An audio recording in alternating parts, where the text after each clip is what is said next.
we talked about this team in the pre-show. Actually, we talked about both of these teams, and I think this is going to be a big proving point because we've got the team of BOOMIE and Sandstorm, of course, #1 seeded team, the favorites to win every 2v2 tournament ever, going up against Wrenched and Costlix, who Wrenched was talking a big game on Twitter.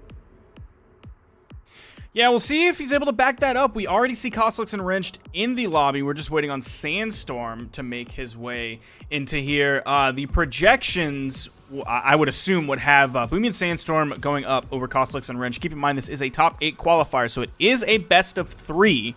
The winner of this will be moving on into top 8 on the winner's side. The loser will be going down probably a little bit earlier than they may have expected. Let's see where they will make it down into the bracket. They will move down into a loser side qualifier, so at least at this point they won't have to play that many more sets to make it into top 8, but their top 8 run through losers will be considerably longer than someone who makes it through the winner's side. We have Sandstorm in here, and our only really surprise here in terms of character picks are Wrenched on the Bodvar. He has a level 58 Bodvar, but how do you feel about that? It's mostly surprising because it's not Katars, right? Everyone who knows Wrenched knows that he has been a big champion of the weapon Katars. Of course, with the way that he's been feeling lately, it seems like he's not really comfortable with these weapons. He's kind of been talking about how he doesn't like certain aspects, right? Like he doesn't like how I think you can jump out of the downlight or things like that he wants to hit aren't hitting the way that they used to. So I don't blame him for trying to try something different. He had a fantastic Sentinel back when he played that alongside Costlix, so having this sword and hammer will definitely be complementary as well. Yeah, like I said, he has the level 58, so there's a lot of time spent on it. I compare that even to Costlix's Macho Man that he's been playing a ton of recently. Like his Macho Man's level 60. So that's just 2 levels above. Now, it's 2 levels from 58 to 60 rather than 2 levels from 2 to 3. So there's a big gap in amount of time spent on that legend there. But still, that's really not that far apart, all things considered. Wrenched Bodvar is higher than Sandstorm's Zol and higher than BOOMIE's Cross. Yeah, so this is definitely not a pick completely out of left field, just not something that we're used to seeing from Wrenched. But I think it's a good pick. I think Bodvar is fantastic in 2. Some of those things he may struggle with on Katars that would like make him stray away from the Sentinel. Sword is not the hardest weapon in the world to pick up and play consistently. So going over from that Sentinel pick over to a Bodvar is not going to be that much of a jump. Well, here we go. Wrenched over to that Bodvar like you're talking about. He's going to have that comfort weapon of the sword if he's able to get it going. But right now he's got the hammer in hand. Over on the right side, we see Costlix playing fairly aggressive with his lance. You see him really trying to maintain pressure specifically towards Sandstorm. Now, it's a little bit curious to see BOOMIE going in with this cross pick in 2s. We saw him play it in 1s, likely due to the options of the different 3-hit combos that you can do off of the gravity cancel D-Light into the Nair, and then a third option. Talking about the gauntlets. Yeah, I didn't expect him to necessarily pick this in 2s, because we don't see too much gauntlet play in 2s beyond, like, a Val. And that's basically the list. Yep, just Val. Yeah, and even that's rare. It's like Santi and Simba, you'll find a Val on that team. Other than that, it's definitely not too much. Sometimes there's a Phazon Wushang in there. Sometimes there's a Phazon Val, but not a lot of gauntlets in 2s. So we'll see what BOOMIE's able to do with that today, because I don't think he'll be able to necessarily rely on that 3-hit combo. And even when he played at Combo Breaker, he didn't really use that 3-hit combo hardly at all. It was usually like D-Light, Side Light, and it was usually grounded D-Lights as well. So a little bit interesting on this pick. He does at least still have those blasters, which they have a fantastic blasters cannon combo. You are going to see Wrenched pick up the Bodvar Classic, that gravity cancel D-Sig off stage to take the first stock off of BOOMIE. But right now, blue team is behind that stock loss from Costlix. Deficit. Sandstorm still able to touch. I was expecting maybe a weapon toss to go down there to bonk him just a little bit, maybe force him a little bit more under the stage to where it jumped. Ooh, nice combo here. Ending with a neutral signature. Costlix didn't get a final hit there, but at least the neutral signature ended up knocking BOOMIE away. I think it was a GC D-Light that came out from Costlix. So not a lot of variable force on that. That would have kept BOOMIE right there, so he might have been able to counter punish when he fell out of hit stun. So definitely a fantastic combo there. Snap. Ooh, nice gravity cancel D-Sig again from Rich. What is this? Yeah, suddenly blue team coming alive. They heard me saying that they were behind, and they're like, all right, time to pick up some stuff. Got the team combos, keeping this damage going onto Sandstorm. You see BOOMIE really trying to break up this blue team, not let them keep this pressure onto his teammate so they can get back into this.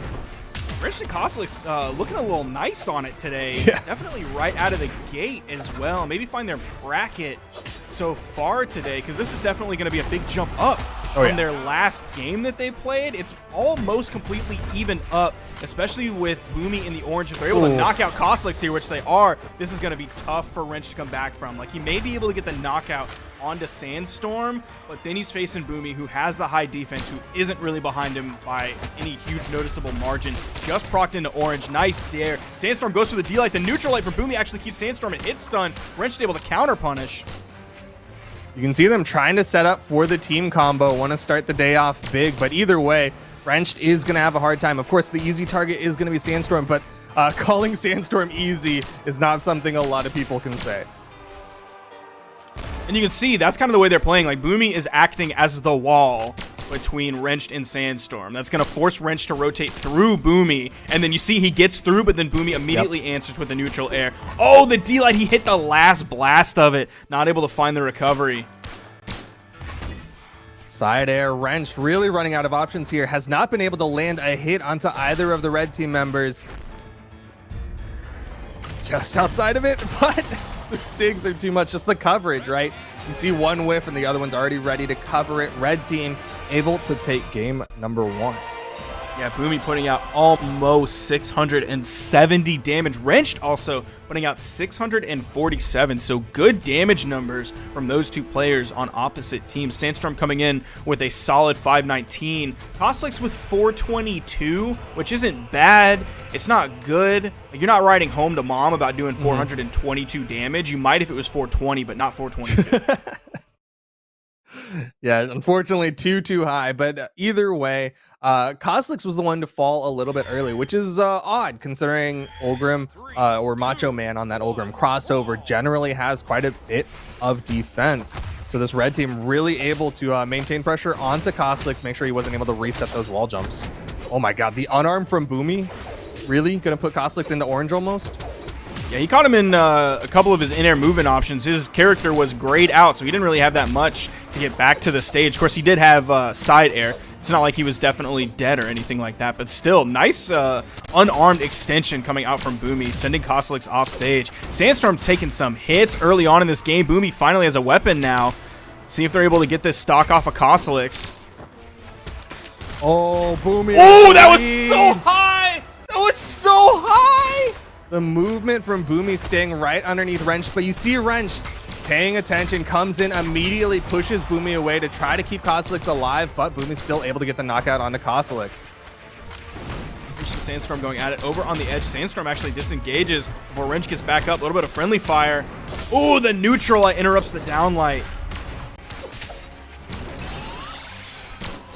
Good side air. Still blue team behind. They're going to need those team combos again. You see Koslik's try to set it up and Wrench was in position, but Sandstorm with the interrupt. Sidelight recovery on a BOOMIE, not enough to knock out, sending into that far corner. Wrench maybe positioning. Does he want to rotate over onto Sandstorm and maybe put the final killing blow onto BOOMIE? Wrenched in the red, not in a good spot here. Side air from Koslik's cleans up BOOMIE. Sandstorm retreating over to the wall. That was interesting. Did that hit Wrench bouncing him off the wall? I think, yeah, Wrench was just low enough that it bounced, but it also hit Koslik, so both blue team members got split off that one side air from Sandstorm as BOOMIE gets another recovery knockout onto Wrench. Koslik's juggling with a few nairs, ends it with a recovery. Nice damage on a BOOMIE second stock. Pretty early, knocking him into the orange. D-Light Nair coming out from Sandstorm for the knockout off the top. Both members of the blue team on their final stocks on possible winners bracket game here.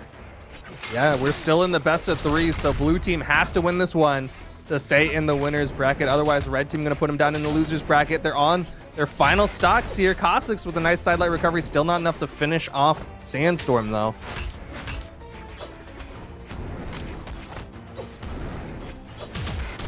Goes for it again. Sidelight recovery. So knockout. Sidelight recovery.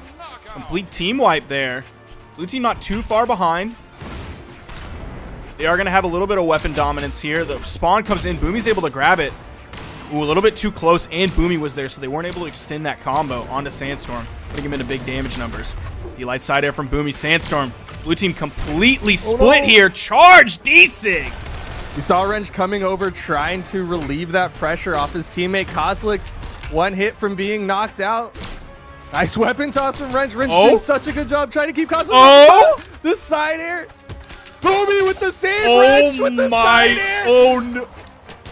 That was a big reach for BOOMIE. That could have been really scary. I'm surprised there wasn't more response from the blue team to take that out. I didn't expect that to be a save whatsoever. So I'm surprised they didn't just completely disengage and put pressure onto BOOMIE. He's in the orange, finding the 1v2. Got one. Will he get two? Who's it gonna be? BOOMIE and Kozilix. Some amazing saves. Some amazing attempts. The sidelight recovery. Kozilix is gonna keep him alive in the winner's bracket. Beautiful read on that. I expected the D-Light into the neutral signature. Maybe BOOMIE expected that as well, but he turned it around, hit the sidelight into the recovery for the knockout. If you would have done the sidelight recovery in the original direction he was facing, even if he hit it, I don't know if it would have knocked out, because it would have been to that top left corner that was further away compared to the top right corner since they were on the right side of the stage. I don't know, but fortunately, he was able to position it properly and get that knockout. Blue team staying just barely alive.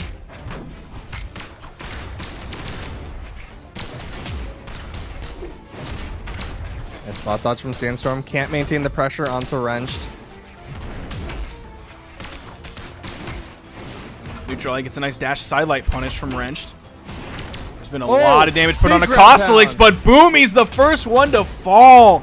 All of the force on that hammer ground pound. Wrench going in with another ground pound, this time sword in his hand. Sandstorm going under BOOMIE, trying to create some room for Sandstorm to recover back to the platform. Hit the neutral light onto Kozilix. BOOMIE recovering back to the stage. Big side sig from Sandstorm. Taza calls that the belly blast, even though there's like not a belly involved at all. He uses his cannon, but yo, the you say it from the chest, right? Like it's a whole belly into that one. I'm not gonna disagree with Taza because he works there and he can steal my glory, so I'm not gonna touch that. Taza's right. That's definitely a belly blast. He's right now finger on the steal Sparky's glory button. Oh no, please. Oh, no. Please, Mr. Racky, don't do it. Stop side air from Wrench. Oh, BOOMIE's on his last stock. Are Wrench and Kozilix going to take this set? This is a big lead. This is huge. BOOMIE and Sandstorm, they're the dominant team in 2v2s, undefeated in 2020. And Kozilix and Wrench might stop them out of top 8 winners side. Nice weapon toss from BOOMIE. Can't deny the wall touch, though. BOOMIE's in trouble. Oh! The team kill! Yo, Wrench hasn't lost a stock? All right, man.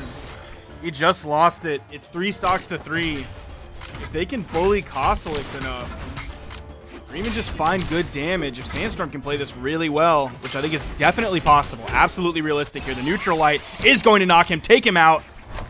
Final stock for Sandstorm. 3 stocks to 2. Oh.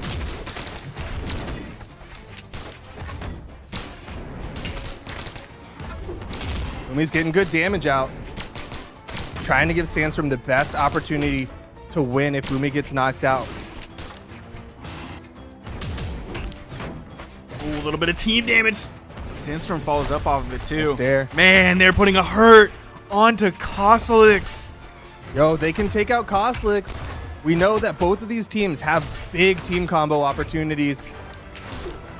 That was a risky recovery. Wrench punishes it. Who's going to fall first? BOOMIE gets caught by the side 6-second swing. BOOMIE was so red, man. Oh, Sandstorm trying to take him out. Gets the side air. Oh, this is looking dire. Why? Why would you grab out there? Maybe he wanted to create space, put a little bit more damage so he could get the weapon. But I don't know, because a D-Light recovery would have done the same thing. Oh my god! And the blue team is going to take it, which is absolutely massive. Moving into top 8 on the winner's side. BOOMIE and Sandstorm not making top 8 winner's side. Wrenched and Kozilix, a team that didn't make top 8 in the last 2v2 tournament, just beat BOOMIE and Sandstorm. That is massive. So that is huge, and I absolutely do not want to take anything away from that victory because it was looking a little bit dire, and they tied it up in game 2 and then won it in game 3. But you and I both know BOOMIE, and especially in twos, I can see him shrugging off a loss like this and being like, all right, we're just going to win losers bracket side. This reminds me of when he played Yumiko in twos not too long ago, and it was like, oh, this is the thing you're playing in one, so it makes sense you're playing it in twos. And then they lost in the upper side, and then he went down. He's like, all right, gotta go to the classic, good old Cassidy, and they ran through the loser side.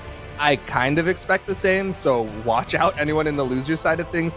But still, like, the stats are there now, right? Wrenched and Costlix have gotten the W over BOOMIE and Sandstorm. You can't take those numbers back, but the tournament rolls on. Of course, coming up next, we've got Lil Capt and Ithro going up against Noel and Ethan. Seeing all those beautiful stats on the screen. Man, Noel has a lot of money under his belt. Yeah. I don't know if I would have put it that high. Obviously, he's been around for a long time, and he's been placing, like you see, 32 top 8 placements. Man, that's huge. And 40 top 32. So only 8 of the times that he placed top 32 did he not place top 8. That's a fantastic ratio. Similar thing for Ethan, though. 21 top 32s. Only 5 times did he not make it in the top 8. That's big. Similar numbers from Lil Capt and Ithro. A strong 2v2 team. Like you regularly see them achieving more in twos than you do in ones. Yeah, for sure. Lil Capt and Ithro, they're definitely a pair known for their 2v2 teams. Synergy. Generally, you'll see Lil Capt do slightly better in 1v1s. But this is going to be interesting, right? Because both of these teams weren't really on yours or my list for like top 3 finishing teams. But they're still, Correct. Of course, known, established, strong 2v2 teams. If you had to pick one to win between these two, which one would you choose? And I'm saying without your bias towards Ithro, because we know that everyone loves Ithro and he inherently is going to win every turn.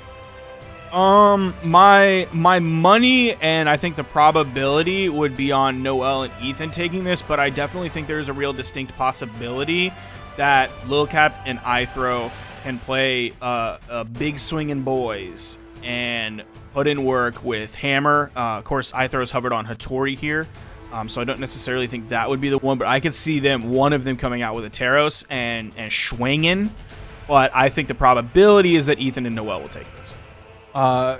Going to those picks that you're kind of talking about, some interesting picks, right? Lil Capt and Ithro have been historically the double Bodvar team with occasional changes. Looks like they're not feeling that anymore. Ithro over to the Hattori. On the other side, Noel and Ethan, they're trying out a new thing. It's still got some of the original team comp in it, right? Like they used to do Hattori Koji. So they have one weapon from each of those characters, but it's slightly different now with the Wushang Val.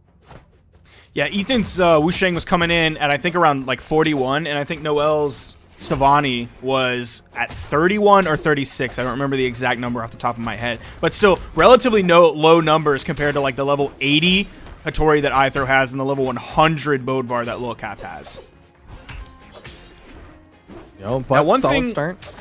One thing I would like to know from Lil Capt and Ithro is why they've been moving lately to this Bodvar Hattori pick. Like, what has made Ithro swap over to this Hattori as sort of like the main starter for this team? I don't know. That might be something worth asking them. I know Hattori's definitely got that movement speed advantage. And of course, sword and spear, fantastic weapons for 2v2s. A great weapon toss down to guarantee the knockout onto Noel. And I think people are starting to like spear a lot more, right? Like in 1v1s and 2v2s, people are feeling like, all right, this spear can actually do some good stuff. I'm just gonna ask Ithro. just gonna straight up DM. Hey, I know you're playing right now, but like, real quick, why the Hattori? He and I are like really good friends, so like I can just do that in the middle of the tournament and it's totally chill. I wouldn't recommend any of you doing that. That's just like a me thing. Yeah.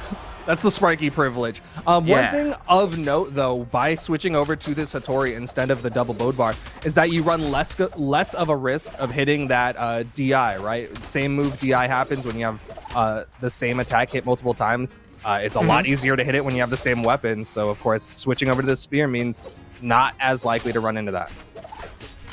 Ooh, both of them kind of focusing on Ethan here over on the edge.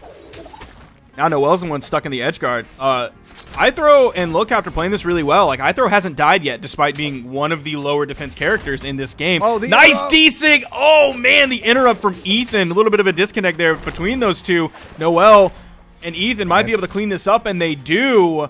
And we have a very different game on our hands now. After that little edge guard situation, it's now the red team here heavily in the lead. 4 stocks to 3.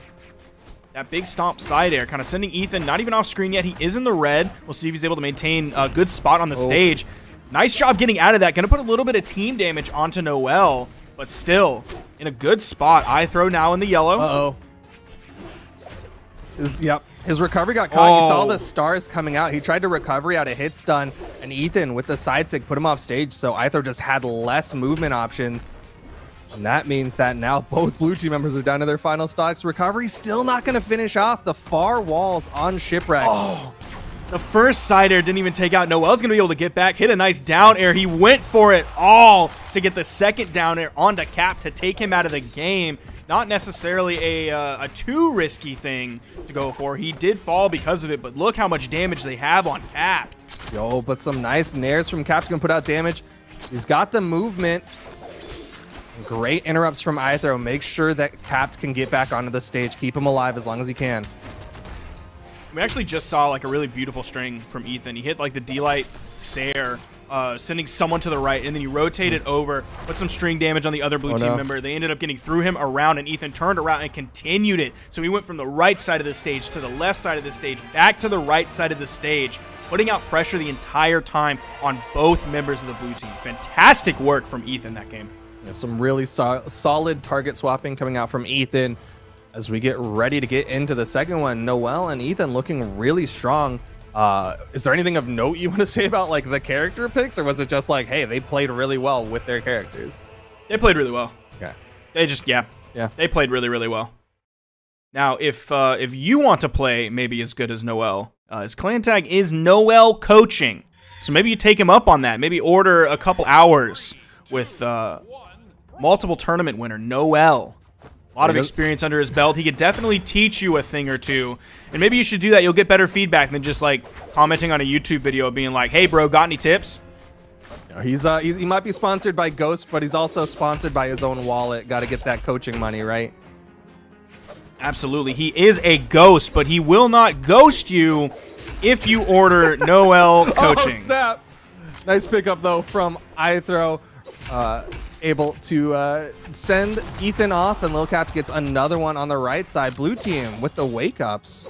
Yeah, maybe you order Ithro and Lilcap Coaching, because this game is a rough start. Ethan already in the orange. Neutral signature picked up Ethan and knocked out of the top. This thing is so good. The big bear. And it's the double boat bar going back to the classics for the blue team that are working so incredibly well. Nice punish. This is what I'm talking about. We're seeing Ithro swapping over to this Bodvar pick. I think his kill potential is going to be better. I think just overall his pressure on the stage is going to be better. Nice! Bro, again, that's the second time a red team member's come over trying to interrupt and just gets caught by the SIG and gets taken out for it. It is 5 stocks to 2, and this is what I was talking about. Like, Ethan and Noel looked really good game 1. And then all of a sudden, like, we're seeing big hits happening, early stocks happening, and this is what I also expected. I wouldn't necessarily bet on this, but it was definitely possible. And great save from Noel, though, keeping Ethan alive, but he's going to get punished for it, and the recovery. Ethan, last one alive for the red team. Blue team's just going in. All right, nice. Just throwing out insigs over on the corner. He's still throwing them out, and he still hits it. That's what I was talking about. That's exactly what I was talking about. Oh my god! Why did he keep end-sigging? Why did Ethan try to ground pound on it? Like what? Why? No, I think it was Ithro put out like 669 damage. Maybe it was capped. Both members of the red team were under 300 damage. So whoever did 600 plus damage on the blue team put out more damage than the entire red team. on that game. Just those goofy things, those big hits from Lil Captain iThrow, always a possibility. Sometimes, somewhat regularly, like you'll see Lil Captain iThrow get shut down, but then they also just have those games where the kooky things happen and they just play really well. Dude, they thrive in the chaos, but big ground pounds, big gimps. Lil Cap still gets the wall touch, but iThrow has already fallen down to his second stock less than 30 seconds into this. Keep in mind, we still are in best of 3 territory. Yeah, winner of this this is our game 3 situation. This is a super important game. Nice! Oh! Over to Lil Cap with the bear. Ethan gets launched. Stock count evened up. Bro, I swear that almost killed an orange. Yeah. I thought it was, that was gonna. Nuts. Nice scoop up from Lil Cap. You see both blue team members immediately just looking at Noel, seeing what Noel's gonna do as Ethan returns back towards the stage. Weapon toss ended up getting Ethan's recovery. He was disarmed, but then he grabbed the sword. Continue to put out that damage. Red team's still in the lead, but it's definitely shrunk since the beginning of the game. And no weapons for the blue team. Finally, iThrow picks up a hammer, but immediately gets picked up from the downlight by Ethan. Yeah, he went for the double D-light, though, so he didn't get the guaranteed side air after.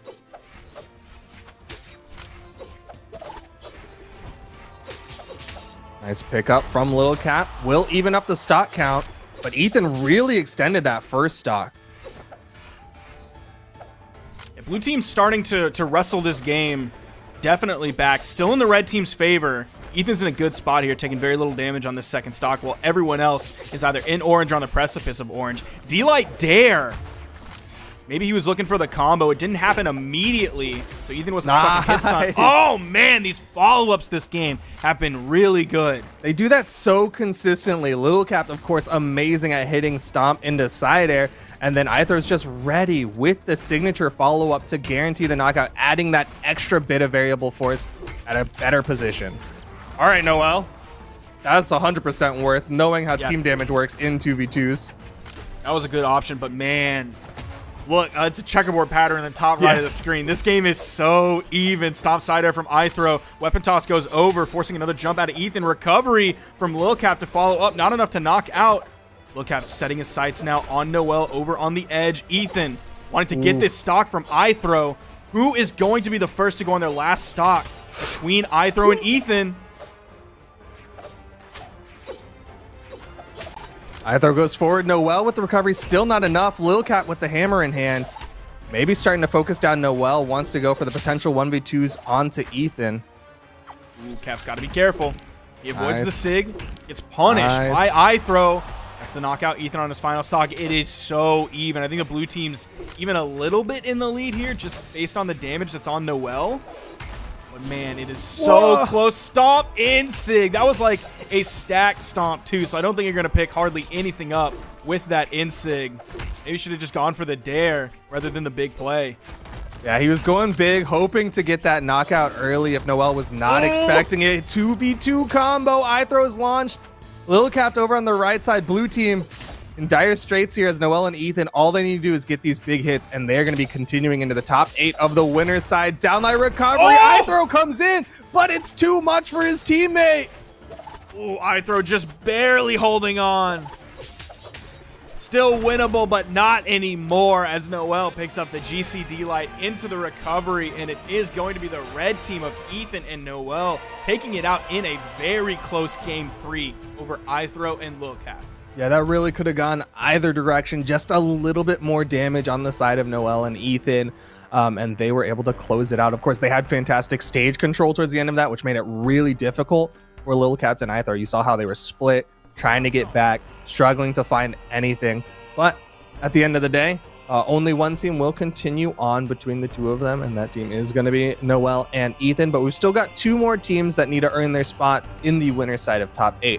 Coming up next, I do believe it's going to be Cody, Travis, and Faison going up against Remy and Isidru. We might be moving to another room. I'm not exactly sure. Cody, Travis, and Faison versus Remy and Isidru is going to be an interesting match. Now Remy and Isidru have had some more time to to practice with one another after their previous tournament, which I believe you said was their first tournament really playing together. I don't know how much practice they've necessarily had for this tournament, because I think Isidru mentioned like just several days ago, maybe a week ago, that they haven't really played too much together. Obviously, all of that can change in a week, and they've already shown that they're a good fit with one another. So we'll see what happens in this game. It's going to be really tough. Their previous set was a 2-0 over Nick and Blazy, and Cody Travis and Phazon's previous set was a 2-0 over Stimpy and Tiffany. So just based on raw stats, I would put that as a much tougher game for Cody and Phazon compared to Remy and Isidru.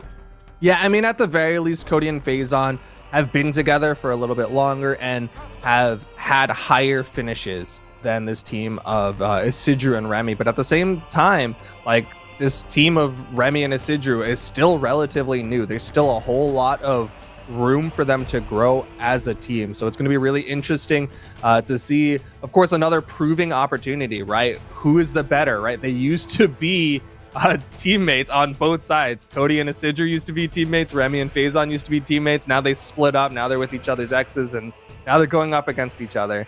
And this is their opportunity to be like, look, I'm better off without you. And we'll see who ultimately gets to be that team to say that as we wait for Phazon to get into this.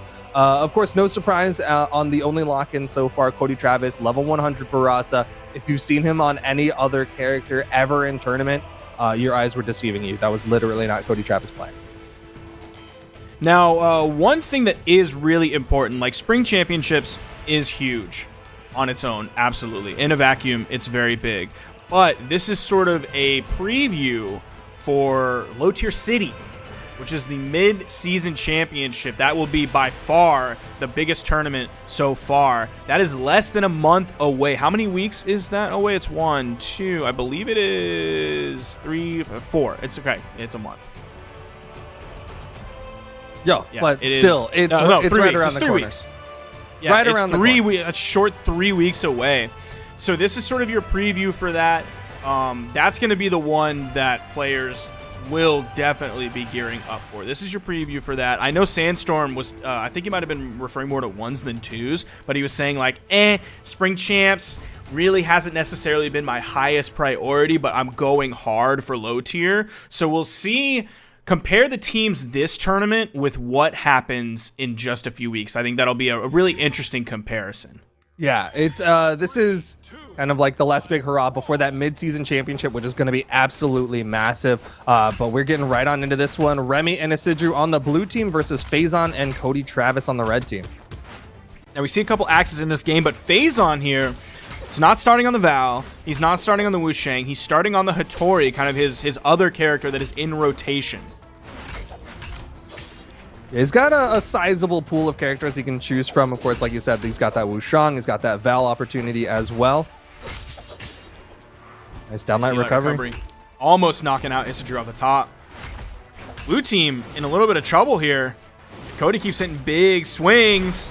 Oh. He hit one, he hit two, and there's the third. This time it's a down signature for the knockout. Somehow getting that hurt box of his enemy to peek over the corner so he can get that hit. I think Remy thought it was a little bit safer because Cody Travis had just hit that side air, but unfortunately peaked just high enough to get caught by that down signature. Blue team really struggling to find their footing here in game number 1. Nice pickup. Finally finishes off that first stock of Cody Travis on that Barasa. Big dare, and Phazon's going to fall. Blue team able to even up the stock count, but look at Remy's health. He's already almost in orange. Isidru here coming in with that Macho Man pick. Not the first one we've seen today, and definitely not a stranger from Isidru here lately in the way that he's chosen to play the game. There's a knockout onto Remy. He's the first one on his final stock, and his teammate might be the second one on their final stock. Gets the recovery out to interrupt Phazon's ground pound. That surely would have led to the knockout. That Nair sent Isidru pretty far. Side air from Cody. Might be enough to clean it up. Red team actually retreating. Yeah, I mean, they had everything there, right? They had the stage control. They had the weapon advantage. Remy was the only one with a weapon. And Red Team's like, all right, we'll back up, come back on the stage, and maybe we'll just win in the neutral. As Remy on his final stock here, already getting hit by Phazon, but they're going to rotate for the 2v1 potential onto Isidru. Cody's looking really good here. Remy wanted that D-Light, that gravity cancel D-Light to get the follow-up off of his teammate. Phazon pretty red. Cody just got into the orange. Ooh, Isidru just a little bit too high for the ground pound to get the knockout move. Ooh. Oh, the red team kind of going on top of each other, overlapping, but in the worst way possible. Is Isidru going to be able to clean this up? Remy's there on the corner. Oh, Phazon's going to fall? Did he just lose track? There was like next to no pressure. I mean, he was just maybe focused on Phazon looking straight up in the sky and didn't really keep track of where he was. And unfortunately ran out of jumps. That's going to put him into final stock alongside everyone else, but still blue team behind, a little bit more damaged. Yeah, they can still button this game up and send it on its way. Ooh. Side signature from Cody Travis. A lot of active frames in that. Pretty easy to punish depending on where they throw it out and where you are. The ground pound the blast bounces off the wall, gets that kind of AoE blast. D-Light goes for the side air, wasn't, I guess, ready or confident in being able to pick up the recovery. Side air from Phazon's going to knock out Isidru. Remy's alone. Oh, and the neutral light interrupts that gravity cancel side sig attempt. Remy's still able to touch this wall, but he's so incredibly hurt that that side air is going to finish him off. Cody and Phazon able to close out game number 1 in pretty convincing fashion. 710 damage? Ooh. That's big boy numbers. That's a lot. Coming out from Cody Travis. This is going to force a character swap on Remy. He's going to be moving away from the Bodvar over onto the Hattori pick. Isidru's even going to change his skin for Olgrim, steering away from the Macho Man to whatever this ugly guy's called. I don't know. He looks like a frost giant. I don't actually know what the actual name of it is. Probably like Jotun or something. But either way, Isidru going to sit in the middle, make sure that Remy can guarantee get that weapon pickup in case one of the red team members decides to get a little bit aggressive at the start of this one. Ithro plays Hattori because Hattori has easy setups. Okay. Ithro said. Just to make sure everybody gets an answer to their question from earlier. I didn't want to leave anybody hanging. Yeah, I know it was eating at a lot of people not knowing what the answer to that one was. But Phazon with a quick ground pound. Going to put some damage out. Really not enough damage to knock a blue team member out just yet. Dude, that was a beautiful spot dodge from Cody. Almost getting the knockout off the top with the axe recovery. Isidru a little bit too high for it to knock. But that side air is going to disarm Isidru. You see Remy trying to position in front of him, be that wall, but Phazon gets past, hits the recovery.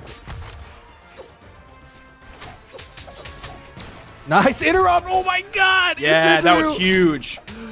Just holding on, thanking Remy.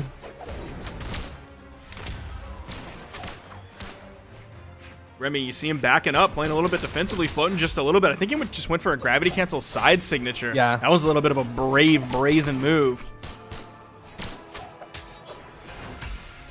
Oh no, the team hit from Isidru. Nice down signature launches Phazon, but still blue team struggling to finish off these stocks of the red team. That side air will get the stock count evened up, but Cody immediately picks up a recovery. Yeah, they were also struggling to find that knockout onto Remy. It took like a minute and a half for that. Even though Isidru fell early, didn't take too much damage, so this game is definitely in either team's hand at the moment. That recovery, Isidru's orange. He's going to have to be careful with this pacing in terms of damage that he's taking. Phazon going over, went for the neutral signature, misses.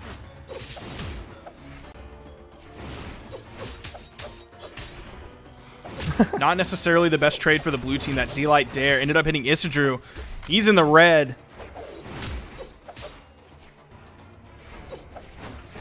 I think the call's been made that Remy's going to be the more forward position, but Cody immediately dives in, hits the recovery, chases high, and unfortunately was not able to pick up that recovery. He also found multiple nairs onto the blue team there. That's going to be good damage. D-Light into the nair and a dare, switching between two targets. Cody finding some good damage. I don't know if he'll find big numbers like he did last game, but they will definitely be healthy numbers. I didn't even see what happened to Phazon. Oh, he like kind of just floated off as Isidru hit him too hard. Not enough to like send him to a kill box, but he just didn't have the movement. Oh, okay. Nice follow-up from Remy, though. Gets extra damage on the Phazon. Blue team actually with the stock count lead, but if you look at Isidru's health, if you look at Remy's health, this could easily swing back in the red team's favor. Yeah, and Cody's coming in with his axe. That means big hits. Not only is he going to chunk health bars, but he also has all the force. It's not going to take much to knock out Remy depending on what hit Cody finds. And it's a recovery followed by the ground pound, wiping both members of the blue team. Remy now in the 1v2. It's going to be tough. Phazon with the weapon juggles. No weapon will spawn while Phazon has the juggles. Remy has to stop him from doing that, but he has to get past Cody Travis, who's just doing such a good job of putting out the hurt boxes.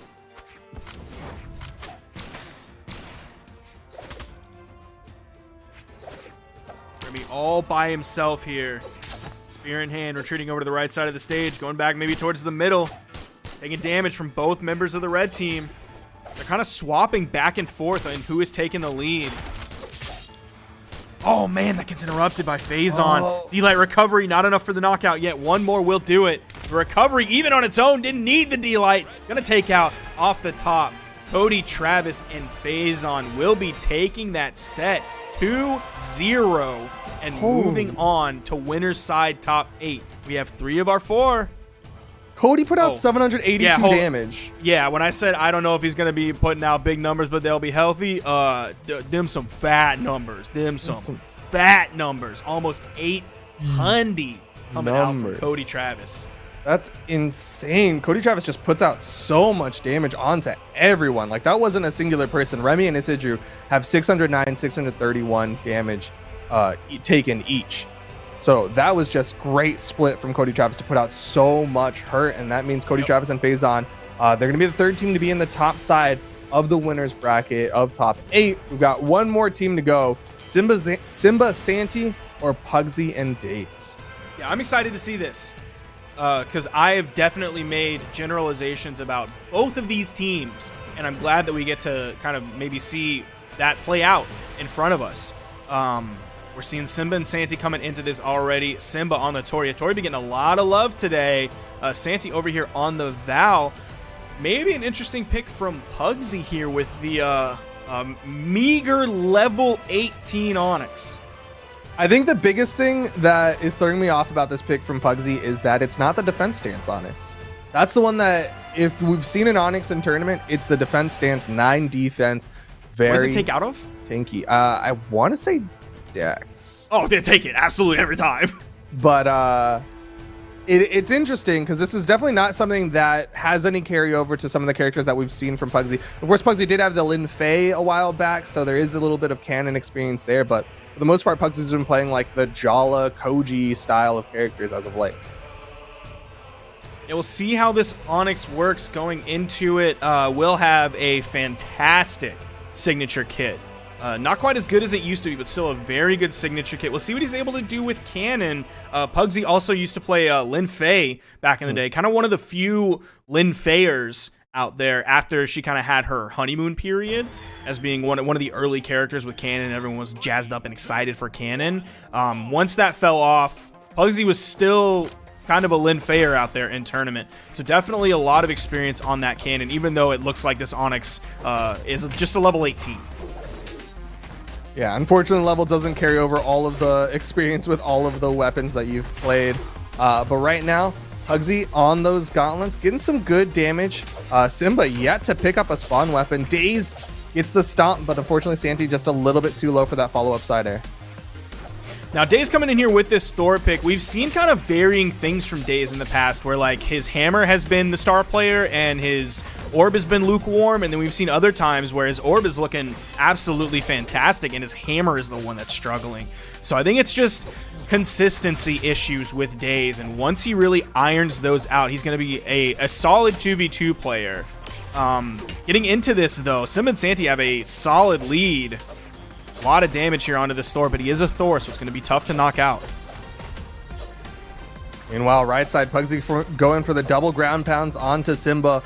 Wants to get this stock count evened up. Light sided from Simba in the middle of the stage. Is going to have enough to get over. You see Pugsy rotating over. Maybe just put more threat near Daze in case the blue team wants to rotate over. Ooh, the recovery. That little bit less force that you get on your teammate. Oh, no, this is so bad. Oh, that's so bad. Santi's chasing, and Pugsy's already in red on his second stock. Might be on his final very quickly. The weapon toss going low. Pugsy going aggressive. Like, this is a tough game one. Pugsy's still playing aggressive on that right side. You didn't see Pugsy trying to disengage. Instead, Pugsy was trying to dare back towards those blue team members, wanting to get something there, but unfortunately, it is 5 stocks to 3 now in the blue team's favor. Yeah, this is looking rough. It's Simba, the one who was finally the last to lose his first stock, despite being on a lower defense character here with this Satori pick, sporting that beautiful Battle Pass skin. Good spot dodge from Pugsy to avoid the end sig. Pugsy's still going in. You're not seeing Pugsy play like the scared last stock person. Instead, Pugsy's like, nah, it's every stock is my last stock. I'll just always go in. Well, Pugsy's also been taking a lot of damage because of that mindset. Not sure how this Onyx pick is playing out. Haven't really seen too much from Pugsy at all. Saw some gauntlet play that didn't leave me impressed. I would maybe stay away from this Onyx pick.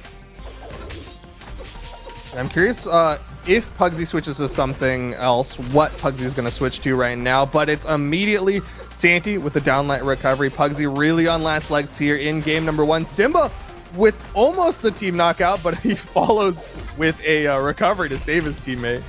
Yeah, the red team was not able to capitalize on that into a knockout. Oh, no. Pugsy. Okay, Pugsy. He's really low, though. For how ready he is, it's not going to take much to knock him out over there. Even a weapon toss would send him flying. It's 3 stocks to 2. Oh, Pugsy into the stage. He's going to be able to get back. And the clash. Oh, the chase dodge up. Pugsy's still barely holding it. He outlived Days. Yo. Pugsy. It's not winnable, but yeah. Pugsy's 1 move away from knockout. That end sigil. Do it, Simba and Santi. Close out game number 1, but you know, you got to give credit where credit's due. Pugsy was able to extend that last stock for an absurd amount of time. Yeah, but then you look at the numbers, and even though Pugsy was surviving a long time, barely over 400 damage, barely over 300 damage for Days, so definitely a very tough game 1. No character swaps going into game 2. Not sure how I feel about the work that this Onyx is putting in from Pugsy, but I am sure about Santi and Simba's picks. They were looking good. Oh yeah, I mean, these are tried and true classics for Santi and Simba. They have been playing these characters for the longest time. They really have not mixed it up, but it's just they have a lot of experience with them. So now my eyes are going to be on Pugsy to see how his cannon is faring and how his gauntlet are faring here in this matchup for this team.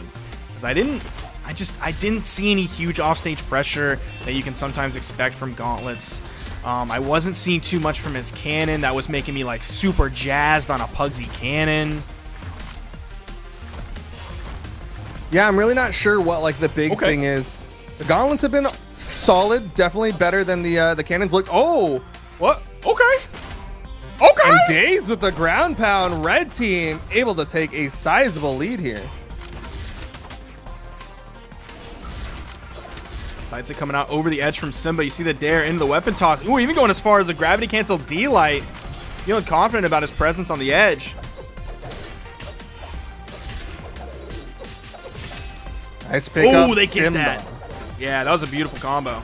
And a D-light recovery to clean up the red team.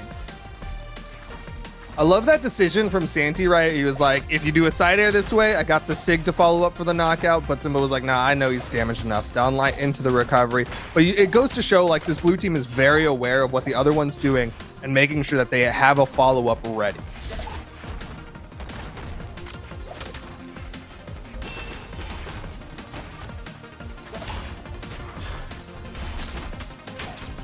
Downlight side air, red team split.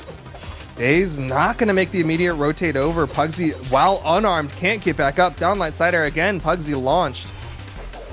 Ooh, playing a little bit low on that wall. It looked like Simba chose not to edgeguard that any further. Maybe was afraid of Days coming over. Maybe just didn't want to be that low against Pugsy, even though he had the weapon advantage. Cannon in Pugsy's hand. Neutral sig from Simba. Oh! Days!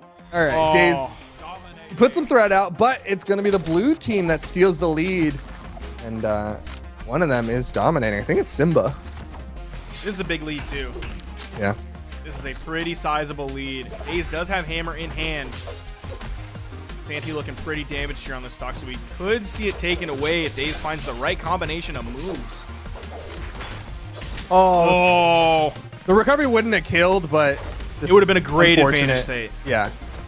Would have been good positioning for the red team, both of them with strong ground pounds. Pugsy has to find positioning onto the wall, but what did Santi hit him with? I didn't even notice. I was looking over at Simba, man. Simba is... he's looking really gutsy on the edge. Like, he is going for stuff because he feels confident playing into this red team. And this is looking like it's going to be a clean 2-0 sweep. I mean, they've got 4 stocks to 1 now. Simba can go as gutsy as he wants. Daze with a nice sidelight side air. Still not enough to finish off this stock of Simba, as there was at a wild D-sig at the top of the map. Yeah, Simba's really feeling himself right now. He's like, this is basically won. Even if Daze was able to clean up that stock, you would have 2 members of the blue team coming in fresh. All it took was that neutral signature from Simba. It's Hattori looking great. Man, Simba was kind of the carry that game. 4 knockouts, 691 damage. Santi's still picking up 2 of those knockouts, putting out just under 400 damage. Daze kind of stepping those numbers up a little bit, picking up 2 of the knockouts, the only 2 that the red team officially got, putting out a little bit on the way to 400 damage, 355. Compare that to Pugsy's, man. Pugsy on 266. I don't know if it's the Onyx pick or if it's Santi and Simba, but I would try something different than the Onyx pick. I'm not feeling it today. Yeah, I don't know what exactly was the mentality behind that Onyx pick, but it didn't really feel like it worked the way that he was expecting it to. But they're not out yet. Of course, that was all winner side. So we have our top 4 of our top 8 on the winner side. Of course, that's going to be Koslix and Wrench, to Noel and Ethan, Cody Travis and Faison, and Simba and Santi. And now we're going to be going down to the losers side of things from the look of it to see Noel and Ethan. Wait. Say that right?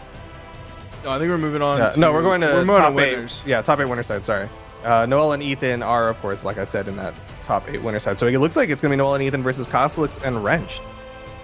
Yeah, we have a very interesting top side of the winners bracket here. We have Koslix, Wrench versus Noel and Ethan. The other set that we'll see later on is Cody, Travis, and Faison versus Simba and Santi. And that's what I was really talking about when I mentioned that Santi and Simba are going to struggle facing this like real upper echelon of teams. I think there is a noticeable gap between your top 6, maybe even your like 4th place finishers, and then the rest. Like your BOOMIE and Sandstorms, there is a noticeable difference between them and your 4th place. There's a notable difference between your 2nd placers and your 3rd placers compared to that kind of 4th place. It's definitely a noticeable gap, and that's the gap that I think Simba and Santi need to work on closing before they'll be able to really place high. But who knows? They're playing insane today, and I might just be eating my words.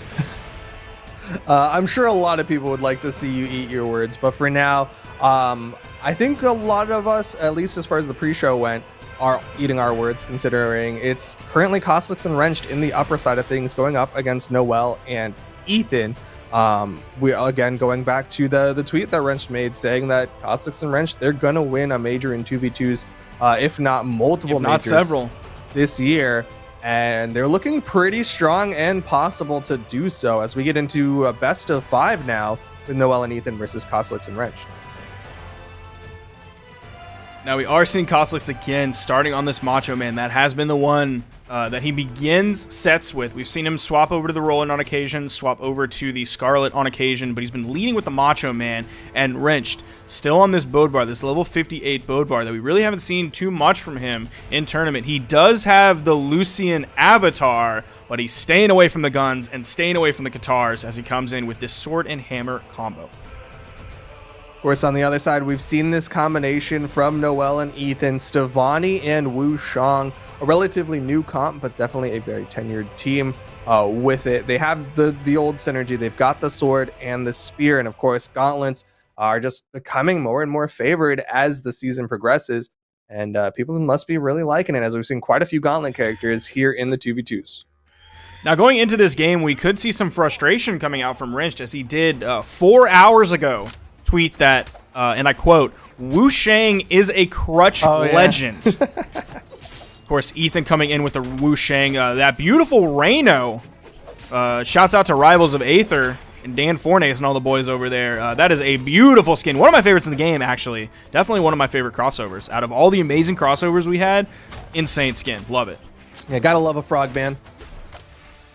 But we're getting into this one. Koslik's the most damage so far. Noel with a nice neutral light, and Ethan able to cover high. You saw Noel staying low, covering the stage, and Ethan literally ignoring Wrench to try to chase high to potentially finish off this stock of Koslik's. Man, he's been nailing, though. I haven't seen people nailing D-Sig on Bodvar Hammer in, like, probably 2 or 3 years. Yeah, I mean, back when we first started, right? Like, that was the big thing is you go off stage. When you're on your way back, you throw out the gravity cancel down signature. But Wrench doing it on stage, he's been very consistent with that D-Sig. And it's strong. Like, it's a very strong signature. It can be very easy to punish, though, which is why you don't see it from a lot of Bodvar players, but it is extremely strong.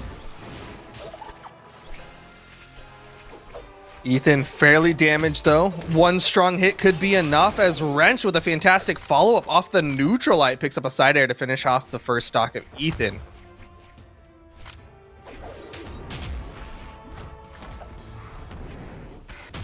See Ethan chasing really high. Koslik's ended up getting below him.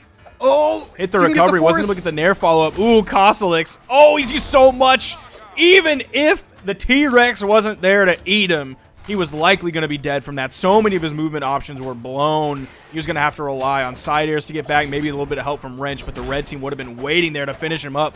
For them, they didn't need it, though. They were able to grab both knockouts at the exact same time. We were lucky that there were 2 T-Rexes there, able to grab those. Found the perfect spot on the map where there were conveniently 2 T-Rexes instead of the standard one. Wrenched with another D-Sig. There was a nice dare and the side air that Ethan dodged through. Oh, Koslik's. He's going low on this one. Oh, didn't get the jump. Noel showing him how it's done. Koslik's going to get a chase dodge up. Wrench trying to save him, and Koslik's gets back up. Ooh, what a side sig. Ground pound going down. Yo, Koslik's is out. Yeah, and he's out early. Just a little over 2.5 minutes before he was out. And look how many stocks are still left on the board. That's when, that's definitely a question mark, or an exclamation point, I should say, that raises when there are still 3 stocks on the red team and 2 stocks on your own team. Oh, you saw Noel trying to position for it, just trying to stutter just far enough to hit that downlight. Didn't quite find the positioning. Wrench able to hit the recovery. This is definitely doable for Wrench. Like, in terms of raw numbers, there's 2 stocks on each team. But it's always harder to be the one going up against 2 people. He does have Noel in the orange. You're seeing how far those side airs are sending him. We may just see Ethan take the lead here. Noel still choosing to go in, kind of going down deep. Oh, man, Wrench taking some damage on the edge. I'm surprised Red Team is choosing to fight this. It's very hard to set up for any sort of team combo on the edge, which is why usually in these 1v2s, you'll see someone just stick on that edge. Nice recovery pickup, still not enough to finish off this Bodvar. And Noel's really red, though. If he played that a little bit higher, Wrench might have found that unarmed recovery for the knockout. Big dare. Weapon toss going down, going to hit Wrenched on the head. This is likely going to be the stock. There it is. Nice follow-up from Noel. That's the way they've been playing that edge guard, though, is Noel sits a little bit further back. Ethan hits like a downer, and once he starts missing attacks is when Noel tries to make that rotate in to keep that pressure on top of Wrenched. Now we're seeing Red Team take a little bit more control. That weapon spawn comes in. Wrench is able to grab it. Hits both members. This is risky. I would not challenge this. That's a hammer. Yeah, I was going to say, hammer. Let's see if they go in as hard this time. Especially without a spear for Ethan. Like, that is so hard to do. The big side air. Oh, the weapon toss from his teammate. This is winnable. This is dummy winnable. This is doable. Nice side sig. You got to finish it. Got to finish it. Can't give him back the stage. Oh no, Ethan. He's getting greedy. He's getting greedy. Oh, he's going Wu Shang brain. No, he dodged into it. No. Ronald Johnson takes game number 1, winning the 1v2 against Noel and Ethan. Oh. And that's a big sigh of relief for the blue team. That is knowledge that, all right, we can trust Wrench to win these 1v2s, even if Kozilix falls very early. And it's also like, all right, Kozilix, you didn't completely ruin it for the team. He still put out like 400 plus damage. Yeah, definitely. There were no meek and meager numbers coming out from anybody in that game, but holy, those 2 and 6 from Ethan, man. Yeah, not necessarily one of the like healthiest things you want to see coming out. Definitely that late into the game from a very experienced spear player. It's one of those things where it's like, if it hits, it's because the opponent was not expecting you to do the same move twice. But it's another thing when it's also like, you're definitely just throwing this out because you're hoping he panic jumps. And that's what it really felt like, as Ethan was like, I'm just going to throw these out. I know if it hits, I'll win. But I'm really hoping he just panics into it. And Wrench staying composed, staying grounded, able to win it out for his team as we get into the next one. And we see swaps, Ethan over to the Hattori, Kozilix on the Scarlet. Now, one thing that I'm not sure of, and we'll see maybe more of, is how Noel and Ethan played 2v1s. Because they didn't really look very strong in that 2v1. And that's not just because they lost, but we didn't see really like any coordination hardly at all. Like, we were seeing a lot of whiffed punishes from both members that should have happened. We weren't seeing the combo setups. It looked like a very weak 2v1 situation. It definitely feels like they're a different style of 2v1, right? Like, it's not the trash compactor where they both try to get on the outside and slowly compress them. Kozilix with a fantastic double KO and the down sig to get the second one off of Ethan. But back to the previous point of the 2v1, they don't compress the opponent. Instead, they're kind of handing off who is putting the pressure in the 1v1s. I don't know if we mentioned, but Kozilix is swapping over to this Scarlet. We'll see how that plays into his signature usage game, as Scarlet has more usable signatures and a higher number of usable signatures for sure compared to Macho Man. Yeah, and of course the true kill combos off the hammer are going to be a nice addition to those signatures. Goes for the recovery. Nair hits both red team members.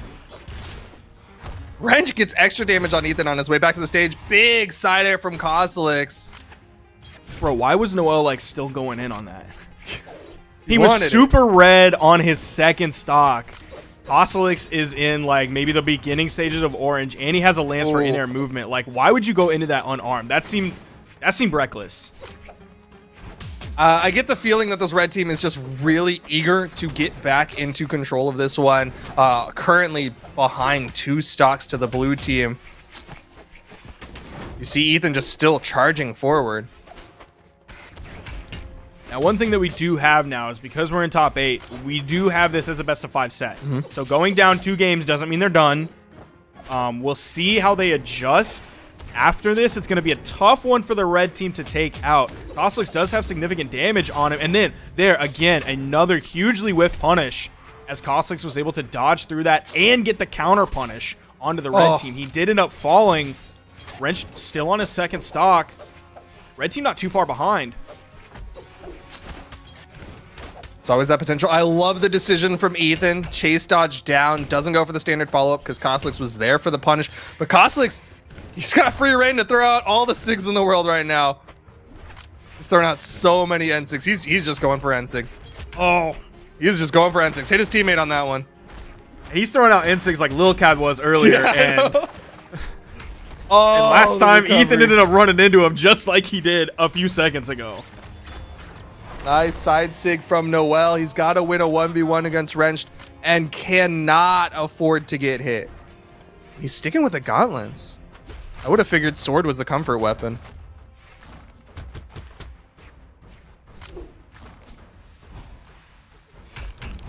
Oof. Ooh, that dare. That's all it took. Man, that was close. And that's another one going the way of the blue team. 713 damage put out from Kozilix. The swap to Scarlet going very well. Yeah, that was definitely Kozilix's game, picking up 5 KOs as well, in addition to those big damage numbers. Wrench almost putting out 400, still grabbing a knockout as well. It was that last one that you just saw. see where they go next. I don't think we're going to Shipwreck. I don't know, man. You know how Noel is. Noel will play the same map time and time again. But unfortunately, it is 2s, so I don't think Noel gets 100% say on what map he's going to leave out there. So might be a little bit of discussion as Shipwreck is still there. Get Enigma out of here. Yep, and it's going to be Shipwreck. Okay. They left it open, and I'm not surprised that Costlix and Wrench took it. Yeah, Costlix and Wrench did very well for themselves on Shipwreck not too long ago. And we're going to get right on into game number 3. Of course, Wrench and Costlix, if they win this, guaranteed top 3 finish, guaranteed winners final for this team that didn't make top 8 in the last major.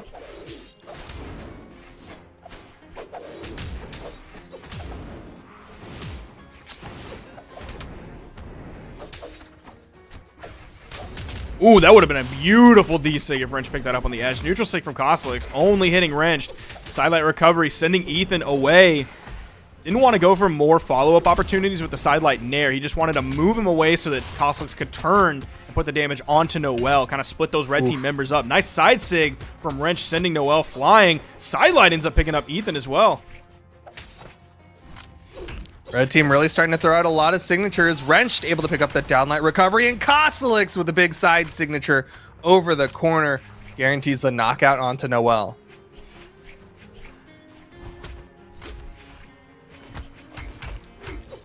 Neutral light from Wrench. Immediate side light afterward. Trying to juggle as Ethan's floating along in the air. Ooh, D-light recovery from Noel. Takes Costlix off the top. 5 stocks to 4. They could find this knockout on Wrench while Costlix is coming in to respawn. Nice. It's the ground pound from Ethan to clean it up. They're keeping this one close, but Costlix doing a really good job fighting back the red team members. That ground pound, so threatening. Good pickup with a neutral signature. So Costlix just throwing out them signatures, and they are working. Throwing him out again over on the edge. Ends up hitting nobody, but he doesn't get punished for it. Neutral light from Ethan. The turn. Side light onto Wrench.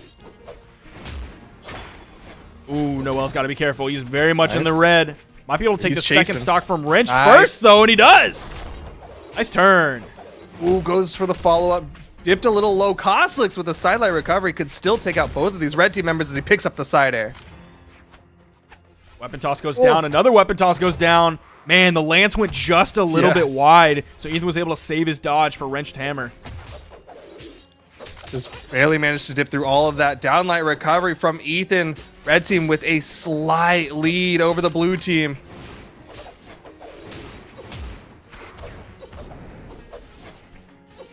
This is a very important game for Noel and Ethan. They're already down 0-2. Costlix and Wrench here in this best of 5. Winner moves on into winners finals. Dude, that is such a good spot to be in. Oh, the weapon toss. He's gone. Ethan here comes Ethan in. That down signature from Bovar. Wrench had not thrown out that sword down signature very often. And was just enough. Oh my goodness, the team combo with a Russian Mafia inside of it? Beautiful. What? Didn't get the knockout, but Ethan, I mean, this is gonna be tough. If someone's gonna side sig on the edge, like let it be Costlix to side sig over the edge. But just go in and hit Costlix in the back when Ethan's not anywhere near it. They're still able to clean that up though. They take that set 3-0 in the winners semis to move on to winners finals. Now this is technically an upset, if I'm not mistaken. The projected bracket would have Noel and Ethan taking this. But man, Costlix and Wrench are on fire today. Good damage numbers. This time, Wrench taking a little bit more of the lead, putting out just over 600 damage, picking up 4 knockouts. Costlix grabbing 2 and 540 damage. On the other side, a little bit weaker numbers. They did split the KOs 2-2 between Ethan and Noel, a little bit over 400 and a little bit under 400 damage. So it's definitely a tough set for Ethan and Noel. They're going to have to go down into the losers quarterfinals. Several sets will have to play out before they end up with their next match. So they got a lot of time. They definitely have a lot of time to kind of figure it out and maybe nail down character picks, maybe nail down how they're going to play the 2v1 situation. I think that's really important. To see them win a 2v2 situation and then lose a 2v1 situation, that's rough. Yeah, they had a huge advantage in game number 1. And I think after that loss, that tough loss, kind of just mental boomed and were not able to recover. But either way, they've got a lot of time to regroup, sit in the loser's bracket, talk it out, practice a team combo and whatnot, and figure out what they need to do. But in the meantime, we're going to continue on in the upper side to see who's going to be challenging Costlix and Wrenched in the winner's bracket. Is it going to be CODY Travis and Phazon, or is it going to be Simba and Santi? My money would definitely be on CODY and Phazon, but Santi and Simba are in, I don't want to necessarily say rare form today, but a little bit rarer form than normal. They seem to be on a different level here going into this set. This is going to be by far their toughest match of the day. This is where they're going to be facing sort of a different caliber of 2v2 team, moving from, I don't want to say good to great, because I think the teams before them aren't just good, but from great to greater. Yeah. I mean, maybe even greatest. You're going from a team that consistently finishes top 8, very solid team, Pugsy and Days, to a team that's been basically finishing second place for the entire year, CODY Travis and Phazon. Like, this is a slightly higher caliber team, very strong team, and it's going to be tough. But we'll see what Simba and Santi can do as we get right on into game number 1, and CODY Travis and Phazon, of course, with the Raza Rano. Ooh, this could be a great start for the red team, grabbing both of them. Didn't quite have enough damage on them to grab the insig, a little bit too far away for them to be knocked far enough into the neutral signature, but still nice a weapon fantastic opening for the red team, knocking out that high defense Barraza. Phazon doing his best to keep the red team at bay. Again, they surround him, a little bit of team damage coming out, but they are in a huge lead right now. Recovery from CODY Travis. He's going to be looking for those big swings to take stocks as soon as he possibly can. Simba with a wild uppercut with that neutral heavy. Didn't quite find the landing hit, but Simba's still very healthy here, and he puts himself in position to make sure Santi can get that wall touch. Man, that was like... that super quick ground pound that he hit is the one that you like activate when you're just off the ground. Very hard to replicate. Definitely in an actual tournament setting compared to like just a training room. Yo, but Simba, he's got some fantastic reactions as CODY Travis, though, picks up the double, the neutral signature, or sorry, not the recovery from CODY Travis, able to finish off that second stock of the red team. Again, these recoveries, he's hitting both of them with it. Now, this is one of the things that I'm talking about, of like CODY and Phazon being a different caliber. You saw that huge opening. Like, they're still behind. Santi and Simba are definitely in the lead, but like that wasn't curtains for the game. That didn't necessarily set the stage for the rest of the game. Phazon and CODY are still 100% in this. A little bit more damage onto Santi, and this could be a lead for the blue team. If CODY, man, he is swinging big. He's getting some solid hits. Phazon as well, able to put out a lot of damage here. The Neutralite to interrupt the down signature, and CODY Travis with a fantastic follow-up side signature. Simba was the healthiest at the start of it. Santi is gone. This is what we're talking about, man. Blue team, so good. Yeah, being able to come back from a disastrous opening that shows just so much mental strength in the game and just physical execution, connecting your mental, your brain to your hands to what's happening in the game. Nice D-Light side air from Simba. In comes CODY, trying to relieve some pressure, give Phazon the room to get back, and he lets him get back. CODY almost killing his teammate. Yo, he saved him. He can kill him if he wants to. Phazon still extending this stock. Finally, that neutral air will get it. Stock count even up. CODY Travis going to get shut down, but Simba has got to be careful here. Most damage on the screen. Starting to see Phazon throw out some side sigs. He's overspacing a lot of them, so it's 2 in a row that Simba wasn't able to punish. You do have very quick recovery time and a well-placed surgical dare. Sending really low. Neutral light from CODY, putting more damage onto Santi. Recovery almost knocking out off the top. Blue team in a pretty good position here. Nice spot dodge, though, from Simba to get through the side air that likely would have led to his death. CODY picks up 1. Nice little pogo onto Simba. Red team trying to fight back, but Cody with the side air just needs another one, and blue team gonna put this one in the bag. They will do it. That's gonna be game one, going the way of Cody and Phazon. 784, like every time. Dude, he picked up 5 KOs too. He is just nailing people with those side airs, saying axe trouble killing, be damned. He's able to find those side airs consistently, man. So good. He doesn't necessarily have to go for the read. He doesn't even have to fish for the side air and put himself in a bad position. He's fishing for it. I'm not going to lie, but there's not a lot of punishment coming out from the red team on it, partially due to Cody's timing and his spacing, but also due to Phazon being there. I would like to see Phazon kind of stepping it up a little bit. The fact that Cody is putting out 700 plus like every game means Phazon kind of has to step it up a little bit, because I think it's a little bit disingenuous to rely on your teammate to put out big numbers every time. Yeah, I mean, to your point, right, Cody Travis putting out 700 damage each game, that's amazing.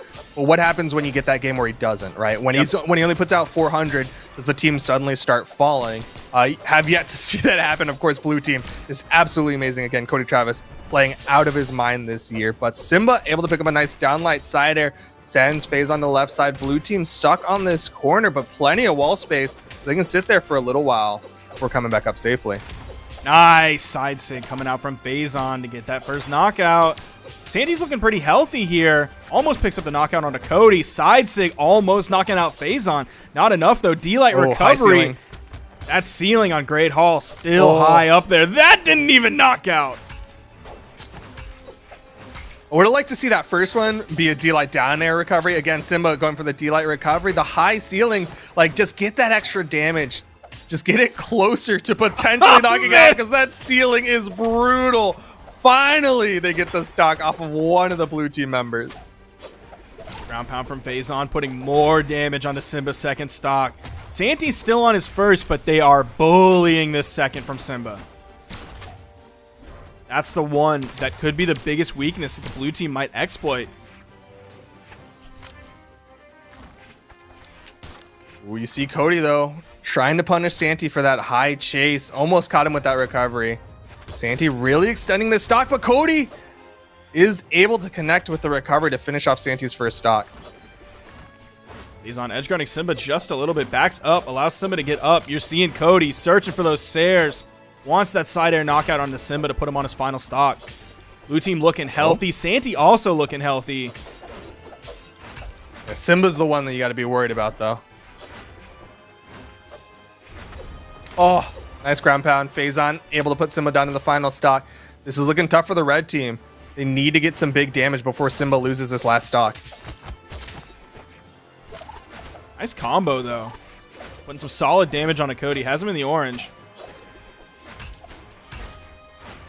Air ground pound from Cody. Santy retreats over to the edge. Target swap. Risky Ensig. Santy, great target swaps. Picks up the Ensig, but again, the high ceiling. Yo, the red team might just wrestle this back. They have the chance. They need to finish off the stock of Phazon. Then you're going to face Santy with some bumps. That was scary. Light side air from Phazon. Moves over onto Simba. That seems to be the main target here. Oh, the back hit of that neutral signature catches Santy. Phazon avoiding these big hits from the red team. Phazon so deep red.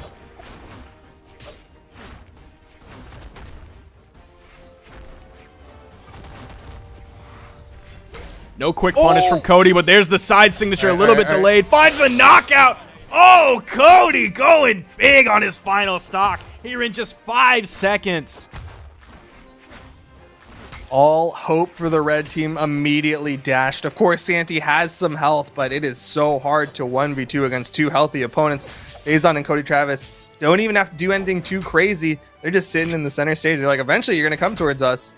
And Cody was choosing to do literally nothing there while Santy was stringing Phazon along. I think it's fine. I believe in you, Phazon. Giving him like a thumbs up. no team combos prepared from the blue team. You saw like a start of one, but Cody just kind of stood there after the down air. Insig coming out from Phazon. Double weapon toss. Phazon without a weapon. Santi going real low. Cody has Blaster Spawn coming in. Is Phazon going to dip? Baits a little bit with his ground pound, pulling out very early. Then he...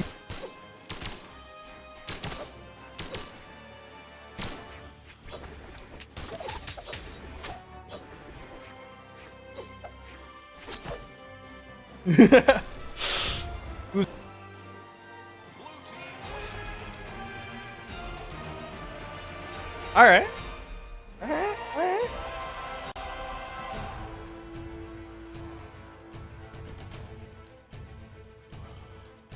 Great damage being put out from both of them. Cody Travis with 599, Phazon with 506. Santi, though, credit to him, 713 damage was put out. And just really well done as far as the damage goes. Awesome to see that split happen. But now we got to see Simba bring it up, right? Simba was the one who took a lot of damage, fell really early, didn't even put out that much damage, only 337, which is like above the 300 mark. Like if you're under the 300, usually that's one where like you get screenshot and tweeted about. But if you're over 300, it's like, all right, you did okay.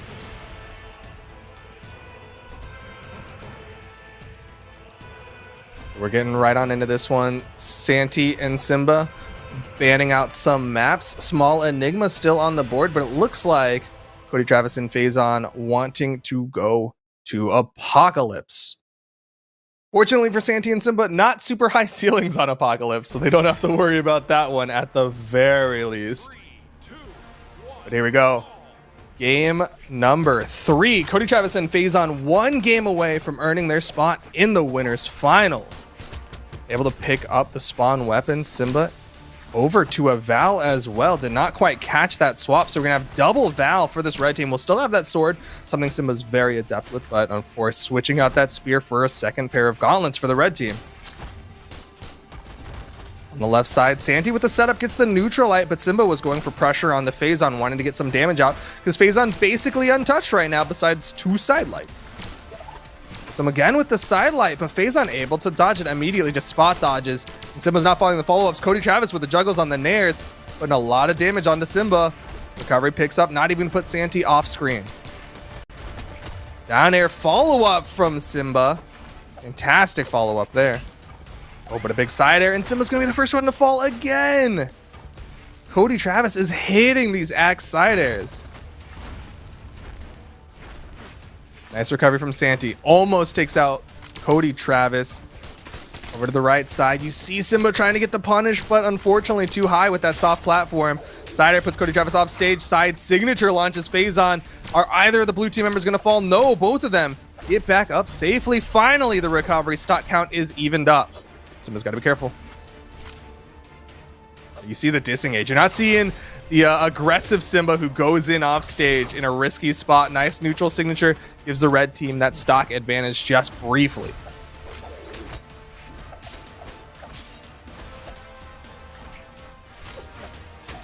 Blue team forced to the left side. Holding their positions. Side air will put Cody Travis off stage, but not for very long. Nice down signature from Simba. Still not enough to finish off that stock, though. That high defense Rasa. Yeah, I'm a little bit surprised that that wasn't able to knock out off the top. You don't normally see down sigs that high in the air. At the very least, it's some nice damage, though. Man, dude, Santi's survivability has been so good consistently throughout these sets. Yeah, he's been really extending these stocks. And on the other side, Simba not quite doing the same. Of course, did go on to his second stock earlier, but so far he's been able to extend it fairly nicely. Oh, he almost went in that. Yeah, he's been keeping pace with the blue team, which is what's important. Yeah. So we aren't seeing necessarily him going down too much earlier than the blue team. We might even see blue team get knocked out first. Seeing that big axe from Cody. I'm expecting a side air anytime soon, but his pressure is on Santi right now. May not be hunting for those. Oh, man. That's 1 for 1. We're even, but the blue team is behind. Look at all that damage onto Phazon. Gauntlets coming out. Expect those recoveries. Yo, is that Apocalypse being a high ceiling map, or is that these Vals being a low strength character? Because there's multiple times where these recoveries are not finishing off blue team members. Well, I didn't see if they're on strength stance, because if they're not on strength stance, they're going to be on 4, which isn't the most strength. 5, I'm going to say it's maybe a little bit of multiple sources of that ceiling maybe being a little bit high, a little bit low strength, or middle of the road strength. Some tanky characters, maybe some good positioning. Maybe they're hitting it just a little bit low. Oh, knockout here! All right, nice trade. Simba with the refrag, keeping this one close. It's going to go down to final stocks. Great interrupt from Santee. You saw Cody Travis looking for the down air off the launch from Phazon's neutral light. Yo, they need to take out Cody Travis. They need to take out Cody Travis. This is such a race right now to knock out Cody or knock out Simba. Cody's going to lose the race. Phazon in the 1v2. If there's any time for him to step up big, it's here. They'd be able to go home with a 3-0, moving on into the winners finals. That would be a fantastic spot for them to be in. Otherwise, they're going to have to play another game against Santee and Simba. Ooh. Santee and Simba, they're just getting stronger. The weapon toss will do it. Santee and Simba stay alive in this winners bracket, and for once you're seeing Cody Travis do less damage than Phazon. This is what the red team needs to do, shut down the big plays of Cody Travis. And even on that a little bit smaller map, you're seeing Phazon take 610 damage. That is about 203 damage per stock, which is really good if you're playing a character like Wushang. Like this Reno pick. Meanwhile, Cody's, I think he was at like 710, which really isn't that much more damage in the long run when you compare the defense difference between these two. Mm-hmm. But here we go. Game number 4. Simba and Santee off the switch to the double Val.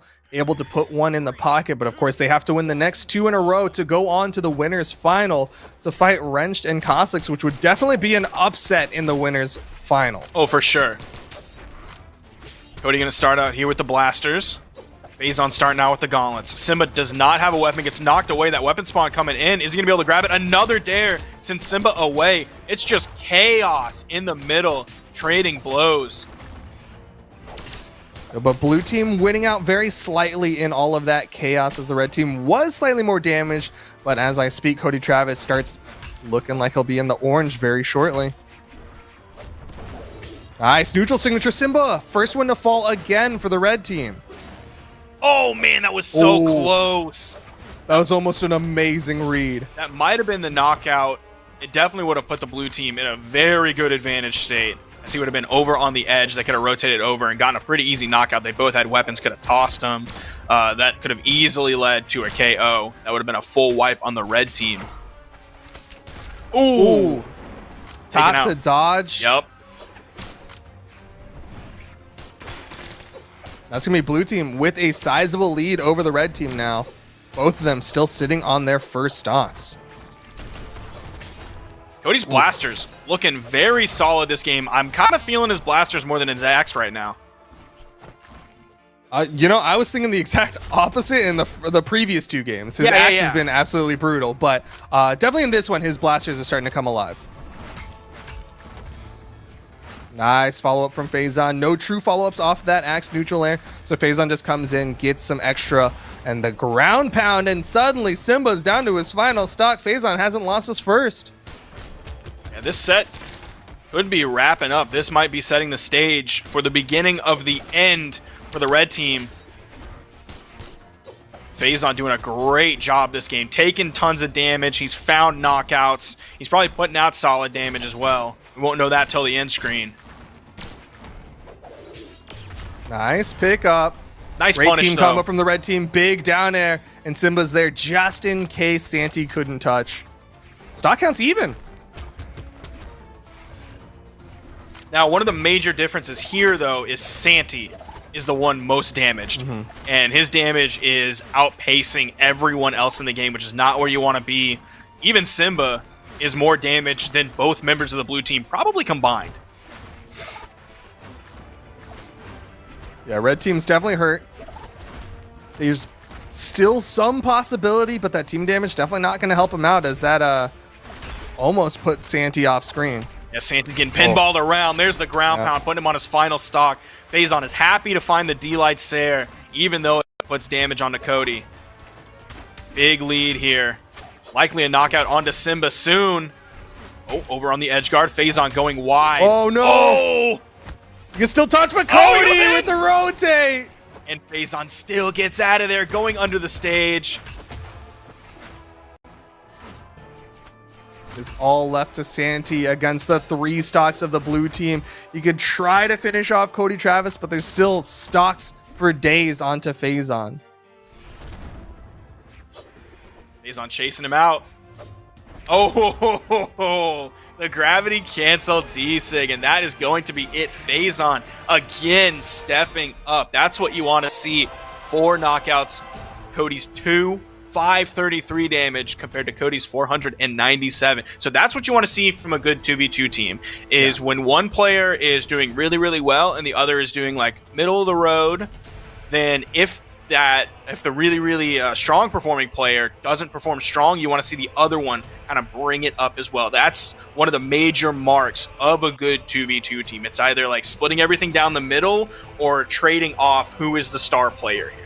Yeah, either one of them can take the ball and run with it, and it's very good to see that it's not just the Cody Travis show with Phazon in the background, but that Phazon can also pick it up and run and do well. Of course, that does mean Cody Travis and Phazon have earned their spot in the winners final to fight against Kostelix and Wrenched. We'll see who is gonna win in that matchup later today, but of course, we are going to be going into the loser side of things in just a little bit. We'll be taking a short little break, and when we come back, we'll be bringing you the loser side of the North American 2v2s for Summer Championship.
Welcome back, ladies and gentlemen. What's up, Brawlhalla? What's up, TK Breezy? How you doing, man? What is going on, everybody? Long time since I've been able to commentate with photos, so I'm glad to do it again.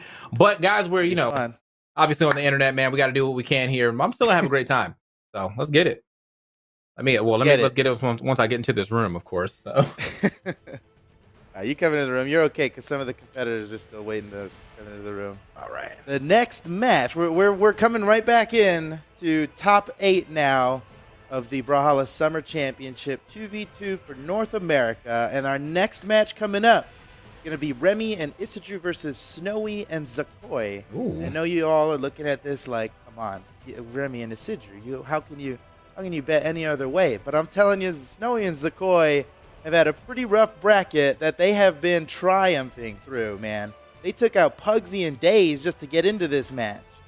So, give them credit. Yeah, man. Should be a good one, We're man. gonna see how this goes. Yeah, one thing. Remy and Isidru, they're looking good, man. They got was it top 3 or top 4 in the last tournament? Yeah. They're a team to beat right now. I would expect so, man. I've seen Remy, and it's true. Both of these guys playing for quite some time. I think, again, at my first LAN, I'm pretty sure they were there. Not teaming, but I know they were there at the time. And also big pickups for the sponsors as well. Big shouts to TSM for sponsoring Remy. Wait. I don't know. Hold on. Oh, is that not true? Hold up. I think he just got trolled, dude. I was like, hold on, bro. That's a big pickup. That's a big one, dude. I feel like. I was like, wait a minute, bro. Can I get an announcement or something? Like, what's going on here? That's just a clan. He's trolling us. That'd be a big pickup for you not to know about. Yeah. You got me, bro. All right, well, you got me, Remy. Hey, one of these days we'll get him. The Joker. All right, so we got Zakoi and Snowy. Yeah, they're back. They're back in the lobby now. We're just getting ready to go. Check out these head-to-head stats, everybody. 2v2 power rankings data we got here. You can see that Remy and Isidru they got some history. They've got some stats. They've been at this a long time. They've been working here. Snowy and Zakoi, I mean, they've got some data there, but look, top 8 placements, 0. Neither of them have been in top 8 of any 2v2 major tournaments. And top 32 a few times. Meanwhile, Remy and Isidru, I think they've been in every single top 32 ever. So they've got the experience. Zakoi and Snowy, they're a couple of young bucks. They're a couple of they're a couple of renegades out here, you know? Yeah. I'm looking at these stats right now. Trying to prove themselves. Super fascinated by the fact that both of them are deciding to go to almost no dexterity here. But to opt for something else. The Nash is getting some more defense, and the Ogrim's getting more speed.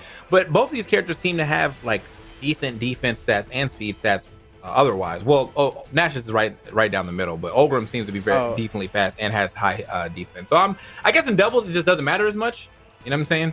To have like a high dexterity. Right.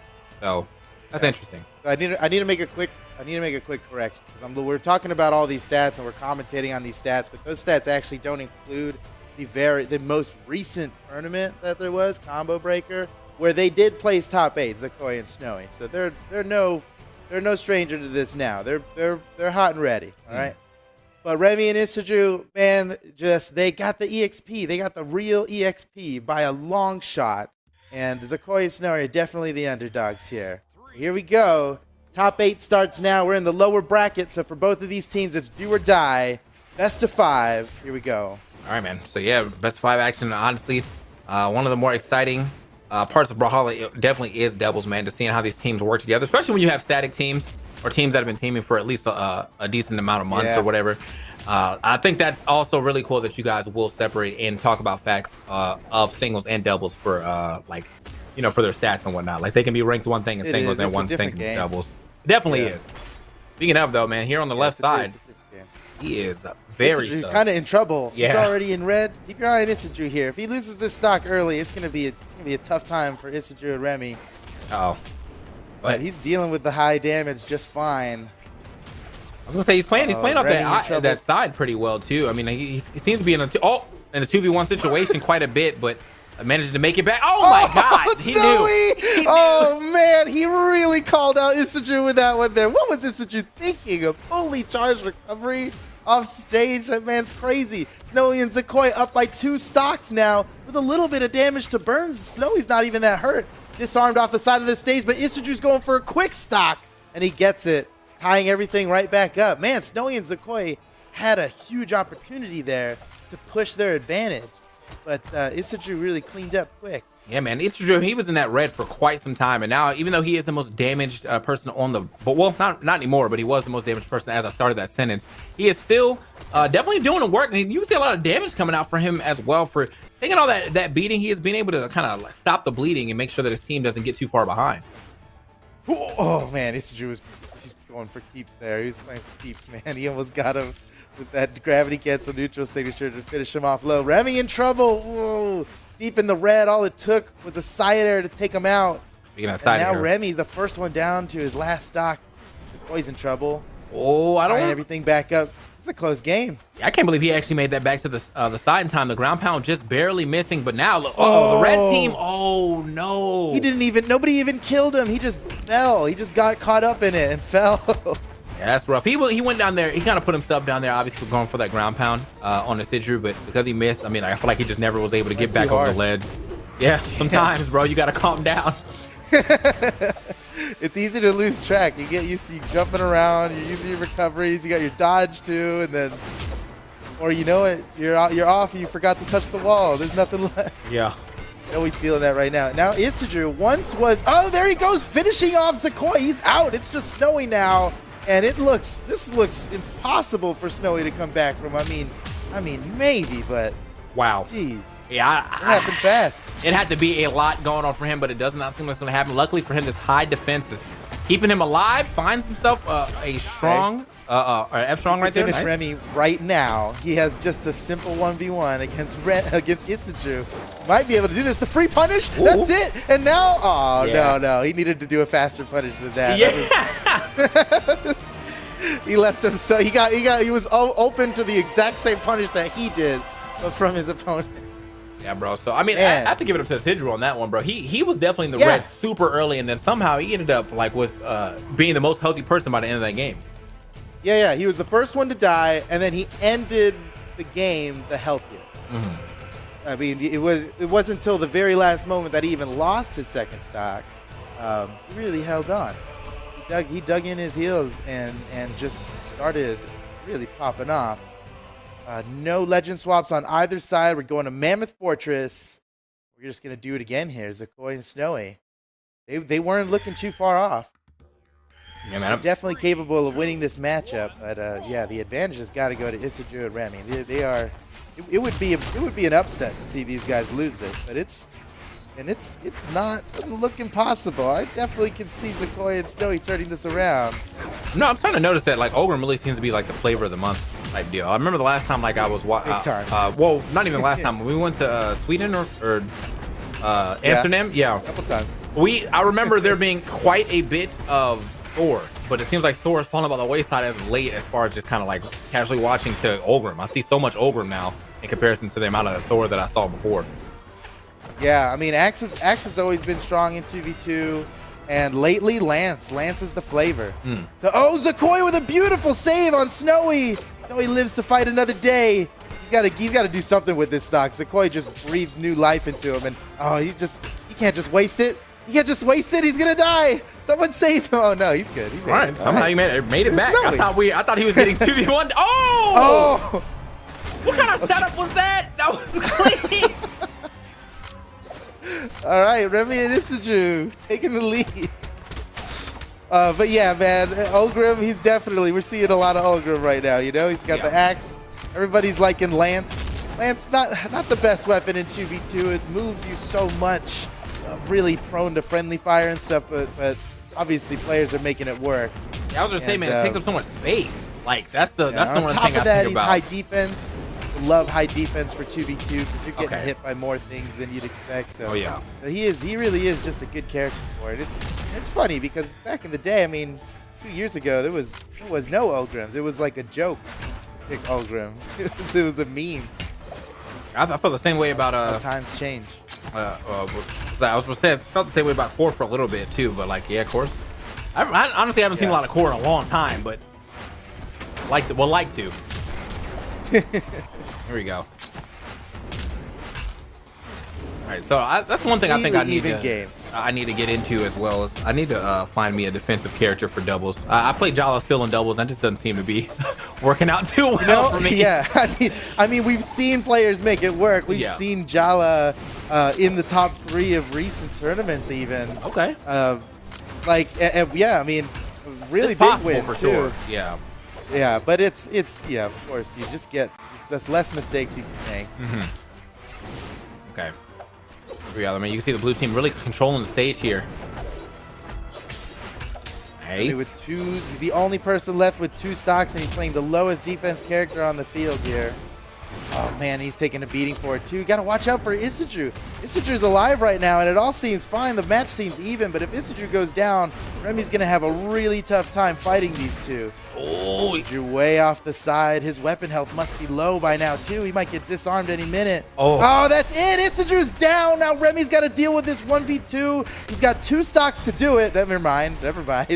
That's gone. Yeah, they got that out there real quick. They noticed too, man. They looked straight over there. Once they hit Remy off to the right side, they both bounced over there to go beat up Isidru, so they can make sure they get that stock off. So that's a good play. That's smart play. Oh man, Remy fans, do you believe he can maybe take out Zakoi and then win the 1v2 against Snowy?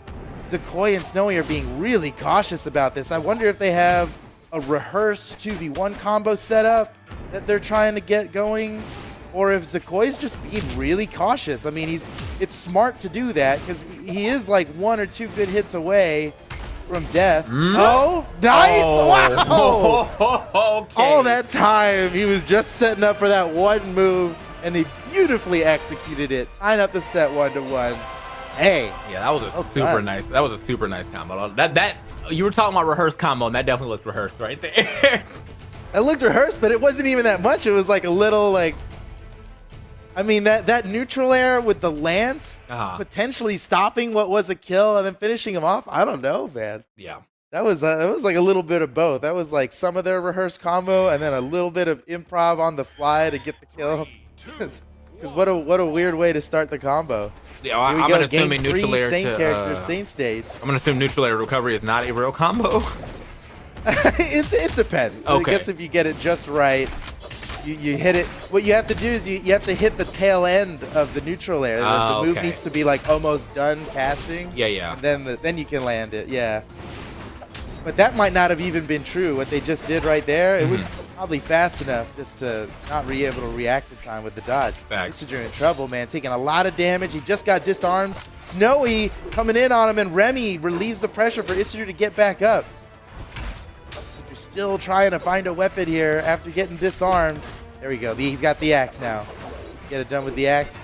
Boy, doing a good job of avoiding him. They are just chasing after Isidru. I can't help but think that this is part of their strategy. Take out Isidru. They gotta know. And then finish off Remy in the 1v1. It seems like a good strat, even though Remy's the lower defense. And Isidru sneaks a kill in. They get the first KO, but everybody's really damaged. We're gonna see stocks flying. Snowy, oh! Once again, Snowy just went too hard, man. And he played himself. Well, it looked like Isidru was probably expecting a down in there from Remy instead of that recovery, because he definitely went for a gravity cancel neutral sig, but yeah, Remy took him to the top.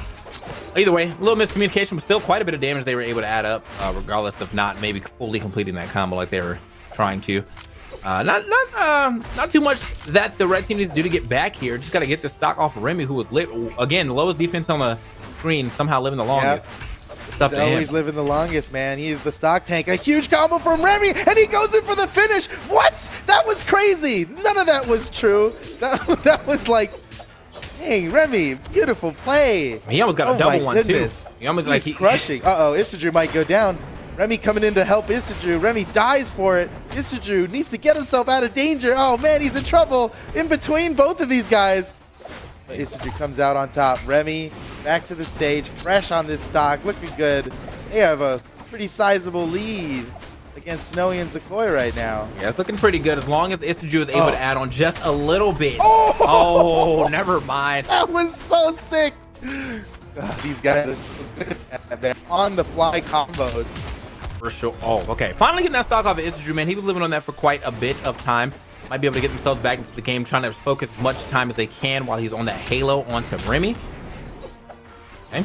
Everybody on the left side. Zakoi's pretty damaged right now. I'm keeping my eye on Zakoi here because his next moves are going to make the difference. He's got to do something big with his stock. No, he just falls.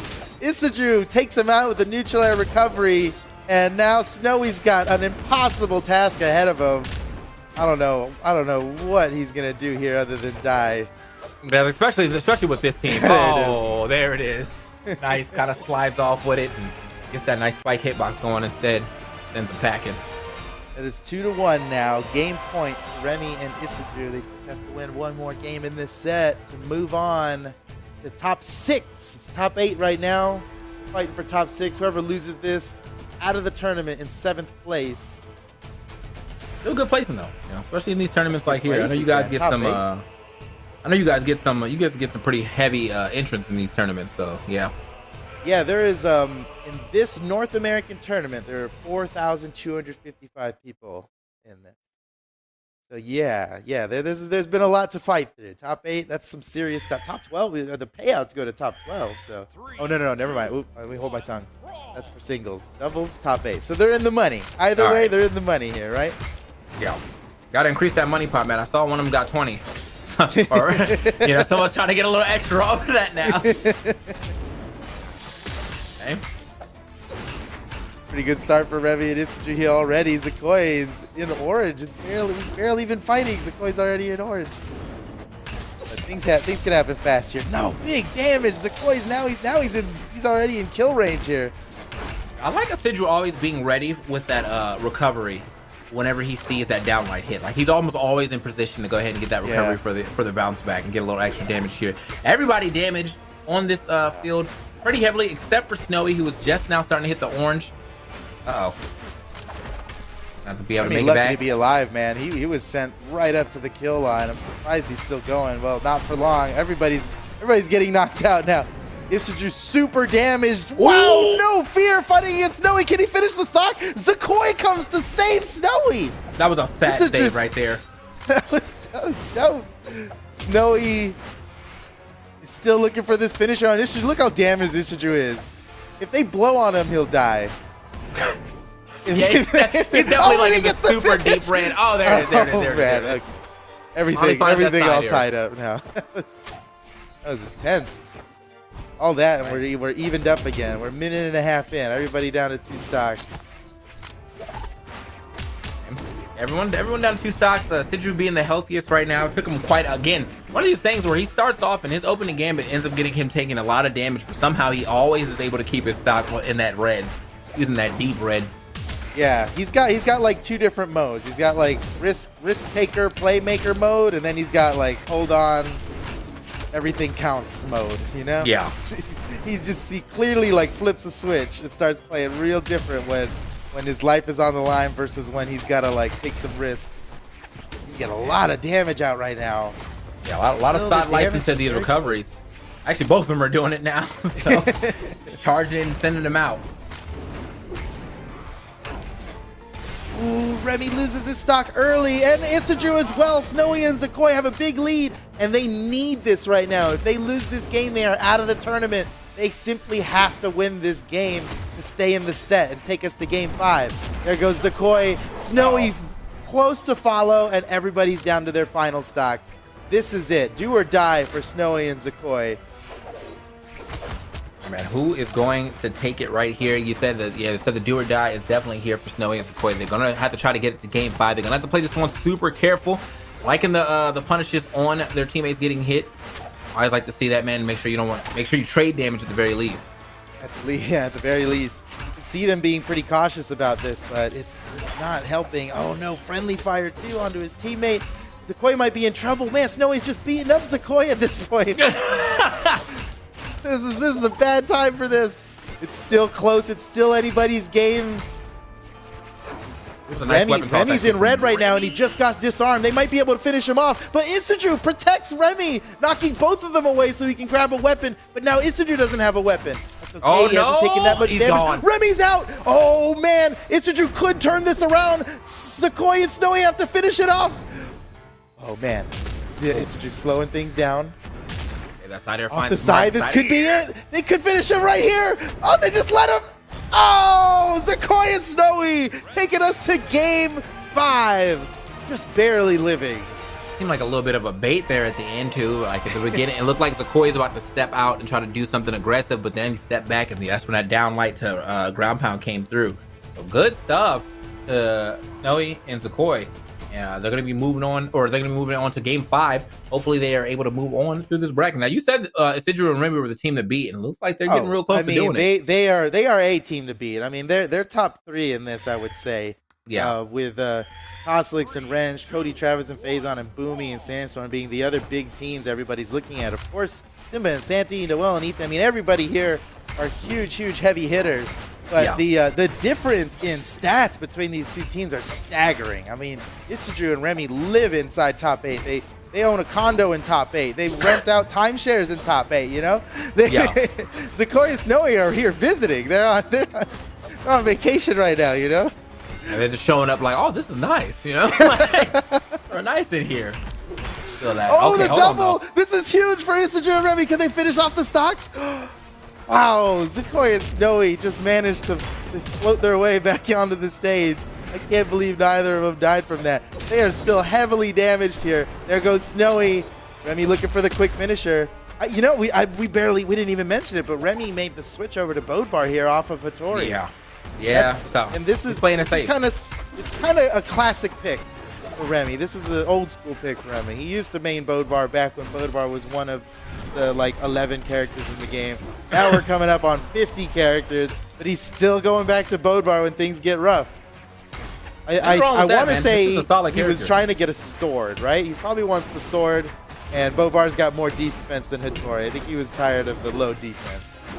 I mean, sword or not, though, he's definitely doing some work with his hammer. You saw him actually get a decent amount of recoveries on the right side. And he is very good at hammer. That's for sure. And he is stock tanking. I feel like, did Remy ever play Sentinel? Or am I tripping? Man, I feel like at some point every pro's brought Sentinel out once or twice in a tournament, and nobody seems to stick with it. Yeah. I think so. I want to say he's played it before. We've seen Sentinel here and there, especially around the time when we were doing those Europe tournaments together, you and I. There was a few people. Whoa, Zakoi! Oh, deep ground pound takes Isidru out a little early. This is still super close. Zakoi's got to be really careful on this stock. This is potentially his final stock of the tournament. Same goes for Isidru here as the pressure just keeps mounting. Snowy trying to make it back to the stage here. And Zakoi really opens up a path for Snowy to get in. That's still one of my favorite looking stages in this game, man. That crashing down to the ground, like, what's up? I'm in here. Zakoi just killed his teammate with friendly fire. Now Zakoi's in huge trouble. He could just die right now. Oh man, he didn't die, but he took some damage for it. Meanwhile, Remy stock tanking, still with 2 stocks left. This is looking pretty heavily in favor of the blue team here. Remy and Isaju might be able to close this out. But I gotta say, if Snowy and Zakoi, maybe they could switch their attention to Isaju here, finish him off real quick, and then win the 1v2 against Remy. There's some chance of that. But the longer this goes, the closer Zakoi gets to being knocked out. He's in red. He just got disarmed off the side. Remy protecting the weapon. He's still able to snatch it off the side once again. Zakoi's in big trouble. This could be it. You just said that too, and I feel like they looked over at him. They were like, yeah, you know what? This is right. We should look more at Isaju. But somehow, though, Remy is doing a good job of playing the aggressor. Still living on that. How is he alive? Everybody in the Oh, my red. goodness. The double? That's a nice play from Zakoi. Is not enough yet.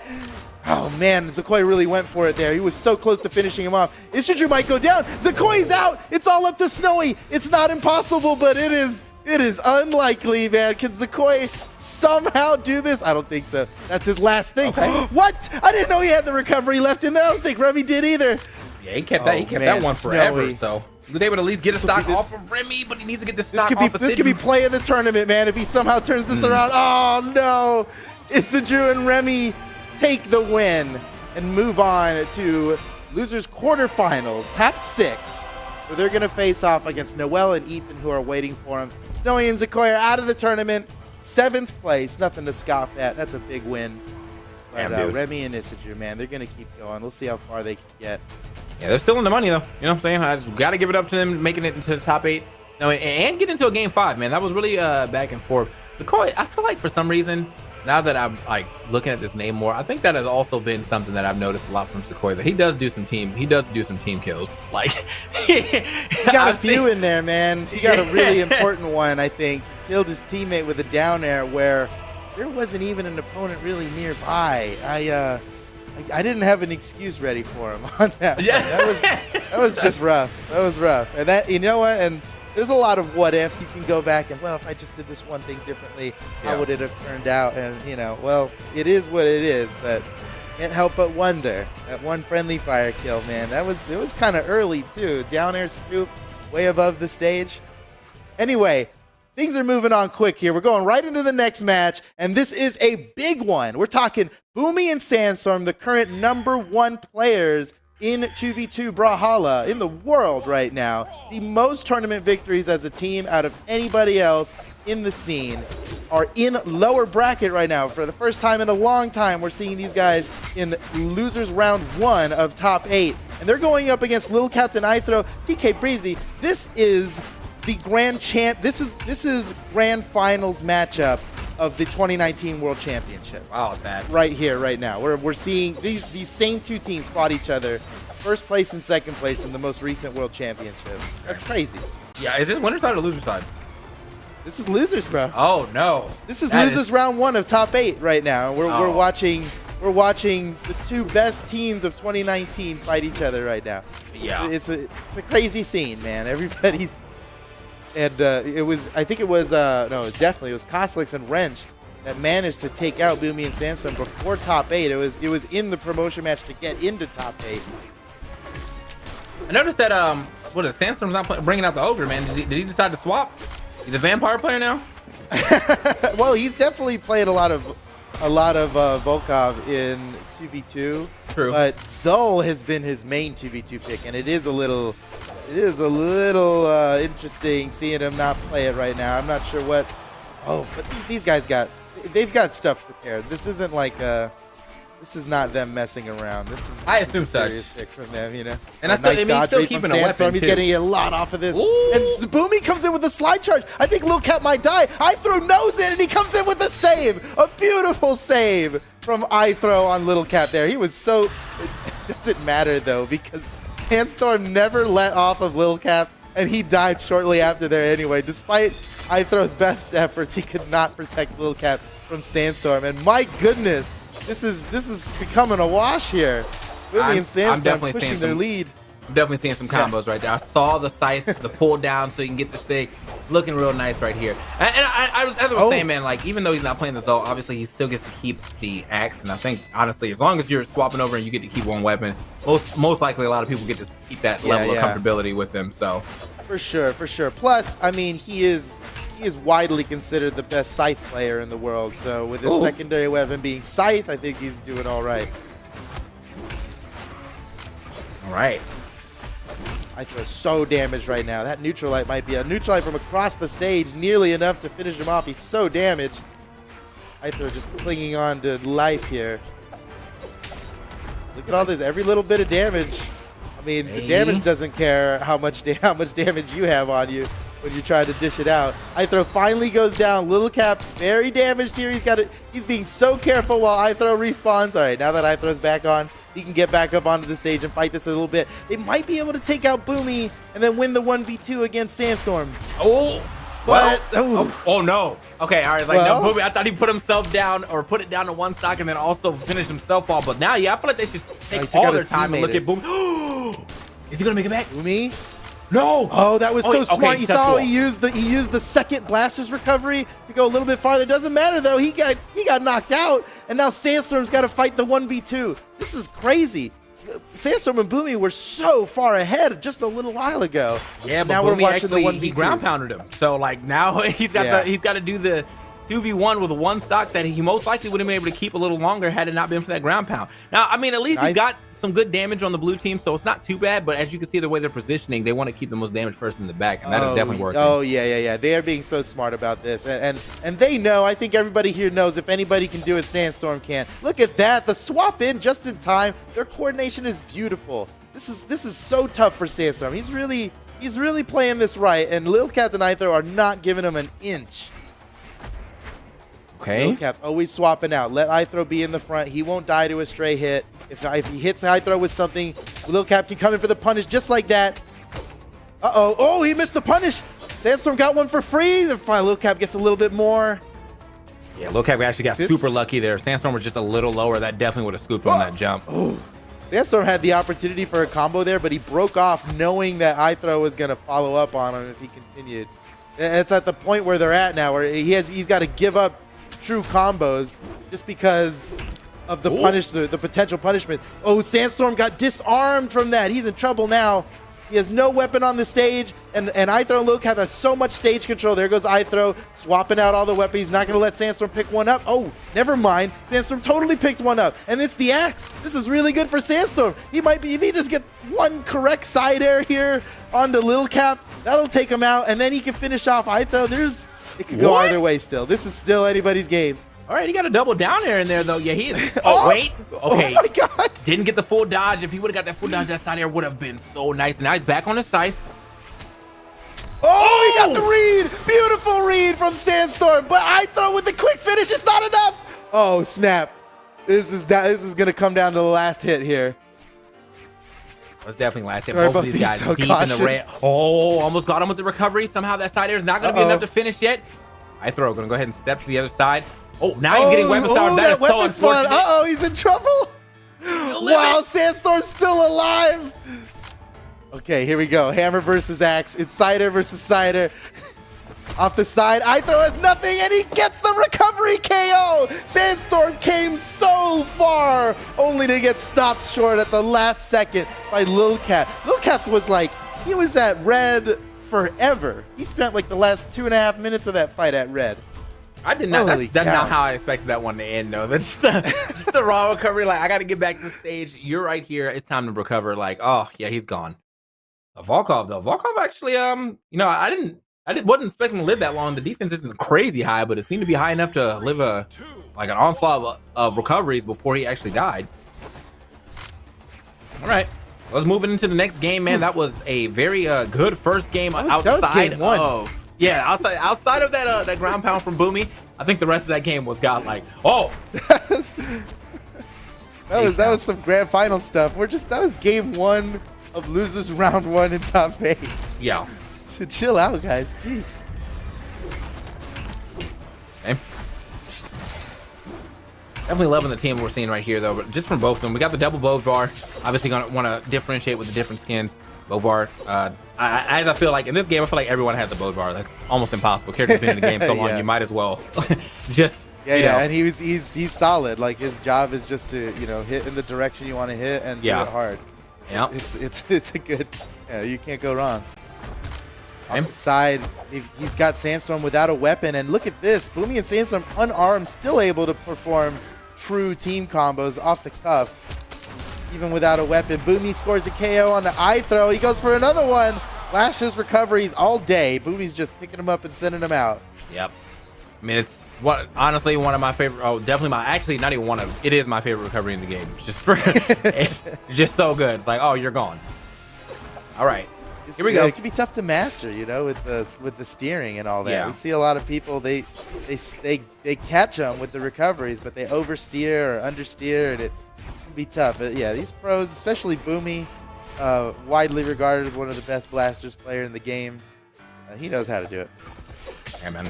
BOOMIE and Sandstorm both with 3 stocks still. They're pushing their lead further and further. Look at all this damage they've done to Little Caps here. There's some more. They got punished for that one. Is so unfortunate because that was Volkov actually taking out Cross or Sandstorm actually taking out BOOMIE and then getting hit or getting that actual hit. So right, yeah, Little Cap got the punish on him for free. Oh, he was hitting his teammate. Unfortunate. Yeah, so I mean, at least they got the stock off the teammate at the same time, but still, bro, that's probably not the way that you wanted to go out. Yeah, they got their lead. They still pushed a big lead while they were at 3 stocks each. So even though they got taken out there, ooh, there's that oversteering I was talking about. BOOMIE caught him, but the angle was a little too steep. You're gonna have to try again. Little Captain Eye throw very damaged here. BOOMIE and Sandstorm can take him out quickly. That could be it right there. Down sig mid stage, still getting the KO.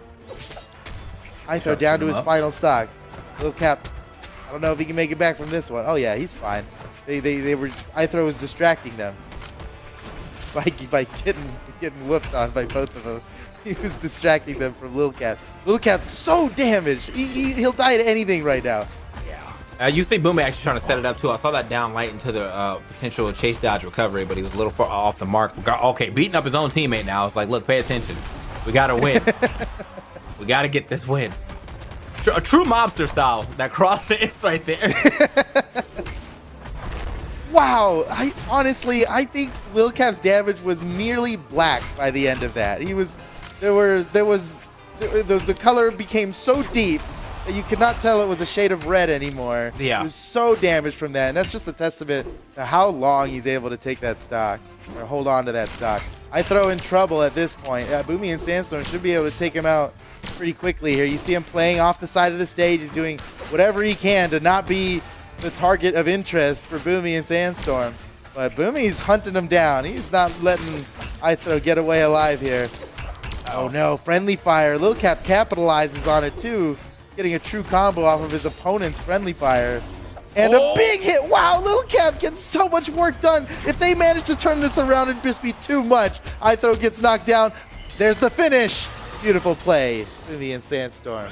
Line up the set, 1-1. Definitely an Into Darkness right there. So, does he have a active input on that? On that which stick? one? The stick that he just used to finish the game. I think that was, yes. Okay. Yeah. Volkov is doing that a little bit. I mean, it's always the side character. But.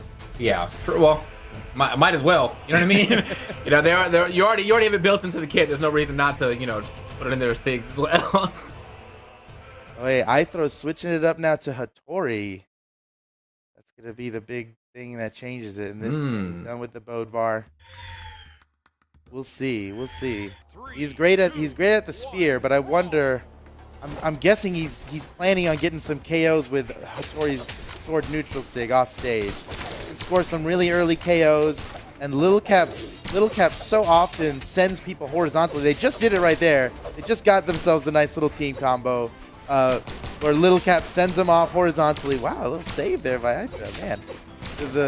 The extra speed too is looking good on iThrow right now, playing Hattori versus Bodvar. But oh man, look at that! iThrow got caught up in a little combo there, just a few extra hits than normal, and he's like in red already.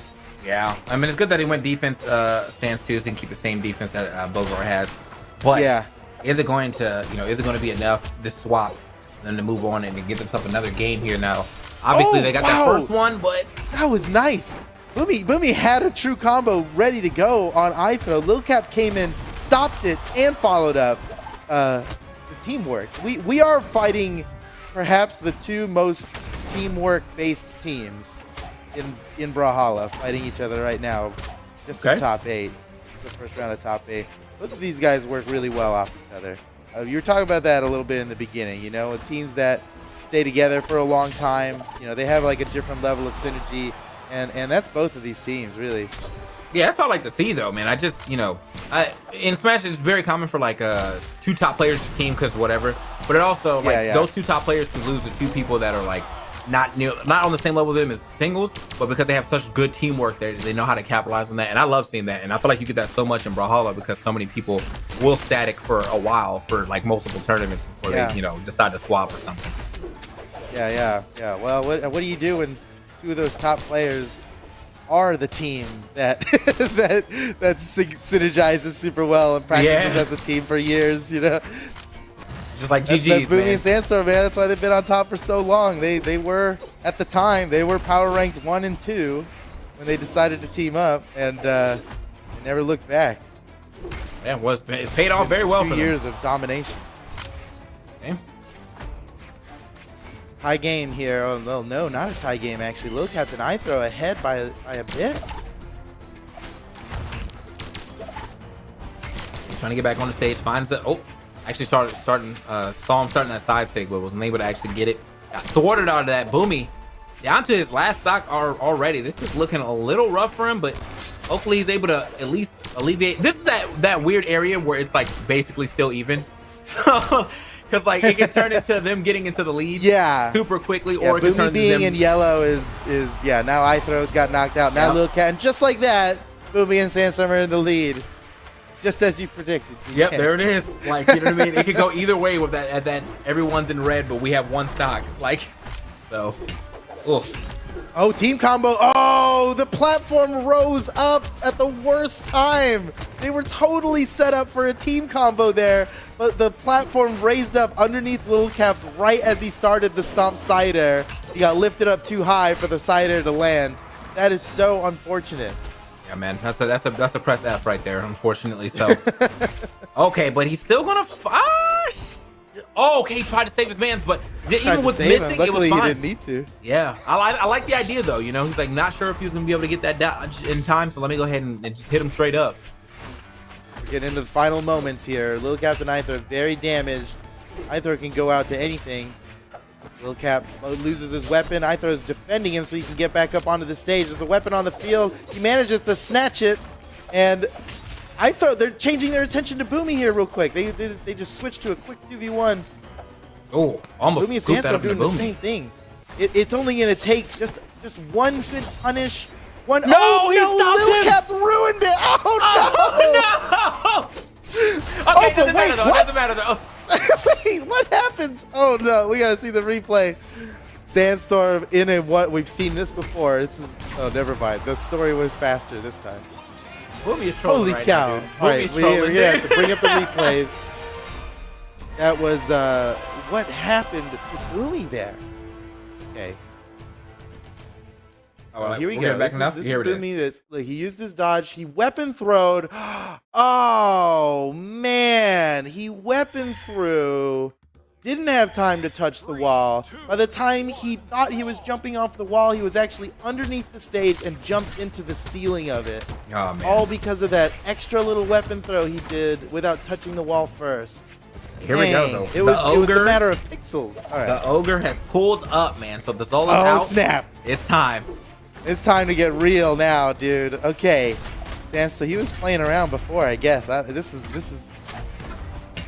the Zol has provided them with a lot of success. Yeah. But we say that as he is getting destroyed right now. He's the most damage on the field. His weapon's already been disarmed 30 seconds into the game, and he's knocked out. He didn't do anything with that stock. Oh man. BOOMIE gets a double with the downlight side air. Sandstorm sends Lil Cap off. He's looking to finish him right here. He could get it. iThrow's trying to defend, but it's not enough. Sandstorm finds his mark anyway. Now Aitho's in trouble here with both of these guys on the corner. He's running out of jumps. He played that one safe. He's got to get up on the top. All right. Yeah, he made sure that he was not gonna put himself in a bad position while he was in the 2v1. However, look at this on the right side. Oh, nice. Oh, that's it. That's what I'm talking about. That's what makes Zul so good for their team, man. It's these signatures he lands. Whenever he gets that cannon neutral signature off, BOOMIE's always got something ready for it because it's a big hit and it gives you enough warning. You know, it has enough active frames to give your teammate a chance to set up. It's like, you know it's coming. The trajectory is predictable. You know, there's no DI on something like that without it have been a double hit in the same hit stun, you know? Yeah. So they took advantage, but even with all that, wow, Sandstorm down to 1 stock. BOOMIE still got all 3 though. I take it back. Master's Curse. He lost it there. But Little Cap's down. It's been less than 2 minutes. This is a real high octane match here. Yeah, in less than 2 minutes. They kind of went in though. I mean, like obviously, even with the team combos like that, you said this is what we were expecting to see. We're getting exactly that. As soon as the Zul came out, seems like everything has kind of changed. He went for it again. Very close. Very close. Yeah, and that's something these guys will do a lot. BOOMIE and Sandstorm. A big thing that sets them apart when talking about team combos is that they manage to get huge team combos off of both of them starting from the same side. Usually you'll see these combos. Look at this. There it is. That's it. They don't need to start on the same side as each other like every other team does, you know? They can get it going from starting at the same side, and a lot of it's in part to Sandstorm's Zul pick. Yeah, I mean, you saw the way that he inched up for that too. Like he got the neutral light, and then he kind of like inched up to make sure he wouldn't hit the hitbox, but he could be there directly after to get that punish. So super, very good about that. Super sick combo right there. Super sick combos in general from this BOOMIE and Sandstorm team right now. Both are Huntori though. We are into a game 5 situation. Yep, here we are. Game 5. All right. Here we go. Do or die. This is crazy. This is 2019 Grand Finals, 2019 World Championship Grand Finals matchup here in round 1 of top 8, loser's side. It's just mind-blowing. I mean, lucky us, you know? Yeah. We weren't supposed to catch this match right now, TK. We were supposed to fight. We weren't supposed to see these 2 teams yet. Oh man, Aitho's dead early! Wow, that's an early KO. They gotta be happy about that one. A beautiful gimp by BOOMIE and Sandstorm. Yeah, almost got rough for BOOMIE there too, man. They saw him get stuck under the stage just for a quick second, but luckily he didn't panic and mash that A button too much. So he was able to get back from under the stage, back onto stage as well. A early stock being dropped here from the blue team, that is going to hurt, especially since it's on Huntori. I mean, well, I guess it doesn't really matter since they have the same defense now, but still, like, it's just unfortunate that you dropped that stock that early. That's huge. I mean, he's doing a good job of not getting hit here, but he hasn't really been dishing a lot out either, and Lil Cap's taking some punishment for it. Down to his 2nd stock now. Aitho has to fight. Trying to avoid him while Lil Cap comes back to the stage. There's Lil Cap. Aitho with the punish. Beautiful play. He hit his teammate, but it was totally worth getting the KO on Sandstorm for it. And boom, are you serious? Oh my goodness. He got the nair into a chase dodge just to get back to the stage. I don't think he even needed it. I'm pretty sure he had to jump for it. He's just making it look good. I think he just wanted to make sure he didn't get scooped. I mean, you saw him actually get that recovery out, like the recovery star showed up. So if he had went for like an air dodge up or a jump, definitely got scooped up there. So smart for him to go for the aggression off stage. That way he can make it back to stage a little easier. Yeah. Even game between our competitors, but the damage is definitely racking up here on the blue side. They've got to get it done now. It's do or die for both of these teams. They both face elimination.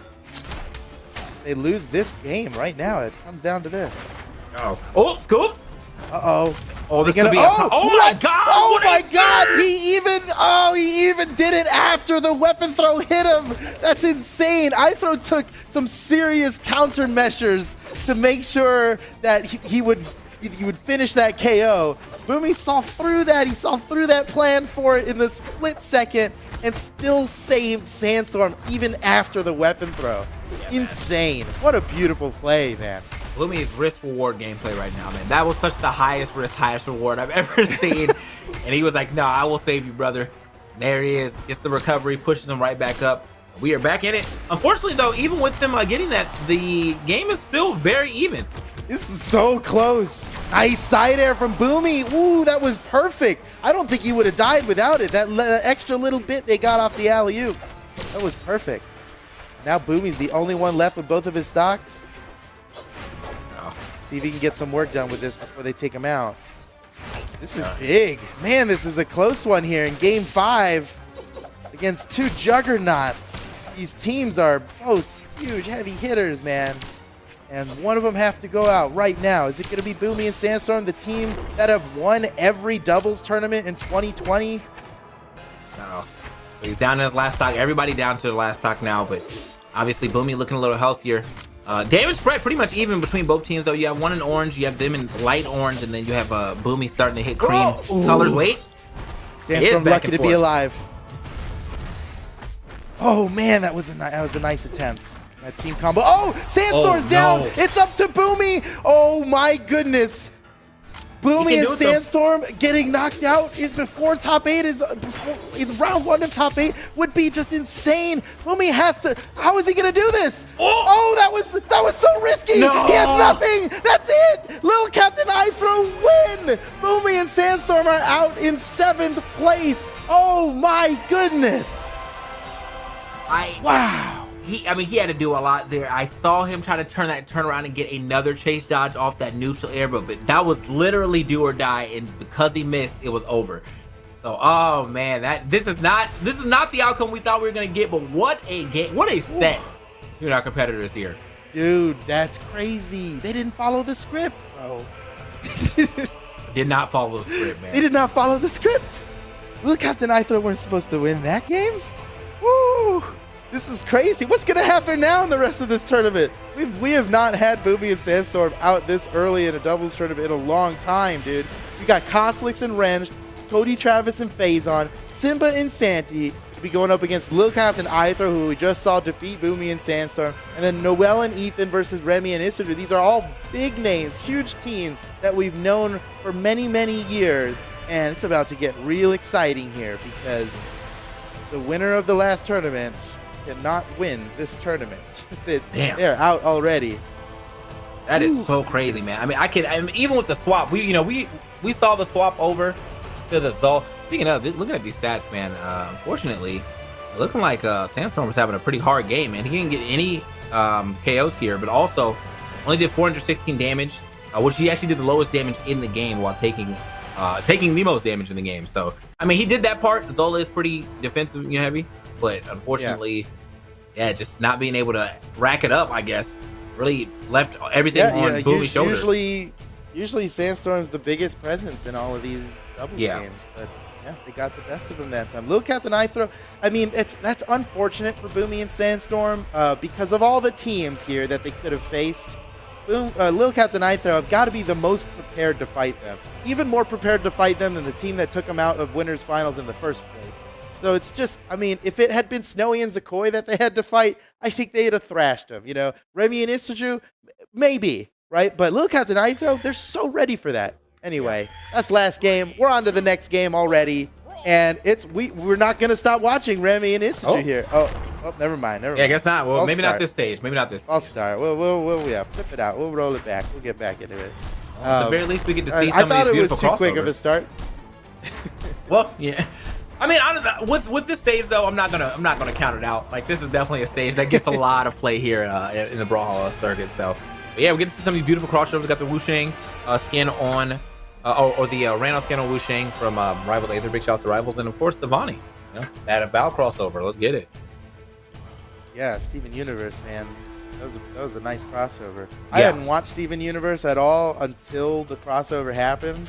Once I knew we were doing the crossover, I had to binge watch it so that I wouldn't, so that I'd be up to date on the crossover and all that. Fair. It turned out to be my favorite show. I binged it in 3 days, that whole series. I love that show. So Noel, we've seen Noel play Val before. Hope to see him representing the Steven Universe crossover. And we're going to get back into this. I think Noel just had to reconnect. Going right back to the same stage, and we're going to get this going. All right, so let's see. It looks like we're going to go ahead and keep everybody going as well, as you said. Pretty good stats here on Val. in general, even with making it a little more even by swapping off a little bit of that speed for some strength. Here we are into our first game for real this time. Just want to make sure. For real. This is top 6 now we're watching. How will we get over to this top 4? That's where we're interested to see what we're trying to get into right now. Hold on. So you see him trying to box it up. Ethan and Noel seem to pretty intentionally be playing double gauntlets. They must have some plans here because Ethan playing Wushang is kind of new. I mean, he's for a long time been like the spear guy. So it's not, I guess it's not that. So, whoa! Oh, that's a big KO for Ethan. Holy cow. Oh, and the dodge read. Oh my goodness. Noel's got to finish off Remy. Oh, he just let him come back up on the stage. You were 1000% correct about him. As soon as you said he was a spear guy, he got 2 big spear plays. He's like, you know what? I am the spear guy. Get the big spear play at the top, and almost got another one here on the right side. But yeah, unfortunately, Noel was not able to look over there and potentially just get another. Oh, pulled him from behind with the neutral sting. Jeez. Oh, watch out, Ethan. Oh my goodness. Dude, that was, man, Ethan popping off with that spear. I'm still just trying to recover from that. Still got 3 stocks, but so does Remy. They take out Remy before they take out Ethan. Holding that, has no weapon. Stage. He's waiting for a weapon to spawn. Remy comes in with the easy punish. Ethan got caught up in a neutral light trying to take out Isidru, and then Remy just comes up from behind. Free punish. Remy gets knocked out at the same time, and damage and stocks are pretty even for both of these teams here. Watch out for Isidru. Oh, Ethan got the dodge read on Isidru. Isidru might be in trouble right now. Never mind. He makes it back. Whoa, Ethan's not done with him yet.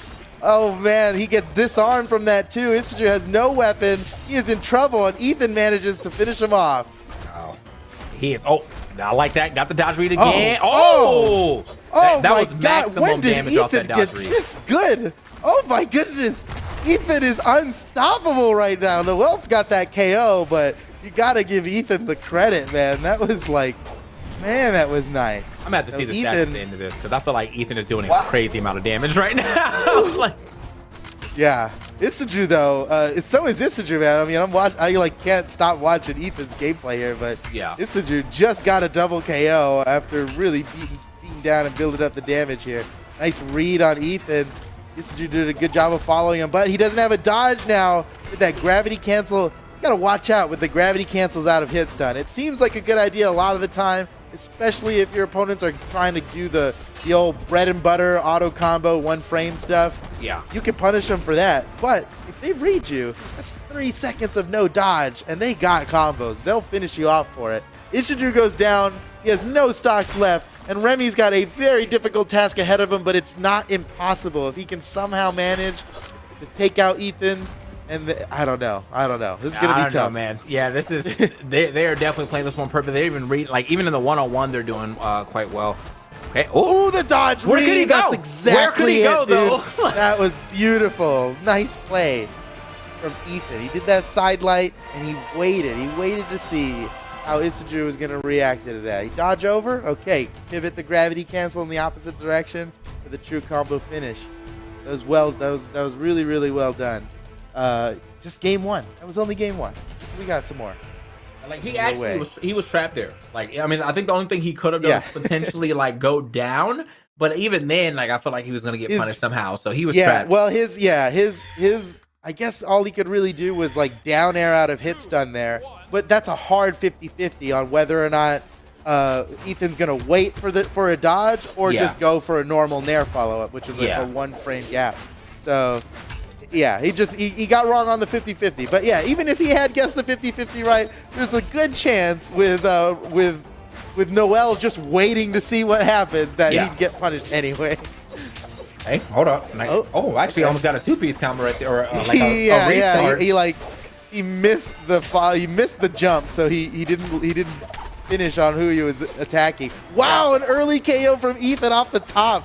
That seems to be the best the best thing he's doing with his spear is catching people with downlight recovery, gravity cancel downlight recovery, while they're already way up high up on the stage. Yeah.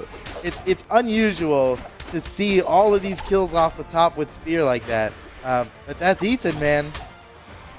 I'm definitely. I mean, he's doing it. I mean, and on top of that, again, as the resident spear guy, man, he's making that spear look like a way better weapon than I originally thought today. So, I mean, never that I thought the spear was bad, but you know, to me, sometimes it's kind of like a middle of the ground weapon. But he's making this joint look straight up top tier. Okay, the long that's ground another pound. one. Holy cow! Ethan and Noel are ahead by so much right now. They have all 6 stocks.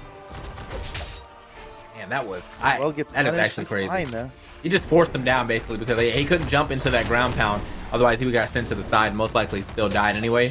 So he just had to hit the blast zone. He was like, you know what? I guess I got to give this stock up. Yeah. You want to just get rid of it rather than leave your teammate alone for too long. Because you're fruitlessly trying to make it back to the stage where you know you can't. Ooh. Ethan still with all 3 stocks. He is the MVP of this match, I think. Man. For sure. He's doing so much. Last match too, man. He almost got it again. Almost got it that again. was it, yeah.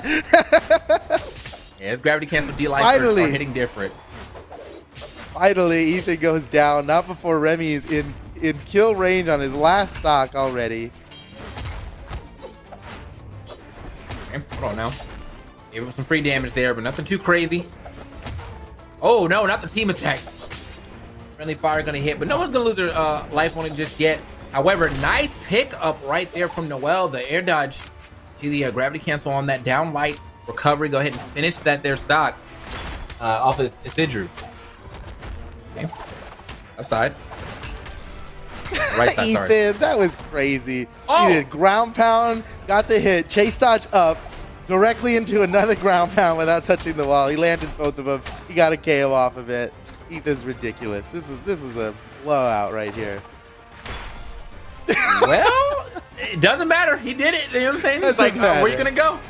Everyone's dying here. I still got stocks left, and yeah, I mean the damage. Actually, Noel kind of stepping up there on the damage. They got pretty much comparable damage, 532, 534.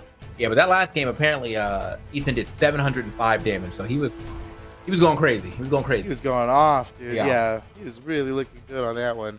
That's game 2 in the bag. A very convincing victory on that last one.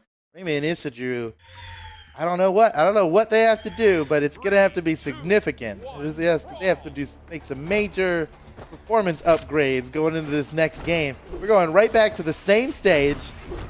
Surprised that Isidru and Remy are leaving the stage on the field when it has not been doing them any favors. Okay. They have the opportunity to ban it. They could have banned this one. Yeah. I guess they're not worried about the stage. This is pretty widely considered to be like the most neutral stage. Hey man, well this is going to be an interesting one. Seeing as we got a couple swaps out here. I see the Brent out, one of my favorite characters as well. Tries to go for the down sig, but no commitment there, I guess, from Val or Stevani. Uh-oh. You could get the KO on Noel here. Oh, Noel lives. Ethan came in with a distraction. Noel able to make it back up uncontested. Lives to fight another day. That would have been an early KO. Okay. Brent over here. I think this Brent was inspired, to be honest. He was like, you know, that spear play. Definitely hitting different. Maybe. Sidge was like, it's my turn.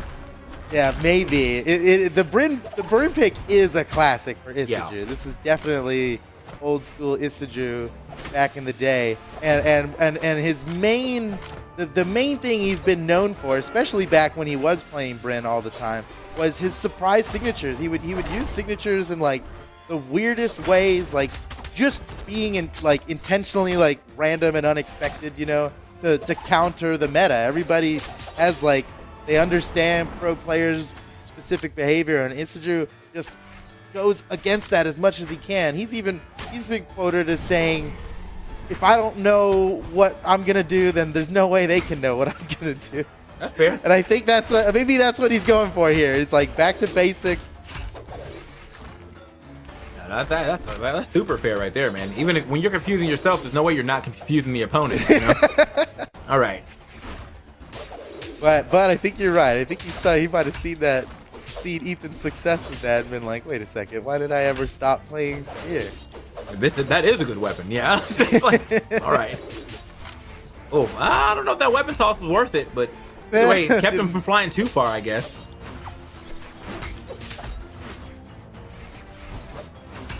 Oh, Everybody with 2 stocks. No, Ethan down to his last one. He was the stock tank last game. Now he's the first one to his last stock. gotta get back down to the But ground. everybody's so damaged that it's you can't count any of this. They could all go down at a moment's notice. Oh, for sure. We're just gonna find out who it is. The spear. Lost his weapon now, and Ethan finishes him off. Man. Very nice. Yeah, as soon as he crept over that edge, he was like, absolutely not, send him packing. And so we got a pretty even game. Ethan, for the first time, is looking the most unhealthy. You know, usually he's been. I still want to see his damage output, but as of right now, this Bren pick must have kind of thrown him for a loop just a little bit, or the teamwork has kind of picked up here for Asidru and Remy. Right? Where is he gonna go? Oh no, not the team attack. You never want to do that. It happened quite a bit a little lately though, but Remy sitting in the red. This is it's a little dangerous for him. At the same time, so is Ethan. So Ethan's on his last stock. So you know, even if Remy loses it, they're still, the red team is still sitting, or the blue team is still sitting pretty. Speaking of, yeah, Remy with a full stock left. Yeah, he can do whatever he wants right now, and he'll be able to finish it up, I think. So they're looking for their first KO, and it's on Asidru. Oh, now Remy has to do this 1v2, and he's knocked out. I don't think he can make it back from this. Ooh, he could have, but Ethan with the perfect spear down air, ready to go. All right, here we go. This is a tough one here for both of them. Honestly, I mean, as much as a disadvantage it looks like to be in a 1v2, that's all it took. One wrong move, and Remy's able to capitalize. One side air, and that's it. But leave it a little too hard right there. Ethan's been pretty hot today. He might be able to finish off Remy anyway, despite being one hit from death the entire fight. No, never mind. Give it up to Remy.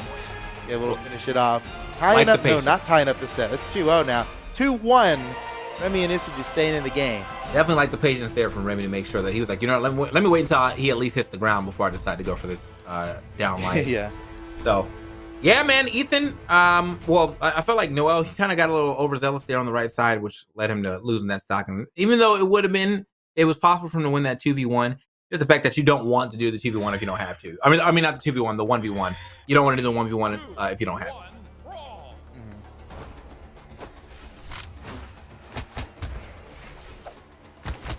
All right, back to Mammoth Fortress. These teams have decided before fighting, perhaps, that this is the only map we want to play on today. Perhaps. Merely speculation. Ethan taking a lot of damage at the beginning. We're 20 seconds in, and he's in orange. But he's about to dish. Ooh, Noel, accidental ground pound onto his teammate. It has taken some punishment. All right. So again, you were talking about the fact that we have this double knuckles out, but I don't know if that's really the double gauntlets. But I don't know if that's really like been the shining star of their play, except for that at the end. You know, at the end of that one game. You're right. Yeah, they haven't really been doing anything specific with it. I only say that though because like Noel doesn't particularly like main gauntlets or anything, and neither does Ethan. These are both pretty odd characters for them to pick. Nice team combo from Remy and Asidru there. So I'm thinking, you know, why are they both picking gauntlets suddenly? This is like pretty unusual for both of them. And gauntlets isn't like a current flavor or anything. Nice! Ooh! Ethan with the dodge read. He keeps catching people with that. You cannot dodge in on Ethan with the gauntlets. He's so prepared. Oh man, yeah. I mean, Ethan is just like every time you've seen him do that, where he's like, all right, bro. Where you think you're going? No, I'm already here. Now you gotta go. Yeah, he's always ready for that. He's like, he's really in these people's heads because you don't have to dodge out of the sidelight. You could like attack and hit with a lot of things too. Hold on. And should be able to make this one back. He does indeed make it back. Okay. Having him up though. Unfortunately put a little damage on his partner, but it was just the neutral lights. A crazy amount of damage there. Either way, the game even, except for the fact that like the red team is in the red. You know, they're keeping hurting. Yeah. They're keeping the theme alive. So talking about the red team. Oh, Remy, nice interrupt there. He came in with the recovery, stopped him from getting a true combo on the Asidru. Not only that, but he finishes off the stock, puts his team ahead. Good play by Remy. He's a real team player. Oh, Isiju couldn't finish his neutral light, but you saw Remy prepared for the true combo finish off of it. Yeah, these guys are fighting for their lives right now. They have to do it. It's do or die for Remy and Isiju. If they lose, they're out of the tournament in 5th place. If they win, we're going to game 5, and they stand just as much of a chance as Ethan and Noel to win this. And man, Ethan and Noel were dominating so hard in the first 2 games. It'd be a surprise to see them drop it after all of that. But they've been able to at least bring this back and keep it close. I mean, like they lost those stocks and got to the last stock while looking pretty hurt, or while the blue team was looking pretty healthy. But somehow, this is a decently even game outside of this man just now hitting red. Anything could happen here. Oh, nice, Isiju. Ethan's in trouble. This swap, that's what you're talking about, though. That's what I was side sig, down sig, out of nowhere. Like, what's good? he had to gravity cancel the down sig just to cast it a little earlier. Okay. Because the side sig leaves you off the floor a little bit. So to cast it faster, he gravity canceled it. Ridiculous. It's a silly thing to do, but that's Isiju, man. Now Ethan, I mean, if Ethan can turn this around somehow, he'll win the game for him and his teammate. Win the whole set for him and his teammate, actually. I mean, that would be insane. But he's in a pretty good position to do it. Never mind. Wow, okay. That's a celebration. Remy and Isiju staying in the set. We're going to game 5. Dude, everything is going to game 5 right now, man. This is so crazy. Dude, lucky us, man. I love game 5s. Yeah, I mean, I feel like in top 8s, I don't want to see someone get stunned. At least get a game, you know what I mean? At least get a game in top 8s. I want to see, 3-1s or game 5s at the very least. But yeah, these are all game 5s right now. We are in it. The doubles, the NA doubles scene is so fun right now. With all of these huge teams, everybody seemingly capable of beating each other, and it comes down to how they play it. Game 5. Noel and Ethan had so much control early on in this set. I mean, they were completely stomping. We can get back to that. It looks like they're thinking about it. We might not go to Mammoth. Uh-oh.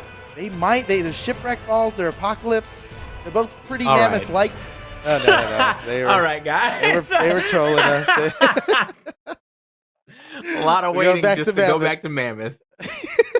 They were thinking about it. All right, here we go. Game 5, do or die for both of these teams. Whoever loses is out in 5th. Whoever wins moves on to top 4. So the winner of this will have to fight the winner of Simba and Sandy versus Little Captain Ithro. Either way is a difficult road ahead.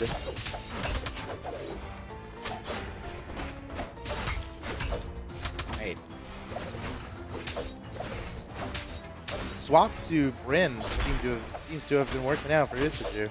Most definitely, dude. They are like, I don't know how he did it, but it's just like as soon as he saw the spear was popping off, he was like, you know what, I do want to bring my spear out, and it seems like this Bryn pick has been a very solid pick. But I've always thought Bryn was just a solid character to have in the pocket anyway. So for sure, really good stats, hard hitting sigs, yeah, just a solid character.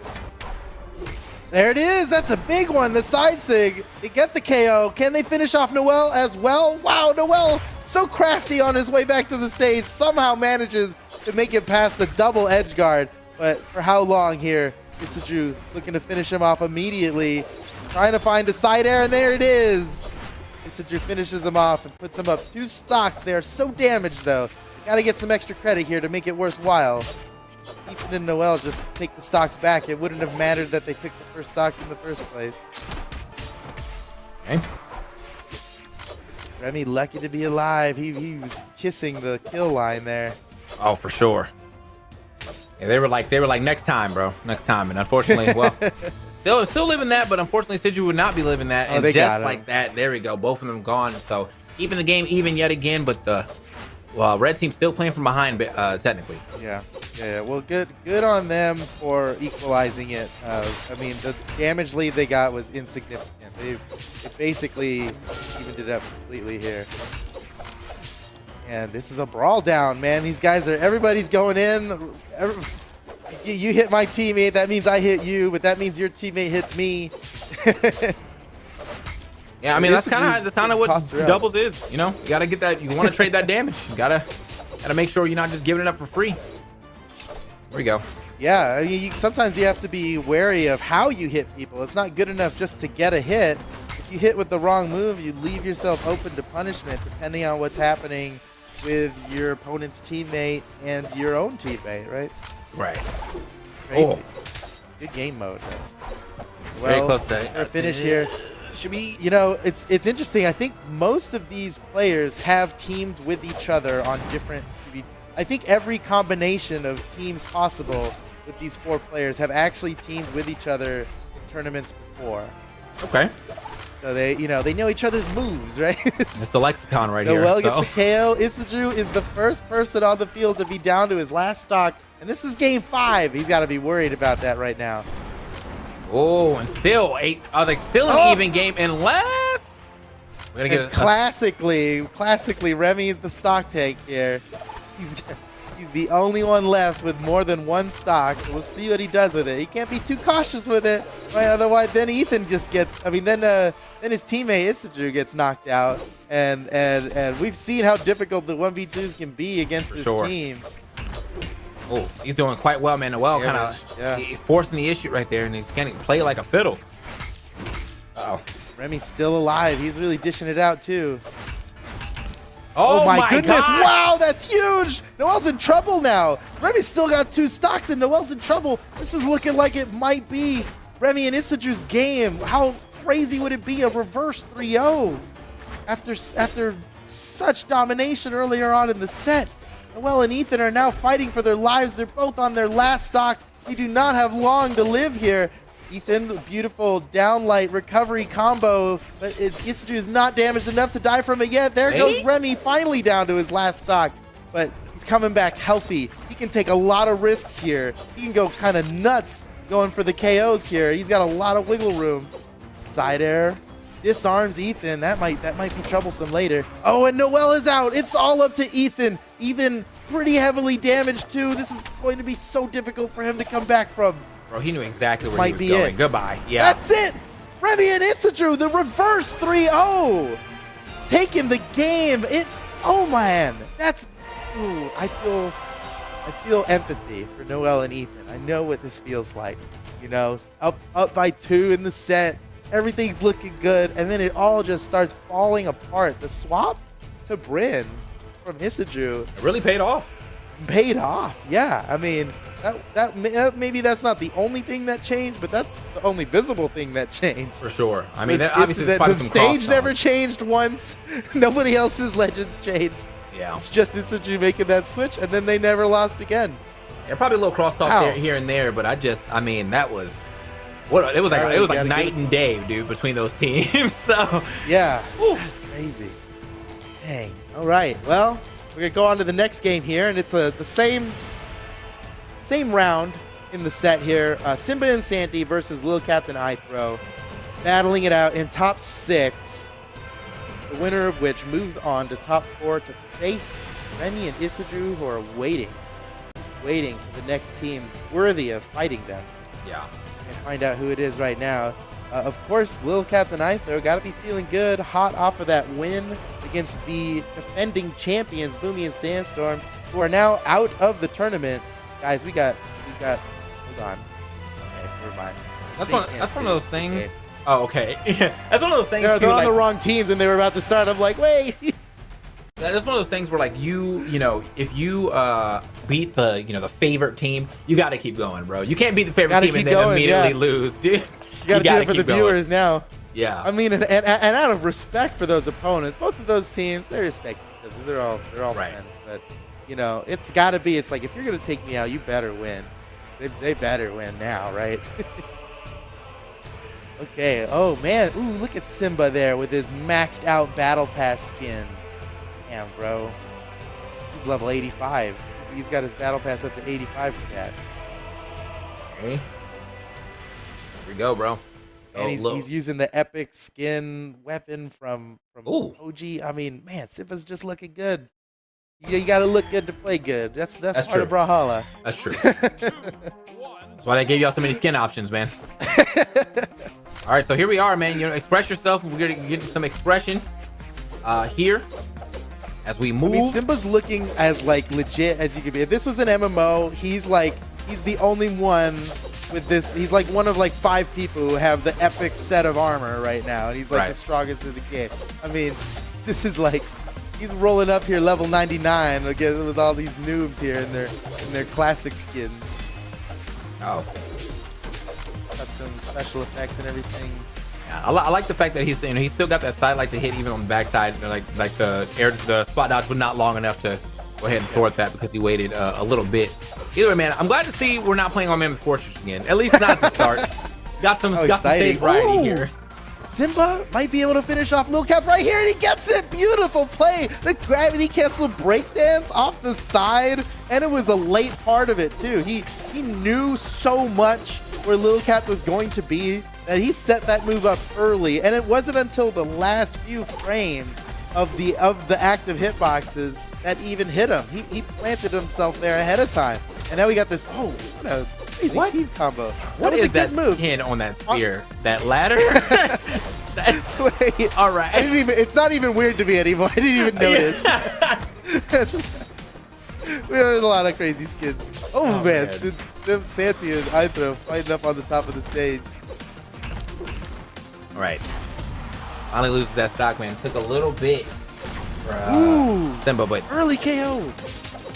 Santi scored a very early KO onto Ithro, and Santi and Simba are looking on top. Oh yeah, that's a ladder. That's John Cena's ladder. Oh, okay. All right. That makes sense. Yeah, John Cena, he's got a ladder. That's horrible. All right, scooped up.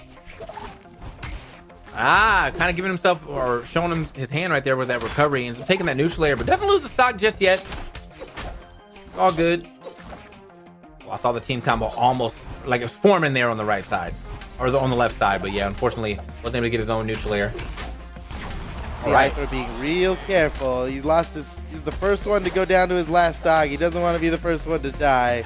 He's being real careful about how he does this, but he's trying to find a KO on Santi here while his teammate gets beaten up by Simba, taking him down to his final stock. Ithro still fighting Santi.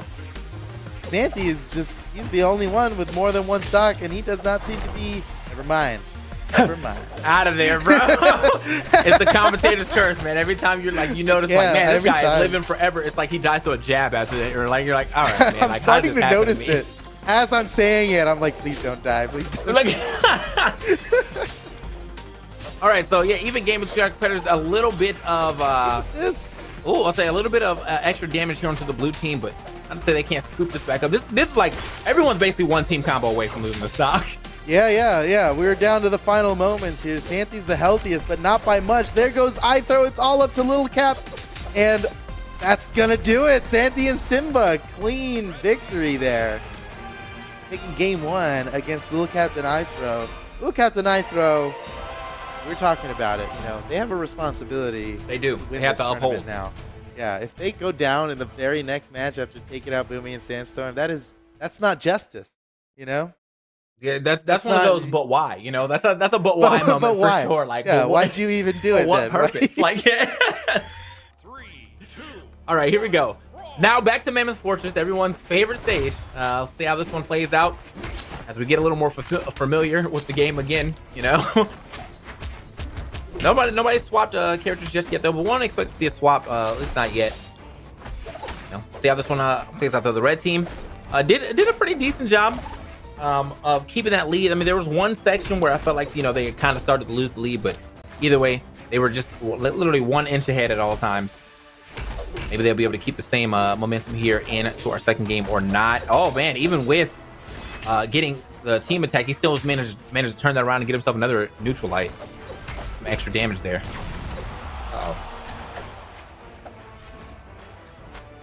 Simba going down early is a good sign here for Lil Captain Ithro, but they're not far behind. They got to make some use of this. Plus, Santi's looking pretty healthy still. Oh, the double! Wow. Okay. Whoa. What's he doing down there? All right. Oh, whoa! Oh, the double! What? That was so sick! Dude, that was so sick. You actually, and you saw some pure Brawlhalla DI right there too. That must have been weird for you, TK. Yeah, but like, what a pickup to just know. Like, he was like, oh, he's gonna be right here. Let me do it again. And he almost DI'd that like perfectly to not die. That was actually some really good DI, and like not the kind of DI you'd ever really need in Brawlhalla too. Yeah. He did it correctly. That was beautiful, man. That double sword recovery. They true comboed it, and that's why the DI was possible, right? Yeah. Because he's kind of throwing, right? I want to say he's throwing, but being down in your last stock already when your teammate has not lost one yet, it is a little telling. However, it doesn't seem to really matter. Yeah, he justifies it now by killing everybody else really quick, so they're all at one stock. Yeah. Now it doesn't look like Simba's doing bad. It's just Santi doing good. Yeah, for sure. Like, he is definitely stock tanking. Unfortunately, for people playing twos in this game, there is no share stocking. So if you're coming from Smash, do not be expecting any of that. Oh no! Ooh, and speaking of, that's it. Now Santi's got to fight this alone. And you know what? He can do this. He can definitely do this. But I know iThrow and Lil Cap have some rehearsed combos. Oh, they got it going, but couldn't seal the deal there. Drop the combo. Santi's got another chance here. He's got 2 stocks too. So like, I mean, honestly, I think Santi's gonna win. you think so? He's fighting this so well too. He's not afraid of being sandwiched between them. Another dropped combo. I thrown Lil Caps.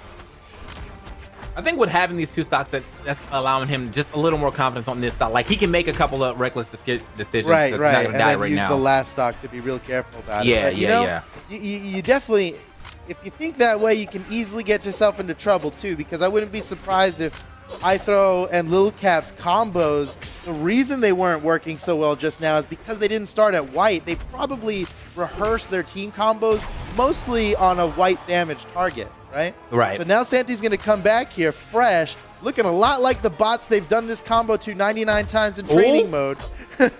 Is it enough? Okay. iThrow. Okay. He went down to save him just Santi's in case, in a good spot.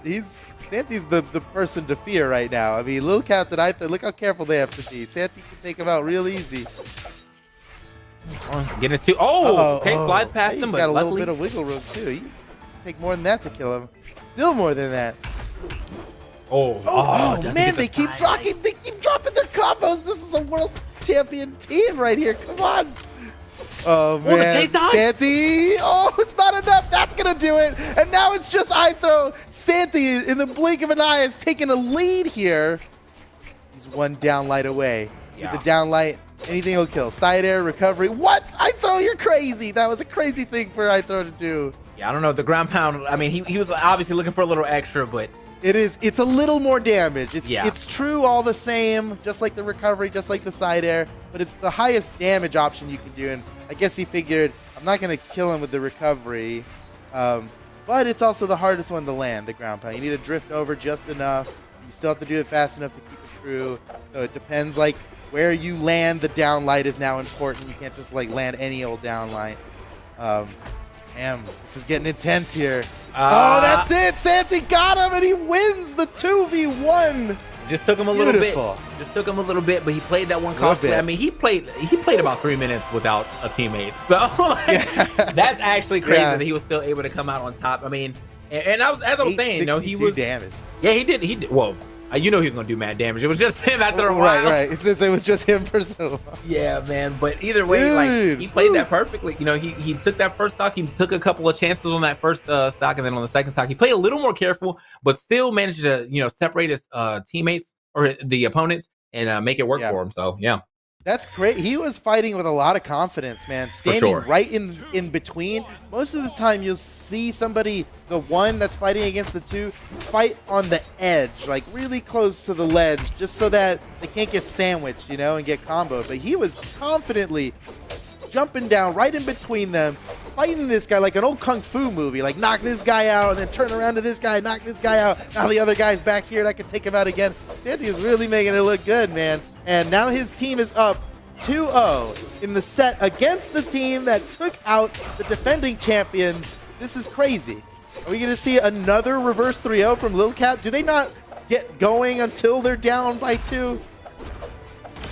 I Oh, must be. huge read from Simba. What in the world? Okay, hold on. He really called him out there and got the best reward he could possibly get off of it, too. And got back on the stage quickly, too. Yeah, so this is I mean, I like the double doubles right here, man. It's just like a EX combo that can happen at all times, you know? Just like we have the same moveset. It's all good. Let's go ahead and make it happen. It's good and bad. It's good because, yeah, they do synergize well, obviously, because you know exactly what to expect. Yeah. But you stand the chance of triggering DI much easier because it doesn't care whose neutralite it was. If 2 Gauntlet neutralites hit the same target, he can DI now. Ah, okay. That's actually so you kind of want to vary your weapons a little bit, but clearly the benefits for Simba and Santi outweigh that penalty. Oh, clearly, yeah. So look at the stock difference right now. 5-3. This is looking super rough for the red team. Usually, or for the blue team. Sorry, but usually they've been, you know, they've been doing well from behind. Just looks like they have run out of momentum. I mean, that's a lot of brain power you have to expend to beat BOOMIE and Sandstorm. So I can get it. Yeah, they used up all their power, man. They had nothing left. Right. So either way, I mean, they could at least get it down to an even game if they can. Oh well, there's one stock down. Okay, that's the they can get this next one. They're saying buckle in. You know, it's gonna take a while, but they got this. Lil Cap's just gonna have to play perfectly for the entire rest of the game because he's a feather away from getting knocked out of this tournament forever. I throw down to his last stock. Lil Cap in trouble. Simba. Okay, looked like he might have went too far, but he's fine. Man, this Lil Cap is looking hurt right now. Lil Cap, but he's getting KO still. He's still like out there. He's following up off of I throw. Oh no, that's it. And now these guys are. Oh my God. Oh man, he finally was able to DI out because of the duplicate neutralite from unarmed. Ooh, a little close right there. I mean, honestly, if he would, he could have probably waited that out and potentially finished the game. Oh, the weapon! The double weapon toss would have been so clean. Yeah, that would have been nice. That would have been highlight material. Either gets a KO. I don't think they're worried about it here. Simba finishing him off, and that is it. 3-0 in favor of Simba and Santi. They've defeated the team that took out the defending champions.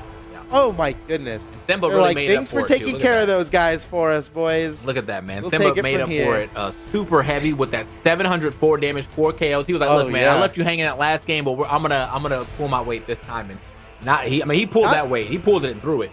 Yeah, I mean, not only did he pull his weight by dealing a whole bunch of damage that match, but at the very beginning, he pulled off an insane dodge read that scored him a KO. And not just any KO, his opponent was at like orange. It was 30 seconds in. It was such an early, harsh KO that gave his team a really early boost, and they were able to run with that momentum for the rest of the game. That one play in the last game, I want to say, really set them on the path to success there. It was Simba with gauntlets. He did the side light and just gravity canceled a side signature. Like, what in the world? That's only going to work if they spot dodge or dodge down. There's like, you have like 10 options out of hit stun, and that's only going to cover 2 of the 10 options, and it will work. It worked that it got him a KO in orange. Unbelievable. Unbelievable. Man, I can't believe they took out Lil Cap tonight, though. That's actually crazy, man. And now we're sitting in even more upset. Sitting in the top 4. Well, yeah, as I said, man, you know, they were supposed to go the distance, but unfortunately, I think they really did just spend a lot of energy there on BOOMIE and Sandstorm. But it's all good. I mean, you still can say that you beat the #1 team, so there's bragging rights there, for sure. For sure. And with that, ladies and gentlemen, we're going to take a super quick break here and get you guys some new casters. We take, 3 minutes, 5 minutes? I don't know. Something like that. Don't go anywhere. We'll be right back with some more Brawlhalla Summer Champions.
And we are back to finish up this North American side of the bracket. We've seen this bracket unfold in very interesting ways. Kosalix and Wrench versus Cody Travis and Phazon in the winners finals. Down in the losers bracket and losers semis, Simba and Santi versus Remy and Isidru. But the thing we're going to be seeing first is what I mentioned first. We have Kosalix and Wrenched against Phazon and Cody. Kosalix and Wrenched, guaranteed top 3.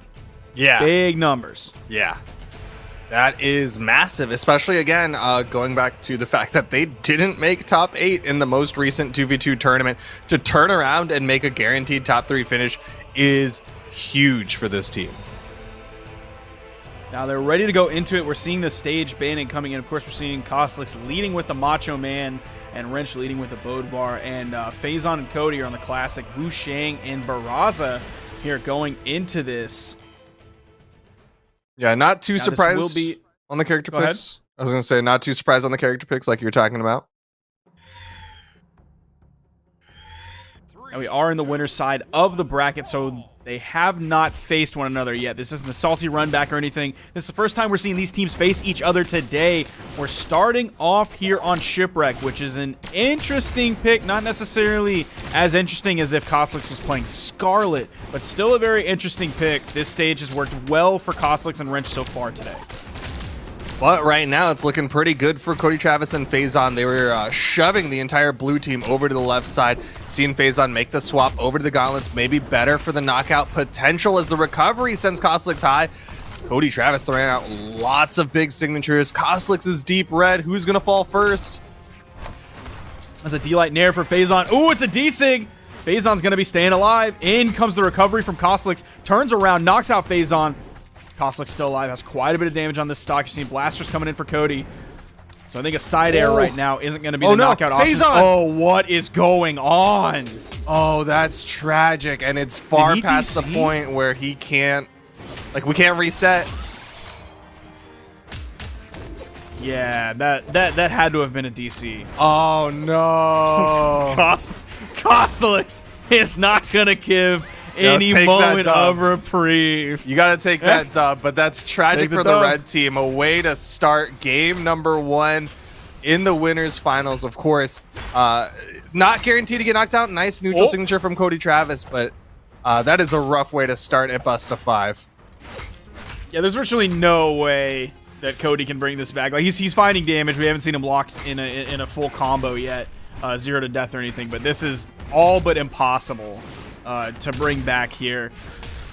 I don't even know what to say. I mean, maybe Phazon's gonna have to take a break while he maybe refreshes his router, reset the client. Yeah, I don't know.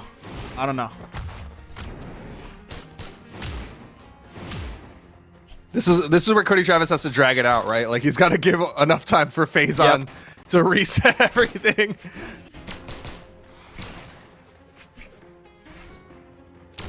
This is really awkward as far as 2v1s go, though. Like, blue team's not really trying to push anything. They're not trying to go for any team combos.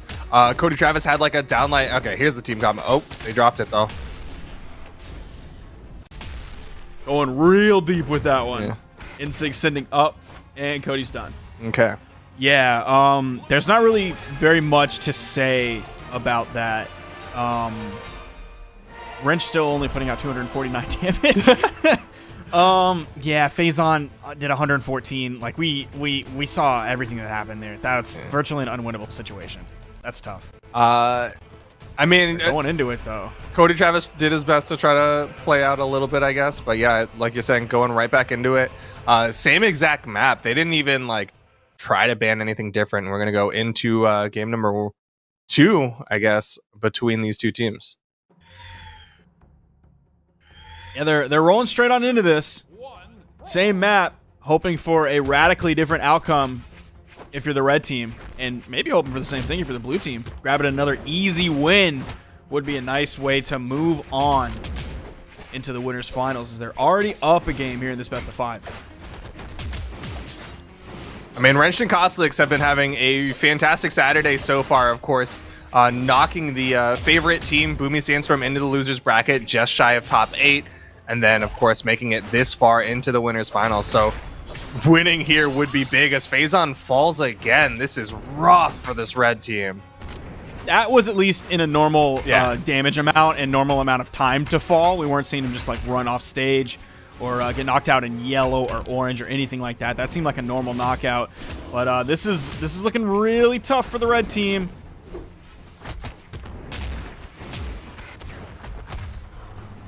Avoid the Charging bear. up. Oh my gosh.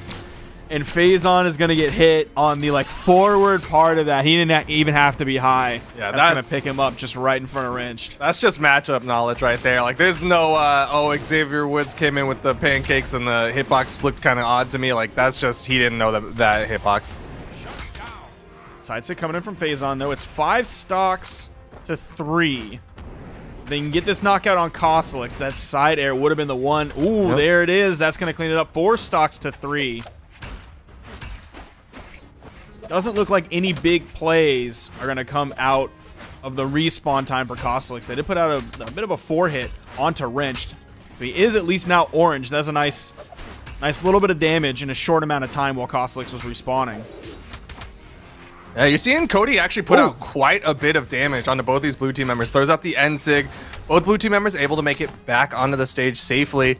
Phazon starting to swing. You can see he knows the red team, or the blue team is in red health, so he wants to finish these stocks off. Yep, side sig will even up the stock count. This is potential for the red team. Nice. Oh!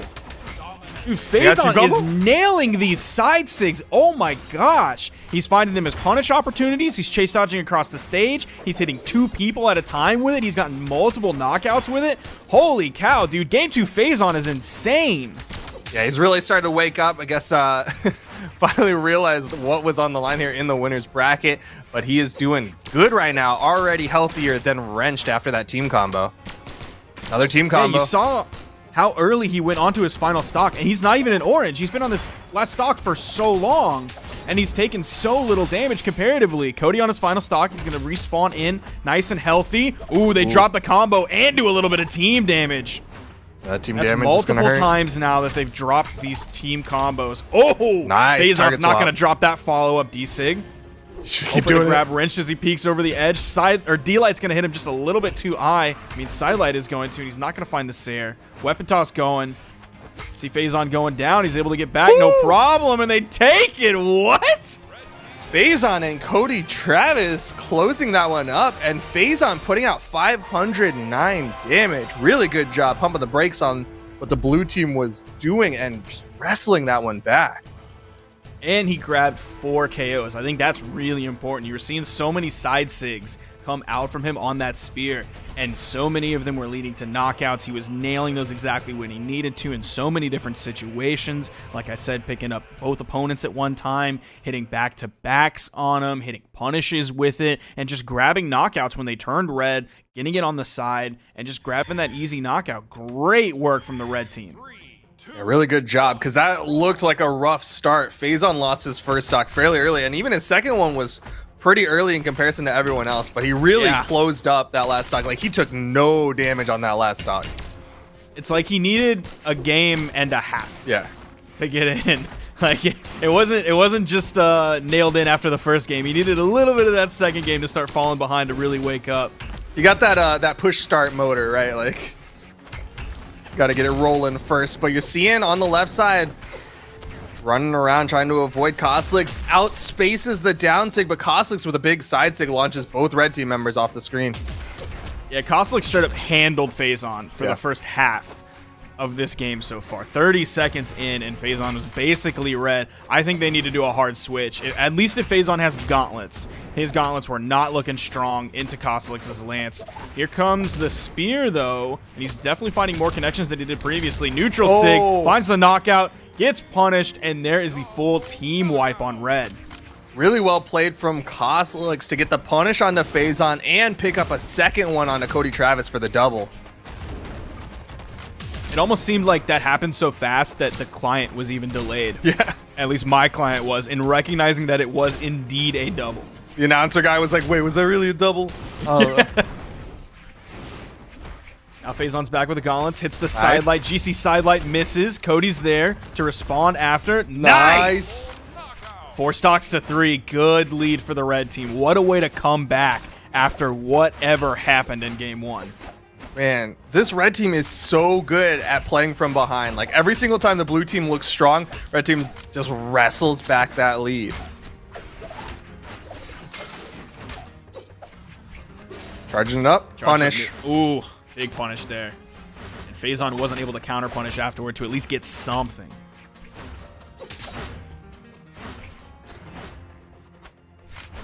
Lots of whiffed axe swings. Neutralite is going to connect for Kostelix. Phazon with a nice nair. You saw Cody Travis trying to catch Wrench, but Wrench with the hitbox ends up launching Cody Travis up.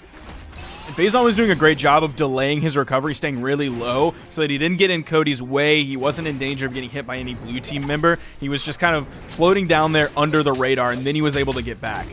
Yeah, just waiting for the opportunity. Just mistimed the punish there.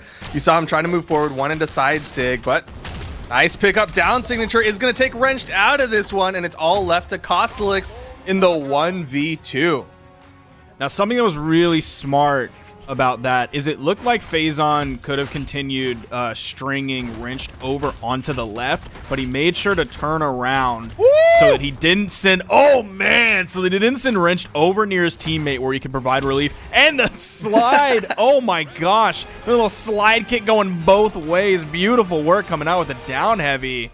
Man. Disco on the corner. Cody Travis with 5 knockouts to his name. But again, Phazon doing a great job keeping that damage number up. 506 for him. Still above Kostelix and Wrenched in the damage department. Cody picking up big 5 KOs. Cody's been putting big numbers on the board all day, whether it's damage, knockouts, or both. Such a consistent player here. Going into this next game, it's looking a little rough for Kostelix and Wrenched. Wrench swapping over onto the Asuri pick, and we haven't seen a swap from Kostelix. Yeah, I'm surprised between the two of them that it's Wrench who's making the swap. Didn't see a whole lot of the Bodvar in the previous 2 games, so I'm not overly surprised. But at the same time, usually it's Kostelix who makes that swap to like the Scarlet or the Roland when the team starts falling.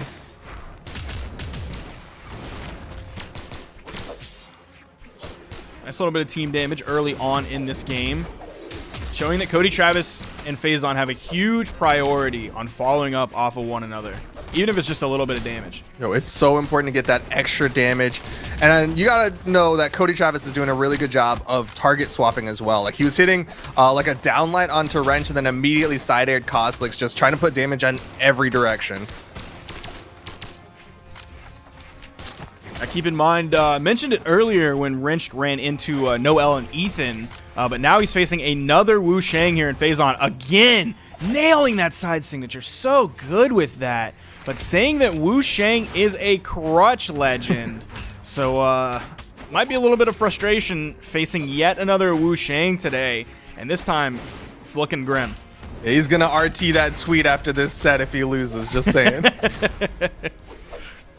That's the best place to go. Like, during the tournament, you want to be on Twitch or your favorite streaming platform watching it. But after the tournament, you want to go to Twitter because that's where all the juicy stuff is post-tournament. That's the post-tournament drama. Red team gonna lose 1 stock. Phazon with some good movement does get back to the stage.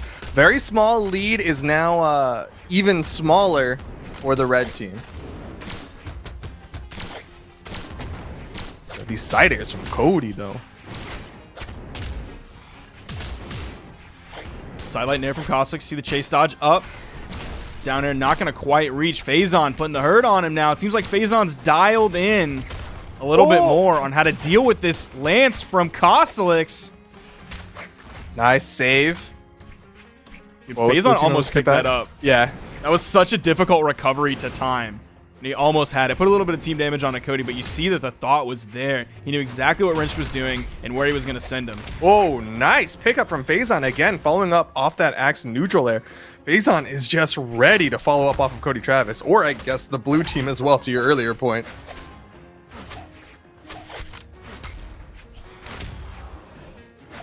Final stocks for both members of the blue team. Cody Travis and Phazon up 2-1.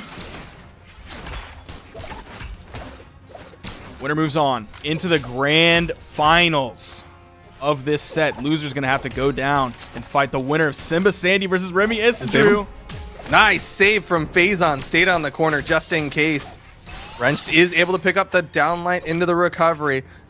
Phazon and Cody Travis, like you said, 1 game away. 2 stocks are between them and the grand finals.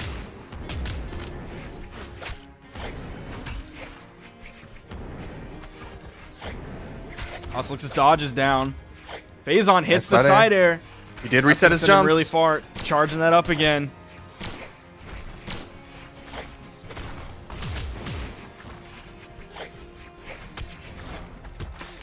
Recovery. Koslix is out of here. It's all left to Wrenched.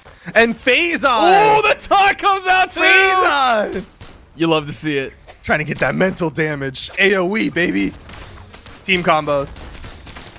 Down Sig. Oh, side Sig doesn't connect. Doesn't even need to. Phazon and Cody Travis earn their spot in the grand final set. Really makes you wonder what in the heck happened in game 1 and how were they able to fix it into game 2 and 3 and 4. Is that router reset? Work from the red team, dude. Holy cow. Yeah, I want to know what router he has if he can reset it that quickly. Got the I don't know enough about routers, so whatever I'm gonna say sounds stupid, but I was gonna say SSD router. Nope. Nope. That's So we're gonna be moving on. Yes. To the next game. I need to back out of the lobby. You're good. Cody and Phazon, of course, are in their spot in the grand final set. Now we go down to the loser semifinals. Again, still best of 5s, but in the losers bracket, there are no more second chances. Santi and Simba, Remy Isidru. And again, Sparky, you've been discounting this team of Santi and Simba. Do you think this is their chance? I know you highly regarded Remy Isidru. Like when we were doing the pre-show, you said Remy and Isidru were like your first 3 teams named. A lot of that depends on, and this is going to sound really stupid, but how Remy and Isidru play. Is that stupider than SSD router? It might be. It's a toss up there, but Remy can be a very inconsistent player. Like he has really high highs, but he can also not show up for the day. Same thing with Isidru. He can play really, really well and also not really show up very well. They've made it this far today, so they're looking really good. We'll see how they go up against Simba and Santi, but based on the way they've been playing, I put my money on Simba and Santi. I think now we've seen them place in top 4 multiple tournaments in a row.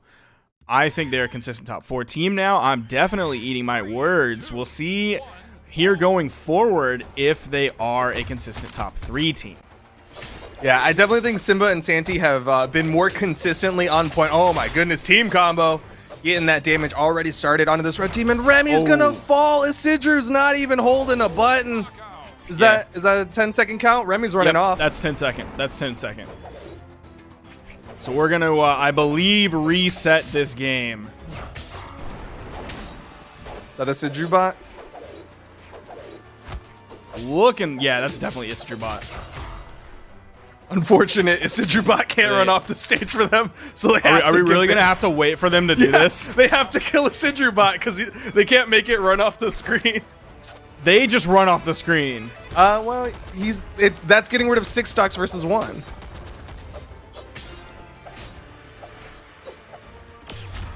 All right, there we go. Took a little bit of a moment. Took some work there. But I guess that one counts as a reset. I'm not entirely sure, but Santi I hope Simba. it does, because they were definitely under the mindset that it is going to count as a reset. Maybe just get a quick ruling. I don't know. This just is to make sure. Us very surreptitiously asking for the TOs coming. Yeah, okay. It is going to be in fact a reset. So complete wipe of what happened at the start of that game. And we'll get right into the next one. But like you were saying, Santi and Simba have been incredibly consistent today. On the other side, Remy and Isidru have had some very tough sets. They've been like sneaking through them, 3-2ing all of their top 8, even against Snowy and Zakoi, which, like, no offense to Snowy and Zakoi, but they're not as household of names as like Noel, Ethan, or as Simba and Santi. Yeah, that's what Photo was saying. Is he was saying that Snowy and Zakoi are newcomers to top 8. They're tourists there, where Remy and Isidru, like, they're moved in. They have multiple rental properties there. They are no strangers to finishing top 8 at all. So yeah, definitely Snowy and Zakoi are newcomers. The fact that Snowy and Zakoi took it to game 5, that's really good for them, but also a little bit of a question mark on Remy and Isidru and how they're playing. They then went into the next set against Noel and Ethan, another game 5 situation. They did hit the reverse 3 on that, which was absolutely disgusting. So going into this, they have to be feeling pretty good. We'll see how game 1 goes after that reset. It seemed like the switch to the Bryn Hattori really started working for them against Noel and Ethan.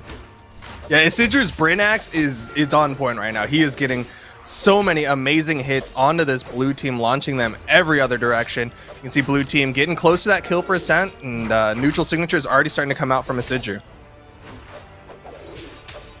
Neutral Light coming in. Nice dare from Simba. Yeah. Went for the side signature off the edge.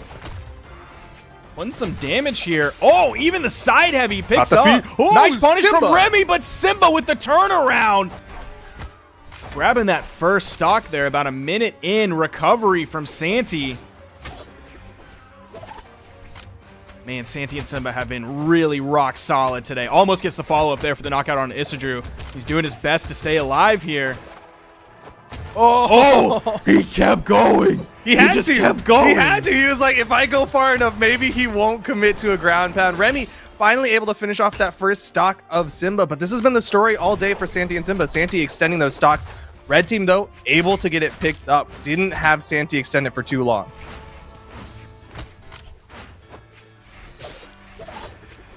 Man, Remy's taking some damage here. He's already in the orange. Gauntlets coming in from Simba. Sword coming in from Santi. That side light. Remy turning around, hitting the recovery. More work from Simba! My goodness. Just grabbing these gauntlet recovery knockouts like really early. And that's the thing that you definitely don't want to see if you're playing against a gauntlet player. Because you want them to try and go for the sidelight GC sidelight one direction, sidelight GC sidelight the other direction, and have to go for that read. The fact that he's getting them this early is very scary if you're playing against a gauntlet player. And it doesn't help that they've been on Remy so far. Remy has historically been the one who's extending his stocks for the team, and it's Isidru who usually falls first.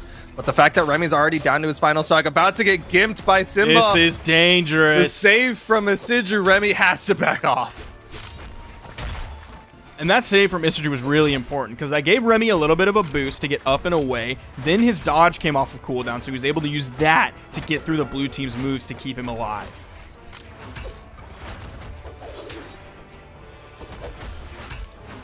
Isidru with a nice sidelight side air. Oh man, Remy's still taking punishment on that. I think Isidru's numbers at the end of this game are going to be looking really good. Yeah, he's been putting out a lot of damage. Nice downlight recovery. Remy able to even up this stock count, but Remy cannot afford to get hit. Even that on-stage ground pound was kind of risky there. Ground pounding through the dodge from Santi. Goes over. Man, Isidru, you hear all those axe noises coming out, and Remy finishes it up? What a rotation. Isidru just chopping up Simba. It's all left to Santi. Isidru's on fire right now. Oh, this is still so winnable for Santi. Big side air from Isidru. Yeah, he's putting in work. His number's going to be so good.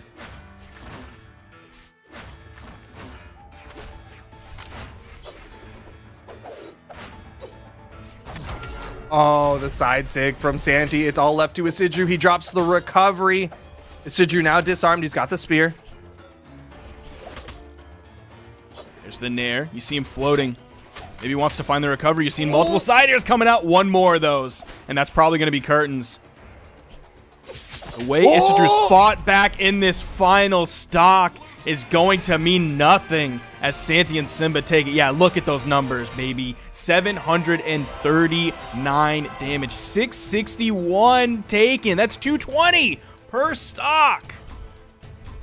Yo, Isidru played out of his mind. Remy knows that he fell a little bit early there, so he's going to switch it up, go over to the Bodvar for game number 2. Oh, they're not in the strength stance.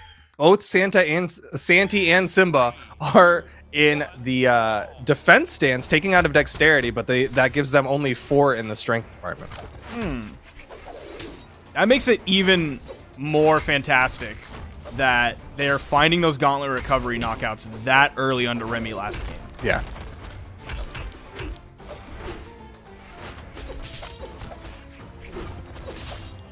Damage pretty even between the two. You see Simba still playing that forward position for his team. Remy on the swap to the Bodvar has the hammer in hand, but we're not seeing those hammer combos come out just yet. Nice little back and forth trading on the punishes. Elite side air. Man, Simba's looking really good this stock so far, taking very little damage. Isidru's trying to chase him in this edge guard, but Isidru's so red that unarmed recovery almost led to the knockout. Nice. Silent recovery. Remy gets the counter. Good on Remy, making sure that he gets that trade, keep that stock count even. Their damage is just behind the blue team. Remy does have a heavy weapon in hand. Ooh, that turns Simba red. Are we going to see the knockout soon? Side air gets dodged by Simba. He's over on the edge. The recovery is going to take Remy out. Nice side air. Fast fall there from Isidru to get out of the way of that, because it was going to go over the corner and down a little bit. But that side air is still not enough. He's got the gauntlet, horizontal movement. Remy and Isidru with a 2v1 combo in the meantime.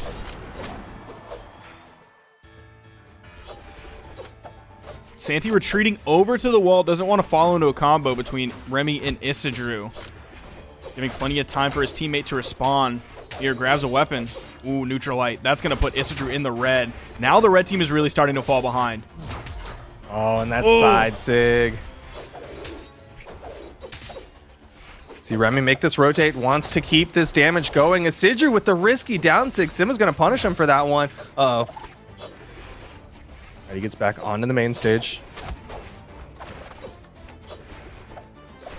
Again, Simba choosing to go unarmed off stage. Not afraid of that whatsoever. Continuing to maybe feel himself today. Side signature from Isidru sends Simba over to the wall. A little bit of a punish there coming out from Santi. Oh, that's going to interrupt. That D-Light would have hit Remy. Simba's still living with the gauntlets on the right side. Side signature going to take out the teammate. Isidru, though, has to be careful. He's the most damage on the final stock. Red team just a little bit behind. I'm surprised we didn't see a weapon toss come out from Remy to maybe clean up that kill over on the right side, but he just kind of stayed on that soft platform after hitting the recovery. Ooh, that knockout is not what the red team needs. Blue team here in a good spot. If they can get this knockout onto Isidru, that'd put Remy in the 1v2. That would be so huge for them. Some good team damage being put out by the red team. Isidru has to extend this stock. All right, he's getting some damage. Oh, downlight recovery. Isidru's out. It's all left to Remy now in the 1v2. Santi and Simba are both pretty healthy. That end sig almost hit. Man, they are chasing him so high. D-Light recovery from Remy. Fortunately for him, Simba side sig the other direction, so he was able to grab the 2 hits without getting punished. Now he's without a weapon. This is so tough. He's just waiting for the weapon spawn, but Simba with the juggles means a weapon won't spawn. Does it spawn? Goes basically right to Santi. Remy was falling towards it, but Santi was just already there. Hammer coming in for Remy. Oh, he goes for the GCD sig. Went for the big play. Got punished, but man, that was close. Santi coming in clutch that game. 714 damage, picking up 4 KOs. And it really felt like Isidru was not able to get any of that axe damage that he did in game number 1. Like, he did so much work with the axe in game 1. Game 2, it just felt like he was floundering to get the hits and then started hitting his teammate. And at that point, he was like, oh man, I just feel bad that I am hitting anything but the enemies with my axe. It looks like he's hoping for this Olgrim pick to maybe turn the tide in their favor. If they won this and moved on, it would be another reverse 3. That's a big ask. That is a very tough ask right now. They have to win 3 in a row, like you're saying. Otherwise, Simba and Santi go into the losers final, guaranteed top 3 finish to fight against Wrenched and Kozilek. Of course, Remy's still sticking with his Bodvar here. 1 weapon each. Now Santi's able to grab really high in the air that sword. Remy's able to grab a hammer as well. Isidru just kind of staying over there, threatening Santi if he wants to come over. Relieve some of the pressure from Simba. See if this Olgrim axe can maybe do some more chunks. We can compare that to maybe his Bryn axe the game before last. I mean, he was getting some good hits with the axe to start. One of the reasons why this blue team is so damaged right now. Big side sig. He switches over to the Lance for the, I guess, better knockout potential. It's got that sidelight recovery and some decent signatures with this Olgrim kit. Nice. Sidelight recovery. Maybe more consistent kill options also because he has that sidelight recovery. Yeah. Nice recovery pickup from Remy. Will give the red team the Nailed first it. stock, and the sidelight recovery from Isidru gives them the second. He nailed those basically back to back. Showing why he wanted to favor that Lance, why he wanted to pick this character in Olgrim, why he strayed away from the Bryn after he found out it wasn't working. Yeah, and you saw him immediately switch over to the axe. He was like, all right, work's done with the Lance. Now I got to go back to the axe to build more damage up onto this blue team. Man, you see that defense stance coming through for Isidru, giving him so much tankiness here. Surviving that recovery. That one will knock out. Remy's still living on his first stock. Finally falls. Simba's taking so much damage. You're not seeing him survive super healthy this game yet. He's struggling a little bit here. Already deep red on his second stock. Isidru, if he gets the sidelight, will be going for that recovery to knock out. Oh my goodness. Nice interruption there from Remy. Isidru was a little bit stuck in there. Near both members of the blue team. Sidelight also picking up both members of the blue team. You see Isidru, he's trying to sidelight across the stage. He wants it, man. You can see Isidru kind of just getting bounced around by this blue team, though. He's like, get me out. Oh, the chase from Santi, and the stock count remains even. Santi just a little bit more damage than Remy. Backside of that Nair, sending high. Not enough to knock out Neutralite. Remy needs to be very careful. He is taking some damage here. If he can get this knockout onto Santi, that would put the red team in a pretty good spot. But if Remy continues to take damage, he'll fall soon. Surprised no punish on that whiff side signature from Simba. Isidru being very cautious here. Knows that he's on his final stock. Does not want to leave Remy in the 1v2 again. Nice side air. Simba on the right side. Remy. Sending Simba over. He's still choosing to go in. In comes Santi off of the respawn. Picks up these gauntlets. See Remy swinging hammers. They can get this knockout onto Simba. They get the 2v1. Weapon toss. Simba avoids it. Isidru does disarm himself. He's going to be on the Lance now. He missed time that got caught by the side sig. Oh, Simba's out. This is exactly what Remy Isidru need to come back in this. Remy's still on this second stock. Isidru very red. Are they going to get the knockout? And they do. Fighting back. Keeping themselves in this. Putting Simba on only 284 damage. That is rough for Simba, but he's going to be sticking with the Val. Half expected him to switch over to the Hattori again, kind of that comfort team of Hattori Val for this team comp, but looks like they still want to try it for at least another game. Of course, best of fives. Isidru and Remy, they have to keep this momentum going. Now, Remy is coming in on the defense stance, wants a little bit more movement speed, maybe to keep up with these Vals, who have a very favorable movement speed stance. One of the reasons a lot of players like to pick her up in the beginning is her stat line, including that movement speed. Yeah, definitely a good movement speed, good defense character. Seeing Isidru kind of on the awkward weapon, right? Like, he likes this Lance for knockouts, so he'll likely be looking for the opportunity to make that swap when he can. So far, no opportunity as he just kind of tries to run away from Santi. Finally makes the swap over to the axe. Yeah, you see him get a little bit of space like that. That weapon spawn was sitting there, but the blue team was around it, and Isidru doesn't want to risk throwing away his weapon and then getting hit, knocked away from the weapon and being disarmed. So he's waiting till he had plenty of room for him to grab that axe. Oh my goodness. That's going to knock him out in that corner. Even though that's one of those like 45-degree angle SIGs, it's kind of deviously strong. Yeah, it hits pretty hard. Isidru forced to the lance again. You're seeing both blue team members fairly healthy on their first stock still.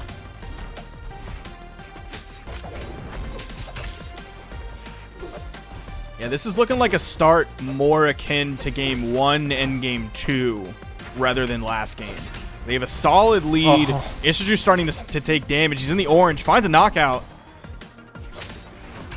He's going to leave that weapon spawn for Remy.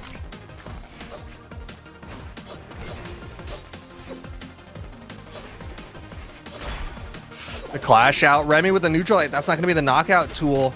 Santi again, that high defense on this Val. Ooh, a little bit of team damage on the Isidru. The blue team ends up hitting, following up as well. Big side air. 4 stocks to 4. Isidru very damaged. See Simba floating, staying above those soft platforms and going over to the right wall as Santi respawns into the game. Oh, the spot dodges. Isidru gets caught by the side air. Remy tries to rotate, but he gets caught by the team combo. Blue team almost got something big. That side sig just barely missing as Remy able to dodge up, but the recovery takes out Isidru. This game is definitely starting to wind down very much in favor of Simba and Santi in the blue. Side sig from Santi comes out over to the left side. Both members of the red on the right. In comes Remy. Nice dash side light for the punish for hitting his teammate. Nice recovery. Still not enough to finish off Simba. Isidru tries to follow up off the recovery from Remy, but Isidru's just getting caught.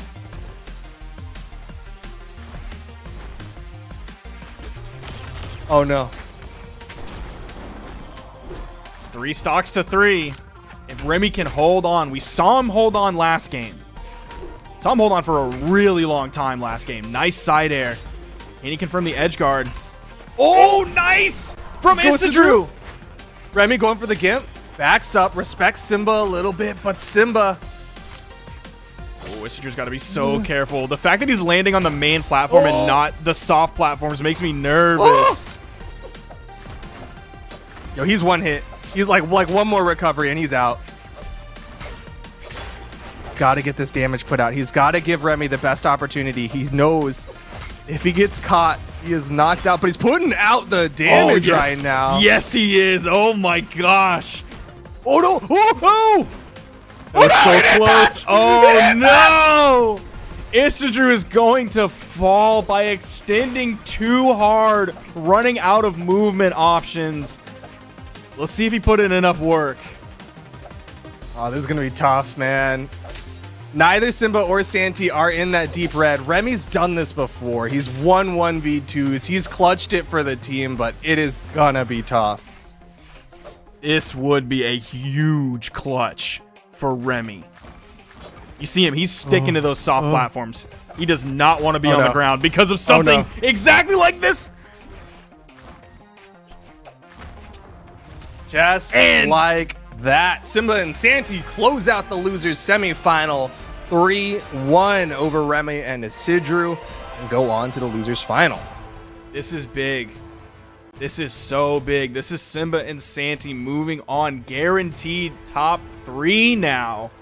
Consistent, very high placements from this team. And when you look at the numbers, a lot of it really came down to Isidru that game. It seems like he just didn't have a handle maybe on Miami Dome. Maybe it was just a little bit too small, that he didn't have the room to breathe that he needed because he put out like low to mid 300s. I don't remember the exact number, but it was really a tough spot for him that last game. And that's one of the reasons, like, he overextended. He was finding chunks, man. I bet 110 to 120 of that damage was like on that last stock alone, right towards the end there when he ended up overextending and falling to his death. Think about how much more work he could have put out if he stayed in. If he took a little bit more care and kept up with his jumps, man, that was definitely still looking like a winnable game.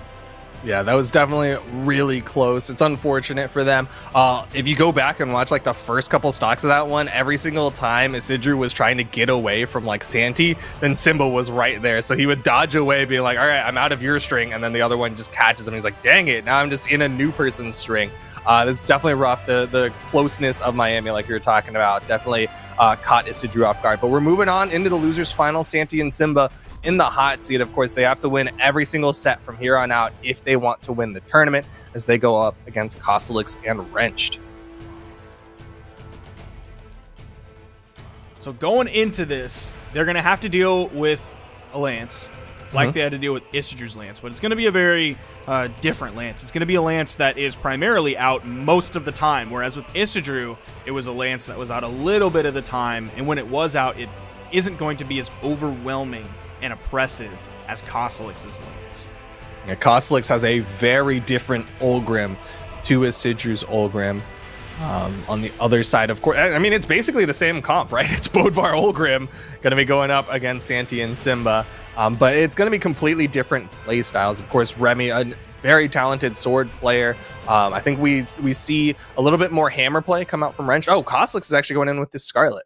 Okay. Yeah, he's leading with the Scarlet here, whereas he was leading with the Ulgrim before. So he's making this swap really early on in game one here in the losers finals. And we're going to Great Hall. Haven't seen a lot of play on Great Hall, I don't think, today. I think the last time it comes to my memory is when Santi and Simba were on this map and they were struggling to get those vertical knockouts, those recoveries, because of the high ceiling. Yeah, they were really struggling with that against CODY and Phazon. Even when Phazon wasn't playing like a beefy legend like CODY was. You're already seeing, though, blue team putting out some very good damage onto Kosalix and Wrench. Kosalix about to be in that kill percent. Oh, they're going for the juggles on the Wrench, though. That high ceiling working out in Wrench's favor. Holy cow, what an opening for the blue team. We thought their previous openings today were strong, but look at the damage difference here.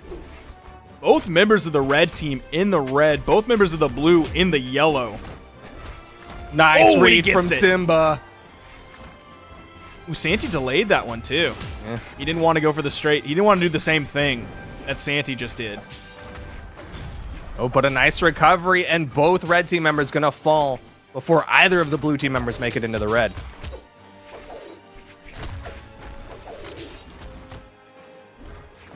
Wrench maybe rotating over now, trying to punish Santi for putting some work in on the Kosalix. Side air into the down air. Kosalix over on the edge, but Wrench is there right behind him, tapping him on the shoulder, hitting the side sig, getting the knockout. Overreached past Santi to catch Simba coming up over that corner. You're seeing the red team stacking up, trying to just stay with each other, wants to be able to help each other out if something bad happens.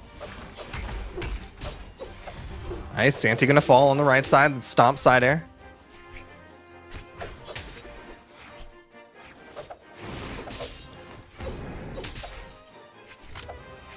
Simba, man, he is chasing beautiful. Gravity cancel side signature, getting that kind of down swipe to hit away Wrenched. Went for the D-Light Nair there instead of the D-Light recovery. Neutral sig coming out from Santi. He's throwing those out a lot. 6 for days. He's just throwing out the neutral signatures. Another one. Santi just throws out one in celebration, and Wrenched goes over to that right side wall while he waits for his teammate to respawn. Double hammers here for the red team. Gravity cancel stomp side air from Wrenched. It's 3 stocks to 3. Wrench very damaged, though. Throwing his hammer away. He's going to have to wait for a weapon spawn. It comes in the middle of the stage. Both members of blue are on right. He's able to grab it. Kosalix also, man, RNG God's blessing him there. Giving him that weapon right out of the air. Oh, there's his teammate a little bit. Both red team members in that kill percent. How are they going to do it? Neutralite not going to be the kill option. Side sig. Kosalix able to avoid it. Launches Santi off with the side air. Kosalix's last stock winding down. A little bit of team damage from his boy, sending him over to the right. Maybe leading to the edge guard that's going to take this stock. That side air, even though it picked up Santi, is going to knock out Kosalix. Wrench is able to clean up the edge guard, but it was definitely worth 2 stocks to 2. Wrench very deep in the red. Wrench now having to do a 1v2 against Simba and Santi.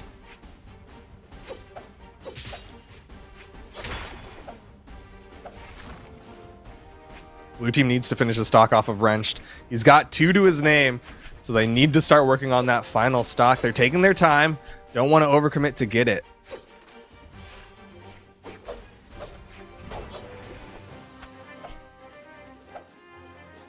Yeah, Santi and Simba are just going to play this one very simple. Yeah. They're keeping it close to the chest. They're not overcommitting or anything. They're like, all right, let's close out game number 1 before we go back to throwing out a bunch of neutral signatures. Wrench is floating above him right now, trying to grab that scoop. Oh. Oh, big commit. Nice avoidance toss of the ground pound. Nice side airs coming out from Santi.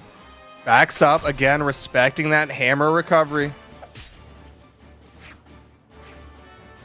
Now, blue team is kind of showing edge supremacy now because they're not necessarily getting that knockout, but they were able to put out multiple hits worth of damage without taking really anything from Wrenched.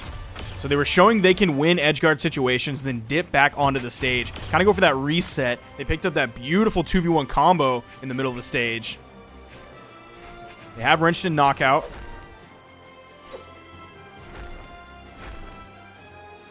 Just really respecting the range. Downlight into the recovery.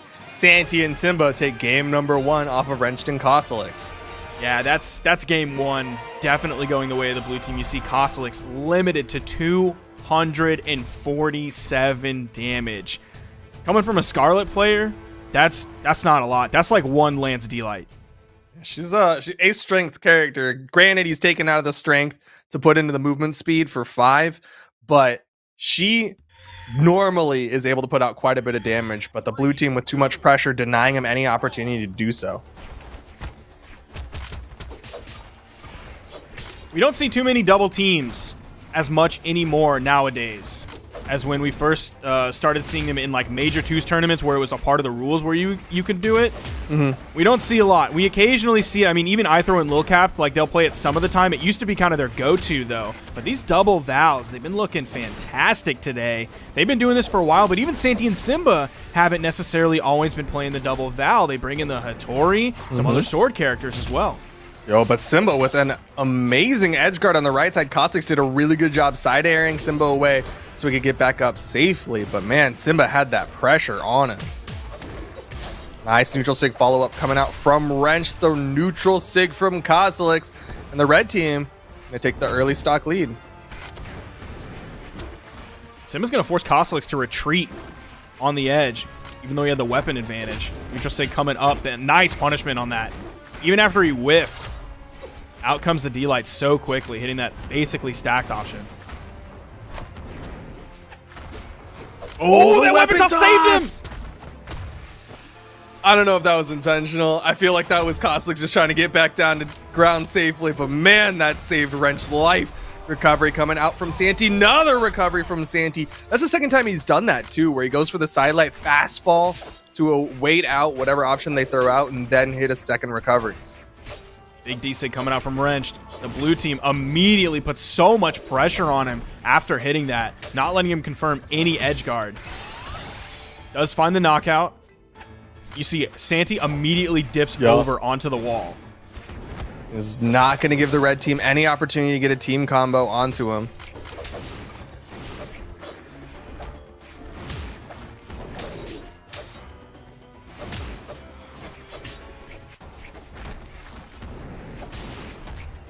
Ooh, nice wake up from Simba with the recovery. If there was more damage on Kosalix, I think that could have knocked out. Excited from Kosalix. Gonna split the blue team.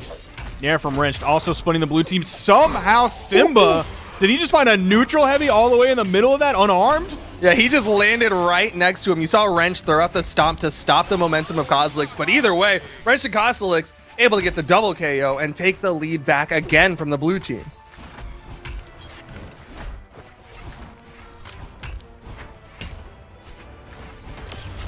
Nice side sig. Yeah, middle of the stage. Beautiful hits that. That was after a failed recovery knockout attempt. That's going to be a full wipe on the red team. Relatively even between them, but blue team's just a little bit behind.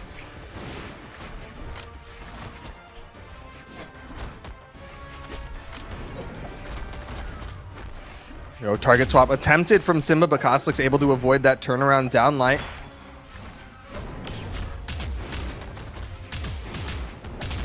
Ooh, Koslik's got both of them with that neutral air. Uh-oh. Simba and Santi currently unarmed. They pick up a sword, but Santi's still unarmed on that left side.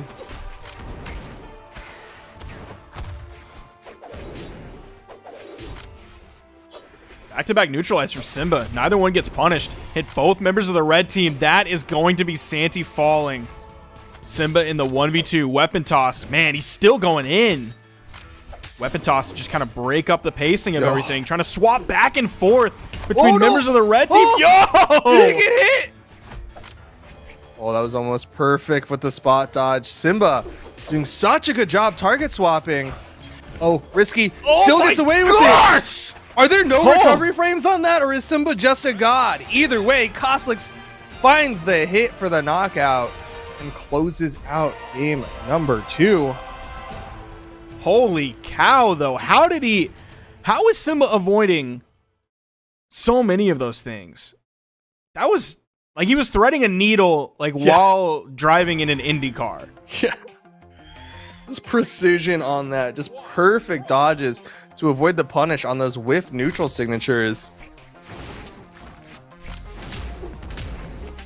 Here we go, game number 3 though.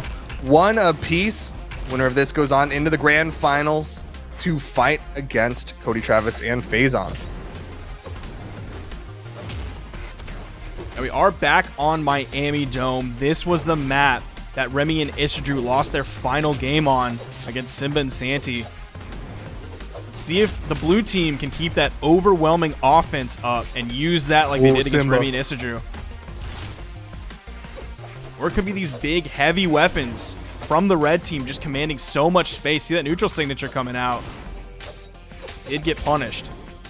There is a lot of space control on the side of the red team. You're seeing the blue team doing a really good job of taking this stage.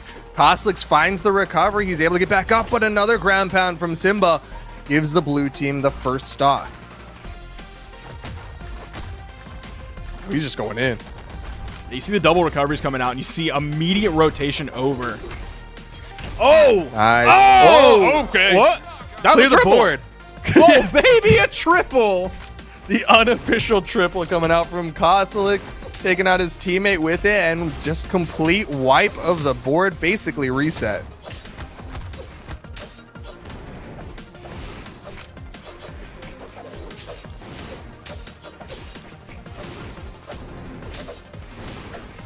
Koslik's trying to find connections, whiffing a lot of moves, finds the sidelight into the nair. Another nair. Recovery comes in. Simba's taking some punishment here. Both members of the red team. D-Light side air. The recovery from Simba doesn't make contact.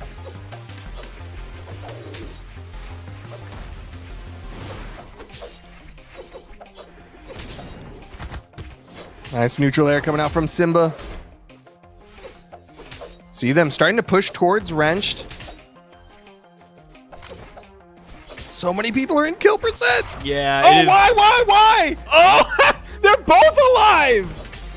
Recovery underneath. Wrench finds the first stock with the stomp side air. It's like first of the second stocks, I guess is a better way to phrase that. And the blue team is staring at 2 big hammers. Oh, the scoop up. Oh, that nair almost taking Wrenched off the top. Neutral signature charge. Santi comes in for the punish. Wrench floating above the soft platforms. Neutral light from Simba. Gonna be the knockout. He floated a little bit too far to the left. Oh, the interrupt from Wrench. Santi had the recovery coming, but a great wake-up neutral light on the respawn. And Wrench is able to keep Koslik alive. Look how hurt Koslik is. The unarmed side air from the middle of the stage from Santi. It's that knockout. Is it going to be enough, though? Look how much damage Santi took in the process. He is in knockout zone. There is 1 hammer on the field. Might be another one soon if they really want to hunt for this KO. If there were any more left, yep, Koslix with the side air. It's all left to Simba in the 1v2 now. Not enough damage for him to get launched into that neutralite from Koslix. Nice follow-up there, and the neutral signature from Koslix. Oh, man. It's like Simba touches the ground, and then if he wasn't punished before touching the ground, he's punished right after touching the ground. Yeah, good luck getting through that. Good luck. So many big ol' hitboxes coming out from the red team, and the blue team falls. Simba and Santee now behind 2-1. Koslix and Wrench. Koslix and Wrench 1 game away from earning their spot in the grand final, and Simba and Santee left Miami Dome on the board. They did, but maybe it was bait as Santee switches over to the CODY? An interesting swap coming out from Santee. I think between the two of them, I thought Santee had the stronger gauntlets. But I guess Santee's feeling like some bow might be the answer right now.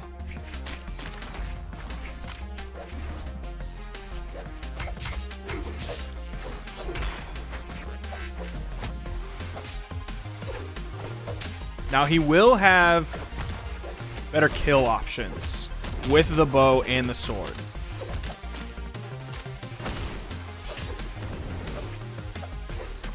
He definitely has some SIG options he could go for. If he goes into it to Tommy, Matt. Ooh. And that's a white-blue team able to take both of the red team members, one each. Now this is looking like a completely different team with a completely different opening, but on the same map. Oh, he caught him with the neutral signature. Uh-oh. Did stuff the recovery. Nice weapon toss. Koslix. Oh, but the weapon toss from behind and wrenched. Finishes off that first stock of Santee. Here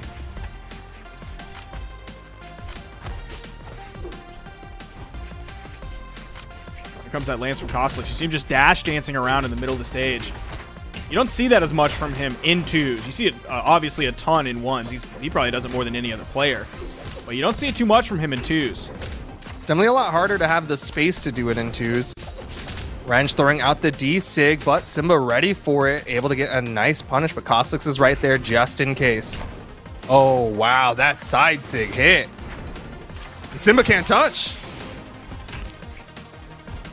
That is a tough stock loss for the blue team to take when they were definitely in the lead. Yeah. Oh, no. Sidelight side air. Blue team suddenly behind. Both red team members in the red. Definitely killable. Blue team might be starting to fall apart here. There is a weapon spawn on the field. The Nair is going to hit Santee away from it just one more time. Recovery, taking Koslix off the top. They have to find this knockout. They have the 2v1. They're going to prioritize weapon control as Koslix respawns. Then they make the push. Santee finds the recovery, taking out Wrenched off the top. Putting pressure onto Koslix. 1 or 2 more hits, he's in orange. Trying to stay right on top of him. Nice neutral, nice follow-up from Wrench. Oh no, the side airs. Simba's got to save him. Yep, that recovery is going to keep Santee just barely alive. Oh, who's going to fall first? Santee or Koslix? Nice to Tommy Matt. Santee just trying to keep everyone away from him. Oh, that side air. Oh, Santee's so damaged. Oh. He's so close. He doesn't have a weapon. He doesn't have a weapon. Simba's getting launched. Stay away. Oh, there's 2 hammers. Oh! Stop! Oh, Simba.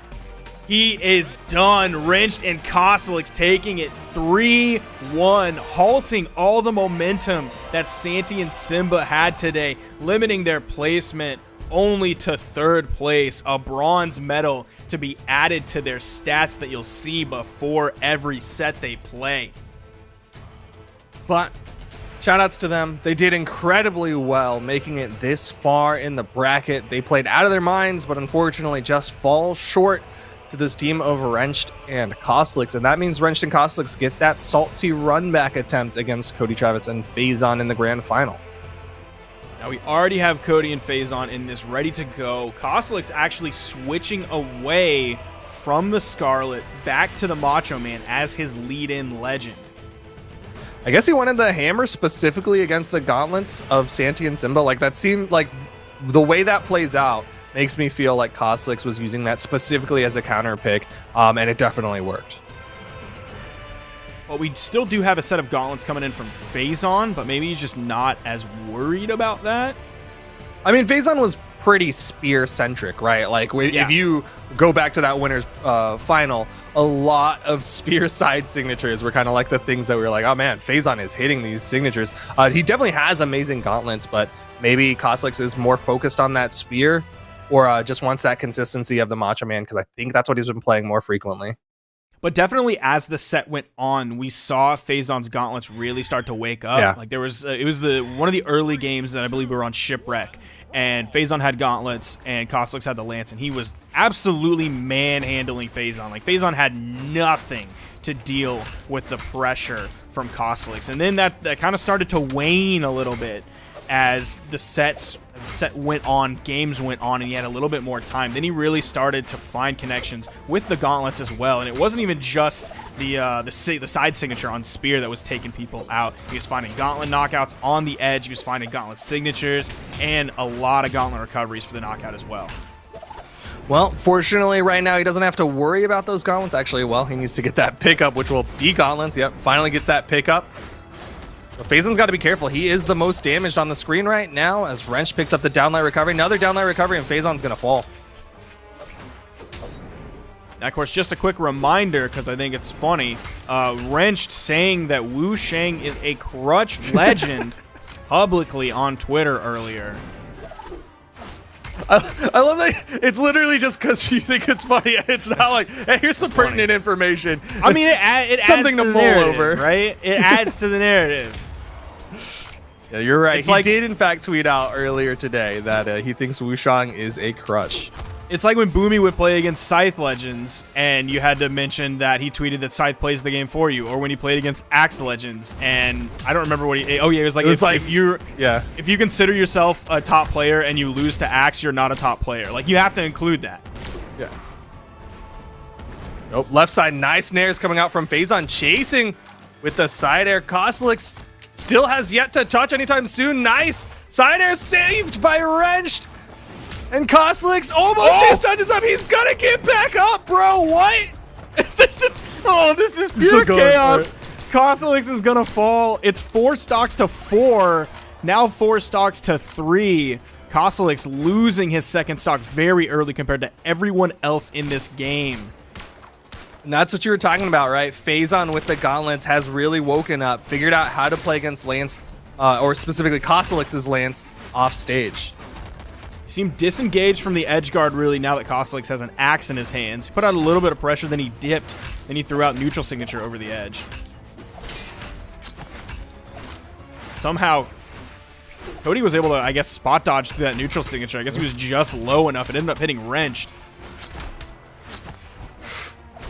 Just barely missed the recovery, but another side air. Wrenched is gonna fall. Ground pound attempted from Coslex. He's feeling confident right now. Look how far that side air sent Phazon though. Oh, blue team's got to be careful. They're fairly damaged, and so like a big axe recovery from CODY that hits Phazon on like the bottom side of it could have put him in a bad spot. But they still have the extra stocks at least. So if it's a trade, it is worth. But Wrenched able to pick up that side air off of Phazon. CODY Travis had the downlight, but the interrupt from Coslex. CODY hunting for the recovery. Neutral sig comes out as well.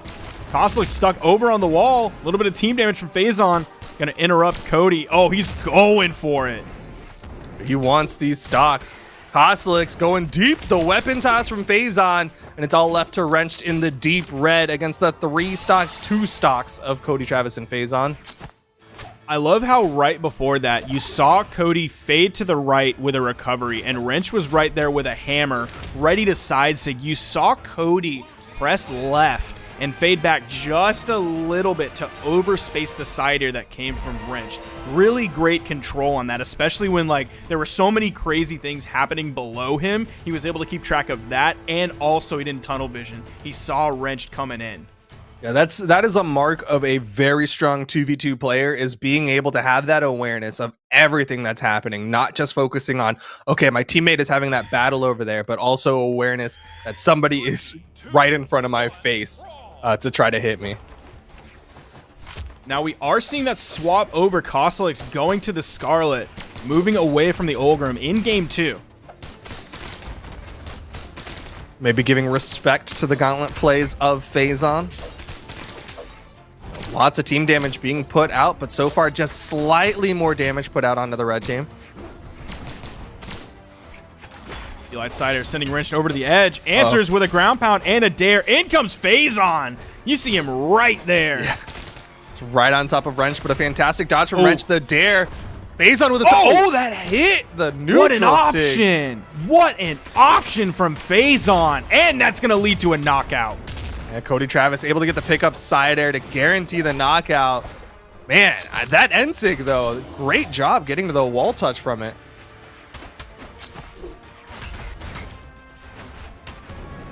Nice big side sig. Phazon's going for more. Oh my god! He did it! My god! He did it! That's an orange knockout with a spear side air. Oh my gosh! He did it!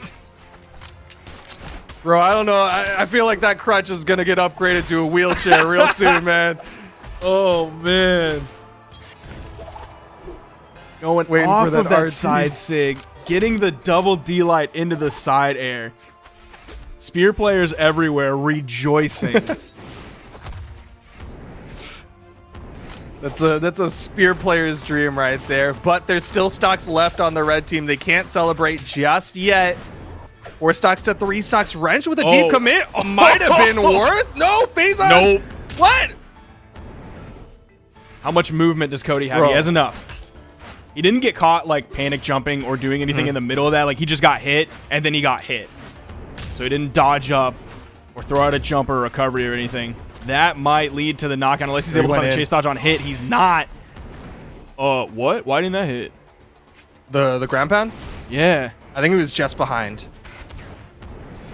Cody Travis just going to stay on stage. He's like, all right, maybe we got to give a little bit of respect to Kosalix. He's still got 2 stocks. No, I don't think so. I think Cody's like, screw it. I'm going to sit here. Is like, all right, you got this, Phazon. Going in. I got the dodge. Almost getting a little bit stuck under the stage. Phazon still does have a stock to burn. Yeah.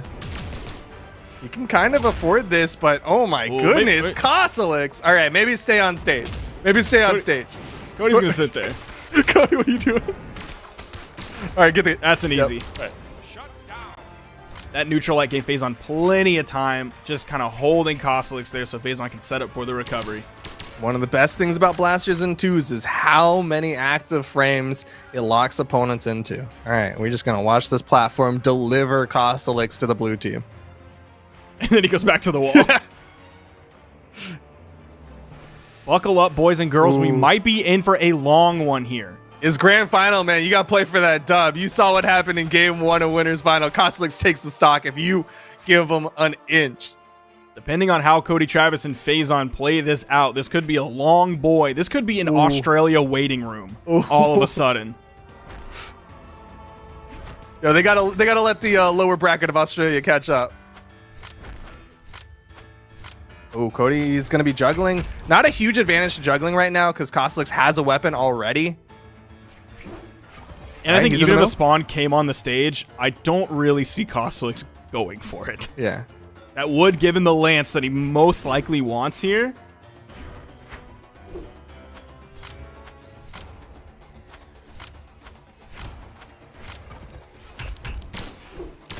Ooh.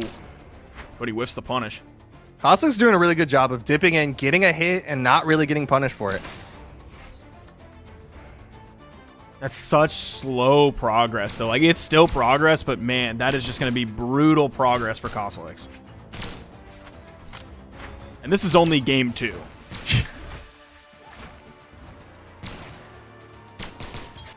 Well, I mean, like you said, it's game 2, right? Kosalix falling here. Oh, no, that's a burn dodge. All right. Solid punish from Cody Travis. But Kosalix falling here does mean that they're on tournament point. They're 1 game away from being knocked out, going home with the silver, and Cody Travis and Phazon are now 1 game away from getting that gold medal and being crowned the 2v2 Summer Championship team. Phazon put out 420 damage. Pog. Nice. Send that to your mom. No. That was a joke from earlier. Do you remember that when you're like, that's not something you take on? Oh, that's true. That's true. Man. I'm not gonna send that to my mom though. I'm sorry. I can't make throwback jokes. If your mom might appreciate that, send that to your mom. She would appreciate hearing from you. Or just say hi to your mom. That works too. Yeah. All right, going into this, number 3. Yeah, it's going to be game 3 when Cody and Phazon are already up 2 Oh games. my god. Wrench is gone. Oh, no. Oh, the save! Oh, the save! Koslix! Oh, that was a huge save, but what's going to happen to Koslix here? I mean, damage is damage, but man, keeping that stock is big. Side sig from Phazon. Listen to that 45-degree angle. Not enough to knock out, though. Koslix trying to fight back. D-Light side there from Cody. Both members of the red team living longer than I expected to, but still not living very long, as Wrench is going to fall 45 seconds into the game. I mean, Koslix going to fall 48 seconds into the game. They lived very long, but they didn't get that much damage out, right? Yeah. Both blue team members not quite in the red. Of course, the save was great, but you got to get extra damage after it. Otherwise, just keeping that stock alive is not a lot. Oh my god. Wrench is like, he's getting deleted right now. Ooh. Could this be a nice wipe? Both members of the red team going to prioritize stage control and weapon advantage over the edge guard on Phazon. He's able to get back. Has the spear in hand. You see the D-Lights coming out. Nair, recovery just a little bit too low. Big recovery launches everyone. Yeah, this is... Oh, both members of the red team are extremely red. Side air not going to put Wrenched off screen, though. Right side Pogo. Phazon needs another hit. Nice weapon toss. Yep, right as he charges up. Oh, whoa, Phazon! Almost gave him the chase dodge up. Yeah, Phazon should have known a little bit better what was going to happen there. Like, there's no way that neutral signature was going to put him anywhere other than under the stage. Oh, and the neutral signature from Koslix finishes off the first stock of Phazon. Just on stock count alone, though, this is relatively even, 3-4. But look at Wrench's health bar; like he's gone. Yeah, it's all of a sudden 4-2, very quickly. Koslix about halfway through this stock. We have seen him extend them pretty well, but Phazon and Cody are really leveling up here. Let's see if Koslix can convert this into an edge guard. He can't. Beautiful gravity cancel side signature from Phazon. And now Wrenched is the one in the 1v2, staring at an 0-3 in grand finals. Are they going to drop it? What?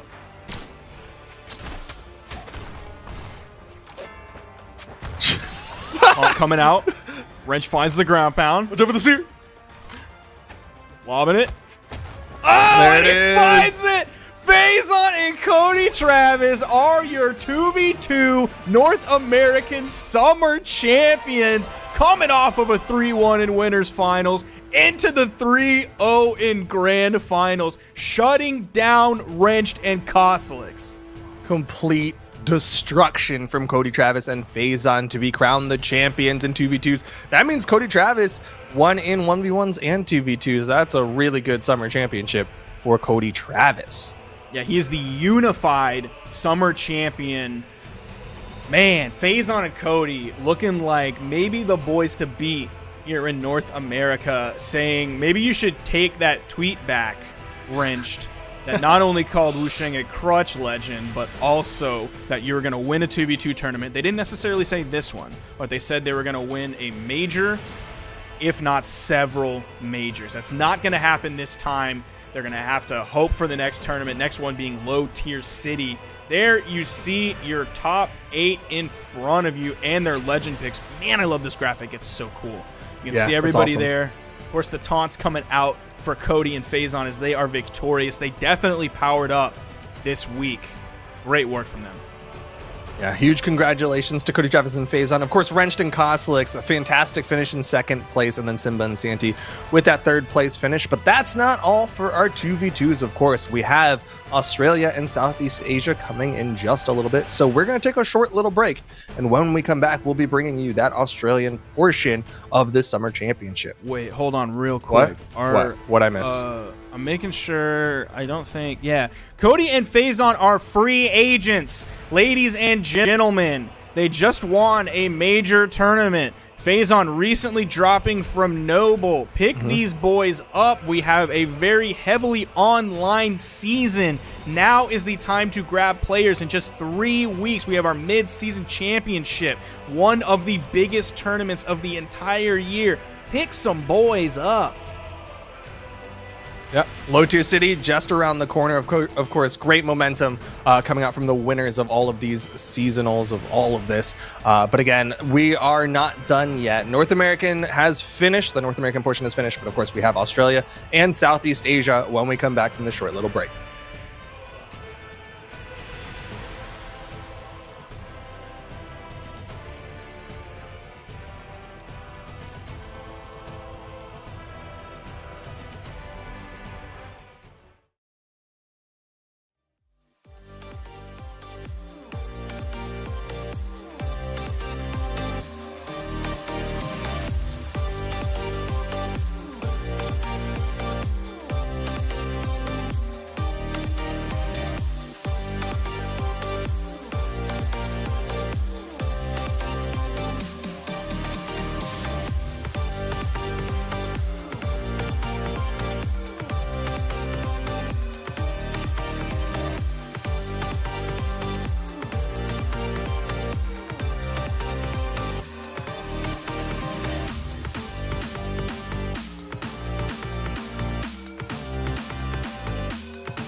What's up, everybody? Welcome back.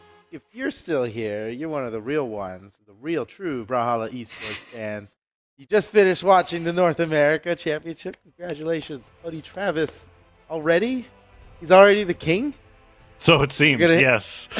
So Cody, Travis, and FaZe and I've joined forces. Something that I know that you and I had conversations way back when they weren't on the same team. It's like, if those two teamed up, we called it. That would be amazing. And now they're winning 2s and 1s. Cody is solidifying his position as the best North American player, but we have Australian 2v2s coming up next. And there are 2 teams in Australia that have been in winners finals, grand finals, time and time again. That is Doggo and Bailey and Wright and Kyler Alice. These two have shown themselves to be the best of the best in Australia as the 2v2 region has developed throughout the 2020 Brawlhalla esports season. The first team that we're going to be watching those two is Doggo and Bailey, and they're going to be going up against Goddess and Shadow, which usually place in top 3 or top 4 as well. They just haven't really gotten past that wall that is Kyler Alice and Wright and Doggo and Bailey. That's right. Well, we're going to be seeing if they can do it now. Well, Goddess and Shadow, didn't they get to grands in one of the tournaments? Wasn't there one? Yes. Kyler Alice and Wright got third in, or Kyler Alice, I think he wasn't teaming with Wright. Whoever he was teaming with, he got third place in that one. And that's when Goddess and Shadow, they've tasted top 2 before. Yes. Not quite first place. It was Doggo and Bailey that took that one. So, let's see if they could change the script here today. Goddess and Shadow. I'm calling it now. This is their tournament. This is the one that they're going to win, guys. This is it. Goddess and Shadow, they've been putting in the work. They've been part of the scene for a long time. They've always had the overcast shadow of Kyler Alice and Wright over them. Well, the time has come, ladies and gentlemen. Goddess and Shadow. And with Goddess and Shadow too, they've got like all of the synergies when it comes to their names, their avatars, and their clans. When I'm looking at it, like they've even got the avatars like facing each other correctly in the lobby, which is pretty impressive. like they are. It's the set too. They have like the Bodvar one and the Ada one. And you look at their clan names, Goddess all like simply spelled. Yeah, well, like it's missing a letter, and then Shadow's also missing the W. Like this. I like these guys. Yeah. They're obviously really cool people, and they deserve to win. All right, let's see if they can do it. I think this is it. Let's see. Here we go, ladies and gentlemen. Top 4 of Australia. Oh, you know what? This is more than top 4. Anyway, this is top 8. Winner semifinals, top 8. Neither of these teams faces elimination for losing this, but it's not going to be easy if you do. Yeah, this is basically the matchup that so far, at least within the past 2 events and Combo Breaker and the Spring Championship, whoever gets into winners finals usually just gets to the grands as well, whether they win or lose that. So it's a really big match for Goddess and Shadow in particular. Doggo and Bailey starting off strong when it comes to the overall damage. That recovery came pretty close to taking Shadow off the top. It doesn't quite do it just yet.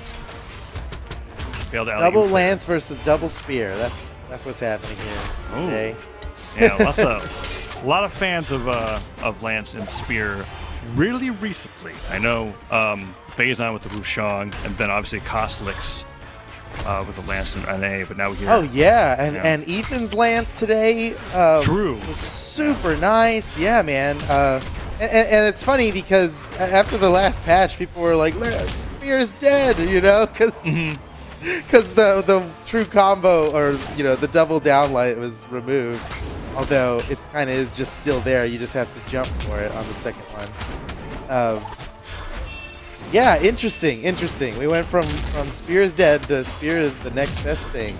Well, yeah, and on top of that, what people weren't talking about is that the change to downlight just made side air follow-ups that much better at a lot of other damages, which I think has been helping them as well. Yeah. This matchup so far... and that happens all the time. The top players, never predict what the meta is going to be. Right. And top players hold on to it long enough. All kinds of things happen as people master things.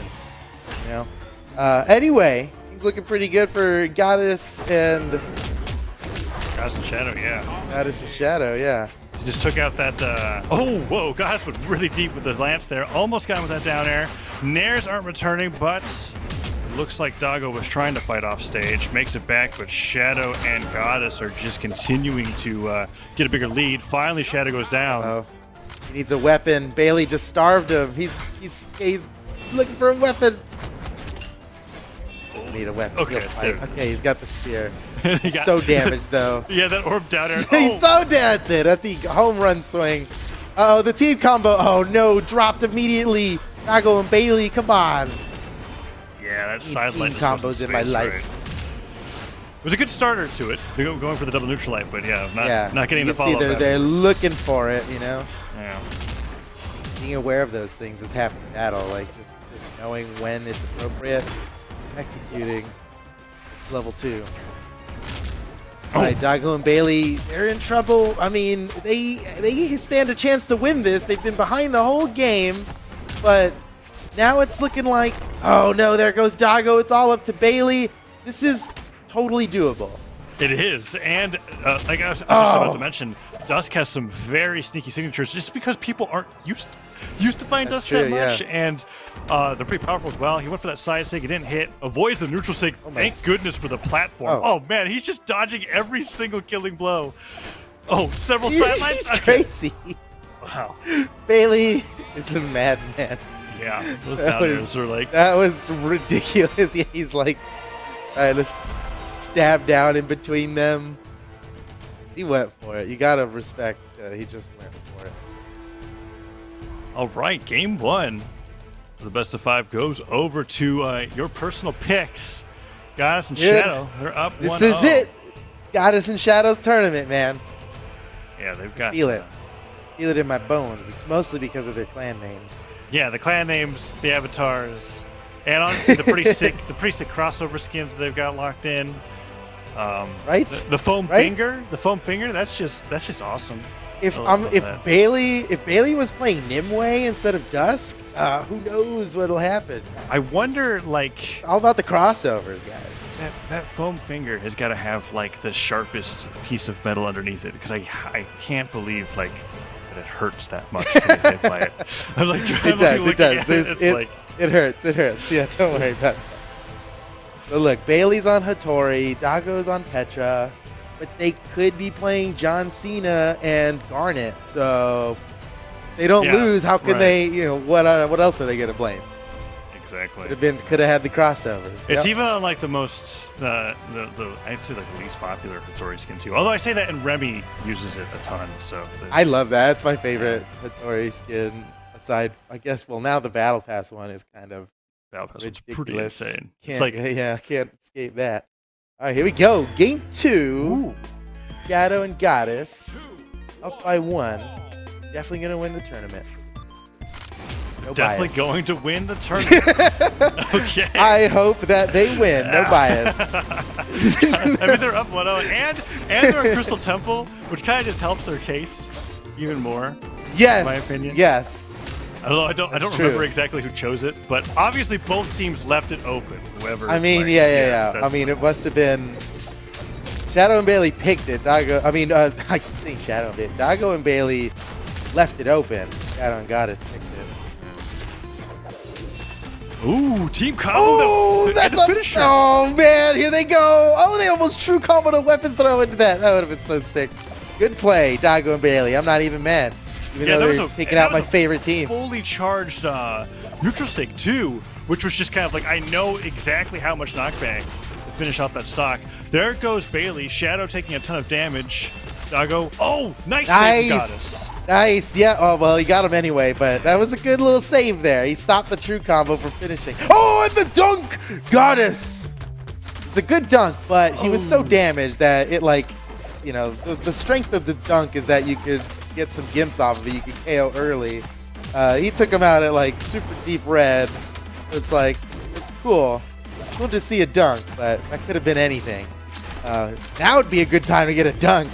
Oh, he went for it, but on his teammate. There's a lot of Goddess has been doing great, like finding these downlights in a lot of areas in neutral, and then hitting the down sig twice in a row. Bailey went flying, and he got another one.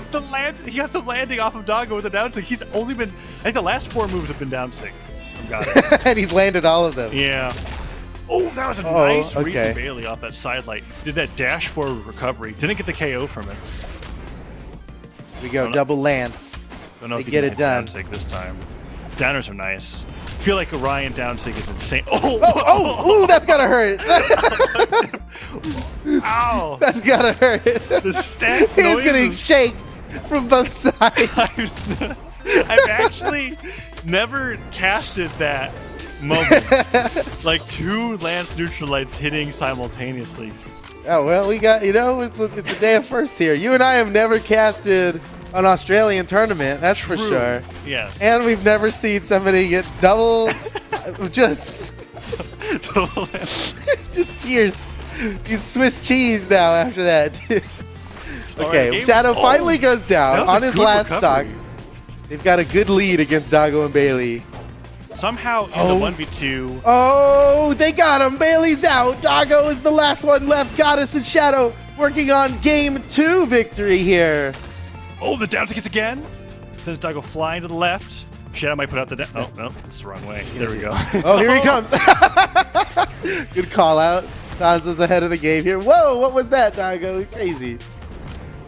You know, it sounds like I was ahead of the game, but I was totally looking at Shadow and not Goddess.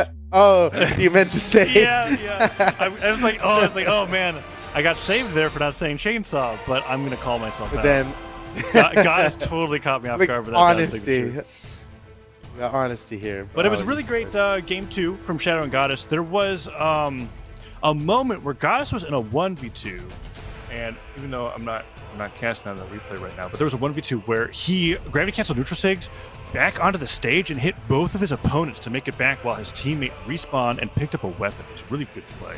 So game 3 with a 2-0 lead is looking nice. Doggo. Your prediction is looking strong, but it has forced a legend swap, and this time taking a little bit of playing Jala Finn now. He's got the crossover, so he's got crossover bonus points now, right? Correct. It's looking good. You got to look good to get good. Everybody knows that, right? So he's already got the crossover. Bailey, could have been Xavier Woods, but whatever. We won't hold that against him. The little capped crossover is still pretty okay.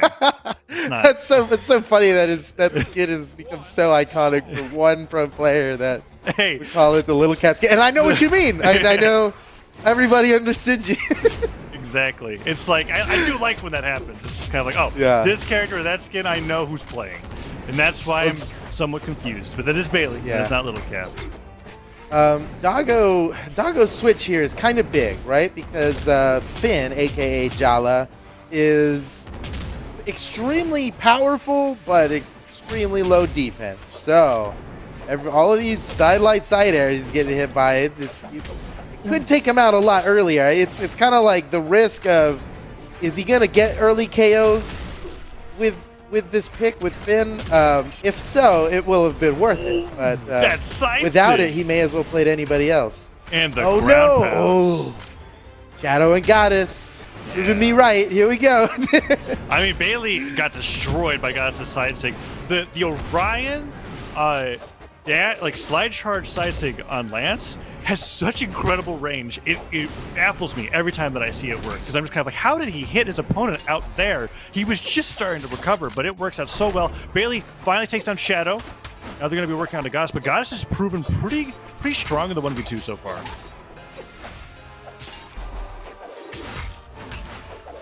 Oh, but there Goddess goes.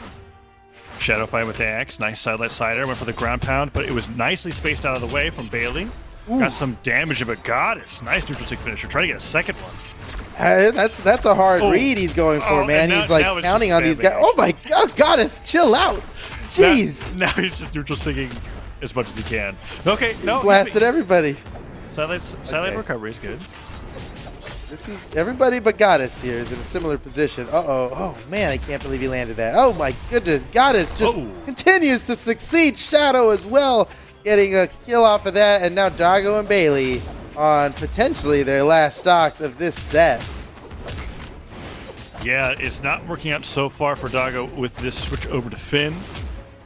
Shadow still holding on the stock, just barely. Goddess getting hit far away from that side, but the neutral is not enough, and Bailey wasn't able to follow up with the neutral stick himself, so Shadow makes it back. Is he going to fight? I mean, I would take that fight off stage if I was Shadow. up a stock with the lance. Wait, that was so funny. For He sure, was for save sure. on Goddess with the gravity cancel neutralite in the air while recovering. I mean, whenever you're red fighting against somebody who hasn't been hit much yet, it's always advantageous to be on the side, you know, over off the edge, because you stand to gain a lot more than you'll lose. Yeah. God is still with 2 stocks left. Dago and Bailey are running out time. Yeah. Dago's so hurt. Oh, and Bailey sightseeing Dago is Barely not the alive. greatest look. Here comes Shadow. Oh, Dago avoids it. He goes for the second sider. What happened to Bailey? Did he just So SD? Bailey, Oh, no. so Goddess went super far out to the right to like gravity cancel side sig, and it didn't work out. Got hit by Shaz, recovering on the way back. I think Bailey just didn't have the jumps period to make it back the entire time. So now Dago's in a 1v2. Down to hits. That is more than enough. That's it. 3-0 for Goddess and Shadow. Congratulations. Shadow to the took coolest team in the tournament. 712 damage. Oh my goodness. And he's Jeez, still, he's and a tank, had dude. He was still alive too. That And wasn't he had even a- like Yeah, he had another. No, he was on his last stock. I was like, yeah, but that means that could have been another 300 damage lot for of- all I care. exactly, yeah. That's amazing. So almost 700 damage dealt by Goddess as well. Very well played. Gotta wonder how might things have gone if Dago played Jake, because Jake's a dog. I'm sorry, I'm You getting a know little what? silly. Things may have been really different. You're Dago, correct. that's free. That Yeah, that advice is is free. free. You got Although, that. when you're picking a core crossover, it's hard not to pick forearms. Honestly, It's true. That's very it's true. difficult. Yeah, you got options now. Lucky core players out there. yeah, there's plenty So- of options for core. Our next match is coming up here, and it's going to be Tyler Allison Wright, the defending champion, versus Baka and Lust. It looks like Lust is in here with the wrong name. That's an instant disqualification. Get rid of him. Move on to the next match. Tyler and Wright win. If only it worked that way. No, if Vince is Lust. It's gonna definitely be a detriment to us. while Oh my casting. God, Lust, you need to. I'm telling you, Oh. please change your name. But we'll make it work. See, it's okay. I don't mind when players do the first three letters because that's all we see while casting. Anyways, but yeah, changing to Vince is going to be weird. But anyways, the trend of the last 2 tournaments has already been broken because both in the Combo Breaker Online Championship and the Spring Championship, Dago Bailey, Kyler Alice, and Wright were the winners finals and the grand finals. Now, for the first time, at least in the past 2 championships, Goddess and Shadow are in winners finals, and there was a 3-0 over Dago and Bailey. Some of them were Shadow. close, but they're looking This is fantastic. their tournament, man. Yeah, This is your the prediction one. gave them This is strength. the one. It's looking, I wonder if they were really good. listening. Oh. That would be heartwarming if they were actually listening and then went on to 3-0. So Lust is going to change his name. Thank you, Oh, Lust. wow. Oh goodness, Did that's you gonna actually, help us so much. message him? I typed in the Oh, game. you did? I see it. I'll be honest. Yeah. Sorry, chat. Sorry, everybody watching the stream. I'm making it take a little bit longer, but No, it's worth it. oh, it'll be so nice when we call him his name instead of. There it Vince. is. Yay! There it is. Okay, cool. Give him a heart in the chat. We have Petra and Bodvar versus Taros and Orion. A lot of Orion representation. Tyler Alice playing Bodvar. Solid pick.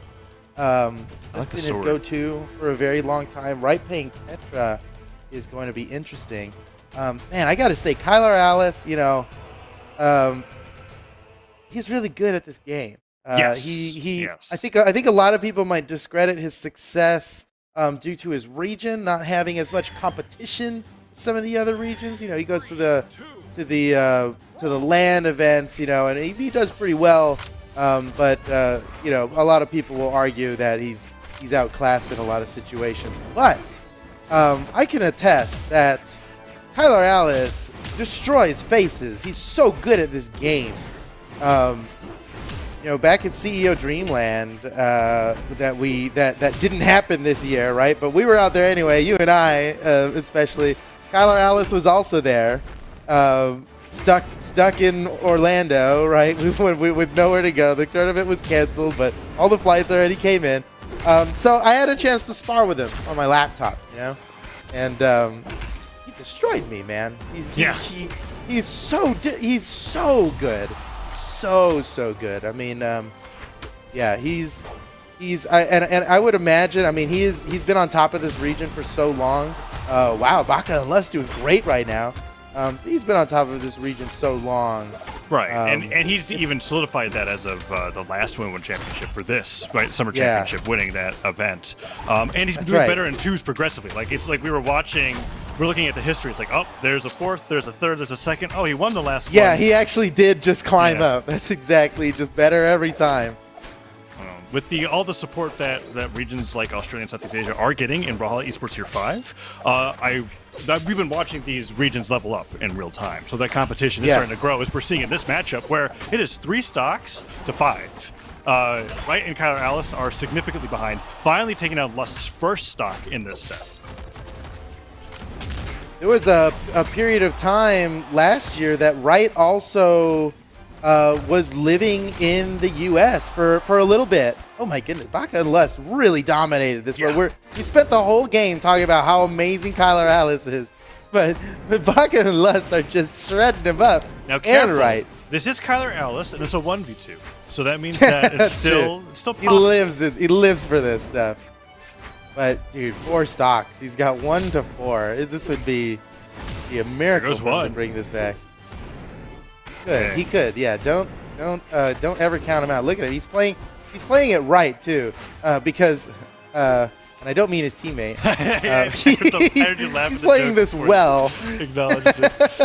Yeah, he is. Oh, he can get off of this. Oh, he got downed into the spear recovery. Nice. Oh, that was so smart. He knows when to disengage. He knows when he's gonna get punished for something successful. Baka and Lust clean it up, but you gotta appreciate Kyler's power there. Yeah, not over yet.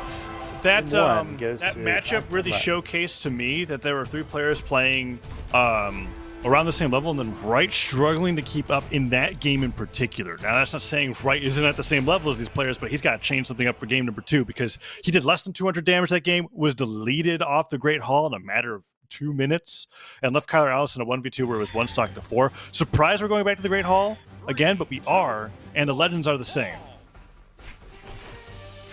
Hey, here we go. I was mentioning earlier that Wright lived in the U.S. for a little bit. It was actually part of his sponsor, Kanga Esports. They had him staying at the team house for a little while, during which time he was in the hyperbolic time chamber, man. He got so much training in with top NA players, and we're seeing the reward here. We're seeing the improvement. Right. Wright is just he's up there. He's on the podium. And I keep saying words of like affirmation. I responded to what you said with the word right, and then I realized how confusing it was. It's so weird. You have to change it. Yeah. You have to say correct. Yes. Indubitably. Indeed. Indeed. Oh, it looks like Wright has fallen off the right side of the screen. No, what do we do there? We can say east, I think. Did cardinal directions work? Wright fell off the east side. Anyways, I don't think that's quite how it works. Baka still with 3 stocks. He's doing so well, but it's totally nullified by Lust being in deep red on his 2nd stock. He actually might go out before Baka even loses his 1st stock.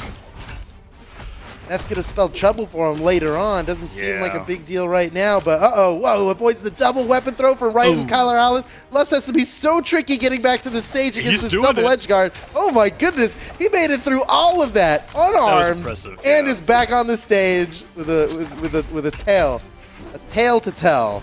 Wright did 2 gravity cancel neutral sig pivot reads. He pivoted the neutral sig, expecting Lust to dodge through, but Lust just kept dancing on the edge of that platform. And is still holding on to that 2nd stock even now. That gauntlet neutral layer bounced him above the top platform on the Great Hall. He is so... Yeah, he's like so damaged. How is he doing The color this? doesn't get much darker on his health bar, He's still dude. getting Like hits in. Oh, he's side oh, he got a KO. Oh man, Lust, that was awesome. That was Wow. well done. He held on to that stock so long, exactly as long as he needed to. As soon as he comes back, gets a dash haymaker off on right, and that puts his team in the lead right now. Wow, that was really They won impressive. game 1, may I remind you. They won game 1. Yeah, there are moments where you can give criticisms where it's like, just lose the stock. You're not being helpful living that long, but he wasn't getting hit by anything. He so was it was he was fine. super helpful. Yeah. And when he finally went out, he took out Kyler Alice with him. Yeah, and he good got stuff the from return Lust. KO on Although right. in this time he's already back at red. This is true. It seems like he just needs to be at red to really unlock his full potential. Right. Like, he has like to he doesn't- understand that there's a risk, right? It's like, oh, Yeah. right, now I have to play really careful. Like that neutral stick came so close, he doubled down and Oh the cider's no, enough. Lust is down. Baka Okay, does do too. you believe? Baka fans, rise up. Do you believe? I mean, it's Taros. He could do this. Yeah, and it's Taros. But they're weapon starved him. Pick He up needs an a weapon axe for sure. And side sig from any of the left or right nice platforms. Okay, And now do it. got the Down hammer. sig. Oh, Down sig don't get in works. between them. Oh, Baka gets the KO on the right, and now it's just Kyler Alice. It's just the guy who's won almost every single Australian tournament ever. You got this, Baka. Oh, he silent neutralized him though, and he picks up the hammer. Sire goes Oh, through. man. He gets a side sig. Oh, he goes for the nair. Baka doesn't get the nair on the way back down, but stops Sire. Oh, That's it. yes!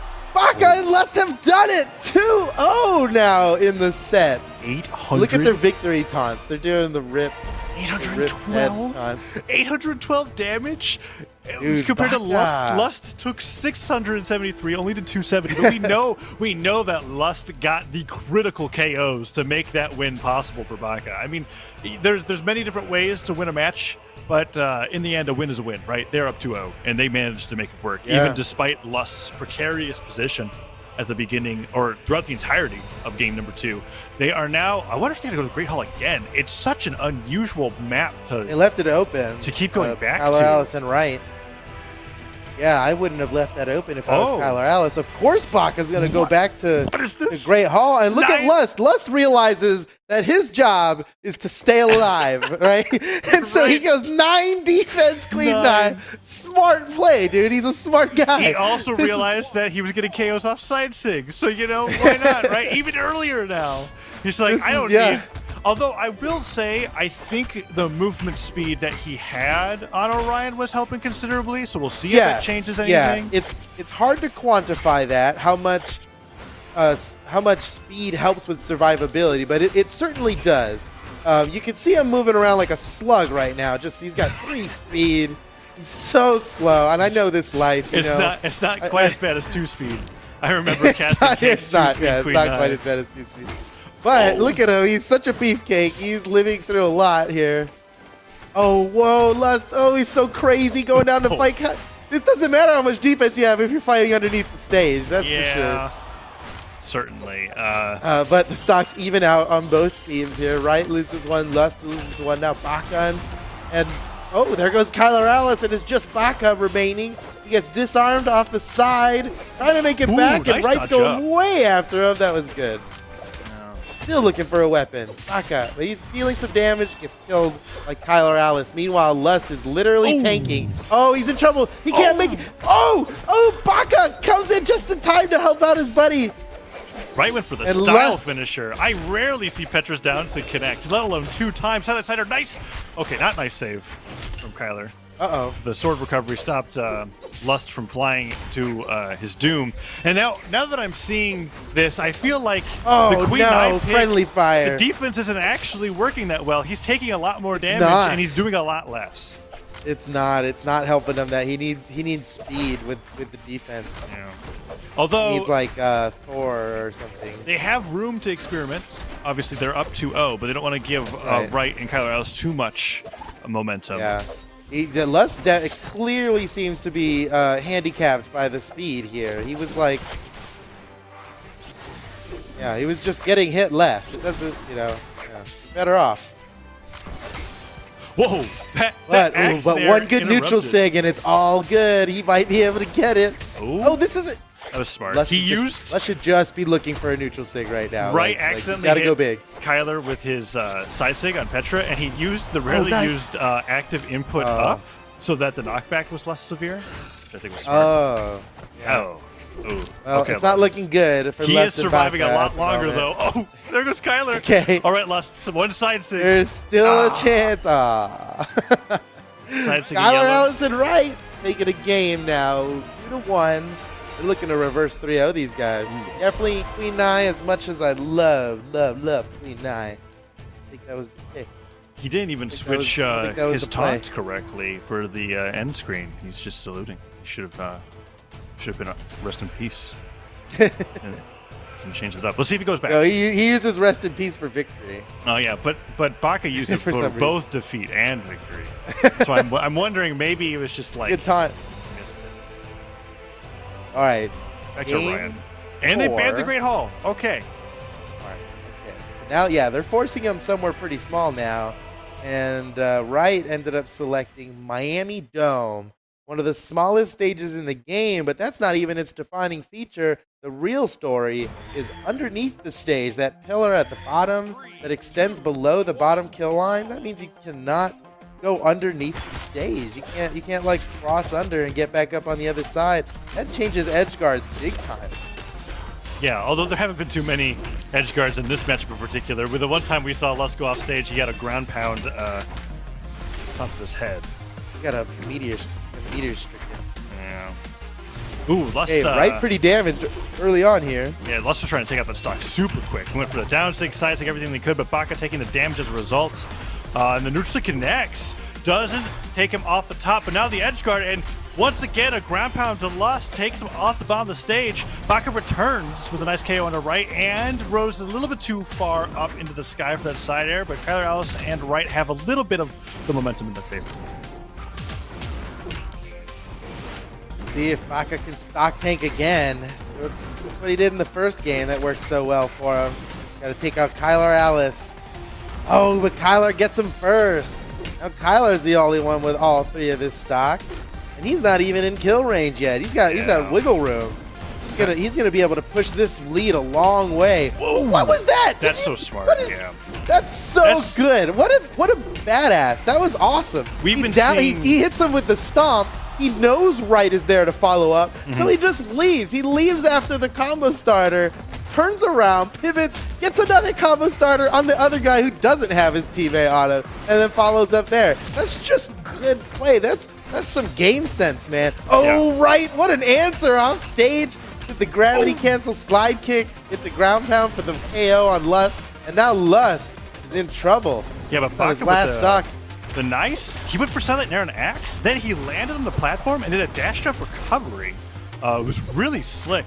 But yeah, to really hone in on what we just saw from Kyler, that's a technique that I just feel like not only is rarely done in other regions, but not even thought of as worth it because of how hard it is to execute, as opposed to just being like, I landed my downlight, whatever, I'm going to get as much damage as possible. And you just do the auto program thing you do in every one of your other matches. And I wonder if that's just because, I mean, we talked about this, right? For Australia. Lust is in trouble. Woo. Oh, he makes it out. No. There's Kyler Alice, completely ready for Lust's escape from Wright. That's good play. That is really good play. You got the one guy waiting for when they dodge through the person in front, you know? And Kyler Alice was there ready for the support. So they're working Baka down here. They got 3 stocks to do it. It'd be pretty crazy for Baka to make it out of this alive, but maybe. He's got to focus on Wright. Yeah. There goes Kyler. There's Wright. Oh, he's got to just take him out. Take him out before Kyler gets back. Oh, off the stage. The weapon throw. He's going in. Oh, and Kyler saves him. That was good. Yeah. That was good. Kyler came in there just in time.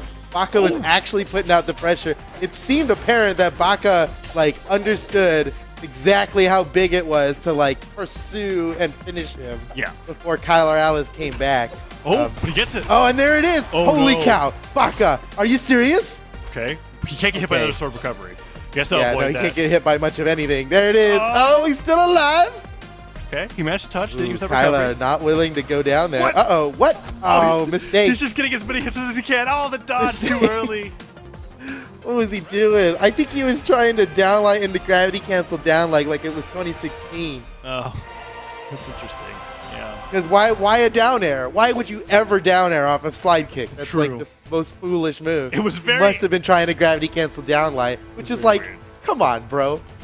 But also, like, why That's not? not- I saw he went for like a lot of like dash jump, just begin the fast fall, but then cancel it into a gravity cancel side light. He was going for a lot of those light attacks. It might be a playstyle thing, but to hammer in. So now we're on game 5. Game correct? 5, dude. The Yeah. reverse 3-0 might be happening. Baka and Lust were way ahead. They were looking strong. And I want to Kyler really Allen. highlight how, as a region, or as a player-specific thing, I feel like Kyler is developing his own style of twos, because before 2020, twos in Australia wasn't really played almost at all. Like, maybe there was a few we only community started tournaments. doing the official doubles tournaments for Australia and Southeast Asia and Brazil in 2020. So yeah, this is Yeah. we're seeing the meta develop. And before our eyes. he's been the only player that I've watched in a long time, both in 1v2s and 2v2s, where he will bait the opponent by downlighting or getting a combo starter on their teammate and then turning to fight them and getting so much Yeah. more value off of it. I cannot stress enough how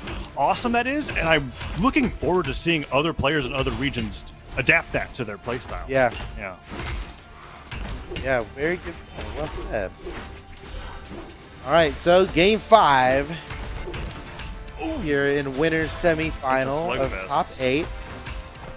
These guys are all guaranteed top 5 teams, or top 6, I guess. Top Yeah. 6 technically. Yeah, They're 5th place.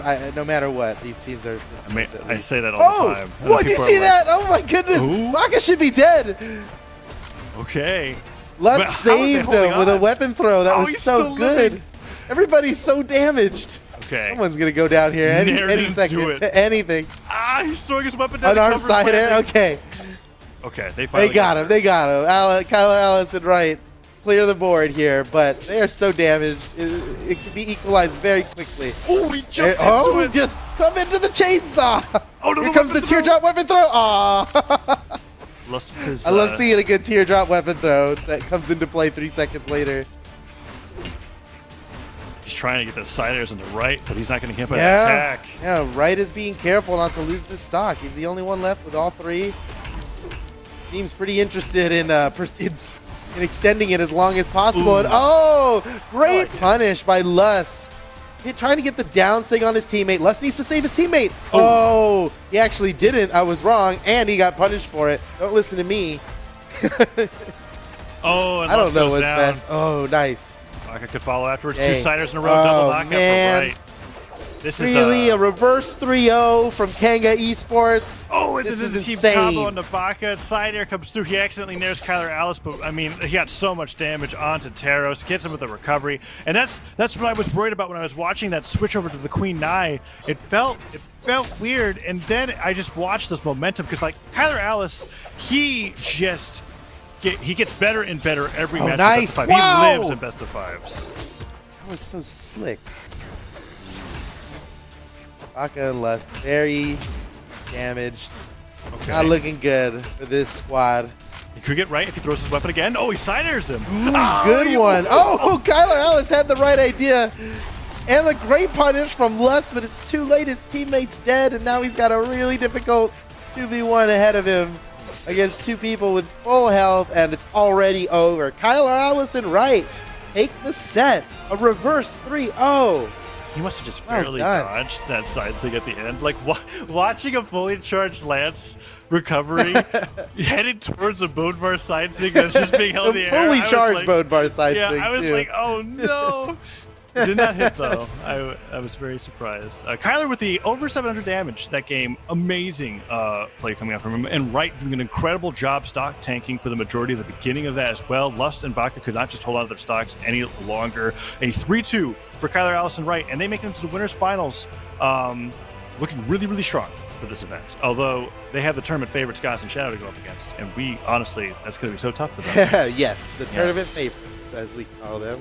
Indeed, and they've still they still got the synergy with the placements, at least on my screen. I don't know how it looks on yours, but Ada is definitely looking at Bodvar.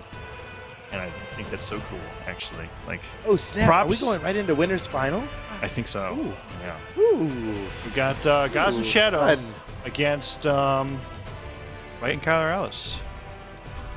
Right into winners final. All right. And that's Rayman. I love winners Rayman final. on Wright. He definitely has Rayman selected. Yo. That's so cool. Actually, I'm wrong. That's Bodvar. I don't know what I'm talking about. Wait, what is this? Is this their? Okay, what's happening with It's Kyler Terrace and Allison, Bodvar. right? It's totally normal. This is fine. I don't know. There's This nothing to seems be- unusual. They got a plan. Oh, well, you know what? Kyler Alice has some serious Teros act. Yeah, he's pretty good. We cannot discount that. But it's just weird that after that really great reverse 3-0, they're not going to just keep that momentum going with like characters they were using. Is this a plan they have specifically for It's Goddess and possible. Shadow? Is this a pocket pick for them? Something that's fun to watch when it comes to the 3 regions that aren't North America and EU is that I feel like the top 4 teams in those regions all have very specific ideas of how they're going to be beating the other 3, and this could be one of those Sure. examples.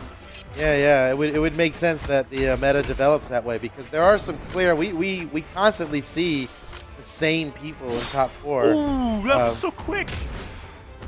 Rayman down sig.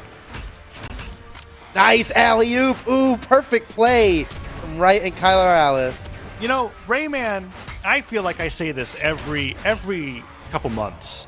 Rayman's just been one of those characters, super underrepresented in competitive play, has just been silently getting buffed, like every few balance patches. He hasn't been losing anything. And now this patch, he has the added gauntlets buff that so many people are a fan of. It makes so much sense to actually bring him out in 2s. Gauntlets and Axe. I just feel like the conversation always ends at but an Axe player is the furthest away from a Gauntlet player. Like if you had like a personality test wheel, they would be on opposite ends. So I like seeing this pick from Wright. Oh man, Holy Goddess cow. with double recovery. Yeah, that was good. Goddess and Shadow doing great right now. They were losing the game earlier. Goddess just gonna piece out of there. Does not want to finish that. Couldn't do that on Miami though. Oh, almost with the second ground pound to get him. Shadow is in trouble. Oh, Goddess has to save him. Let him hit you. No, Goddess. Oh my, no. Goddess needed to let his teammate hit him I know. so he can chase dodge off of it.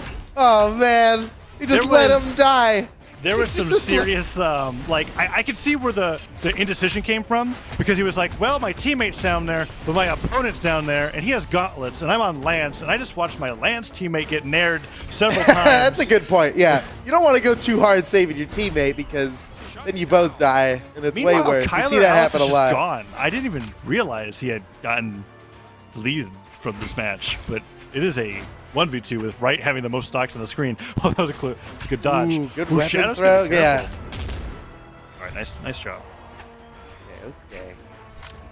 Easy 1v2 here. Goddess and Shadow. Tournament favorites. Can Wright do it? Oh, he was going for a ground pound there. Oh, wait. What? Why? It's still a ground Don't pound. let this happen. Don't fight him off stage for no reason. Oh. Okay, weapon. here we go. Not denying the weapon from him, actually. Relax. Seeing Goddess just stand there while Shadow was definitely about to die was like Yeah. terrifying, dude. Don't let your teammate like that. Have But to I would be the careful. same way. I'd be like, dude, get off the side of the stage. I'm not going down there. Get back up on the stage. Oh, he side airs Uh-oh, him. Shadow off. gonna go This for the- could be Oh, the he end went of for the Shadow. down six. Wow! That was a good option from Wright. It didn't play out, but that was smart. The gone. ground pound, he got him. Oh, but Wright Goddess going has for it. so much Oh, health. right there. Whoa, Wright! Dude, He's a side oh air. no! He can nail Goddess, off the recovery. is goes he for the down actually six, going to goes go for the ground down? pound. Oh, he gets cider, but he doesn't get the knockback. He doesn't get the knockback from the cider. He makes it back. He avoids the sides and he Whoa. stares him away. Oh, Weapon he's in throw. trouble, dude. He's in trouble. Oh, Wright can finish him right here. Wright. Oh, that was Wait, clever. Goddess? That was. Oh my god, I got him. no. Goddess was done. Wright didn't even have to do it. I can't believe that. Wright carried Kyler so hard with Rayman out of all characters. Goddess and Shadow were just clueless no. in the 1v2. Oh no. That was I pretty. don't believe it. That 1v1 was severely misplayed. That's one way. Look at this. Yeah, the down air is the. No, I do dude. not believe that Goddess intended to down air in that position. Yeah, that would make sense. If it, because a side air would have been excellent. Yes, yes, it would have. Man, I was. Because like I think the caster cam wasn't on when that play was happening because I was dying. Not to mention that, like, even though I criticized Goddess's down air, I totally should have been like, what the heck was that ground pound from right as well, too? You know, it's just like, that was a scramble on the edge. It was crazy. It was, it was scrappy. Oh. It was intense. It was intense. It was intense. And Wright did a ton of damage. He did 620 damage to compared to Kyler's like 279. So we'll see if Kyler brings out the same legend going into the next game. Yeah, he is. He is locked in with arrows. So it seems that the skin has changed, though. That's the big deal. He's Yeah. showcasing. It's like, yeah, I was playing Taros, but I got beat so bad that I fell into my grave, and now I had to rise from the dead. And that's like the change, right? It's I like, totally okay. do that sometimes. It's like, all right, you've beaten this skin, but wow, will you fare against this skin? Right. Yeah. We've got what do we see? Just waiting for them to get the match started up. No legend swaps coming up from Goddess and Doggo. Realizing now that my spectate screen, I can't see like what's in game. Refresh this. So this is game number 3, correct? No, game 2. This is game 2. That was only the first game of the best of 5, right? Yes. Oh, we have one of the players had to go to the back. Oh, okay. It gets nervous, man. Yeah. Yeah. It was it was right. Right was not ready. Yeah, it was only game 1. Like, I thought it was game 2 because the legends changed so dramatically for Wright and Kyler, but it was actually only game 1. look through the in-game chat here. I really like how the Australia competitive community interacts with each other in chat. They're all having fun. They're all just they're all just having fun. If I scroll up, it's a lot of OMGs from a lot of different people. Actually. yeah. I had Crisp001 Yeah, say, Lust what do you loses mean? and he's like, wow, you guys were doing so good. What do you mean by Rayman? That's Bodvar. My apologies. I will cast the legends in front of me correctly. It is Bodvar. It is not Rayman. That's Bodvar, Yeah, yeah. that's I Bodvar. can't tell. Yeah, you see the mustache there. Right, yeah. He spent an enormous amount of time growing that mustache. I can't grow a mustache like that. That's insane. Yeah, I wish. All right, going into the next game here. Kyler, Allison, Wright, staying with the same legends despite Kyler's performance on that last one. It must have been a fluke to get it this time. What's the set count? 1-0 in favor of Wright. For some reason, I thought that was 2 games. Yeah, it felt like that because the legend swaps were so different for Wright and Kyler from their last set, but that was just game 1. That's right, yeah. And Wright did rightfully steal that game, I would say. Rightfully, indeed. Rightfully, indeed. So it's going to be really difficult moving forward. There's a lot of that. Uh-oh, Goddess might be in trouble. One more hit. Oh, he didn't touch. I thought he touched the stage for sure. Dang. That was a genius play, actually. It didn't work. Oh, but only because of like a pixel or 2. Yeah. It was great. He almost caught him. It would have been a nasty dunk. He almost touched the side of the stage with that dunk, and we would have had all his jumps back. Yeah. He was just off by like a pixel. Oh, bad.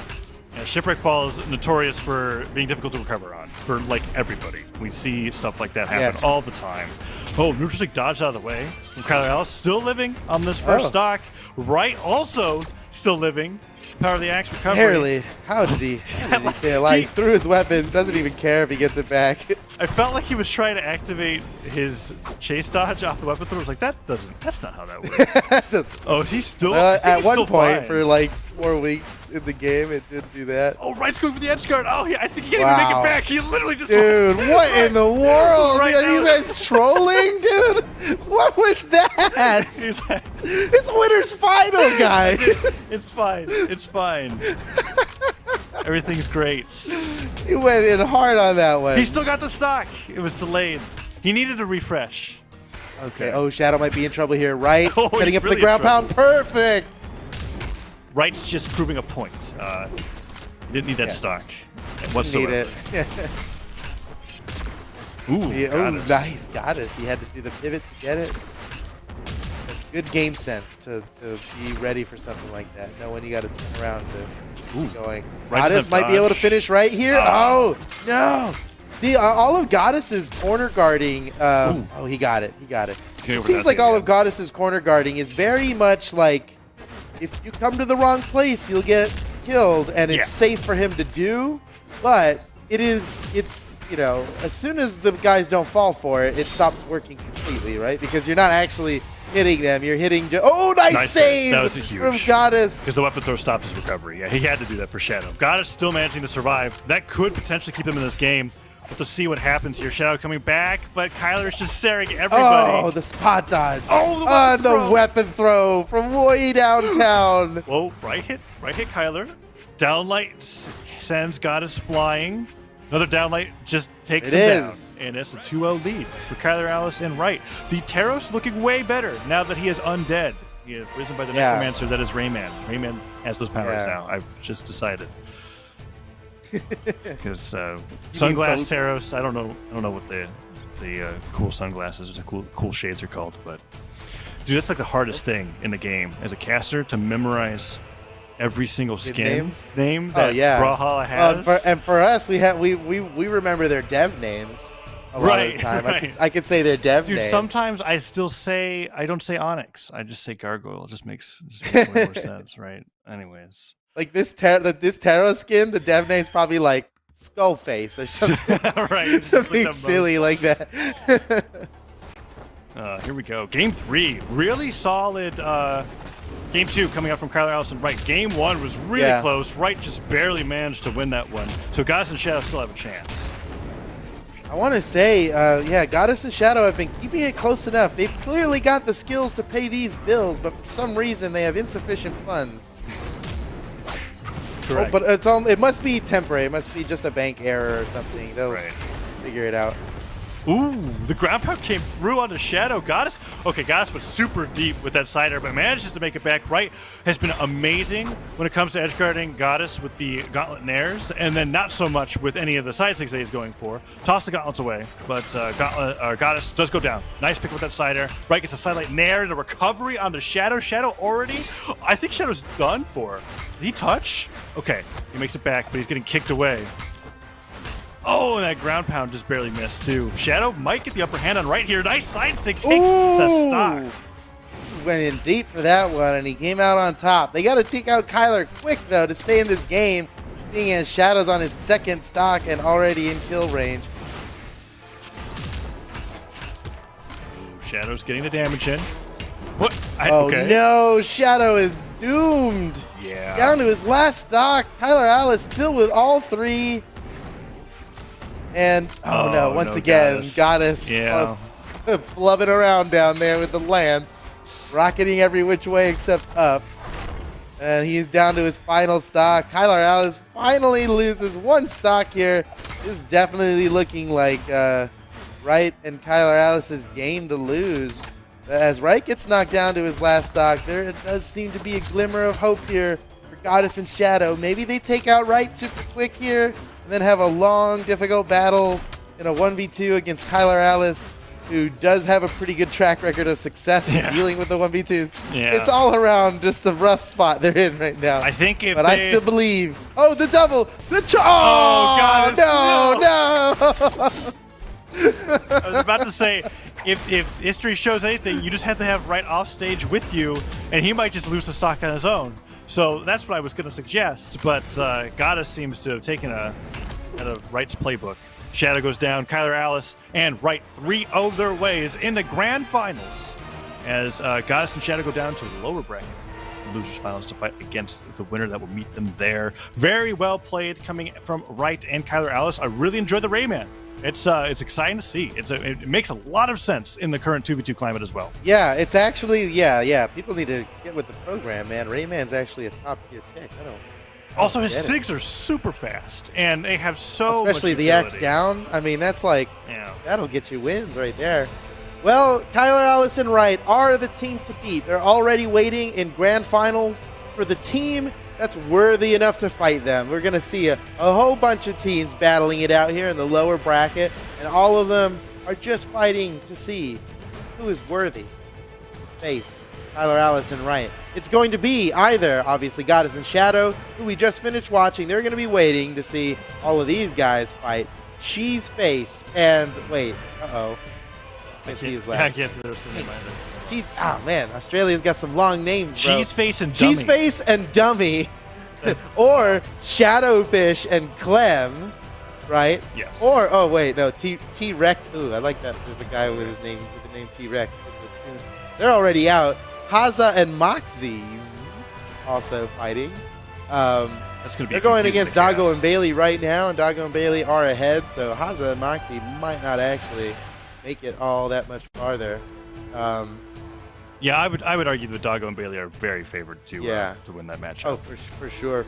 It's likely that we'll see them in top 4, unless Cheeseface, who has a great name, one of my favorite names in the scene, Cheeseface and Dummy can beat Shadowfish and Clam. We're seeing the scores update live in front of us right now, and Shadowfish and Clem are up by 2-1 in the set against Cheeseface and Dummy. So It's so funny looking at the lower bracket.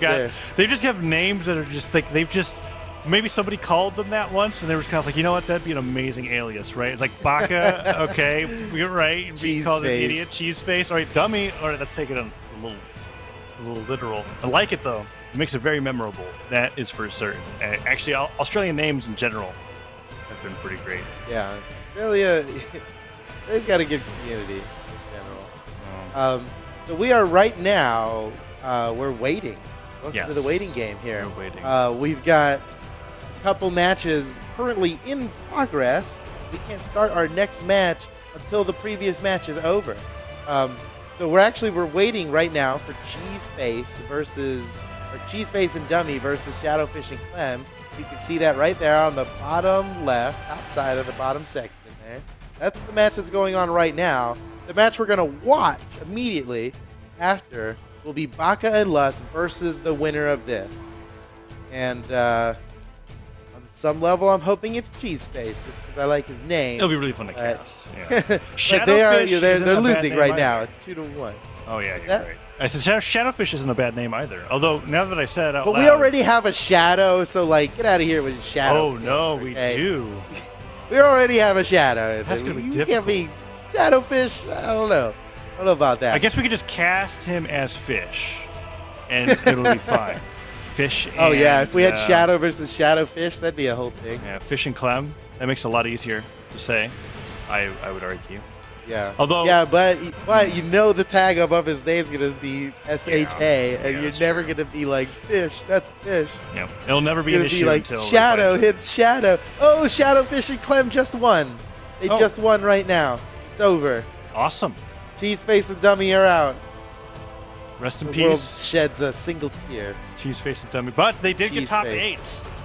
And let me check Gotta the other. Respect it. Actually, the money. Cheeseface got top like 8. $200 last time in the Combo Breaker Championship. He was teaming with a different player. Cheeseface and Claxy. That's interesting. How did he do? Well, congratulations to them. They're still there, and they still made it to top 8. That's the real deal. Making it to top 8. That's like the ultimate prestige. Yeah. Other than podium, the top 8. You got top 8. You got podium, and you got champion. So right? Those are the 3 like tiers of success in fighting games. Clem and Shadowfish got they got 5th at the Spring Championship, and then 4th at Combo Breaker. So they're making also, it hard to improve on themselves here. Yes, and if they lose this, they'll get 5th again. But even if they win this, they lose the next one, they'll get 4th again. Yeah. You know, obviously, they're trying to improve. They got to at least get to the lower finals. Yeah. Fight Goddess and Shadow. But in order to do that, they're going to have to get through Baka and Lust, who honestly were playing so well. They seem like the team that's going to make it to losers final. it's going to be tough here for Shadowfish and Clem, I think. And they're doing double Barasa. And that's interesting. And so to highlight why that's interesting, you don't typically see double legends because it doesn't like favor DI. DI, yeah, you risk triggering DI a lot more because all DI is looking for is the same move to land twice. It doesn't care whose move it was. It just cares that that move happened on him twice in the same hit stun. So, ooh, nice play by Baka. I don't know if Shadowfish can make it back from this. Ooh, just barely. Yeah, so if you play very carefully, you shouldn't run into those issues too much. Like if they're doing a team combo of blasters and axe, it almost like doesn't even matter. But other cases, multiple blasters neutralites or axe neutralites, it can get pretty tough. We'll see how they play it throughout this matchup. So far, they've been doing quite well with it in the tournament, and they're avoiding the hailing of weapons coming up from above them. And wait, that's right. I'm already getting confused. I guess it's not incorrect to say Shadow, but I totally was like, who is that? It is Shadowfish. Shadowfish. Yes. No ordinary Shadow. The double Barraza. Do you think that the influence that CODY Travis influenced their decisions to play? I think they've been Barraza doing this. At all? I'm not so familiar with the Australian scene, but I remember seeing a double Barraza team, so I think that this is what they've been doing. I don't know if it was influenced by CODY. Maybe Clem was, because that skin is very similar. Yeah, I mean, to be fair, it's a good skin. I wonder. Yeah, I wonder. Ooh, saved his teammate there. He didn't even hit him with the full send of it either. He just caught it. Oh, no, but Baka. Whoa. Oh, now Baka's in trouble. Lust needs to come save him. Nice save. He's still in trouble, though. Oh, my goodness. You just can't save him. Lust went down there to help his buddy out. It wasn't enough. Shadowfish. Oh, man. He dropped the true combo. Clem was totally there for the signature finish. But Shadowfish dropped the true combo. Ooh, that's gotta hurt. Clem did a considerable amount of damage on both of his opponents while waiting for Shadowfish to come back to the stage. Lust is now deep into the red. Baka's on this last stock. Light orange. Oh, Clem's been putting out these sides. Oh, are you serious? I can't. Wow, another one. Oh, come on. Dude, that was so sick. It was like a magnet. He was attracted to the Barraza neutral sig. Like that. And the neutral sig doesn't look like it was going for anything else. Like it seems impossible for that to have been intentional, but there also was nothing else for him to possibly be swinging at with that neutral sig. So there's one thing, and he could have just been fancily trying to touch the wall. He could have been trying to touch the wall. He could have just been hoping, like, whatever, I'll do this and maybe it worked. Oh, I think nice. Nice combo. Dude, forget what I said about CODY Travis influencing their decision. These guys obviously live and breathe double Barraza. Yeah, that's what it seems. We went for the CODY needs to find himself a Barraza to team with. I don't know about that. Bezos has been doing pretty great. It's like, I don't know. Maybe the champion should try to change it up. Yeah. They just won, but I think they need to change it up. Clem and Shadowfish, man. Great game. Really good Clem and Shadowfish. That's just game one. Got a best of 5 coming up, ladies and gentlemen. I like that they do double Barraza. This is something that I've wanted to try. Well, you're a Barraza mate. So if someone was playing double Queen Knight, I'd be losing my mind. Right. When I tried to do double Barraza in the past, people that do play Barraza are like, I'm not gonna do that. It's not great for DI. And then I'm like, what? Who cares? Come on. It's fine. Barraza's great. Yeah, and I'm surprised they went for the team combo with double blasters because we were talking about that. They had to make sure that they didn't use a single blasters move more than once, and they didn't. Yeah, they kept it true the whole way through without any DI. It's just good play. Looks like Baka and Lust are trying to switch up their characters. Lust is thinking about it, and interesting. Eros and Bryn, they're going with the double axe. Maybe because they didn't like fighting the double axe of Barraza. Double Barraza power. They banned them some interesting maps. Small Enigma, Miami Dome, and Crystal Temple. They want to fight somewhere small. It looks like those are all the smallest stages you can get here. It also could be like we want platforms above us. But yeah, I'm thinking it's that. Okay, let's try again. Clem and Shadowfish up by 1 with the double Barraza. Now Baka and Lust switch up the characters a bit. I'm thinking, I mean, when you got the Taros on your team, you know you're just looking for those imps. You're trying to get those neutral signature finishers off the corner. And see if Baka has any luck with that. He's starting with the hammer here. Clem's getting the best of him starting off. Team combo, nice. Oh, okay. That's good damage. Ooh, man. Oh, and that recovery almost took him off the top. There's been so many back and forth. Oh, okay. Baka just barely managed to touch. Looks a little risky. So Slider's coming through. Shadowfish taking the least amount of damage so far. Recovery barely didn't KO. Side stick, they both were like right out of range. I saw them like shimmying to the left. They're like, don't get close. Ross's side stick. Uh-oh.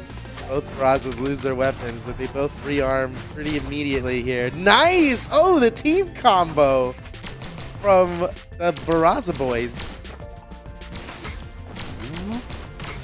Weapon throws over and over again. Oh, are you Baka. what? Oh, no! He just- No! That was illegal. That was an illegal move. I mean, I guess if it works once, right? Like, just keep throwing it. I don't. Yeah, 4 more times should be good. That's I crazy. can't believe I just watched that. He just Yeah. threw weapons at him across the stage and it worked. Nice ground Well, pound I'm finish. surprised it kept working. Like the first one, okay, you know, everybody gets hit by a weapon. The second one, it's like, all right, bro, you know what he's doing now. And then third one's like, I don't understand anything. Yeah. Ooh. He must have been like, there's no way you'd go for it again, right? You see it happen in fighting games sometimes, where like they keep doing the grab off of the get up, you know, and it's like nobody grabs a third time, so I'm not gonna bother trying to defend myself versus a third grab. He's obviously gonna change it up, and then what do you know? He does a third grab. Ooh, the save. Yeah. Everybody at 2 stocks. They're going for the coolest thing I think I've ever seen in my life. They're getting a neutral light setup on blasters, and then Clem is just walking up with an axe and he's neutral seeing them as Barraza. Like, as they're being held in the air. Oh, yeah. Like, why Sure, not? that's a true combo. Easy peasy. I just never would see it. Neutral light's because- perfect for that. Okay, but Clem might go down, and the stocks will be evened up. Lust and Baka are fighting for their tournament life. There's the stomp. Sair keeping the weapons away from Shadowfish. Nice dodge in place, actually. Picks up the axe. Stocks and damage super even here. Shadowfish and Clem. Oh, and it's the quadruple axe fiesta here. It's axe-tastic right now. Oh, there's so many neutral lights and Sair's coming through. Imagine if this was 4 lances. I'd have Man. to lower my volume. You remember when lance sounds got nerfed? That was Yes. such a funny patch. Like it was very necessary. Actually. Yeah, it they was used to be even louder. Oh, the simultaneous axe Sair, both sides. Clem goes down. Shadowfish now with only 1 stock. The Sair does it. Baka and Lust take game number 2 on Crystal Temple. 1-1. All right. Speaking of those land sounds, I remember way back in the day, back in 2016, we had one of our first tournaments ever, our first in-person tournaments ever at Combo Breaker 2016. And that was before the Lance sound. And we basically blew up their subwoofers. Like the Lance sound hit the subs so hard that the whole venue was like, "What is happening over there?" Was that the And, event that? I think that's what triggered us to be like, "All right, we need to change the." That's hilarious. Wow. Oh, It was insane. Like we'd never heard them through such powerful subwoofers before. We didn't realize how much it was hitting that.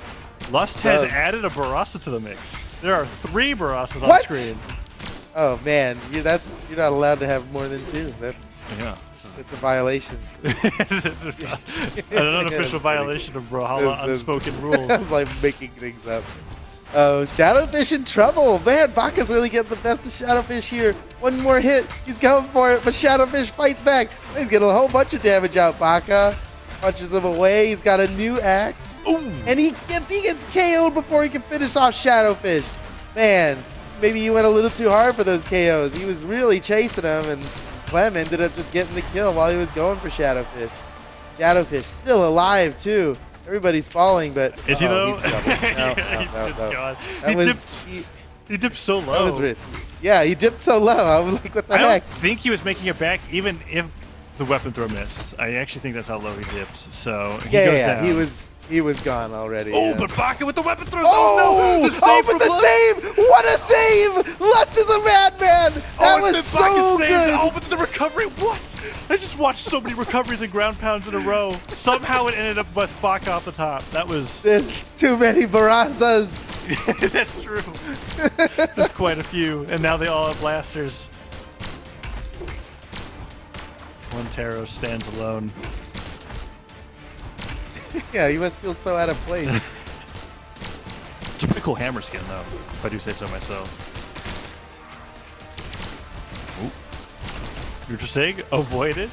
Manga gets a nice snare through. Falling with the side air sends Shadowfish off to the right. Does he get the dive kick? Oh, the down like ground pound with the recovery right back. Oh, there's the recovery from Lust. Well, watching those blasters be real thrown scrap, dude. is so weird. I've never with the ground pound. He had both of them there. It's like one of them's gonna work. He just picks up the blasters against the recovery. Lust is the king Baraza here, clearly.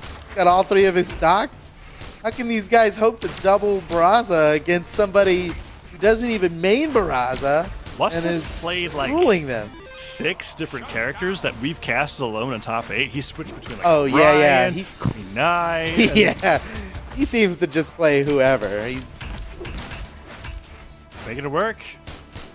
He knows what to go for on the axe. Trying to go for the gravity cancel silent. Oh, the down sig hits. Oh, very good use of the down sig. Oh, he's going in. in. Wow, man, he's super going in. They are feeling good about this one. He's gonna sideline him. Here he comes. Oh no!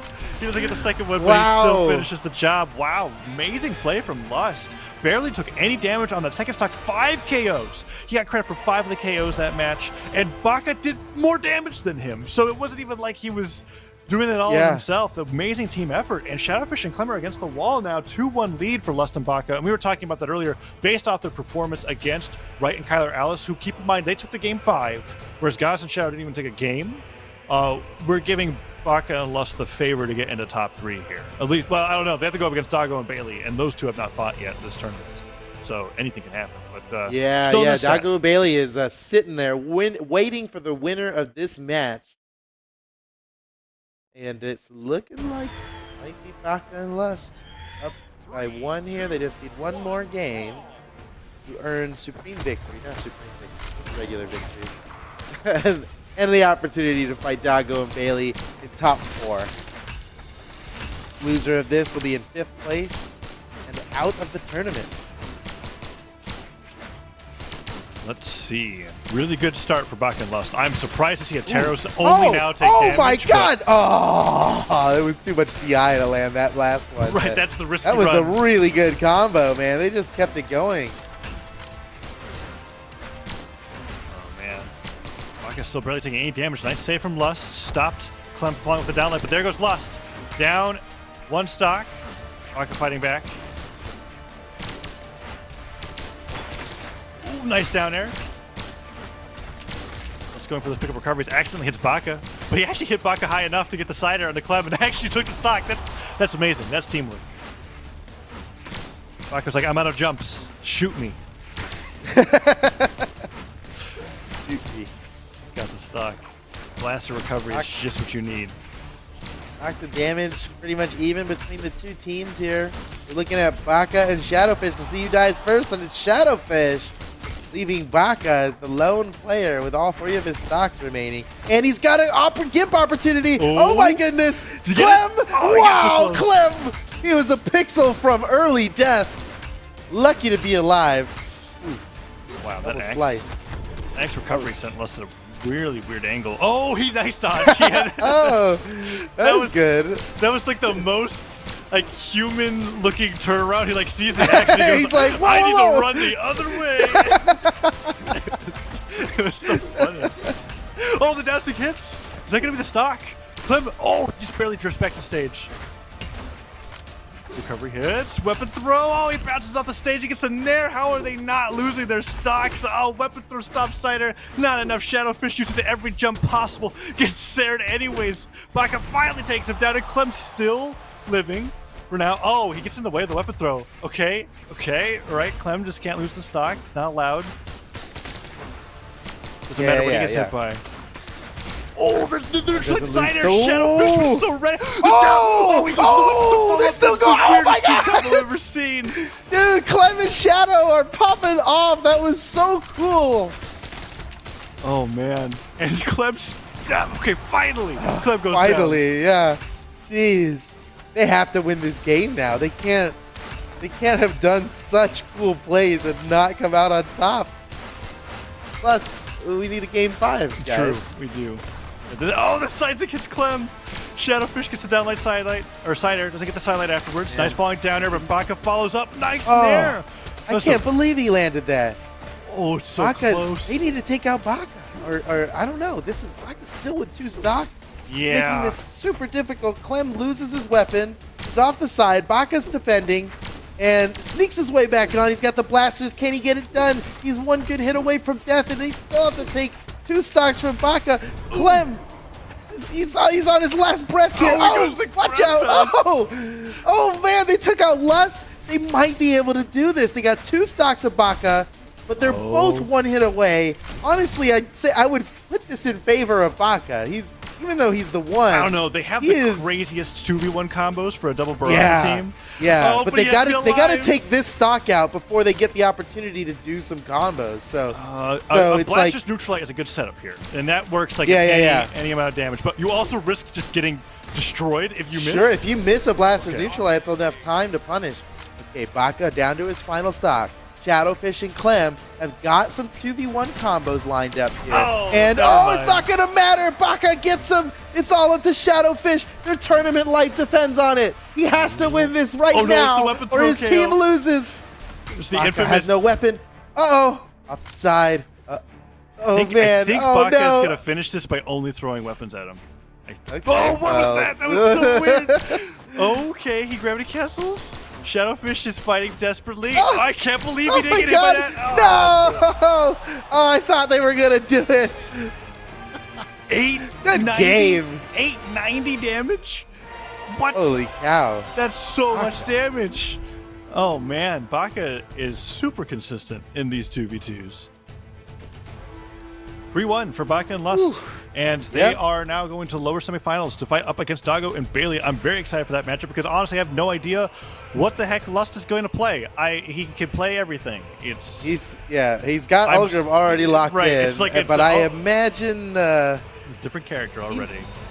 He might just go ahead and like mirror whatever Doggo does or Bailey. Interesting. I don't know. You think he'll take the Cassidy? It looks like he's committed to the Ulgrim already. That's the tech. Doggo's going Orion to get Lust back in Orion. That's what I'm imagining. Ooh, probably not, yeah. But all out Doggo really playing the mind games now. Cassidy Orion. Okay, Cassidy is a pick not as rare as Rayman, but also I feel like never not a bad pick. Wait, was that correct? It's always a good pick. It's just very niche. You don't see it as much. Hammer's super favored in 2s. It really just depends on if a player is good with blasters or not. And that's what we're going to find out with this matchup. Yeah. Bailey versus Doggo. I mean, Cassidy is a solid pick. The high dexterity comes into play big time, especially when you're talking about Hammer. I mean, Cassidy's Hammer is so noticeably fast. Ooh, that's big damage. Nice one from Lust and Baka to start things off here. Going up against Doggo and Bailey. What place did they get in the last tournament combo breaker? It was either 2nd or 3rd. In combo breaker, Doggo and Bailey got 2nd, and they had made it into the Yes, they had. And they reset the bracket. So Doggo and Bailey were in grand finals, winner side, and Kyler, Allison, Rice. Ooh, big hit from Lust. He finishes him. Doggo tries to come and help, but it was too late. Ooh, Doggo goes down. Yeah, so really you'd think favor goes to Doggo and Bailey here, but clearly these 2 teams are pretty evenly matched, and it's kind of just going to come down to how the match gets played. Really the best. It's as good as it gets for esports, man. I love when you've got these really, really high tier players and they're both capable of winning. You don't know what's going to happen. Well, and what's fun about those matchups too is that map picks come into play, and that's one of my favorite things to speculate on as a caster. Is just kind of like they're really focusing on making their map bans and picks work in their favor. As we see, we've been on the Great Hall, Miami Dome. We've been all over the place. Oh yeah. We've been going. It's crazy how that's happening in the Australian scene. We just came from the North American tournament where we watched Mammoth Fortress 20 times in a row. Yeah. I think that was the only map that was played. I mean, not really, but it was. It certainly feels that way. You talk to left there were stick, definitely it also whole looks that way sets too, played on depending on Mammoth. what stats he shows you. Nice neutral sig from Baka. Use the gravity catch neutral sig to return to the stage. Also at Doggo. Oh, no team combo off of Bailey's neutral sig with a side. Yeah, I don't think Doggo anticipated how little Baka was hurt there. He was in a good position and had the right timing, but Baka was like so not hurt that he didn't even get close. Doggo. Oh, he goes for the gravity catch, the side sig. Nice play from Baka. He threw the weapon where the side sig was traveling and then got the pickup into a down air. Amazing. Baka has actually been really menacing with these weapon throws on Teros. Like he's on the stage, he does a dash forward weapon throw, and he's getting those KOs. Honestly, he's probably working on that battle pass mission. Now that I think about it. You know what? Why not? Oh my god, he might be. In a tournament? No way. Why not? It's hard. Getting dash weapon throw. Dash KOs? weapon throw, dude. That's hilarious. I was just playing with Steven, the other dev that we have casting sometimes. I was just playing the game with Steven. It was yesterday or the day before yesterday, and he was talking about that mission and how hard it was to get. And within 3 seconds of him saying that, I was like, the opportunity was there, and I just got it. I just dashed it. And I was like, I don't know, that was pretty easy, bro. I mean, yeah, it's what we're seeing in this tournament, actually.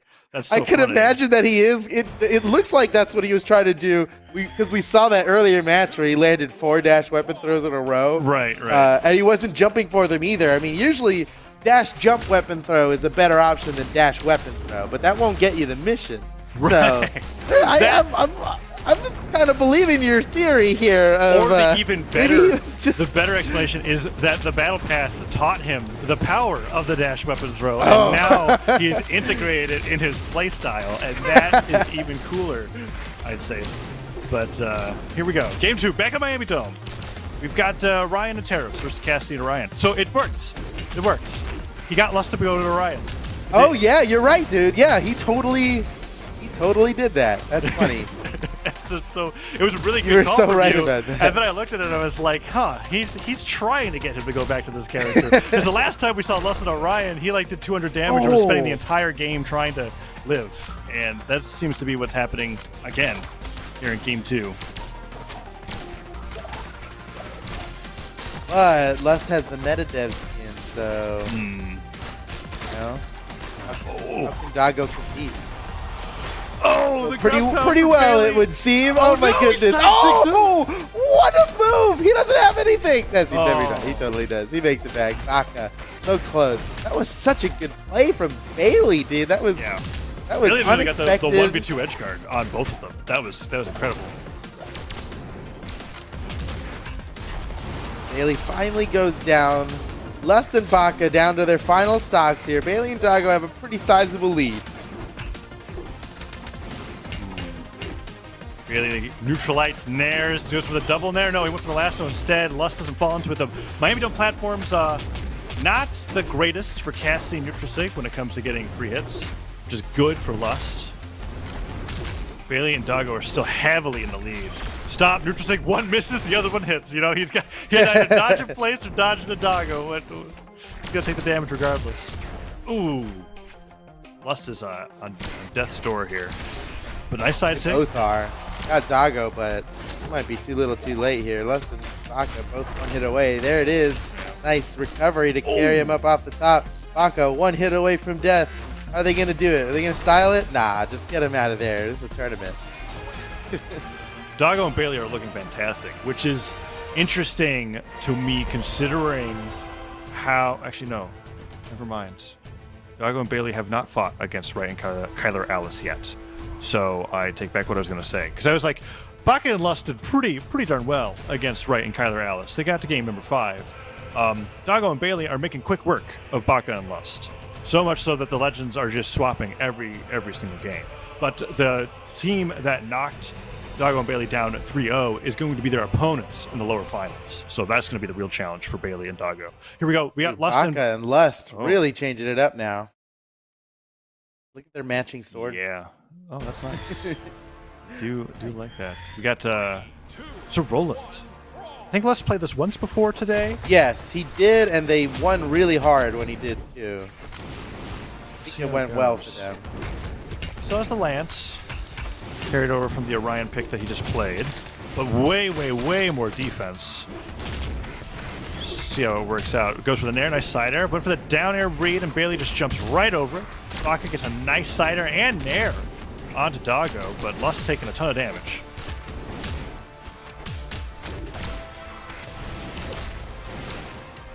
Ooh, nice weapon throw. Didn't get any follow-up off of it. Side air's Lust away. He's going to go for the downer. No, Lust just can't make it back. Yeah, he didn't have anything. Doggo just managed to mistime the downlight follow-up on the Blaster's neutral light. He was trying to wait for the neutral light and then dash forward downlight, but he got hit with that last blast. Still, though, Doggo and Bailey whole 2 stocks ahead. Bailey finally goes down. Doggo defending himself with the siders. Lust actually gives Doggo a combo. He's got to be careful with those sword neutral lights. He's taking so much damage. Oh, his dodge was gone. Baka had to get that save in there. Otherwise, that was going to be a double downlight for certain. Oh, the neutral stick hits. Weapon throw Doggo! That was brutal. Baka is done. Whoa. Man, that was a hard KO in the follow-up. Nice alley-oop. Off the neutral light with the blaster side air. Bailey was going for the finisher on Lust as well. Whoa. Doggo still, I think it would have to take a side stick to finish him. No, okay. Downlight recovery just barely takes him off the top, but it's 4 stocks to 2. Doggo and Bailey are winning big time. they are probably going to win this. Let's see. Not gonna let's have any tricks up their sleeve, but with Doggo and Bailey ahead by 2, and just these last stocks away from victory, seems like they've got it in the bag here. Certainly does. Neutral light hits Bailey away. Baka trying to get that finisher. Oh, but nice. Gets a side 6. He dies for it, but it doesn't matter. Oh, and Doggo gets a nice side sig in on to Lust. Neutral stick connects as well, and now it's just going to be Sigs galore. Oh, the weapon throw. Oh, they're trying to extend it. They saved him. They're taunting. Oh, my goodness. Ooh. They're having fun with it now. Lust is, I thought he was just going to fall after he grabbed to catch the neutral Sigs. Oh, here we go. Cooler finish. Oh. What? It's still hit. Okay. Okay, yeah. Dodges in place. Part of the combo.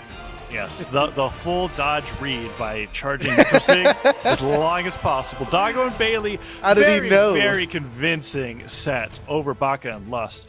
Baka and Lust took Wright and Kyler Alice to game number 5, and they didn't stand a chance against Doggo and Bailey in that best of 5, who are now going up against Goddess and Shadow, who didn't stand a chance against them. Like, Goddess and Shadow 3-0'd them pretty brutally. So let's see if they're warmed up enough now to be able to take this losers finals, because the winner of this goes to fight against Wright and Kyler in grands. Yeah, kind of unfortunate for Doggo and Bailey here as they face the double jeopardy now, where they have to fight against the team that defeated them in the first place. Yeah, it's one of the. It's going to happen eventually. It happens to the best of them.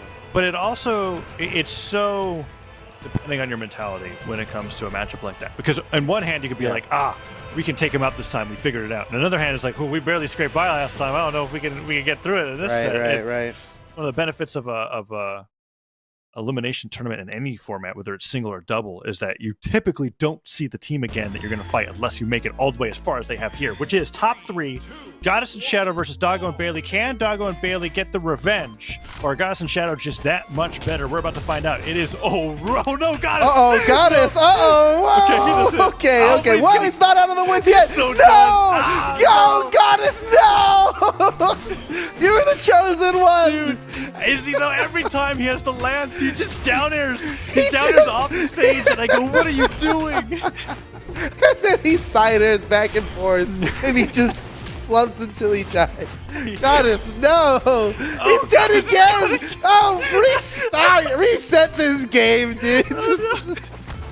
It was such an epic intro.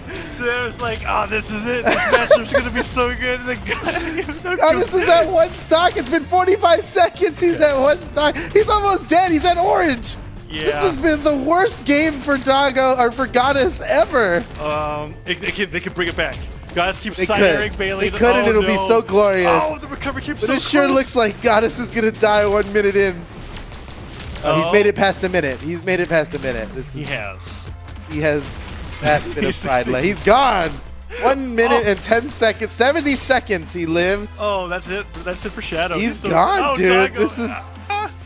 Oh my goodness. All right, we can talk This about is something. just a reminder, everybody. Shadow and Goddess 3-0'd these guys earlier. We casted it. We were here. You were here. We saw it just a little while ago. Well, And now this is happening. Oh man. Bailey was not on Cassidy. Maybe that matters. Although I think we talked about that. Legend picks do mean something. They don't mean that much. Nice. When it comes to like beautiful. player skill difference, it's like, oh, he's ascended.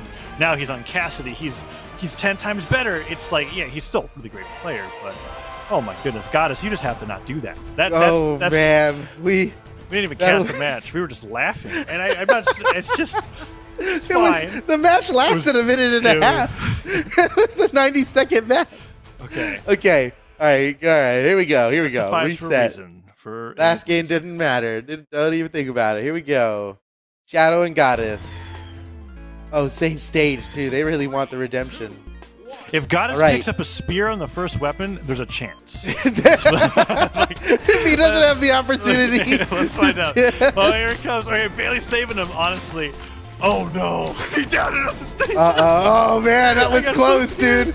It was immediately down here and off the stage. It's a little mean. All right. Had to go Things back are looking to better Cassidy. here Yeah, for it's Goddess fine. and Shadow. I mean, they should win. They 3-0'd these guys earlier. They should win, you know? But anything can happen. Uh-oh, Goddess. Worried about Goddess off stage here. Everybody's super even damage. Okay. Goddess. Nice down air. With the side air, but Bailey didn't jump into it. Doggo, nice finisher on Shadow. Neutral sig accidentally onto Bailey, but doesn't take the stock. So Yeah. Goddess is still got to fight for these 2 stocks. Goddess has to. He simply must take the stock before he loses one.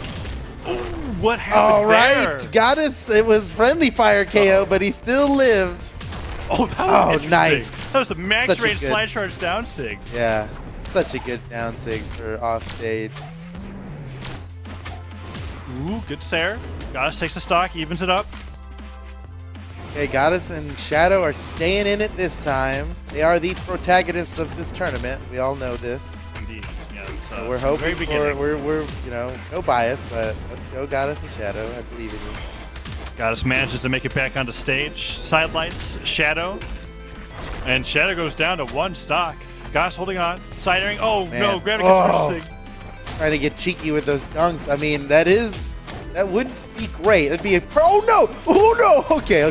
He's fine. Wait, Nice dunk. He's got to finish it though. And the ground With the pound, ground side pound. air. Yeah, Goddess, what a play. It's not over yet. What? Okay. Oh, no, Shadow. Man. No, he Shadow. ground pounds to his death. Nothing hit him.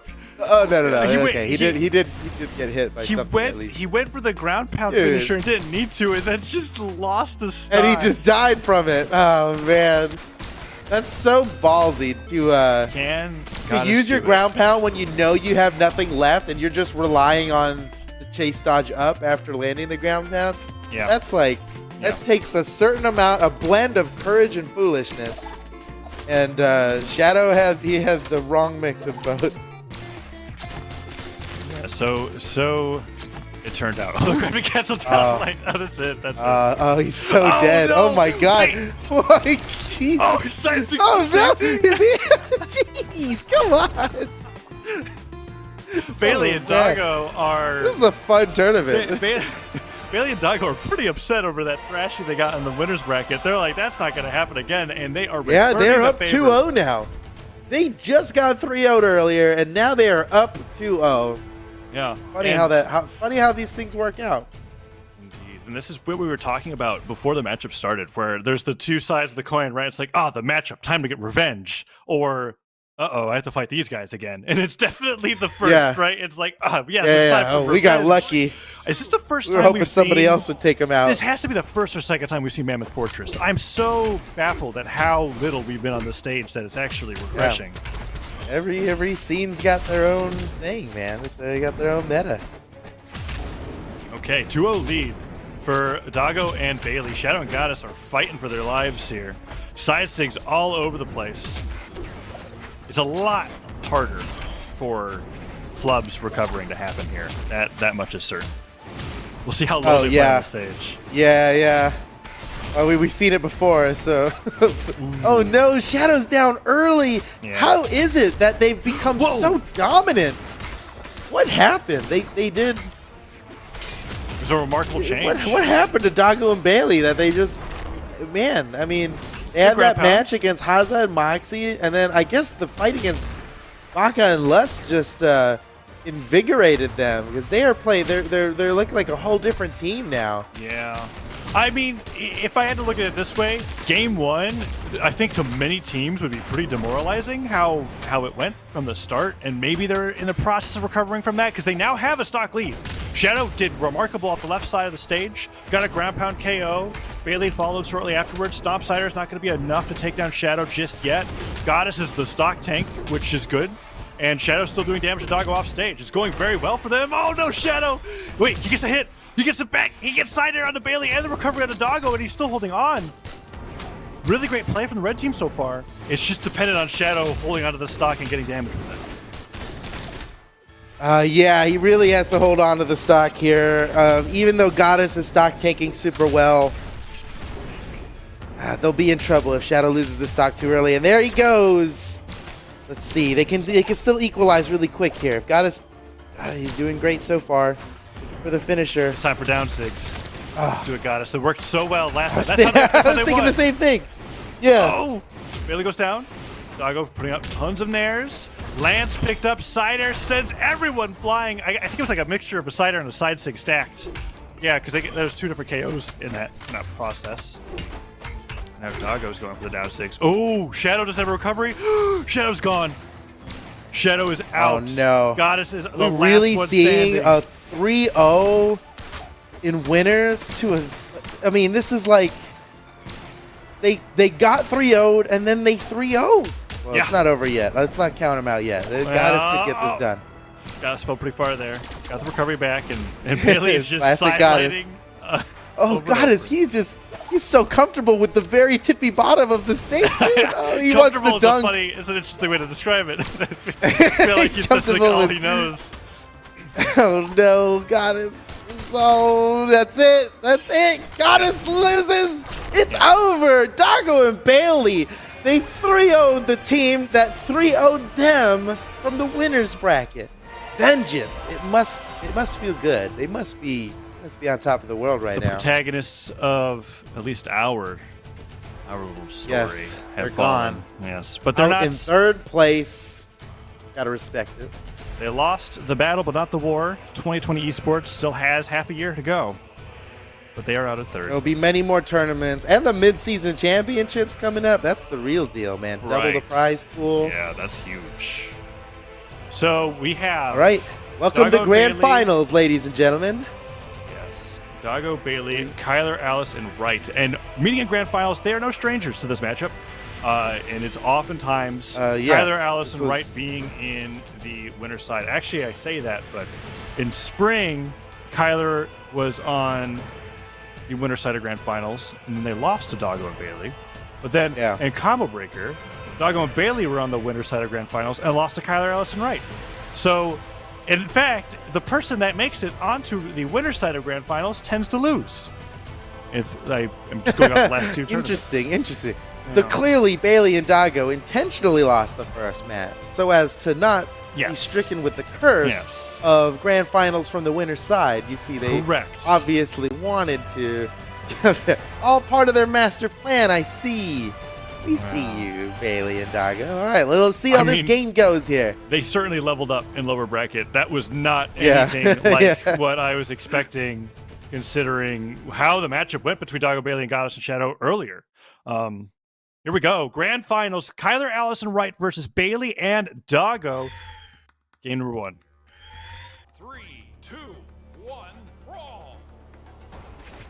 Grand Finals. The Australia 2v2 Summer Championship. Mammoth Fortress. Let's see how it goes.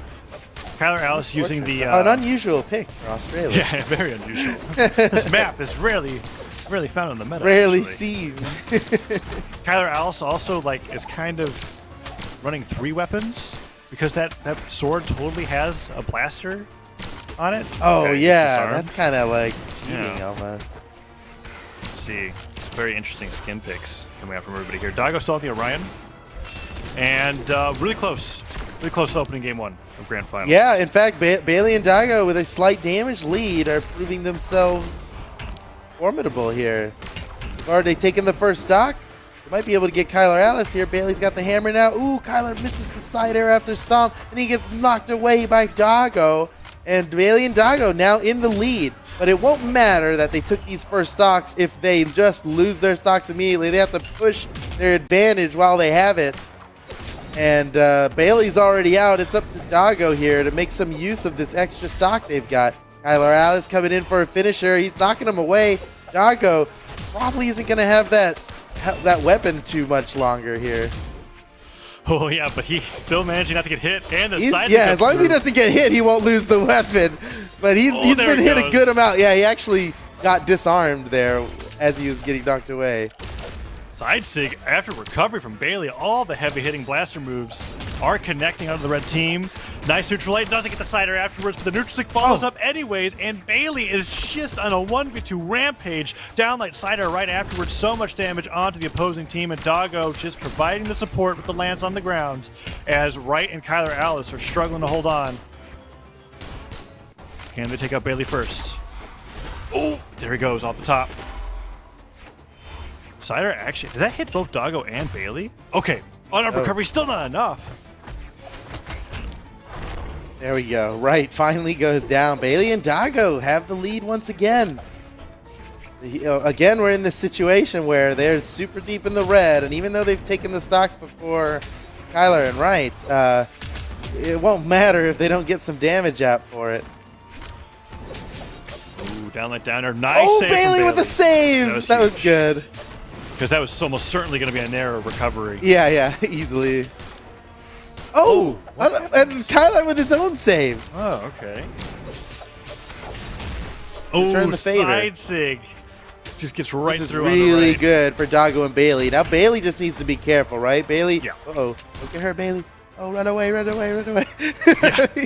Okay, good. He's good. He's good. His teammate's back. This is good for Daigo. Now Daigo can take a really aggressive presence here in trying to finish off Kyler Alice and Riot. Meanwhile, Bailey can take kind of a support role here and follow up off of Daigo's attacks and punish his opponents that land hits onto Daigo. They have a good opportunity here to win this. But at the same time, they could just take out Bailey and then it's a 1v1. Wow! Oh, that they was got slick. it! Bailey and Daigo taking game 1 here in the grand final. Over 600 damage for both Bailey and Daigo. And at the end there, we saw Daigo pull off what he didn't get to pull off last time, which was on that neutralize setup. He jumped in, and got the lance recovery in between the blasts of the blaster neutral light. That's really tight, actually, to get that to work. But yeah, managing to make it work. Takes him off the top. Takes game 1. And they're well on their way to a grand finals bracket reset. We're talking about this the last 2 tournaments. Whoever comes in from the lower side takes the whole thing. So Kyler Alice and Wright, they're the gotta be worried underdogs now. here. Yeah. Stage striking's coming through. Mammoth Fortress. We might be going there again. We might be at the stage of the tournament where it's the closest to North America that we've ever been, right? I mean, Australia is not close to North America at all, but you get what I'm saying.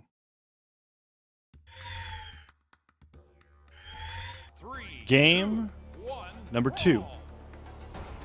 We're going into this matchup. Daigo and Bailey. Going forward. Nice neutral light. Ooh, right. Now on the Rayman. Sorry, Bodvar. Sorry, Rayman. Oh, no. Bailey with the down sig. Let's get the grab, but he does right. Just deleted in 20 seconds. Daigo trying to get the edge guard on the Kyler as well. Nice recovery. Gets it through. Right, so after switching onto this Rayman, just completely lost that first stock. I mean, it's not unusual. We've seen that before, but here we go. Goes in for that side air. Ooh, stopped away. Hits by the side light. Tries to get him with the side air himself. Ooh, okay. Right. Managed to make it back. And Doggo goes in with the side sig. Oh, gets hard punished for it. Doggo's gone for a lot of those side sigs in general. That's the first time that I've seen somebody get that, like, run off fastball X side air to really take his stock for going for it and missing. And now, right, even though he lost that stock so early on, is getting a ton of damage on the second stock. They just have to take out... Actually, no, they're taking down both Bailey and Doggo. And Doggo and Wright are actually even in damage, despite Kyler Alice not even losing a stock. So a great job coming back from despite losing that first stock in under 20 seconds. Side six all the way. Doggo, nice punish to the down there, but doesn't get too much after it. So Wright holds onto the stock still. And the D-Light recovery. Doggo goes down. One stock left. Kyler Alice, a completely different player going into this game. This Bodvar, quote unquote, team dynamic coming from Kyler Alice and Wright working much better in game 2 than the matchup that they had previously. Sided away, Wright still holding on. Bailey's got to be very careful about taking too much more damage. Neutral sig hits, and Wright sent flying to the left. Sided away, he's gone. Bailey and Doggo both down to one stock. Kyler Alice and Wright, 2 stocks apiece. Bailey trying to get more damage on the Kyler as he can, but Wright is doing a great job holding on, and Kyler with the gravity cancel neutral light despite having that much damage. Oh, Bailey, that's so risky. Going in for the ground pound on blasters despite only having 1 stock left. Gets a down sig in the face for it, and right with the neutral signature into Nair. Doggo struggling to survive. All jumps used. Recovers straight to the weapon throw right with the ground pound right afterwards. Bailey just touches at the last second. But man, Wright, despite losing his first stock in under 19 seconds, did not lose a single stock the rest of the game and performed beautifully while Kyler Alice had an amazing stock tank for the majority of the beginning of that match. Amazing play coming out from Kyler and Wright, and that Rayman was looking fantastic. Here we are now going into game number 3 with the set tied up 1-1.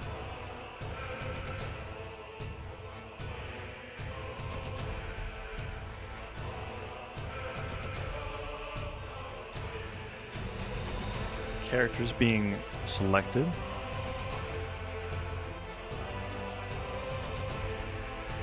Let's see what Doggo and Bailey are going to select next. Oh, the Hattori being locked in.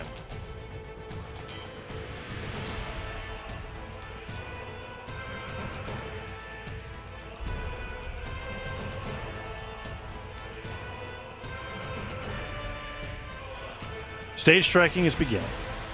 Where are we going to be going? We've been in Mammoth Fortress the past 2 games. It doesn't seem to matter too much, but Doggo's still holding on to the Orion. The Bailey switching over to the Hattori is the most interesting part for me, considering the Cassidy was doing so well. But this Rayman, I mean, you really have to consider. Wright went down immediately in game number 2 and still was a powerhouse afterwards. They could not take that stock. So we'll see if the Hattori pick from Bailey is going to make a difference. All right, here we go. Game 3 of Grand Finals. Kyler Alice and Wright versus Doggo and Bailey on the Shipwreck Falls. Much harder to recover on the stage, and it looks like they did not mean to pick this map.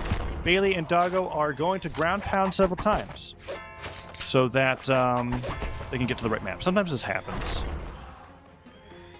No, this is not a win for Kyler, Alice, and Wright. Oh, wow. Bailey got the damage in, though. He got the damage in before they got the remake. That's what matters.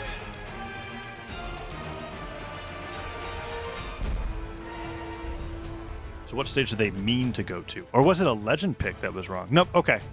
We're going to be seeing where we actually mean to go. Not Shipwreck Falls. That was banned this time. Miami Dome, Apocalypse, and Crystal Temple are up. All very interesting picks. Miami Dome, the smallest.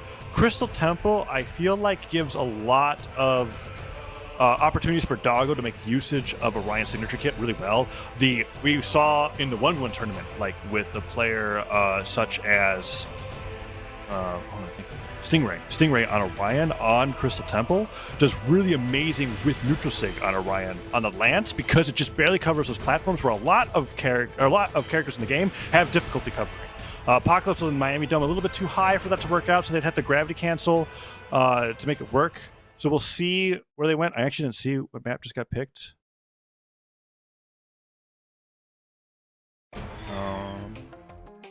It's Miami Dome. Okay, so we're going to Miami Dome for game number 3.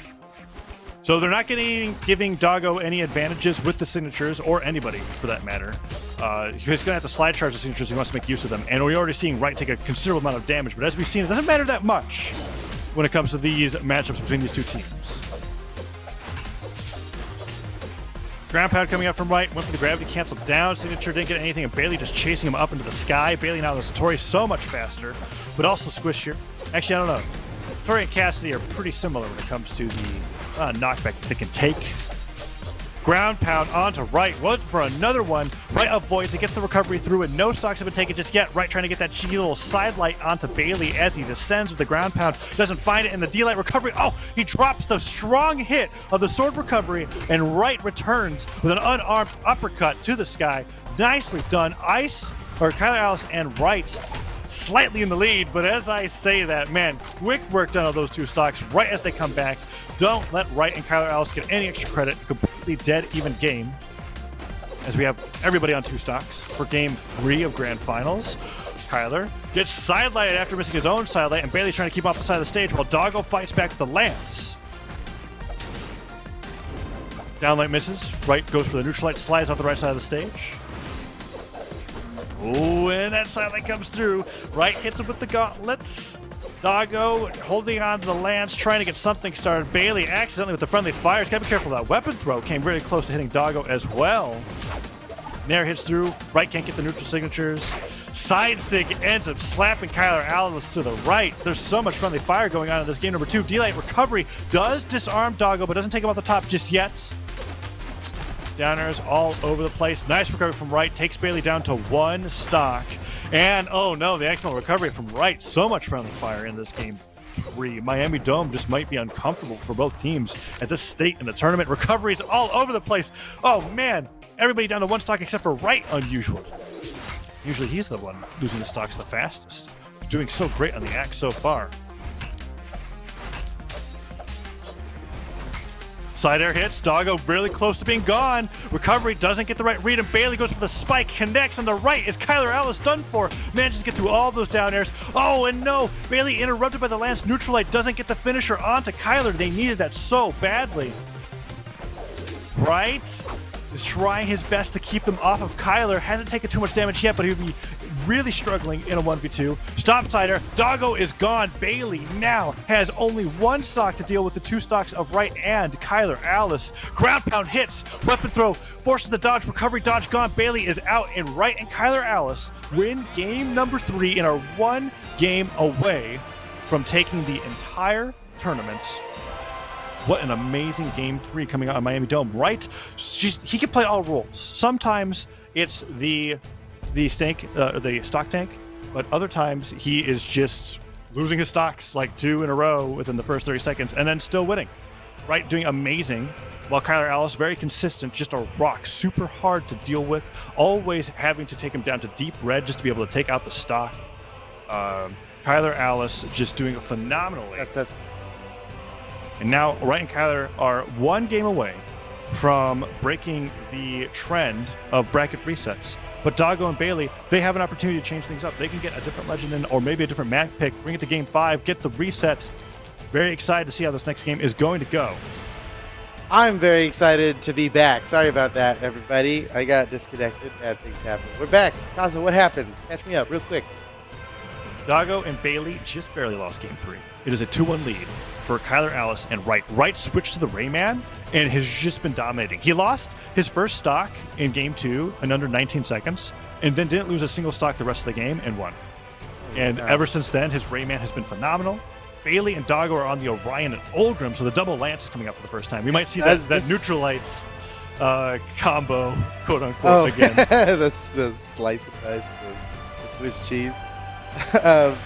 This seems like a little bit of a desperation pick here from Bailey and Doggo. They're like, nothing's working. What do we do now?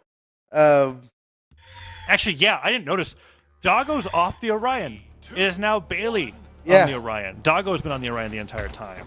And I guess they're a team that has that shared philosophy of, we don't want to worry about them DIing out of things, right? We should be at least on 2 different characters. So Here we go. This could potentially be the last game of the day. It is game 4 of Grand Finals. Tyler, Alice, and Wright 1 game away from winning the entire tournament. Pretty good start here for Doggo and Bailey, fighting the defending champs right now, who are just 1 game away from total victory. Uh-oh. Bailey's got to be careful here. Uh-oh. Wright's going for the kill. Whoa! Oh no! Oh no! His friendly fire weapon throw. Oh, Doggo, why you do this, Doggo? Oh no! He killed his teammate. That was unfortunate. I mean, Bailey being down there was like insanely risky. And had that weapon throw gone a little bit differently, we'd be calling Doggo a genius, but. Oh, man, that's unfortunate. Okay, they might be able to equalize quickly here, but look, Bailey's already taken a whole bunch of damage on this stock that he lost too early. Nice KO. They can get Kyler Alice real quick here. It's 1 down air. Can Doggo turn around and get him with a down sig? No, he hits him with a recovery instead and loses his own stock. Bailey putting up the down sigs on stage. It's interesting to see an Orion player use the Lance downsig on stage. I feel like oftentimes it's a better usage because it doesn't, like some signatures, travel further if there's no ground. It always hits the same range, so you might as well just use it like a grounded move. Ooh. It's getting close. He likes it off the corner, though. That's his play. I said it, and then all of a sudden 3 times. Okay, they're doing good here. Super even. Bailey and Doggo might just be able to keep themselves in the set. They have to win. It's do or die for these guys. They have to do this. Oh, and it's getting close. Anybody can take the stock at this point. Neutralite puts Bailey definitely into axe-sider range. Doggo gets sent flying. All the sides against both. But Bailey went for the all-or-nothing ground pound. And never mind, it was actually not all-or-nothing because he made it back perfectly fine. It just looks really scary. Right down to his final stock at the hands of Doggo. And Doggo's looking to finish off Kyler Alice as well. Ooh, Kyler misses the recovery. He gets just the edge of it. Steers out a little too early, but gets him anyway. Stocks and damage totally tied up. Bailey's got to take out Kyler Alice before they get him, but oh no! Kyler gets the KO. It's anybody's game. Wright was taking a considerable amount of damage, and Kyler gets sent flying. That was so sick! The neutral six sends him flying. Dude, Bailey and Doggo, that was so sick.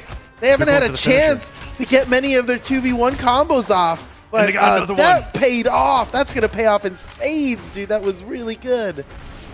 Oh, he really gets Starlights over the sides again. It hits Kyler. A little bit of a team combo onto Bailey with the alley-oop into the nair. 2 nairs in a row. Can he get a third one? He goes for the ground. Gets a stop, and he's hit again by a side sig. No team combo. Right side flying. They got him punches with the spear. What a nice weapon charge. Okay, this is good. This is good. Finish. Oh, he was in the middle of a move and couldn't. They got to treat this with respect here. Kyler Alice could end them despite how one-sided it might look at the moment. It's really one-sided. I still would not. I would treat Kyler Alice with as much threat as he ever has because they have no second chances here. Nice, nice. Game 5, ladies and gentlemen, Grand Finals. Now, it's not the end-all, be-all here because if Bailey and Doggo win, we reset the bracket. Right. Kyler Alice and Wright have not lost a match in this tournament yet, and in a double elimination tournament, you need to lose 2 matches to get eliminated. That's why it's called double elimination. In Australia, we haven't had a single Grand Finals not go to the bracket reset. So is that right? Yeah, it's just common to get the reset. It's just it's like definitely going to happen here, and we see Kyler Alice very worried about that, bringing up the Taros, being like, we have to do everything in our power to stop them because if they win, that could be it. Yep. It's rough having the bracket get reset on you. It's scary. It's very scary, yeah. See if they can do it. Oh, it's the Taros and Rayman versus Orion and Olgrim. Yeah. Taros and Rayman really got some good work done earlier on in the tournament. It seems like a good as time as any to bring it out here. Here we go. Game 5. Doggo and Bailey need to win this to reset the bracket, while Kyler Alice and Wright will simply win the tournament if they win this game right now. Okay. Oh, that side hits him. Bailey cleverly chase dodges down. Went for the down stick and just barely out of range of hitting both Kyler and Wright. Kyler doing a ton of damage. Oh, Wow. that chain dodge into the side air. Went for the ground pound. He's trying to finish Doggo here and now. Doggo's been hit so much already. He can't grab a weapon because Bailey just stole it from him. Come on, Bailey. He may needed that weapon. He swapped his weapon out. I can't Oh man, Doggo still has no weapon. They don't need it. Oh no! Good move by Kyler to counter the recovery. That was a smart play. Yeah. And now they're up by 2 stocks here. Kyler, Alice, and Wright have the opportunity to push their lead even further. Bailey and Doggo desperately trying to equalize the stocks. Downlight hits. Oh, nice one recovery. from Bailey. The very end of that neutral air into a pivot recovery to finish him off.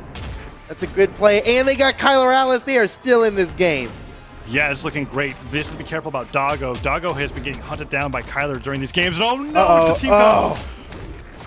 Luckily, there he got out of that one a little early. Kyler Alice missed the ground pound on Doggo. Oh, and Doggo it was really hit taking some 3 massive nairs and a damage. recovery on Wright. Wright took so much damage. Downlight downer, down sig hits Wright. Uh-oh, oh but no, he gets the ground Doggo! pound. Doggo can't die too Doggo early. makes it back, but he gets Oh, Downlight Wright grab came again. down there. That was good. That was a very good play by Wright. And that early KO on Doggo might be the difference between victory and defeat here. Ooh, the neutral sig hits. That was good. Yeah, that was early. The alley-oop, the side air and the sidelight side air from Doggo and Bailey put Kyler Alice really close to almost being on that last stock. And if he gets to the neutral sig, he gets it. Oh, they caught up and took the lead. Doggo and Bailey are not going down without a fight. Okay.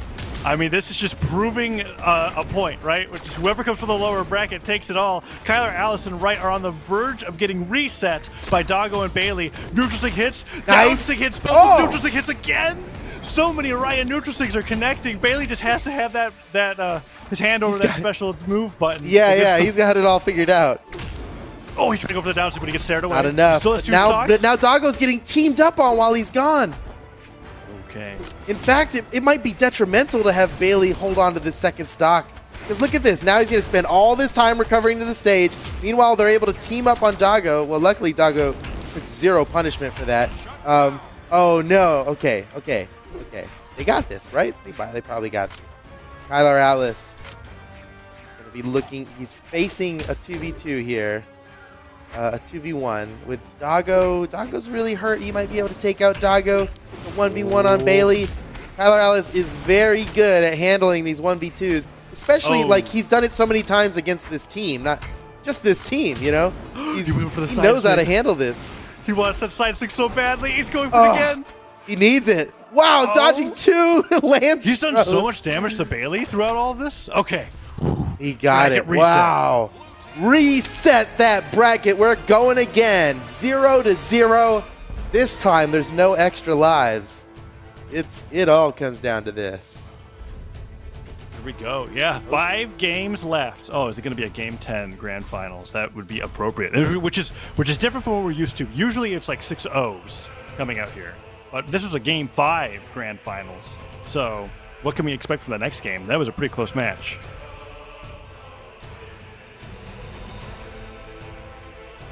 Wait for some map bans here. We're taking the time on this.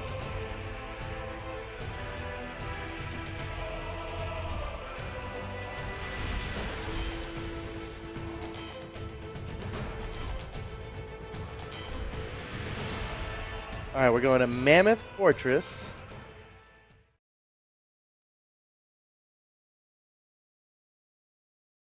Mammoth Fortress for Game 1. Here we go. Grand Finals bracket reset. 3, 2, 1, brawl!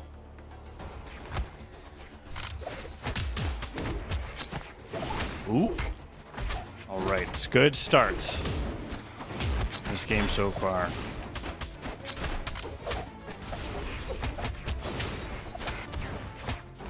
All right. Kyler Alice taking kind of a beating here at the start. He's a bit behind. Already entering red. He's actually in kill range. Bailey could just end him. Doggo, nice hit on right off the side of the stage. Not able to push the edge guard at all. And the weapon throw from way downtown. Down sig, neutral sig, weapon throw. endless barrage of attacks. Doggo going for the neutral stick again.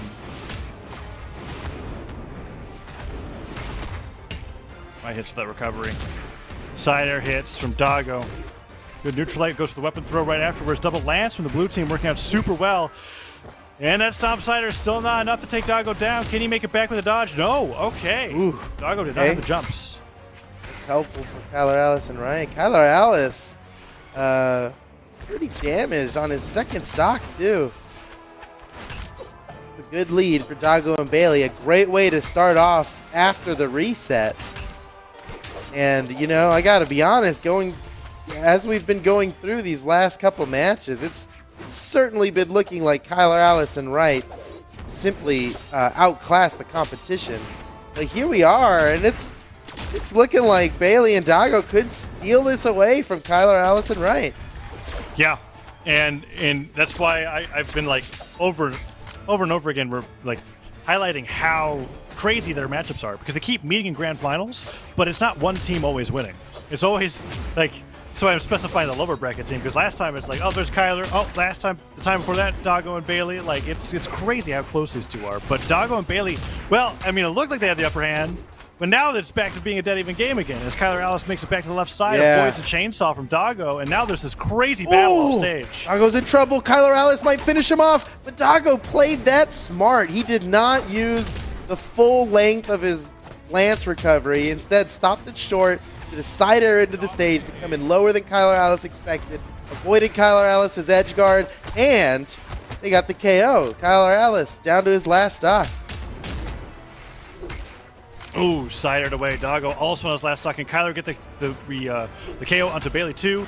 Down air, no recovery. Oh no! Kyler smacks right into the sky, takes him out, and now down that sider somewhat makes up for it.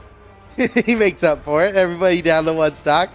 Man, this is a close game. Covered in air, nice sider. Right trying to take down Bailey early, but super hard to do on Mammoth Fortress. I feel like the tactic against a double lance team is to take them to Crystal Temple, Shipwreck, Apocalypse, things where they can't just put out lance recovery as early as possible and still make it back.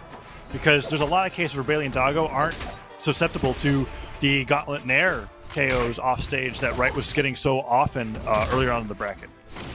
But it's a really close game right now. Yeah. Wright's sent flying. Avoids that weapon throw from Kyler. KOs are coming out any second. Everybody's so close to death. Doggo pushes Kyler right off the side. Oh, Bailey gets the KO on Kyler, and Wright just falls to his death. Doggo and Bailey take game one post-reset, and for the first time are in the lead in this set, in this tournament. In traditional Australian fashion, the team coming from lower bracket is in the lead in grand finals. Man. And will they maintain it? It was a really, really close game. Even though it was like they still had both their last stocks left, it was last hit situation for sure. So we're going into game number 2. I didn't see the map. I think it was so interesting that it's so Australia to be like the person from the team from lower bracket wins, and it's like a self-fulfilling prophecy. It truly is happening right now before us. It's like who cares who won the last tournament?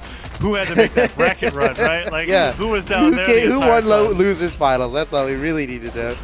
That's so crazy. It's fun when it's fun when the scene is like that though. Really, everybody, so many teams are capable of defeating each other, and that makes for some fun viewing experience. Doggo and Bailey damaged here. Ooh, Bailey lucky to still be alive. That would have been an early KO. He'd be in trouble there. Oh, Wright gets saved.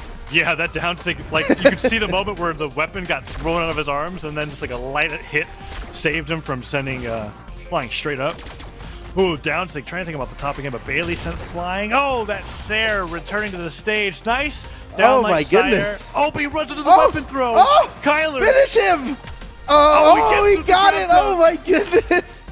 That's so unfortunate. He just walked right underneath it. So the dunk. Oh, Wright might be in trouble. His recovery got stuck. He touched the wall. He touched the side. Kyler Alice came to save him. Wow, Wright is lucky to be alive right now. Kylar came in there for the save, but even before that, that would have been too late had it not been for him just barely touching the wall in between all of Bailey's down airs. I mean, that was close. That was close. He didn't come out of that unscathed either. He is very hurt right now. Yeah.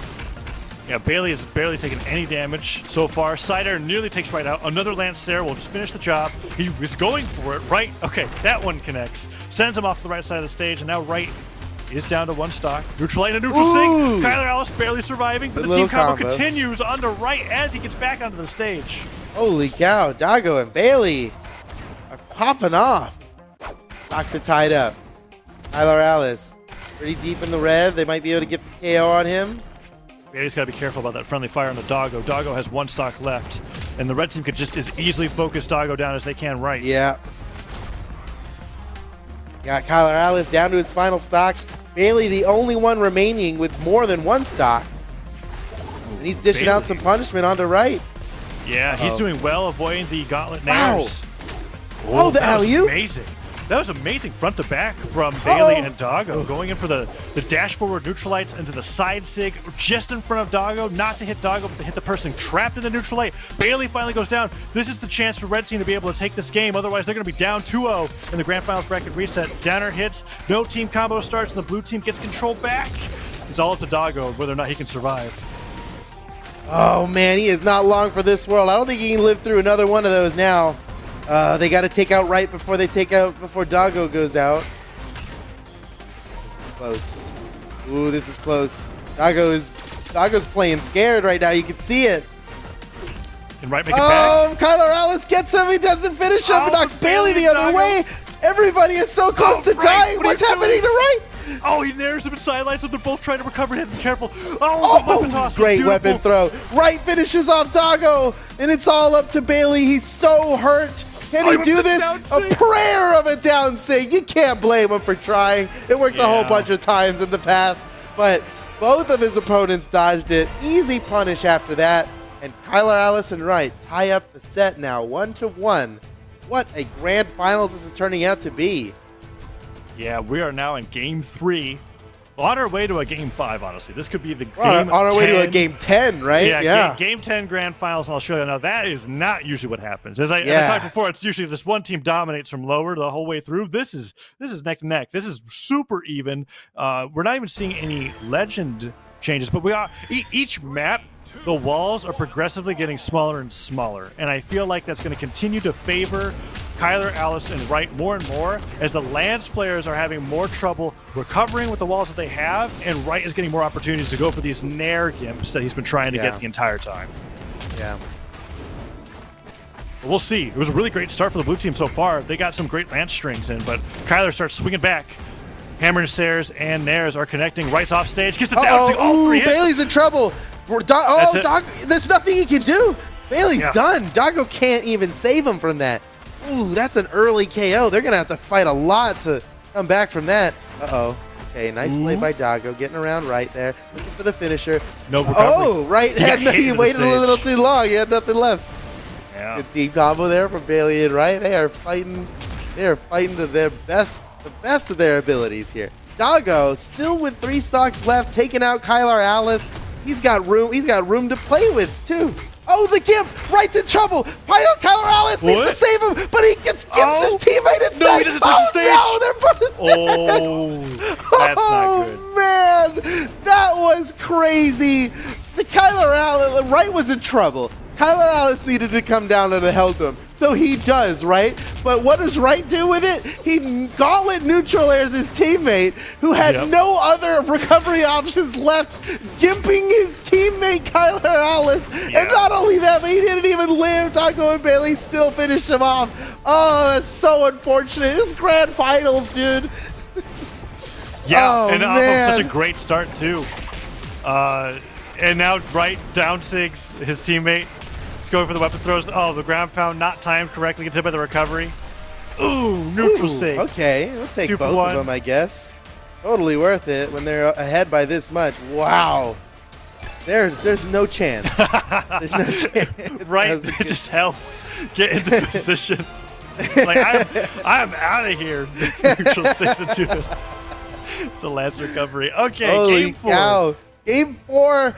Dago and Bailey are just one game away from victory. Yes, and what's Kyler Alice looking like he's thinking about his character? I don't want to put too much blame on the character picks there. I feel like that was the execution. No, Apocalypse, it was- we saw the benefit of Apocalypse for Wright with how amazing it was off stage with the gauntlets, and just continuing to get the stages with smaller walls like that I think will benefit them, but Bailey and Dago are super consistent, and man, when those offstage happenings happen, I mean, that was crazy. That was the crazy. one weapon you don't want to have when trying to recover by hitting your teammate to get a chase dodge is gauntlets. You don't want that. That was so not okay. That's unfortunate. Yeah, if it's like guitars, no problem. You bounce your teammate up and you get the chase dodge, easy peasy. Sword, same thing. That's all good. Hammer, fine. That'll do the same thing. But yeah, gauntlets, that's a vertical reversal on your buddy. And the thing is, there's nothing else he could do either. No other move was going to give him a jump back. Right. I don't know. At that point, maybe his best option, I don't even know if he had his dodge up at it, but a gravity cancel taunt is the best thing he could have done. That's actually interesting.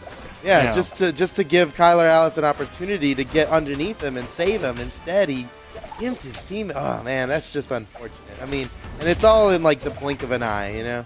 Yeah. We have Wright's done! The recovery stuff from Bailey, a perfectly timed down air, puts him in the lead, and Dago and Bailey just need to win this one game. Yep. It's looking really good. But Kyler Alice and Wright back. will not get another chance. Kanga Esports. They got to do it for Kanga Esports. Okay, Bailey getting that extra credit onto Wright.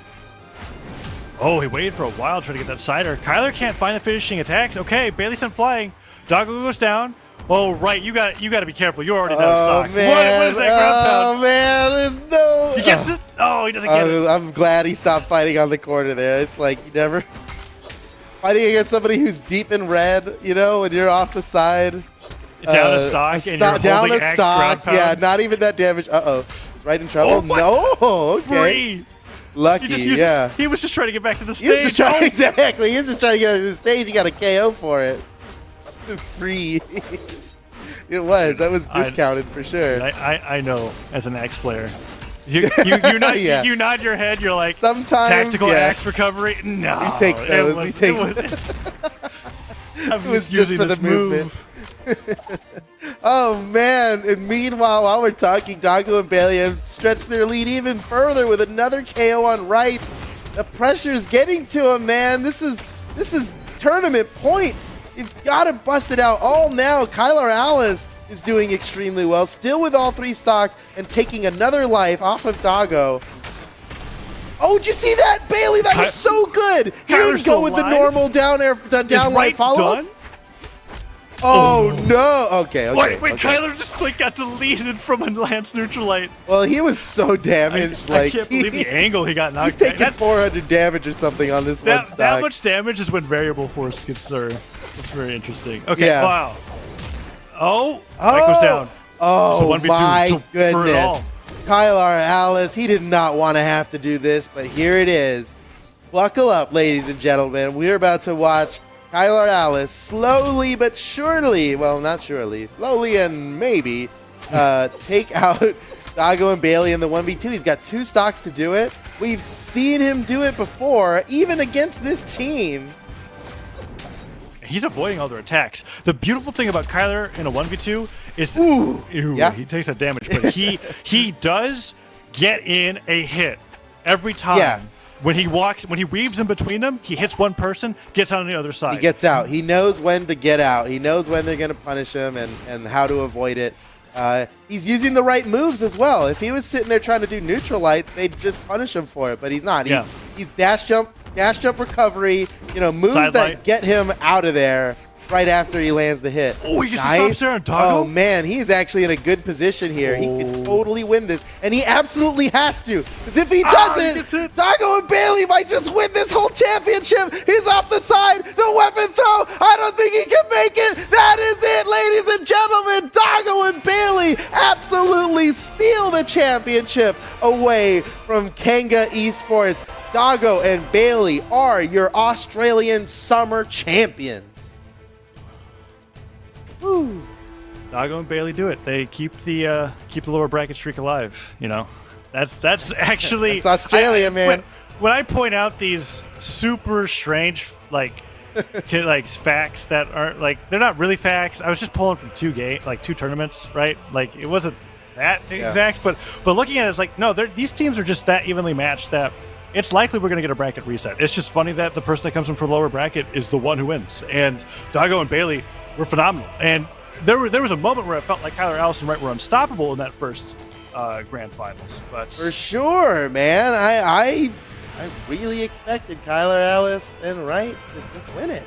They were close. They had dominance through the entire tournament, and it wasn't until the very end, very end, that Doggo and Bailey just changed the tune. Yeah. What a good game. What good play from Doggo and Bailey. They went from getting 3-0'd in the first round of top 8 to absolutely dominating. They 3-0'd every game after that. Reset the bracket on Kanga Esports, and then they win it 3-1 after the reset. Congratulations, Doggo and Bailey. What a performance. And Foda, I see someone asking in chat, what did they win? What did they win for that? What did they win? Like more than $1,000. Yeah, that's quite great. Yes. Not to mention with the championship, they won a massive part of that prize pool. I mean, second and third still get a good amount of it. We see that bracket right there. But yes, Doggo and Bailey doing fantastic in this tournament. That's going to be it for the Australian Summer Championship. We got more Brawlhalla action. You're thinking, oh, it's a little bit late, unless you're from Australia, in which case then it's not really that late. Yeah. No, we've got Southeast Asia coming up next. There you go. Stick around, everybody. We're going to take a super quick break. We're going to be back with the Southeast Asian Summer Championship doubles. It's going to be great. Don't go anywhere. See you soon.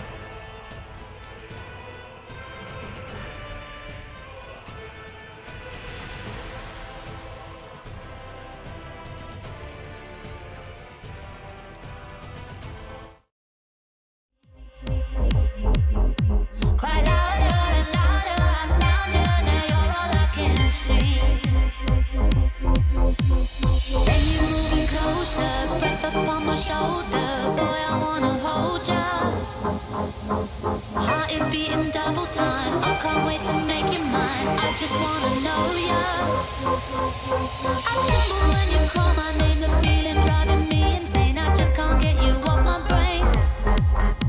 You play me like a melody, the sweetest sounding symphony is slowly taking over me. I feel the bassline drifting down my spine. I feel it getting closer. Don't want this to be over. And when the beat drops and my body rocks, I feel it getting closer. Whoa. I'm breathing every time. I'm losing track of time. I feel it getting closer.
Southeast Asia is coming up next. We've got the top 8 of things already happening in front of us. Of course, the big names are already playing it out. We've got the likes of Tiger, we've got the likes of Jerry K, and they are going up against Far and Malevolent in the winners finals. They've already played their winners semis matches. Accent and Reaper are currently in the losers bracket. Serena and Yumi also in the lower bracket, and then we see Josuit Dolan, STC Vortex, Thought Tot, and Eric, and Holux and Dream. Yeah, we're seeing Far and Malavant this late in the bracket in a really good position. Compare that to Spring Championship, they came in 5th, which is solid placement, losing to, guess who? Tiger and Jerry K. Then you go a couple weeks later into Combo Breaker. A little bit worse, still finishing in top 8, but they came in 7th, losing to Sphinx and Ghoul and Kaizen and Devictus. So they have a history against Tiger and Jerry K. We'll see if they're able to come back maybe from that curse that they had of losing 2 sets against those two players. Yeah, definitely. It's always worth pointing out the storyline of Far because I know a lot of North Americans aren't as familiar with the Southeast Asian region, but Far was one of those players who used to play multiple years ago, like 2 years ago, and then took a big long break, came back, and then started really climbing his way back up. And it's awesome to see Far not only doing really well in 1v1s, but doing well in the 2v2s, currently guaranteed top 3 finish for a person who took a 2-year break from the game to come back and be able to get that top 3 finish. That's pretty good. Yeah, that's huge because you compare like a snapshot of how the game was when he was playing before and then a snapshot of how the game is now. And that picture is very different. That's not going to be spot the 3 things that are different. That's going to be spot the many things that are different, and they will all be very easy to spot. Yeah, at bare minimum, there's multiple weapons and legends, and I don't even think we had crossovers back then, unless you're counting Rano. Definitely not. Like, there's a lot that has been added to the game, and to be able to come back and be able to adapt to that and do well with that it's awesome to see here in the Southeast Asian region. So we're waiting on Far and Malavant to get here in the lobby. We are already seeing Jerry K locking in a Bodvar, and we're seeing Tiger lock in this Undertaker. He's a level 31 Undertaker. I don't remember who Tiger played in Combo Breaker. Yeah, I am also unfortunately drawing a blank on who Tiger played in Combo Breaker. Of course, Tiger is at that tier of player in his region where he kind of can get away with playing anything and will do pretty well. He's of course been the champion of the region for the longest time, so he can kind of get away with this pick, but at the same time I think Undertaker's kind of fallen off as far as 2v2s go. Like we kind of all have talked about it today, where there was that period in time where Thor and Undertaker were kind of like the meta pick, and you saw him run throughout all of 2v2s and 1v1s, and then since a couple of nerfs had hit Thor, he's fallen off the radar to the point where I think Daze was the only one I've seen play today, if I'm not mistaken. Yeah, pretty much. I don't think we've seen any other Thors today. Now, I don't know if Daze has gone to bed or if he's still up, but hopefully he has his eyes, depending on how well this Undertaker does, maybe he'll have his eyes set on this Undertaker from Tiger to maybe see a little bit more how it's done. Yeah, definitely could glean a couple of things from Tiger, of course. An absolutely amazing player. He's dominated his region. He's traveled to North America to do very well against some of these North Americans. And we'll see how well he does in this 2v2s alongside Jerry K. Of course, no surprise to see Jerry K on the Bodvar. Very talented with this Bodvar. On the other side, Far going to be going in with the Petra and Malv on the Ulgrim. We saw quite a bit of Ulgrim in the North American portion of things. Oh, not too much Petra today. Yeah, we saw Petra in Australia. Forgive me, I don't remember exactly who played it, but we saw the Petra there. I don't think we saw Petra in North America. So we see a character that crops up a lot in 2v2 coming from the Ulgrim, and then we see a not so much character that comes up in this Petra pick. Yeah, one of the big things working for Petra, though, will be that high strength on her. Able to put out quite a bit of damage if she's able to get those strings, but we're already seeing red team take a little bit of center stage. You see Malv coming in, trying to split this red team, trying to steal back that stage control. Red team doing a really good job of staying central. Gauntlet's been getting a lot of love lately from a lot of different players, so we're seeing this Petra coming in 2 different orbs on 2 different teams with 2 different characters, so getting some representation there, but of course also bringing the Gauntlets to the table that we saw a lot of today, and we have been seeing kind of ever since one of the more recent patches. Are we going to see the double here? The dodge comes off of cooldown just in time for Tiger to get over to the wall. That was a big opening, but also we're tied. Yeah, and we saw Tiger actually trying to punish Far for, I think it was a signature that was connecting onto his teammate, but he ended up running inside of it and getting caught. As a result, goes underneath, doesn't connect with the recovery, but still the side air will finish off a stock, and Malv already down to the final stock. Yeah, that is quite early. Less than a minute and 20 seconds to go down onto your final stock. It's 4 stocks to 3 here. And you see Far kind of keeping pace with everybody on his second stock, taking a little bit more damage, but not too much more. Then you compare that to Malv, and it's like this blue team, they're on completely separate pages. Yeah, Malv's really got to pick it up, stay alive. Of course, if Malv can stay alive long enough and build up this damage onto the red team, there is that possibility of Far winning in that 1v2, almost getting that double again onto this red team. Had them both on that right side, couldn't quite finish those stocks. Yeah, Mal's done a pretty good job kind of lowering the pace at which he's taking damage. You see him like midway through this stock in orange. That's a knockout. Now, maybe there's 100 damage. If they can get 100 damage onto Jerry K, he's going to be right there with Mal. There's a D-Light recovery. That's going to turn him red. Ooh. Now they're going to need about 200 damage for that to be. That's a knockout. Far coming back in. Mal's going to have to fight the 1v2. You see him. He had plenty of space there. He wasn't facing any immediate death. Yo, but a nice pickup from Far on the respawn, gets that side heavy, keeping that stock count close. Again, eyes are on Malv. If Malv can stay alive, can keep this damage being put out onto the red team, could see blue team stealing this one away, as health is basically even on the 2 as a side sig. He's going to take out Malv. It's all left to Far. Definitely doable. You see that big ground pound, how far that sent Tiger's Undertaker. Yeah, nice pun. What? Oh. I swear I didn't mean that. I gotta point it out because I know you hate puns. I do, please. I didn't mean it like that. Side air is gonna look at any of the other clips today. I said Far. I promise it's just my vernacular. Ooh, little bit of double hit, not gonna add extra force onto that. Far still holding onto the stock. Down sig, just catching Jerry K. I guess not quite the communication there. Neutral sig gets 1, almost gets the double. That was close to catching Jerry K.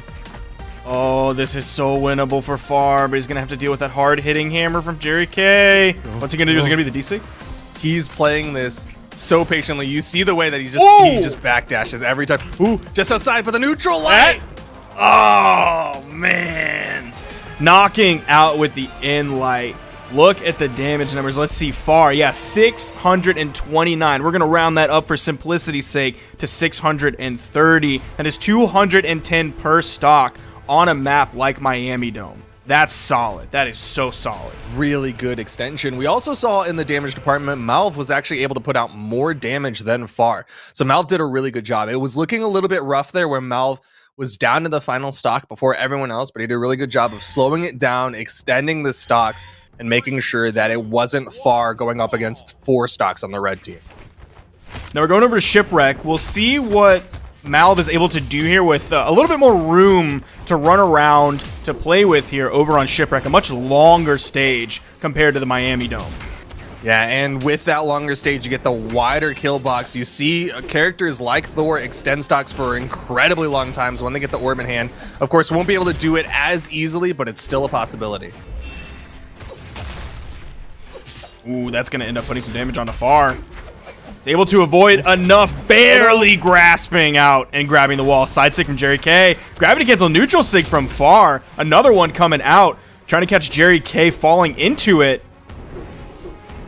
It's a big hitbox. It covers a lot of space. You're seeing Far throw out a lot of these anti-airs, maybe kind of recognizing that this red team likes to jump a little bit, but it's going to be a sidelight side air, puts Far off screen. Malv has to do this 1v2 for a brief moment, but Jerry K goes off stage and gets caught by the side air and the follow-up side signature when Far gets back onto the stage. Try to go deep with a ground pound. Knockout happens onto Jerry K. Ooh, the weapon toss. Yeah.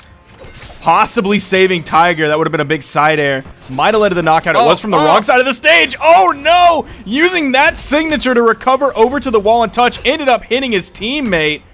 It didn't lead to the knockout, but that nair from Tiger did.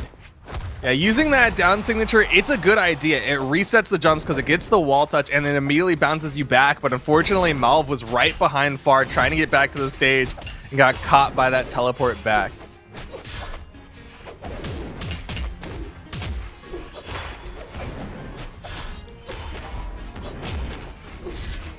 Now, it was looking like the red team was in the lead from Tiger being the last one to lose his first stock, but Jerry K, he is taking a lot of punishment. Sidelight side air, neutral sig comes in. Far putting out some damage, hitting the recovery as well. GC side sig barely misses, but the recovery is there to knock out Jerry K. 4 stocks to 3. Everybody else in orange. And now it might be the time for the blue team to hard focus Jerry K, take him out of this one, and go for the 1v2s against Tiger. We've yet to see any team combos come out from the Southeast Asian region as Tiger goes for the ground pound, not quite able to connect on the Far. 3 stocks to 3. Far very much in the red. Red team moving over to put 2v1 pressure onto Malv. Far without a weapon. Malv looking for the knockout here. Keeps sending both members of the red team to the right side. Floating with his axe. Out comes the neutral signature from Tiger. Jerry K with the neutral light. Just sending Far away so that Tiger can 1v1 against Malv. Yeah, Tiger's finding some good extensions on these strings with his orb. It's looking really solid. He's finding 2, 3, 4 hits. Yo, but Jerry K's hurt. That recovery gives the blue team the opportunity. If they can catch Jerry K sleeping, might be able to get that stock and go for the 1v2s, but Jerry K holds on just long enough for Tiger to come back and start spreading this blue team again. Oh, stomp side air. Far can't Malv save is him. not going to have enough. It's still winnable for Far. Unfortunately, he's going to have to get the knockout onto Jerry K. I don't know if Tiger's going to let him get anywhere near his teammate. Oh, whoa. That's what you got to be careful of. That neutral signature, throwing that out, all the active frames sometimes can be the best thing in the world, but it's also meaning that you're committed to all of those active frames, giving a very easy punish to the red team. It's great when your teammate's alive because your teammate can cover you, can start putting them into that position where they're going to get caught by that. But when your teammate's gone, then you're just locking yourself down for the punish. That's usually like the rule of thumb in 1v2s is don't go for anything with a lot of active frames. And Far broke that cardinal rule and got caught for it. Now we're going back to Shipwreck Falls. No character swaps coming out from anybody as we go into this game 3. Tiger and Jerry K up 2-0. Poised to move on into the grand finals. I mean, they're, of course, a powerhouse team in the Southeast Asian region. One game away from earning their spot in the grand finals. Tiger able to pick up a spawn weapon. He has the hammer, is already just bopping Far. You can see Far just get launched from that down sig. Far finding some nice gauntlet damage early in this game against Jerry K. Nice side signature, putting more damage onto Jerry K. That sent him really far. There's the down air. Malv looking for the axe follow-ups. Red team completely split. Both of them off screen. Are they going to confirm the edge guard here? They do. Huge opening for the blue team. Blue team coming alive here in game number 3. Able to get both of the red team members knocked out. Nice neutral signature puts Jerry K in an awkward spot, but Far's not in position to keep that pressure going. The hit from behind from Malv, not enough, and Far's going to fall. Now, Far was basically beyond saving, and we'll see if Malv sticking around in that area is maybe bad. Because both members of the red team were over there. They were finding some punishment on him. He wasn't really finding any counter punishes onto them. He was taking a lot of damage without dealing very much damage. Neutral signature comes out from Far. D-Light recovery, but it's on the very healthy teammate. Yo, Far really likes doing that. He'll like miss a neutral signature and then immediately go for a gravity cancel side signature. If the red team starts to recognize that, could start finding punishes more frequently as they get a good recovery. You see Malv actually trying to launch Far up to say, go get him, get that second recovery and finish off Jerry K. Malv gonna finally lose that first stock, but Far is down to his final. Even though Far is the first one to go onto his final stock, we could see both members of the red team meet him there very quickly. Seems like red team's just a little bit in control right now. Seeing blue team split a little bit, all of them getting juggled. Far doesn't have jumps. Far doesn't have jumps. He just had the recovery. Malv goes in to try to help his teammate out. Nice recovery. JK is going to get launched. And Far gets put in these scary spots. He was really close to like dodging that recovery and then not being able to make it back because he didn't take the recovery.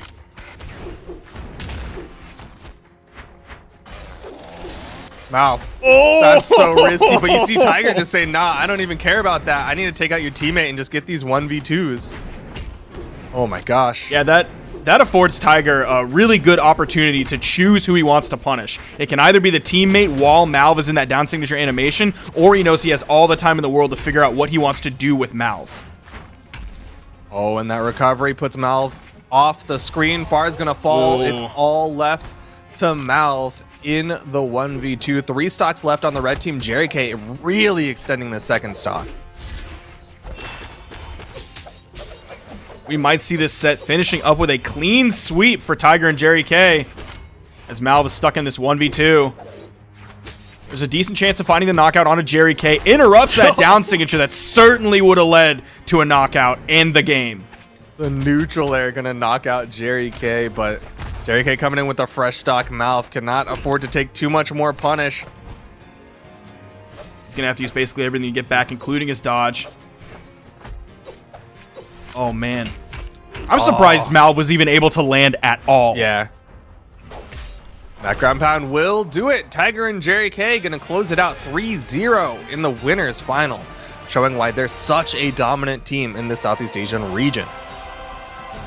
You're seeing big damage coming out from Tiger. 661 with 3 of the knockouts. 2 of the knockouts attributed to Jerry K. That leaves 1 accident that's over there sitting on Malv. The blue team at least did split the knockouts down the middle, both grabbing 2, except Far is putting out 396 damage. Not a terrible number, not a great number. Malv with 511, a solid number.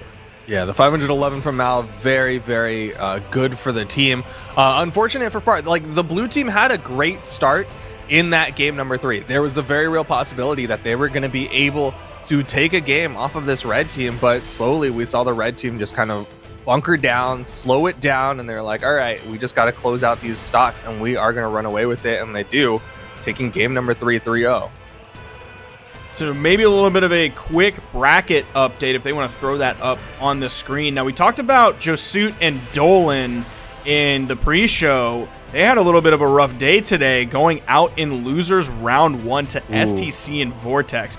I would not have predicted that. No. Then you have Holox and Dream. I definitely know the name Holox. I don't know Thotot and Eric. Not sure how to pronounce Thotot. But we have Accent and Reaper. I don't think we expected them to necessarily get this far because it's not GTG and Reaper. Yeah, we were talking about that earlier, right? GTG and Reaper have done very well for themselves as a team, but looks like they kind of did some teammate swapping, and then it became Accent and Reaper, and they're doing pretty well. But as we were saying in the pre-show or earlier today, it's like you never really know when people swap up their teammates, if it's going to be a great thing, if they're going to have the same success, or if it's going to be a terrible thing, and they end up falling shy of where they had previously placed with that other teammate. And speaking of Accent and Reaper, that is our next set queued up, ready to go. I believe Serena and Yumi versus STC and Vortex is going to be completed off stream. Okay. The winner of that will face the winner of this, and then the winner of that will move on to face Far and Malavin. So this bracket is winding down here in Southeast Asia. Accent and Reaper versus Thotot and Eric.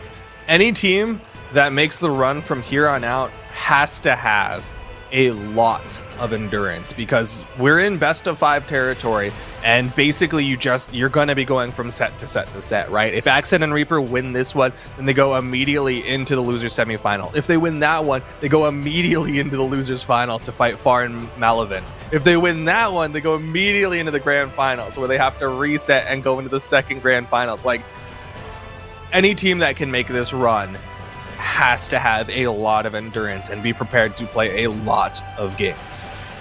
Meanwhile, Tiger and Jerry K could literally take an hour-long nap and wake up refreshed and go into this. So they have a lot of time to kind of figure out what they want to do going forward, rest, eat, whatever they want. That is the privilege that is afforded to the person who makes it into the grand finals from the winner's side. Yeah, they get to go down to the corner store, grab a snack, come back, and still have time to watch some of these games.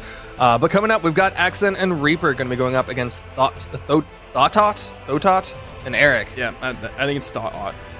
Well, I have permission to say Thought now, so I wasn't gonna say it. I was gonna wait for permission. Yeah, you're just waiting for the approval from the boss man. Yeah.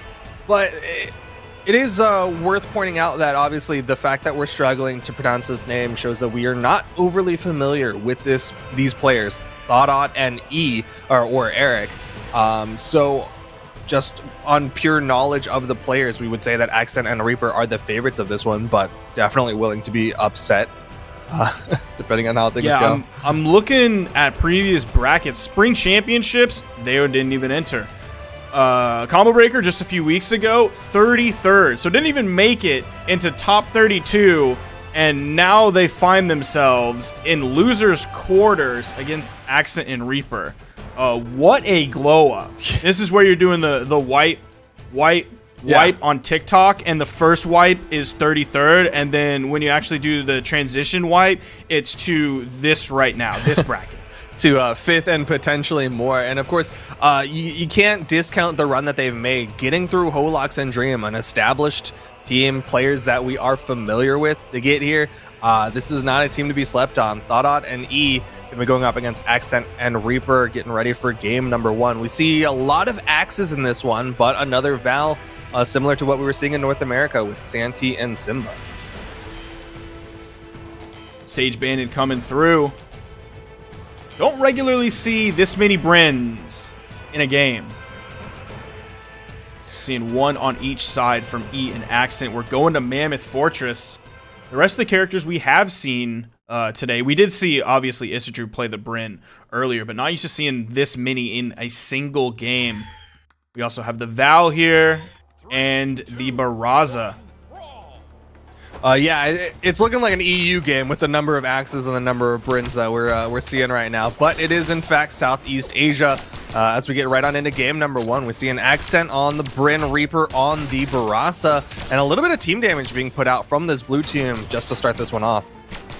Now, Accent does have 2 letters of the word axe in his name right next to each other, so I'm inclined to believe that he has a very solid axe. We'll see if he's able to convert that into damage and those damage into knockout. Maybe it's one of those things where, like, he named himself Accent with the hopes that he would be good with it, right? Like when your parents name you Hope or okay. I was so curious on what name you were gonna come up with. I was like, there's got to be a name, but the first one that came to my mind was Money, and that's not a real human name. Yeah, like, no, you saved it. You did great. Yeah. You did far better than I think anybody expected you to explain your way out of that. Yeah, I got to keep myself on the toes, all right, sometimes. But we do see Eric, only one still on that first stock. And as I speak, Reaper finds the side air to take Eric down. 2 axes on the field for the blue team. There's a set of gauntlets and a spear. Are they going to try and clean this edge guard up? You saw a little bit of a 2v1 combo going onto E, and then Accent threw a neutralite out over the corner in case Thought peeked over a little bit. Ooh, big side air. Nice reversal coming out from Reaper. Team combo opportunity, but Reaper a little bit delayed on that side heavy. Not going to lead to the knockout onto Eric, but the down sig will do it. 4 stocks to 2 here. As we move into almost 2 minutes into this game. It's a down air from E. Nice D-Light side air. Good follow-up from Thought. Going over onto Reaper, hitting the Nair as well. Oh, look at the timing. Almost perfectly synchronized. Looking like a swimmer right there. Thought gets the side sig over the corner on the right side, and E picks up the side sig on stage to even up the entire stock count. Neutral sig coming out from Reaper. Gonna split the red team up. Thought answering back, hitting down airs on one member, then the other member. Nice recovery from Eric. Gonna launch Accent.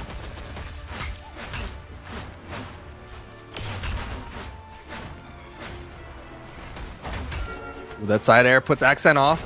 Eric not going to look for the turnaround, instead trying to get back onto the stage. Everybody's still holding on to these final stocks. Eric gets launched high, the neutral light sends Thought off the screen.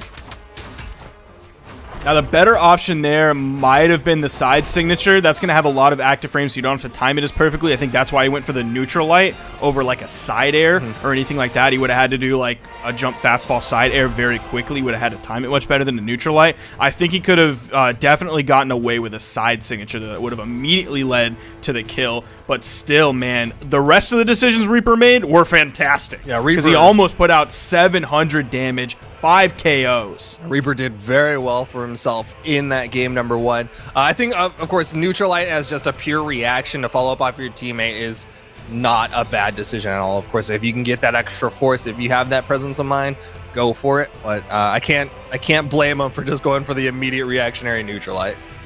Oh yeah, of course not. Neutral light's still going to be a very good move. It still has a solid amount of force on it. I mean, you remember BCX1, Axe Neutral Light was like one of the favorite knockout moves of everybody. Yeah, I mean, it works. But we're going to get right on into game number 2. Of course, plenty of opportunities for that Axe Neutral Light to knock out, as we've got 3 axes, or 3 potential axes on the board. And we're going to be going right back to Mammoth Fortress for game number 2. Now, stance-wise, coming out, you're seeing defaults from Reaper and Thought. Then on E, I think it was the defense stance. I didn't happen to catch the other one. Accent was the other one, right? Yeah. Okay, I think that was strength stance. Whichever one took out a dex. But even though Accent and E are playing the exact same character, they have different focuses on how they want to choose their stance. Yeah, just different priorities on what's important. Of course, everyone has their own mindset on what is the most important stat in the game. In 2v2s, it can vary. A lot of people tend to prioritize defense a little bit more than they would in 1v1s. Now, you talked about those potential 3 axes. They're getting them right off the bat. You're seeing 3 of them on the field in this Val pick. Over on the sword. Nice spot dodge into the D-Light dare. Tried to get the ledge cancel. D-Light going back and forth. Starting off big. Accent got caught by his teammate's weapon toss and unfortunately gonna fall. First stock goes the way of the red team. That was some quick work on that sword from Thought. Tried to spot dodge that down signature from Bryn. You ain't spot dodging that, dog. That is active frames, my guy, but he almost did it. Like, he almost had the timing. Neutral Sig coming out from E, even though Accent's not very damaged. Chased him into the sky. Now it's E and Accent over on the edge. GC down signature. Accent didn't get hit at all during that entire time, even though the dodge was not on cooldown. Or the dodge was on cooldown. Yeah, it was E and Accent kind of dancing around each other. That mirror match can be rough because they're going to do essentially the same thing that you're going to do. So you're just playing around a mirror of yourself. Weapon denying. Reaper going to be sticking with the blasters. Did he want that? I don't know if he wanted that. Yeah. It seemed like he wanted the axe more. He was like, I'll pick up something. I don't want to be disarmed right now. Yeah, you saw him and Accent kind of doing the same thing over there. You saw them both throw their weapon up. I think they both wanted to maybe switch, and then there was just a little bit of a disconnect on who was going to switch because they didn't want to leave the other one without a weapon. Meanwhile, Thought finally loses that first stock over on the left side. Nice weapon toss. What was that gravity cancel Ensig from Reaper? 4 stocks to 3. The Bryn's very badly damaged on their second stock. Meanwhile, Reaper fresh on his final stock. But the real story here is Thought living very healthy on the second stock. Yeah, right now, blue team is hoping that they can finish off these 2 stocks of Eric and maybe go for the 1v2 on the Thought. But they can't even get that opportunity. Blue team just keeps getting spread. Nice recovery. Side air. Gonna split the blue team up a little bit, but you see Accent immediately rotate over. Oh, big. I think that was a beautifully placed sweet spot there. Reaper is done. He's out of the game. Blue team, Accent alone, staring at 3 stocks from red. Gonna give E all the chance in the world to grab that weapon. definitely in the lead here. That's going to be so tough to knock him out that early. You're going to have to do absolutely everything right, and he'll have to do everything wrong. Yeah, you're basically relying on him panic jumping into a lot of your attacks. But right now, red team, they're just going for this death sandwich towards Accent. Getting some good hits. Any trade is in the red team's favor. Big ground pound. Started with a nair, followed up with a recovery. The recovery turned him red, and the ground pound finished it off. Thought out with 609 damage. Solid numbers there, but good numbers across the board, really, because you look, E putting out 402. You compare that to the blue team, both blue team members putting out more. So the numbers are relatively close, even though the red team was quite a bit in the lead. Yeah, about like 100 damage total difference between the two teams. But either way, Thought Out really putting out a lot of that damage and getting 4 of the knockouts for the team. Very beneficial for that red team. And we're going to get right on into the next one. Probably Mammoth again. I wouldn't bet against you. That is probably where we are going. Shipwreck and Apocalypse still on the board. Both of those banned out. We're going to Mammoth. No character swaps. Yeah, it is Strength and Dex stance coming out. E is on the Dex stance. Accent is on the Strength stance. Now, that's kind of completely opposite because the Strength stance is actually going to take out of Dexterity. Yeah, that's interesting that E's prioritizing Dexterity, especially in 2v2s. Like, low Dex is really not bad, especially when you have a teammate who can cover you. Having low Dex, like, it's fine if you're in recovery frames because your teammate's just going to make sure that you don't get hit.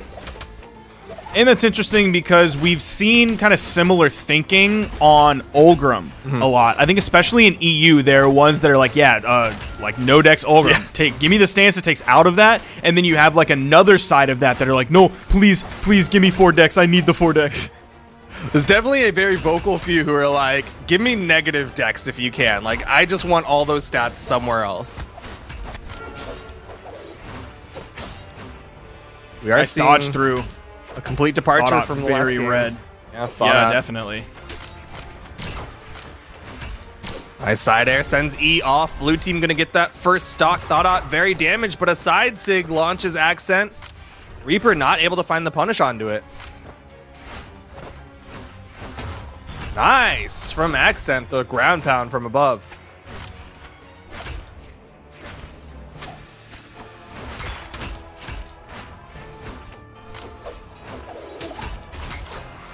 Oh, man, just a little bit mistimed on that neutral signature. Whoa. Oh, the bottom side of that hitting Thought. That actually saved Reaper's life, too. He did not have the movement for that. That chase dodge is what got him that wall touch. Meanwhile, though, E was able to get that stock off of Accent, trying to keep this one close. Reaper's still living over here. The red team not going to pursue getting the knockout on the Reaper in that edgeguard situation. They're going to go put pressure onto Accent. Except they weren't really able to accomplish too much. He hasn't hardly taken any damage on this second stock. There's the sidelight. D-Sig coming out. Thought is not going to be spot dodging that one. He's just over and away from it. Meanwhile, E gets knocked out. There's another D-Sig. This time it hits and the ground pound to follow it up. Are we going to see weapon toss or any other edge guard? Oh. There's the ground pound. Thought definitely had enough to get back, but that threat from the ground pound of Accent, that gave Thought like enough hope that he could somehow get the hit, maybe get a chase dodge up and get through it or counter punish somehow, but he just ended up falling.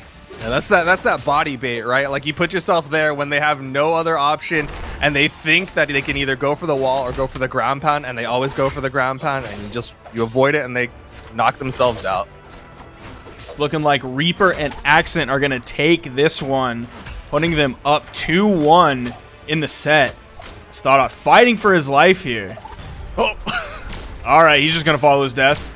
It literally doesn't matter. Literally doesn't matter as he responds in. Okay, I don't know what he's doing, bro. Yeah, they're just messing with each other now. That's going to clean it up. I have expected Accent to interrupt that downlight and be like, no, you can't get that knockout. 187 damage put out from Thought Out. Complete shutdown by the blue team. Did not allow Thought Out to get anything. That is going to be Accent, and I believe Let me add that up. That's 440. Okay, that's, yeah, Accent doing more damage, but not Reaper doing more damage than both members of the other team combined. I was like, you're about to tell me that Reaper's like 400 damage is less than 180 something? But still putting out solid number. I think he did like 540 or something like that. So mid 500s, great number, especially when your teammate's putting out a little bit over 600. So yeah, solid work. Solid work from the blue team, just completely shutting Thought down. We're seeing Mammoth banned out this time. Looks like Thought and E were not feeling Mammoth Fortress as we're about to get right on into the next one. Of course, blue team with a complete reversal from game number 2, right? Like they just woke up and we're like, all right, time to do destruction. Closed out with like 4 stocks, basically 4 stocks, because Accent kind of threw one away with a wild recovery at the bottom of the map, but technically 3 stocks. Now swapping it up by going over to Enigma. Have we seen any Enigma today? No, the closest we've seen is Great Hall, but that's just because it's a tri-plat map.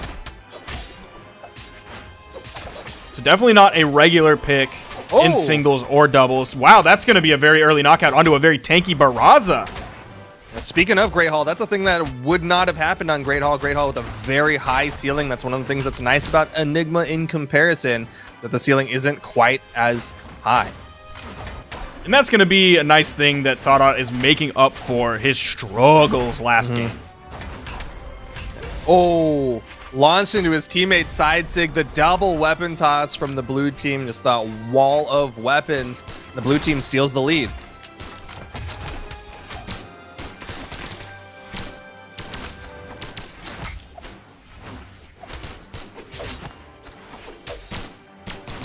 And that sidelight sent Accent really far, almost knocking out with that neutral light that ended up catching Accent as he drifted into it.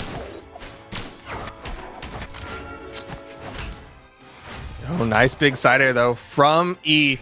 Gonna even up that stock count, and Reaper's got to be careful actually. Reaper is the most damage on the screen. Yeah, Reaper gonna go down to his final stock very quickly. This is doable for the red team. Neutral light's gonna put E in maybe a little bit of a rough position. Red team coming out with a friendly fire. Neutral light onto Accent. Thought trying to reset. Side light. Ooh, Accent finds the neutral signature. Going with the ground pound. Pulled out a little bit early. The dare follow-up did not make a connection. I couldn't quite finish that stock off, but the side air will do it with the blue team. And again, blue team now back in the lead. But the eyes are on Reaper. Reaper almost in the orange. Could get knocked out shortly and leave Accent in that rough 1v2. Yeah, we could see the red team just try and bully him out of this game, like Thought was able to bully him out of the first stock. Nice. Oh, D-Sig picking up both. Ooh. I expected another one. I honestly didn't think he was going to go for the dare in between. I thought it was just going to be ground pound until he got the knockout. Yeah. Just ground pound into ground pound into ground pound. But now it's all left to Thought in the 1v2. Neutral signature will take Reaper out of the game. But can Thought do this? There's 2 stocks left on Accent.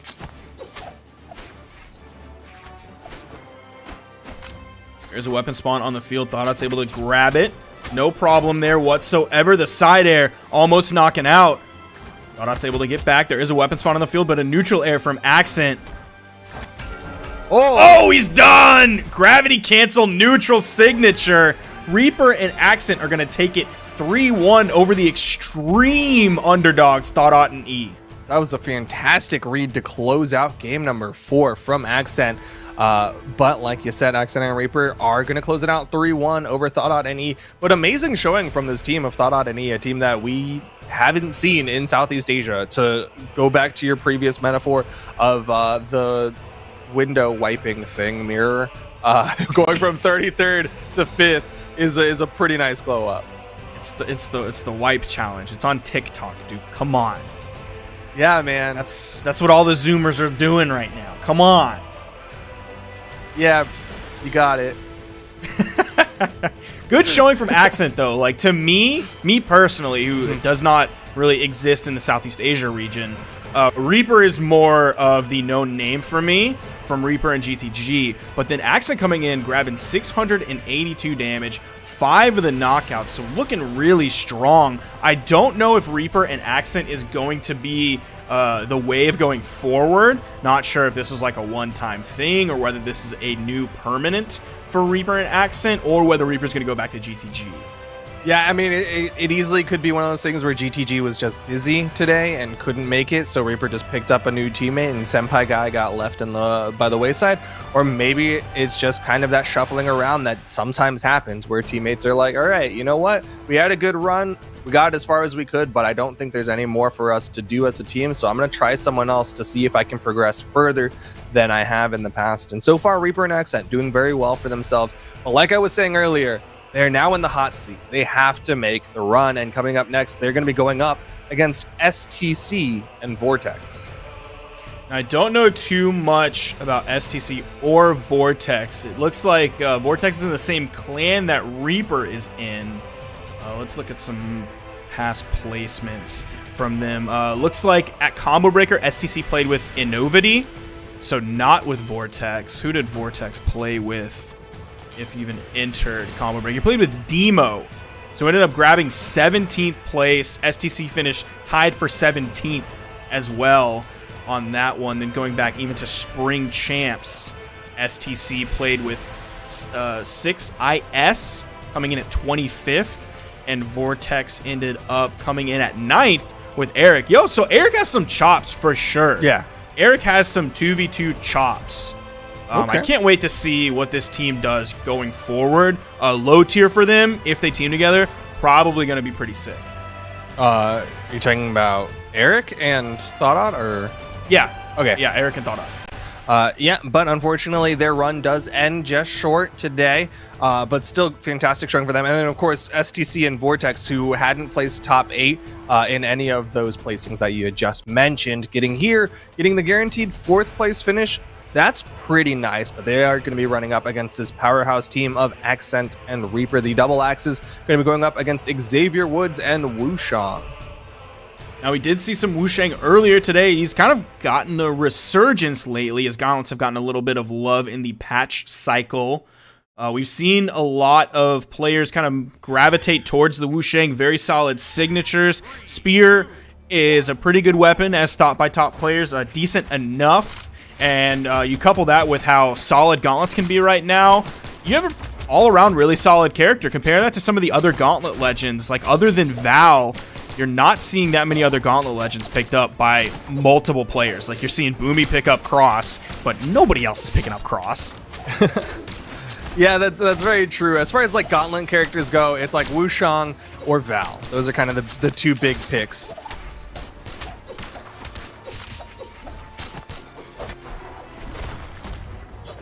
We are seeing everyone fairly even in the health department, though. No big targets on anyone quite yet.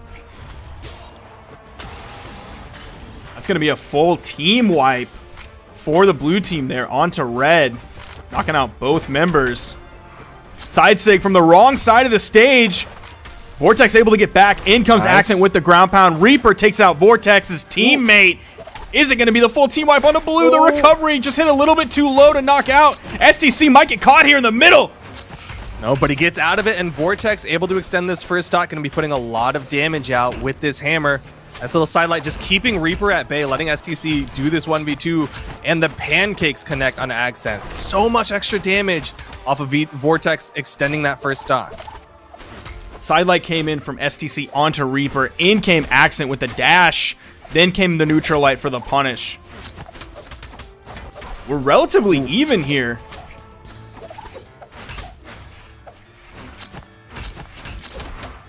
Nice follow-up pick from up. Accent. Vortex finds the side signature, and STC couldn't avoid the ground pound from Accent.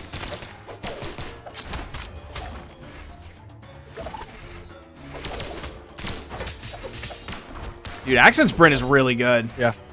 I'm really liking both of his weapons on this Bryn pick. That's one thing that the blue team's got to be wary about, right? Like, sometimes you can take advantage of the fact that somebody's just kind of a little bit weaker on a weapon, so you're like, all right, you're on your off weapon, now I can go in. But Accent just playing very comfortably on both of these weapons. Eli Cider, that's going to be the knockout onto Accent on his final stock. Seeing Vortex also meeting on his final stock. Reaper's got to be really careful. It's a good thing if they can limit the weapons that the blue team's able to grab, but while I was saying that, Vortex brings in the hammer, stomp side air, almost sending off screen despite being on the right side of the stage. That side air is going to clean it up. Do they have this one ready to go? Even though that wasn't true, he still found the recovery. All improv from the blue team, but the weapon toss takes out Accent. Vortex playing incredibly well for himself. 598 damage put out, 4 stocks taken, and of course extending stocks for days on this Xavier Woods. Yeah, we'll likely see. He's kind of figuring out which legend he wants to play right now. Likely it will be that Bodvar. I would be very surprised if it was a different legend. He played that very well. Yeah, was able to get quite a few pickups, played well with the sword, connected with a couple of those side signatures, and had some great hammer play as well, able to throw out those neutral signatures to catch the red team jumping. Now we have actually kind of relatively low character levels. Accent's Bryn's 47, Reaper's Barraza's 35, Vortex's Xavier Woods is 28, STC's Wushang is level 33, so nobody over level 47.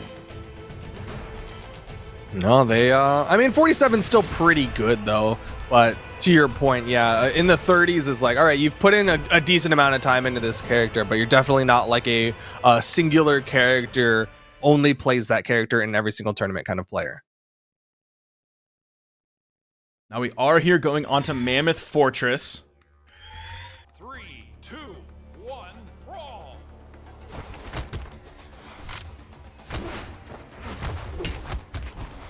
So SDC just going in unarmed, putting some damage out. Finally, everybody else able to pick up their spawn weapons.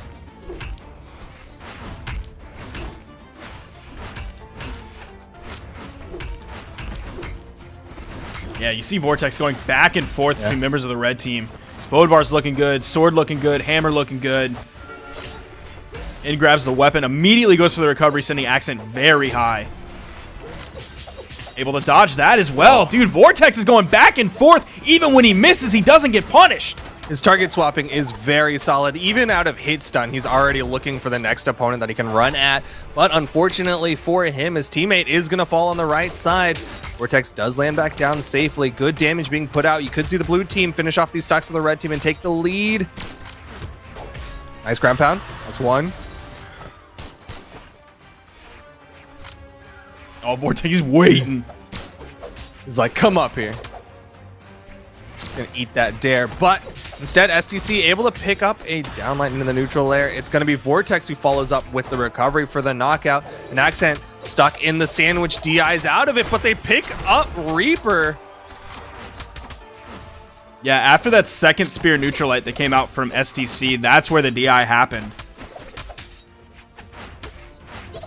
Nice little weapon toss there. Nice. Some bonk on the head. D-Sig almost sending Accent to his death. STC positioned to clean up. Ooh. Oh, man, he almost got Reaper on that. I was like, what's this down sig? But it almost worked. Nice recovery. Red team getting launched around. None of them have a weapon in hand, but Reaper with the unarmed doesn't need a weapon just yet. Ooh. Neutral Sig coming out from STC from the wrong side of the stage. Side Sig there from Vortex to clean it up. 4 stocks to 2 here. STC's been playing really well this game. We've also seen him go back and forth between both members of the red team.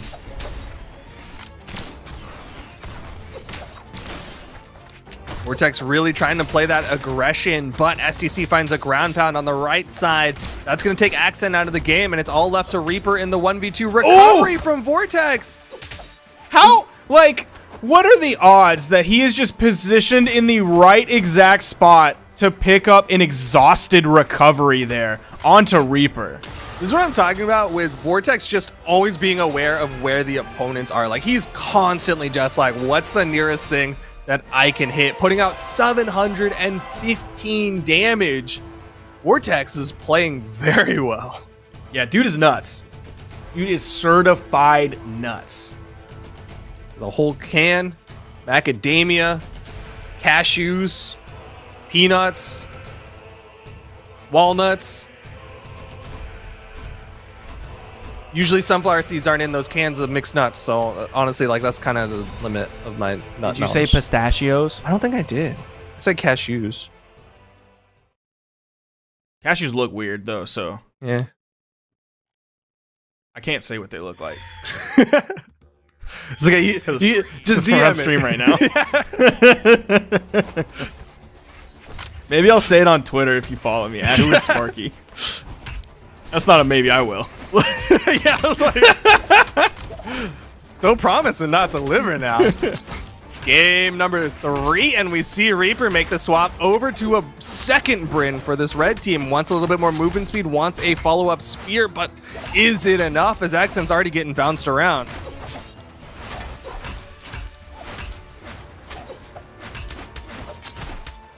Nice target swap from Accent over to Vortex. Neutral Light connects onto Vortex.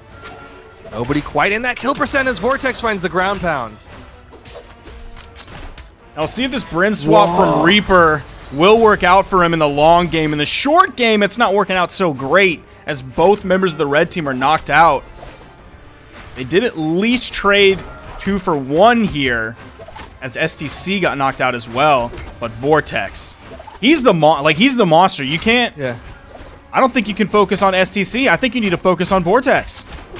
Well, right now they're going for the team combo onto STC, but Vortex immediately comes in that big brother status, breaking it up, saying, "Don't bully my little brother."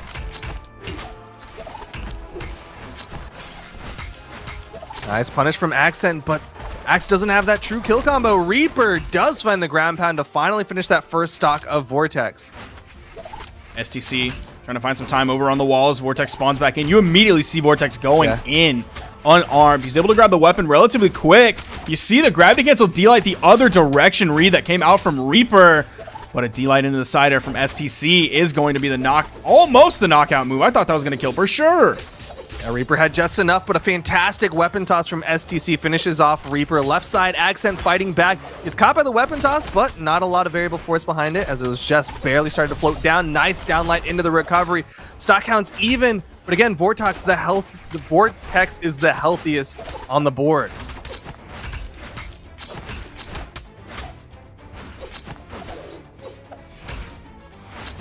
And that's the problem. It seems like they're focusing a little bit on STC, but he's just basically going even with everyone else on the red team. Oh, man, could this be an early knockout? Oh, no!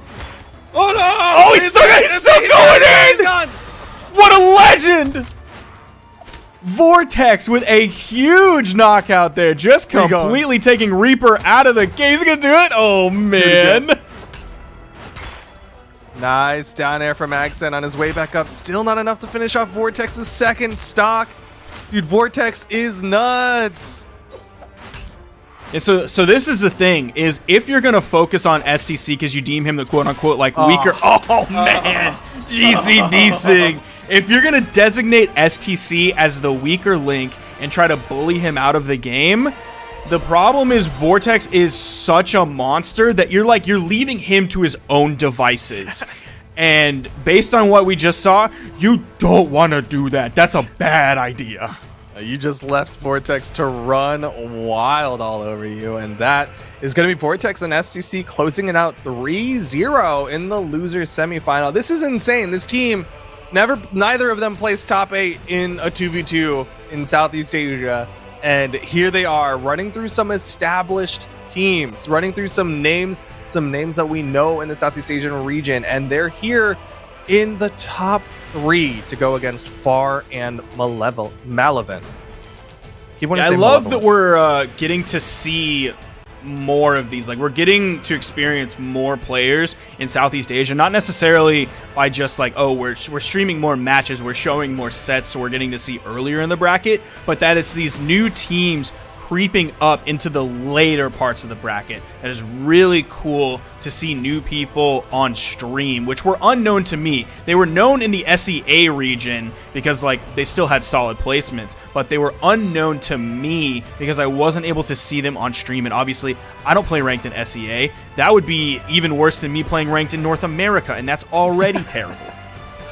Yeah, I mean, to your point, right? Like, we don't know a lot about the Southeast Asian region. Of course, what's nice about 2v2s in comparison to 1v1s is we just get to see more people, right? If you take the top 8 of 2v2s, there's literally just 16 players in comparison to top 8 of 1v1s. So you get to see a wider spread of what this region has to offer. Some names that we haven't gotten to see before, which is so incredibly cool to see. And to your point again, if we don't get a message from Tiger, then we don't know about them. Usually it's like I knew about Far because Tiger told me specifically, but if he hadn't said so, like if the big dogs in your region don't know of you, then it's very hard for us to be like, oh yeah, totally, that guy who is really good in ranked. So I'm looking at the bracket here, and STC and Vortex fought Far and Malavin in winners round 1 of top 32. They ended up losing 0-2, which is how they entered the losers bracket. Went down pretty early, made a solid run with a couple 2-1s, a couple 2-0s. Once they got into top 8, it was a game 5 between them and Josuit and Dolan, which gives me high hopes for this team already. And then it was that big 3-0 against Serena and Yumi. That was the set right before the one that we just saw, STC and Vortex versus Accent and Reaper. So this is definitely a revenge story for Vortex and STC, as they just got 0-2'd earlier in this tournament by Far and Malavin. One thing that's nice for this team is that we are in those best of 5s now. So if they struggled in game 2, but they're like, oh, I think I know what to do, then they're like, all right, now we have time to adapt. Now we have a completely new set, as Malavin almost takes out the teammate. Vortex going to try to punish it. Ground pound gets caught by Malavin, but Far did not get the wall touch. Yeah, going back to your point, that's a great observation, because we even saw that earlier today. Like, we saw Remy and Isidru come back 0-2 against Noel and Ethan in a best of 5 and get that reverse 3. So yeah, that is something that it might be more common than you would expect. So that's why we have these top 8 best of 5s. Yeah, just that opportunity to adapt. Meanwhile, red team still behind this blue team, Far falling just a little bit earlier, and the red team has not been able to get the refrags. Oh, he dropped the downlight side air. You see they're trying to find this knockout onto STC, but they haven't found any of the KO moves yet. Side air almost knocking out Far. Is he going to press? Yes, he is! In comes the Insig, grabbing both members of the red team. Great moves coming out from STC this game. Definitely like saying, hey guys, you're talking about Vortex. I'm here too. Give me some attention. Credit to SDC, he has been hitting those signatures, not just the side signature that everyone talks about when it comes to Wushang, but he's been hitting specifically the gauntlet neutral signature very frequently.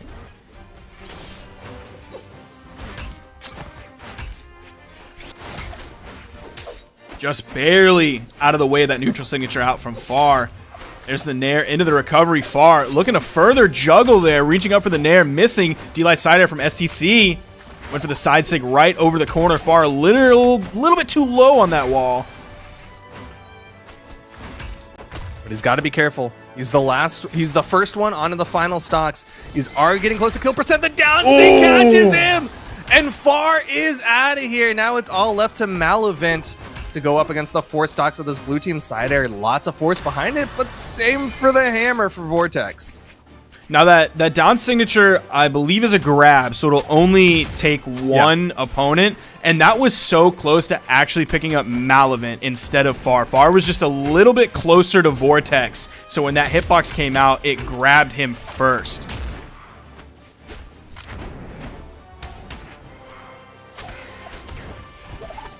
So STC charging forward, though. You see him trying to connect with the Pogo.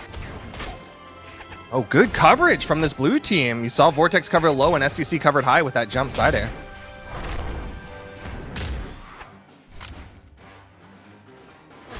Ooh. Oh, Malv's gone. Yep. Committed to that ground down. Yeah. And actually kind of low damage numbers across the board. Definitely Far is kind of the outlier here, putting out only 273, only grabbing 1 knockout. The rest were low damage numbers. They were like the low to mid 400s from everyone else in the game. So a lot of early knockouts from everybody. Yeah, but like you were saying, of course, Far was kind of the big target, right? Far got knocked out very early by that blue team, but we're going to get right on to the next one. No swaps from far. Didn't think that it was Petra that was the problem, just maybe the map. Now, opening up in such a confident way from Vortex and STC, like that would put a lot of fear in me if I was Far and Malavent, because like earlier in the tournament, they 2-0'd him. Who knows how close those games were? It could have been like last stock red on both of those games that Far and Malavent took, but coming out and winning game 1 against the team who may or may not have bodied you earlier, that is a rough start for red and a fantastic start for blue. Yeah, not to mention that red team had some time to chill, right? Blue's just coming hot off the win in losers semifinals. They might be warmed up, but at the same time, exhaustion will start to set in. These are tournament matches, best of 5s. Nice neutral sig. Again, man. You're exactly right when you said he's nailing those insigs on gauntlets so well.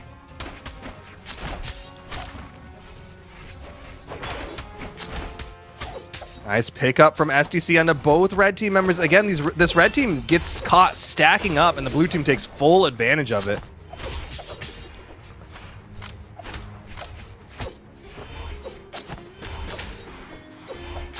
Recovery hitting low, almost sending Malavent off screen. Spot dodging. Big side air from Malavent. Are they going to be able to convert this into a knockout? Blue team completely split. Recovery from Far. Oh! Somehow he perfectly set that up despite the low and slow weapon toss that seemed to come out ages ago. 500 IQ weapon toss from Far to lead to the end sig, but Malavent gonna fall. And the red team they're just still fighting to get back into this one, trying to get back to neutral. Nice pickup from Malavent with a neutral signature. Catches both. Far going deep, hits the ground pound. STC's gone. Yeah, that's huge. That's one of the things the red team needs to bring themselves back into this. They're still behind in terms of damage. Far very close to getting knocked out. Are we going to see the D-Sig on the edge? No, STC's going to back up. And again, you were exactly right. They stack up so much. How are both of them getting hit by so many things from this blue team?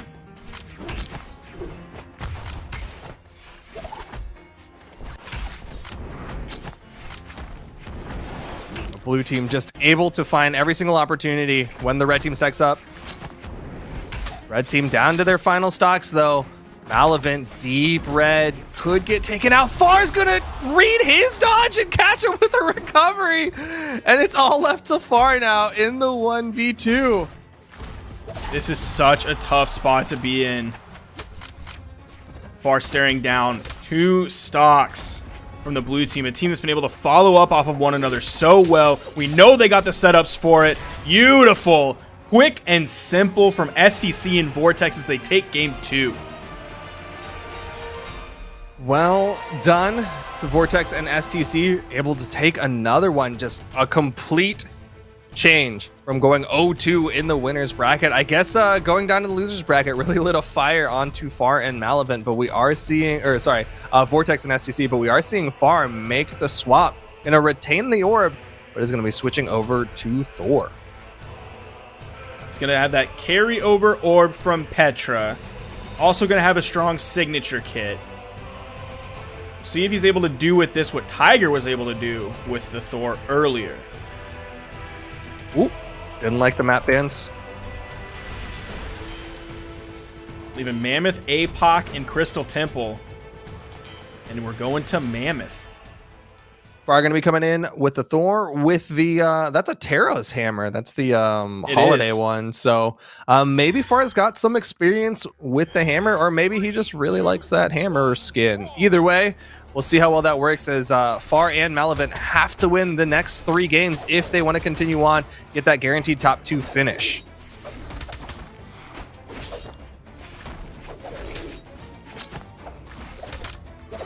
Now coming in, I always feel weird when I see a default Thor skin. Because he has like so many 6 skins that like everyone almost always has a skin on him. Oh! Completely shut down! Xavier Woods is skinning Malavent right there on the left side. Complete gimp of Malavent. But Far comes in throwing out these big N-Sigs, trying to finish off one of the stocks of the blue team. Like, I think people know by now that D-Sig on sword for Bodvar is a really good move. But, like, it's still underrated. It's so underrated. What a good signature. Bodvar's got so many fantastic SIGs, it's hard to pick just one. Both of them actually splitting around that D-Sig. STC went above it, Vortex below it. Neither of them really got a punish on Far, but very interesting to see how they chose to avoid it. First stock taken off the blue team. Vortex going to be the one to fall. Stomp side air, and Far takes another one. This swap to Thor working really well. In comes STC, trying to interrupt that combo as fast as he can. Give some room to his teammate. Stomp side air. Mal is on his last stock. He has to be so careful here. Otherwise, he's going to leave his teammate alone. Even if he has 3 stocks, you can't be leaving your teammate alone like that. Yeah, it is just so hard to 1v2. Nice stomp, able to react and get the side air, but Vortex still extending his second stock. Side signature launches Vortex. Far is dominating the recovery. Down like ground pound. Far gets another one.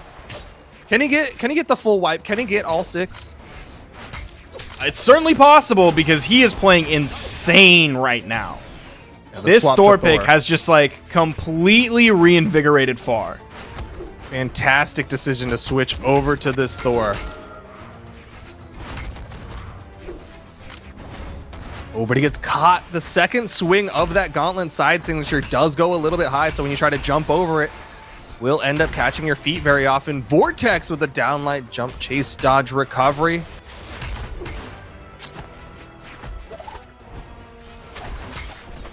Nice interrupt. Malevin just trying to get that damage out. Oh, man. Vortex almost got the side air off of that, too. That would have put a little bit more beef onto that. Might not have led to the knockout, but still would have added a little bit more damage onto that stock. Sidelight side air from Far, grabbing both members of the blue team. Looking like an STC signature there.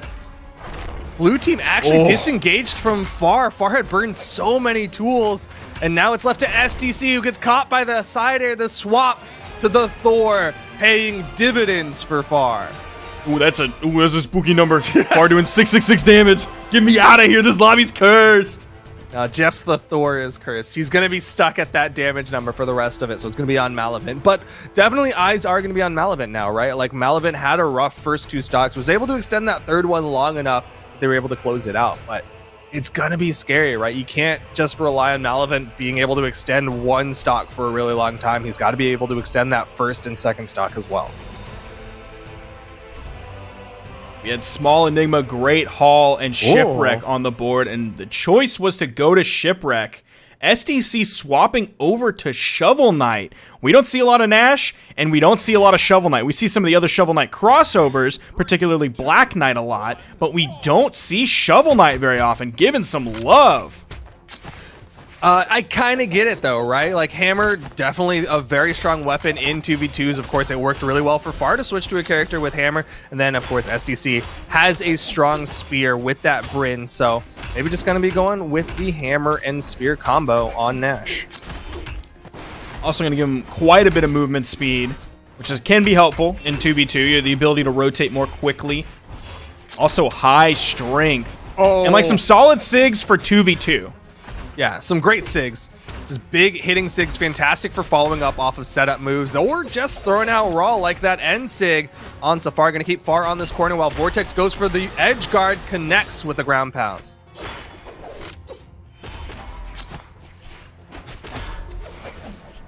Who is going to be able to shut down this Far train? Because it keeps on rolling, and it seems like it might fall onto Vortex's shoulders, as he was kind of the monster of this blue team. But STC has some fantastic SIGs with this Shovel Knight, has been doing very well for himself. And of course, with that Hammer, will have those guaranteed knockout potentials. You see him going up. Great pickup. STC going to get the first stock off of Far, and still holding on to his first stock, if only for a moment. Can't touch. Vortex looking at 2 members of the red team, getting the better of him right now, giving plenty of time for STC to come back in. Grab this weapon. GC sidelight side air from Far. Ooh, more damage. This time swapping over to Vortex. Neutral Sig coming out. Far is going to get an easy punish with the sidelight in Sig on that. Far throwing out quite a few of these orb end Sigs.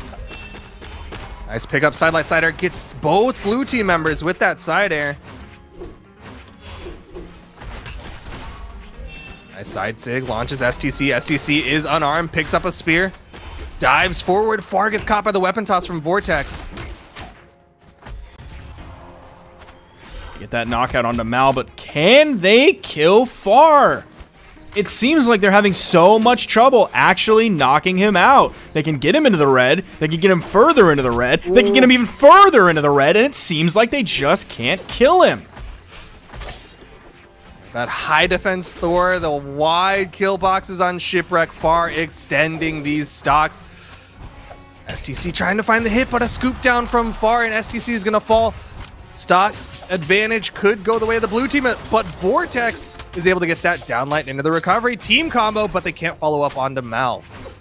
They were still able to put like 80 to almost 100 damage onto that. Getting Mal deeper into the orange. We'll see him red anytime soon. Oh, man, he had a lot of damage on that stock for the side air from all the way on that side of the stage. Likely, I don't know if he would have actually made contact with the stage to kind of take some of his momentum away if you hit it that angle. I'm not sure. But either way, he still found the knockout. No. Stomp side air, going to put some damage on the STC, who's dangerously close to getting knocked out on his final stock. Vortex catches Malv with the sidelight. STC starting to bleed out here. Nice big side air. It's all left to Far. It's definitely winnable. STC. He could take STC. Oh, weapon toss.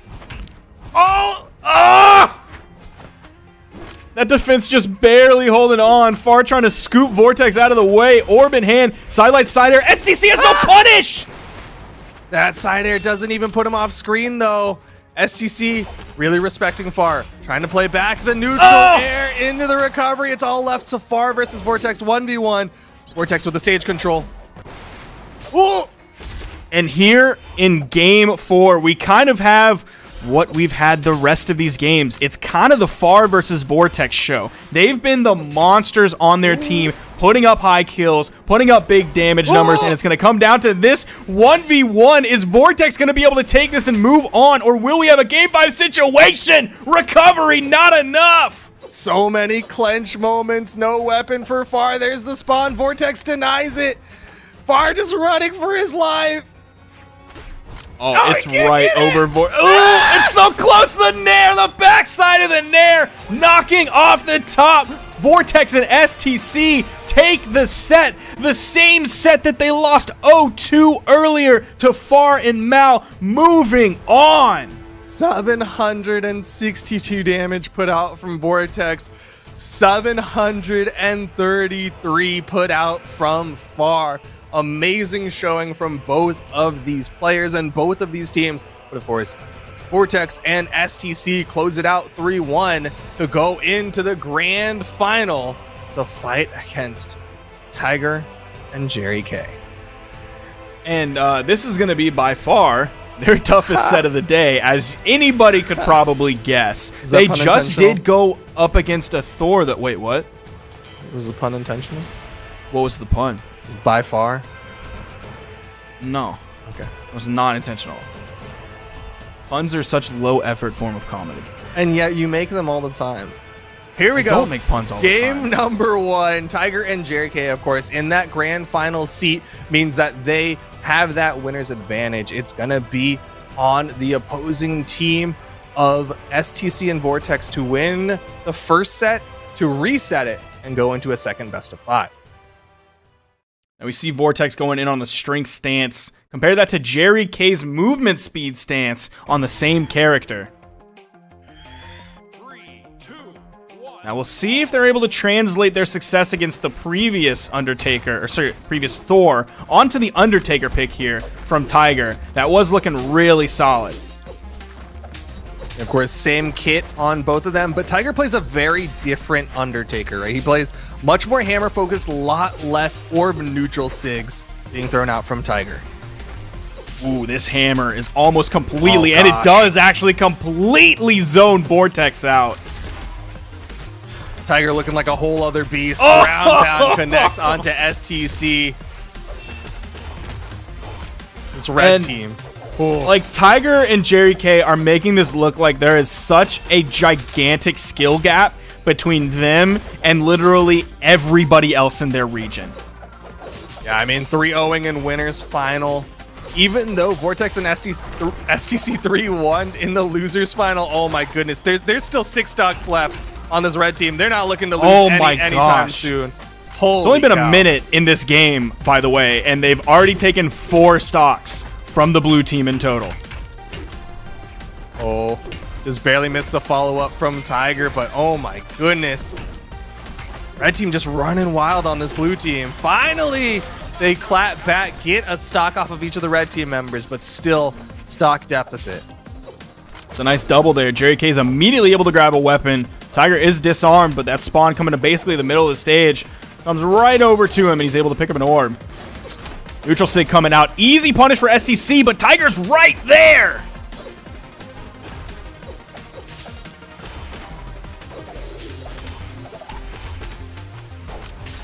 Oh, nice big ground pound from Jerry K. Vortex avoids the down signature. He's like, I've been doing that to people all day. I know exactly what that's going to be.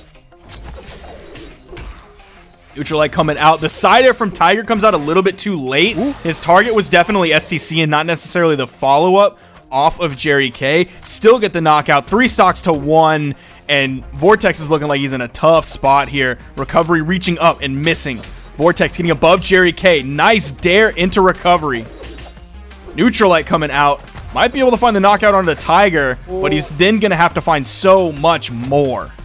Yeah, I mean, Tiger's still got an extra stock. Jerry K is still very healthy, and Tiger takes game number 1 with the gravity canceled disco on the side of the map. STC relegated to 299 damage, and it's so weird, right? Vortex and STC looked so dominant in the last 2 sets we saw, and they come into the grand finals and they just run into a brick wall. That is Tiger and Jerry K. Yeah, and even at the times they weren't necessarily dominant, it was close, right? And they were still looking good, they were still playing good, and it was close. But now they're just immediately halted. Vortex going over to the Black Knight pick, giving some more crossovers from Shovel Knight a little bit of love. We'll see what STC is going to do. It seems like he's really thinking about this one. Might be. Is Black Knight, is he a bad guy? I don't know which ones are good guys and which ones are bad guys. I know his helmet just like looks evil a little bit though. He does look like a villain, but it looks like STC is not going to be going with the Shovel Knight, and instead going to be bringing out the Scarlet. Going to be bringing more Lances to this blue team. I guess Lances is going to be their answer to what Tiger and Jerry K are doing. Thinking about the banning, leaving Small Enigma, Great Hall, and Mammoth, going to Mammoth. Wise pick from Jerry K here. Doesn't want to deal with those soft platforms like a lot of players out there. Now we're seeing Dex Stance coming out from STC's Scarlet. 3, 2, 1. Not sure how I feel about that.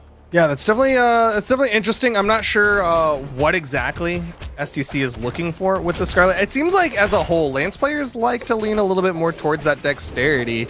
We saw it with the Olgrim earlier. We're also seeing it now with STC on this Lance with Scarlet. Oh, no. Neutral signature just raw in the middle of the stage. D-Light Dare. Fortunately, Tiger's not able to follow up after the D-Light Dare. Another neutral signature almost connecting with Vortex. Unarmed side air from Tiger, sending STC far. Over on the left side, he's able to get to the middle of the stage, onto the soft platform, grab the hammer. Blue team completely split up. STC hit 0 people with that first stock. That is a rough start to this game. Jerry K gets the scoop up, and again, red team just looking absolutely dominant.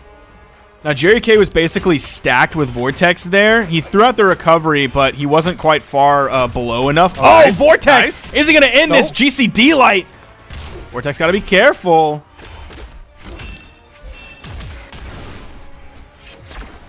Nice sidelight recovery coming out from STC. Goes for another one, but Vortex is there to cover the miss. Gets that neutral signature. Still not enough to finish off the first stock. Finally, STC finds the recovery, but wires get crossed and Vortex dives in front of the ground pound from STC. Now you're talking about these Lance characters maybe being the answer. Ooh, we went pretty deep with that one. Hoping to hit it. Still cleans it up with the unarmed side air. Signatures seem to be also a big component to the way Vortex and STC are playing. Even after the whiff neutral signature, the down air enough to clean it up. They have a lead. It's 4 stocks to 3 in favor of blue. That's actually really cool what Vortex did. He did that same gravity cancel. Well, he did a gravity cancel NSIG on the right side that whiffed, and Jerry K was able to get the punish. He did it exactly the same way on the left side and was like, oh, you're going to try to punish me the same way. I'm going to spot dodge it and get my own punish on you. Really smart adaptation from Vortex, but Jerry K gets the downlight side air, and the red team steals back the lead. Weapon spawn coming in. Jerry K is going to swap out his hammer, then grab back to the sword, forcing Vortex to be unarmed. STC's able to grab a lance out of thin air. In comes the spear drop for Vortex. Weapon spawn going down. Tiger and STC going at it on the left side. Neutral sig coming out from Vortex on the right on the wall. If they could get the knockout on a Jerry K. Might be the opportunity. Ooh, they weren't able to convert much there, even though they had the 2v1 situation. A knockout on Tiger is going to be nice, but the focus here should be Jerry K. But at the same time, Vortex doesn't want to just rely on STC surviving against Tiger long enough. You saw him rotate over because he's like, I need to make sure my teammate stays alive. Jerry K, though, gonna be able to survive for a little bit. Good movement to avoid that lance toss. Now, why did he dare back into this stage, though? That was interesting. Maybe he was a little bit too scared. I mean, it's definitely the safer way to do it, right? Like, you get your touches back. Rather than try to put some more pressure, since the weapon toss missed, go a little bit to the left of the weapon toss. You cover more area. Oh, this is so winnable for Tiger. Stomp side air. Oh, he went for style. And the side air. Tiger one hit away. The weapon toss will do it. Weapon toss there to clean it up for Tiger and Jerry K. Now up 2. And STC, again, putting out low damage numbers. Better than 299, but 375 is not going to cut it when you look at everyone else in this game. 551, 559, 599. Yeah, STC took a little bit of time to get started in that one. I want to say STC did like next to no damage on that first stock. But slowly started coming back. You saw him eventually able to put out quite a bit. Gonna switch back to the Bryn, though. Was not feeling how that Scarlet worked. But we saw Vortex hover the glow box. I don't know how do you feel about that? Well, okay. I love a glow box. I love a Cassidy. Such a good character, but he's going to go to the Barraza that we saw much now STC going to this Bryn. Level 25 Barraza here on Vortex. He does have the Bin 10. What's that skin called? I feel like it's something simple like Flame Head. No, it's Diamond Head.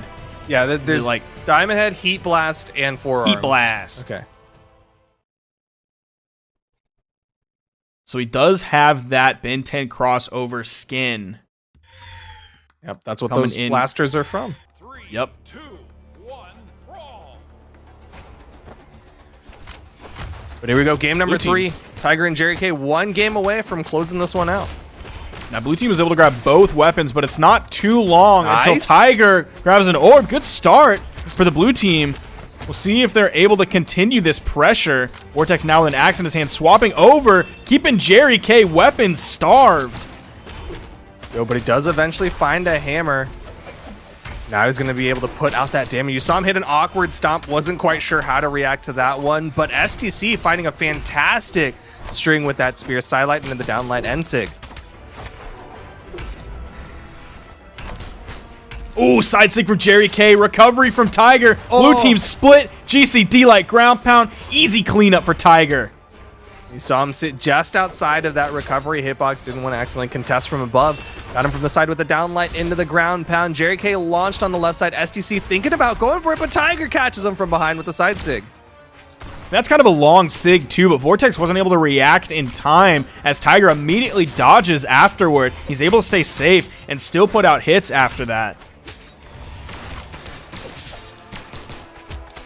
Downlight into the recovery. Blue team able to keep this one even.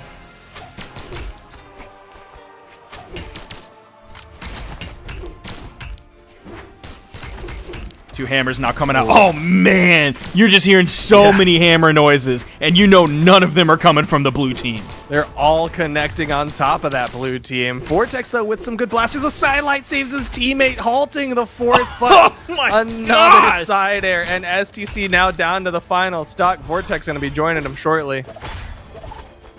Red team hammers are so scary. Sidelight side air from Vortex. Jerry K attempting to pick up the recovery. It was unnecessary as the orb combo from Tiger is able to take out that stock. STC in the orange on his final stock. Possibly tournament stock here. Nice N-Sig from Vortex, still trying to stay alive. STC so close to getting knocked out, barely avoids that side sig. Another N-Sig from Vortex. Oh no. All right, Vortex gets Jerry around K going for something big there against a very healthy Vortex. Oh, the backside of it. Stock's evened up. Let's go. Are they able to find big damage here? The N-Sig is going to miss. Ground pound. They need something huge here. Oh no, STC's got to be careful though. You see him trying to cover for his teammate, hits his teammate instead with the down air. Has to avoid these hammers from this red team. One-sider and STC is gone and it's all left to Vortex. Oh no, what was that? Jerry K with the whiff stomp there. STC's doing it so far. Yo, Vortex disarmed himself with that weapon toss. Oh, the scoop up! And it's all left to Vortex. He has to keep his team alive. This is tournament stock here. Oh, weapon toss coming out, going over Vortex's head. The second one from Jerry K. He's able to grab it too. That is it. Jerry K and Tiger are your Southeast Asia 2v2 Summer Champions. Absolutely amazing showing from Tiger and Jerry K, showing that they're just heads above the rest of these teams in Southeast Asia, which is something that it's like we've been known, you know, Tiger of course dominating his region, but still like 2v2s is always a little bit of a different piece. We don't always see the 1v1 champions doing as well in 2v2s, but clearly Tiger and Jerry K just absolutely demolishing everyone in their path in 2v2s. Huge props to Vortex and STC here, getting second place after not finishing or not placing top 8 ever before this. That is massive for this team, and I want to see how far they can take this. And of course, a great showing from Far and Malavant earning that 3rd place finish. Yeah, a lot of really cool stuff coming out of SEA today. A lot of great narratives, definitely a lot of great play, as we've always come to know. I can't wait to see more Vortex. I can't wait to see more STC. I would like to see them together, but I can't wait to see more of them regardless. Tiger and Jerry K, though, seem to be, at least right now, the ones to beat. That is sort of your preview going into Low Tier City. Can't wait to see what Low Tier City is going to bring to us for SEA, but that's 3 weeks in the future. What you need to be worried about is less than 24 hours in the future for EU tomorrow morning, and then followed by South America right after that. The 2's weekend is not over yet. But yeah, like you said, that's going to be it for today. Keep following, liking, all those good stuff, and maybe just keep that window open because we will be bringing that action tomorrow. But for now, we're out.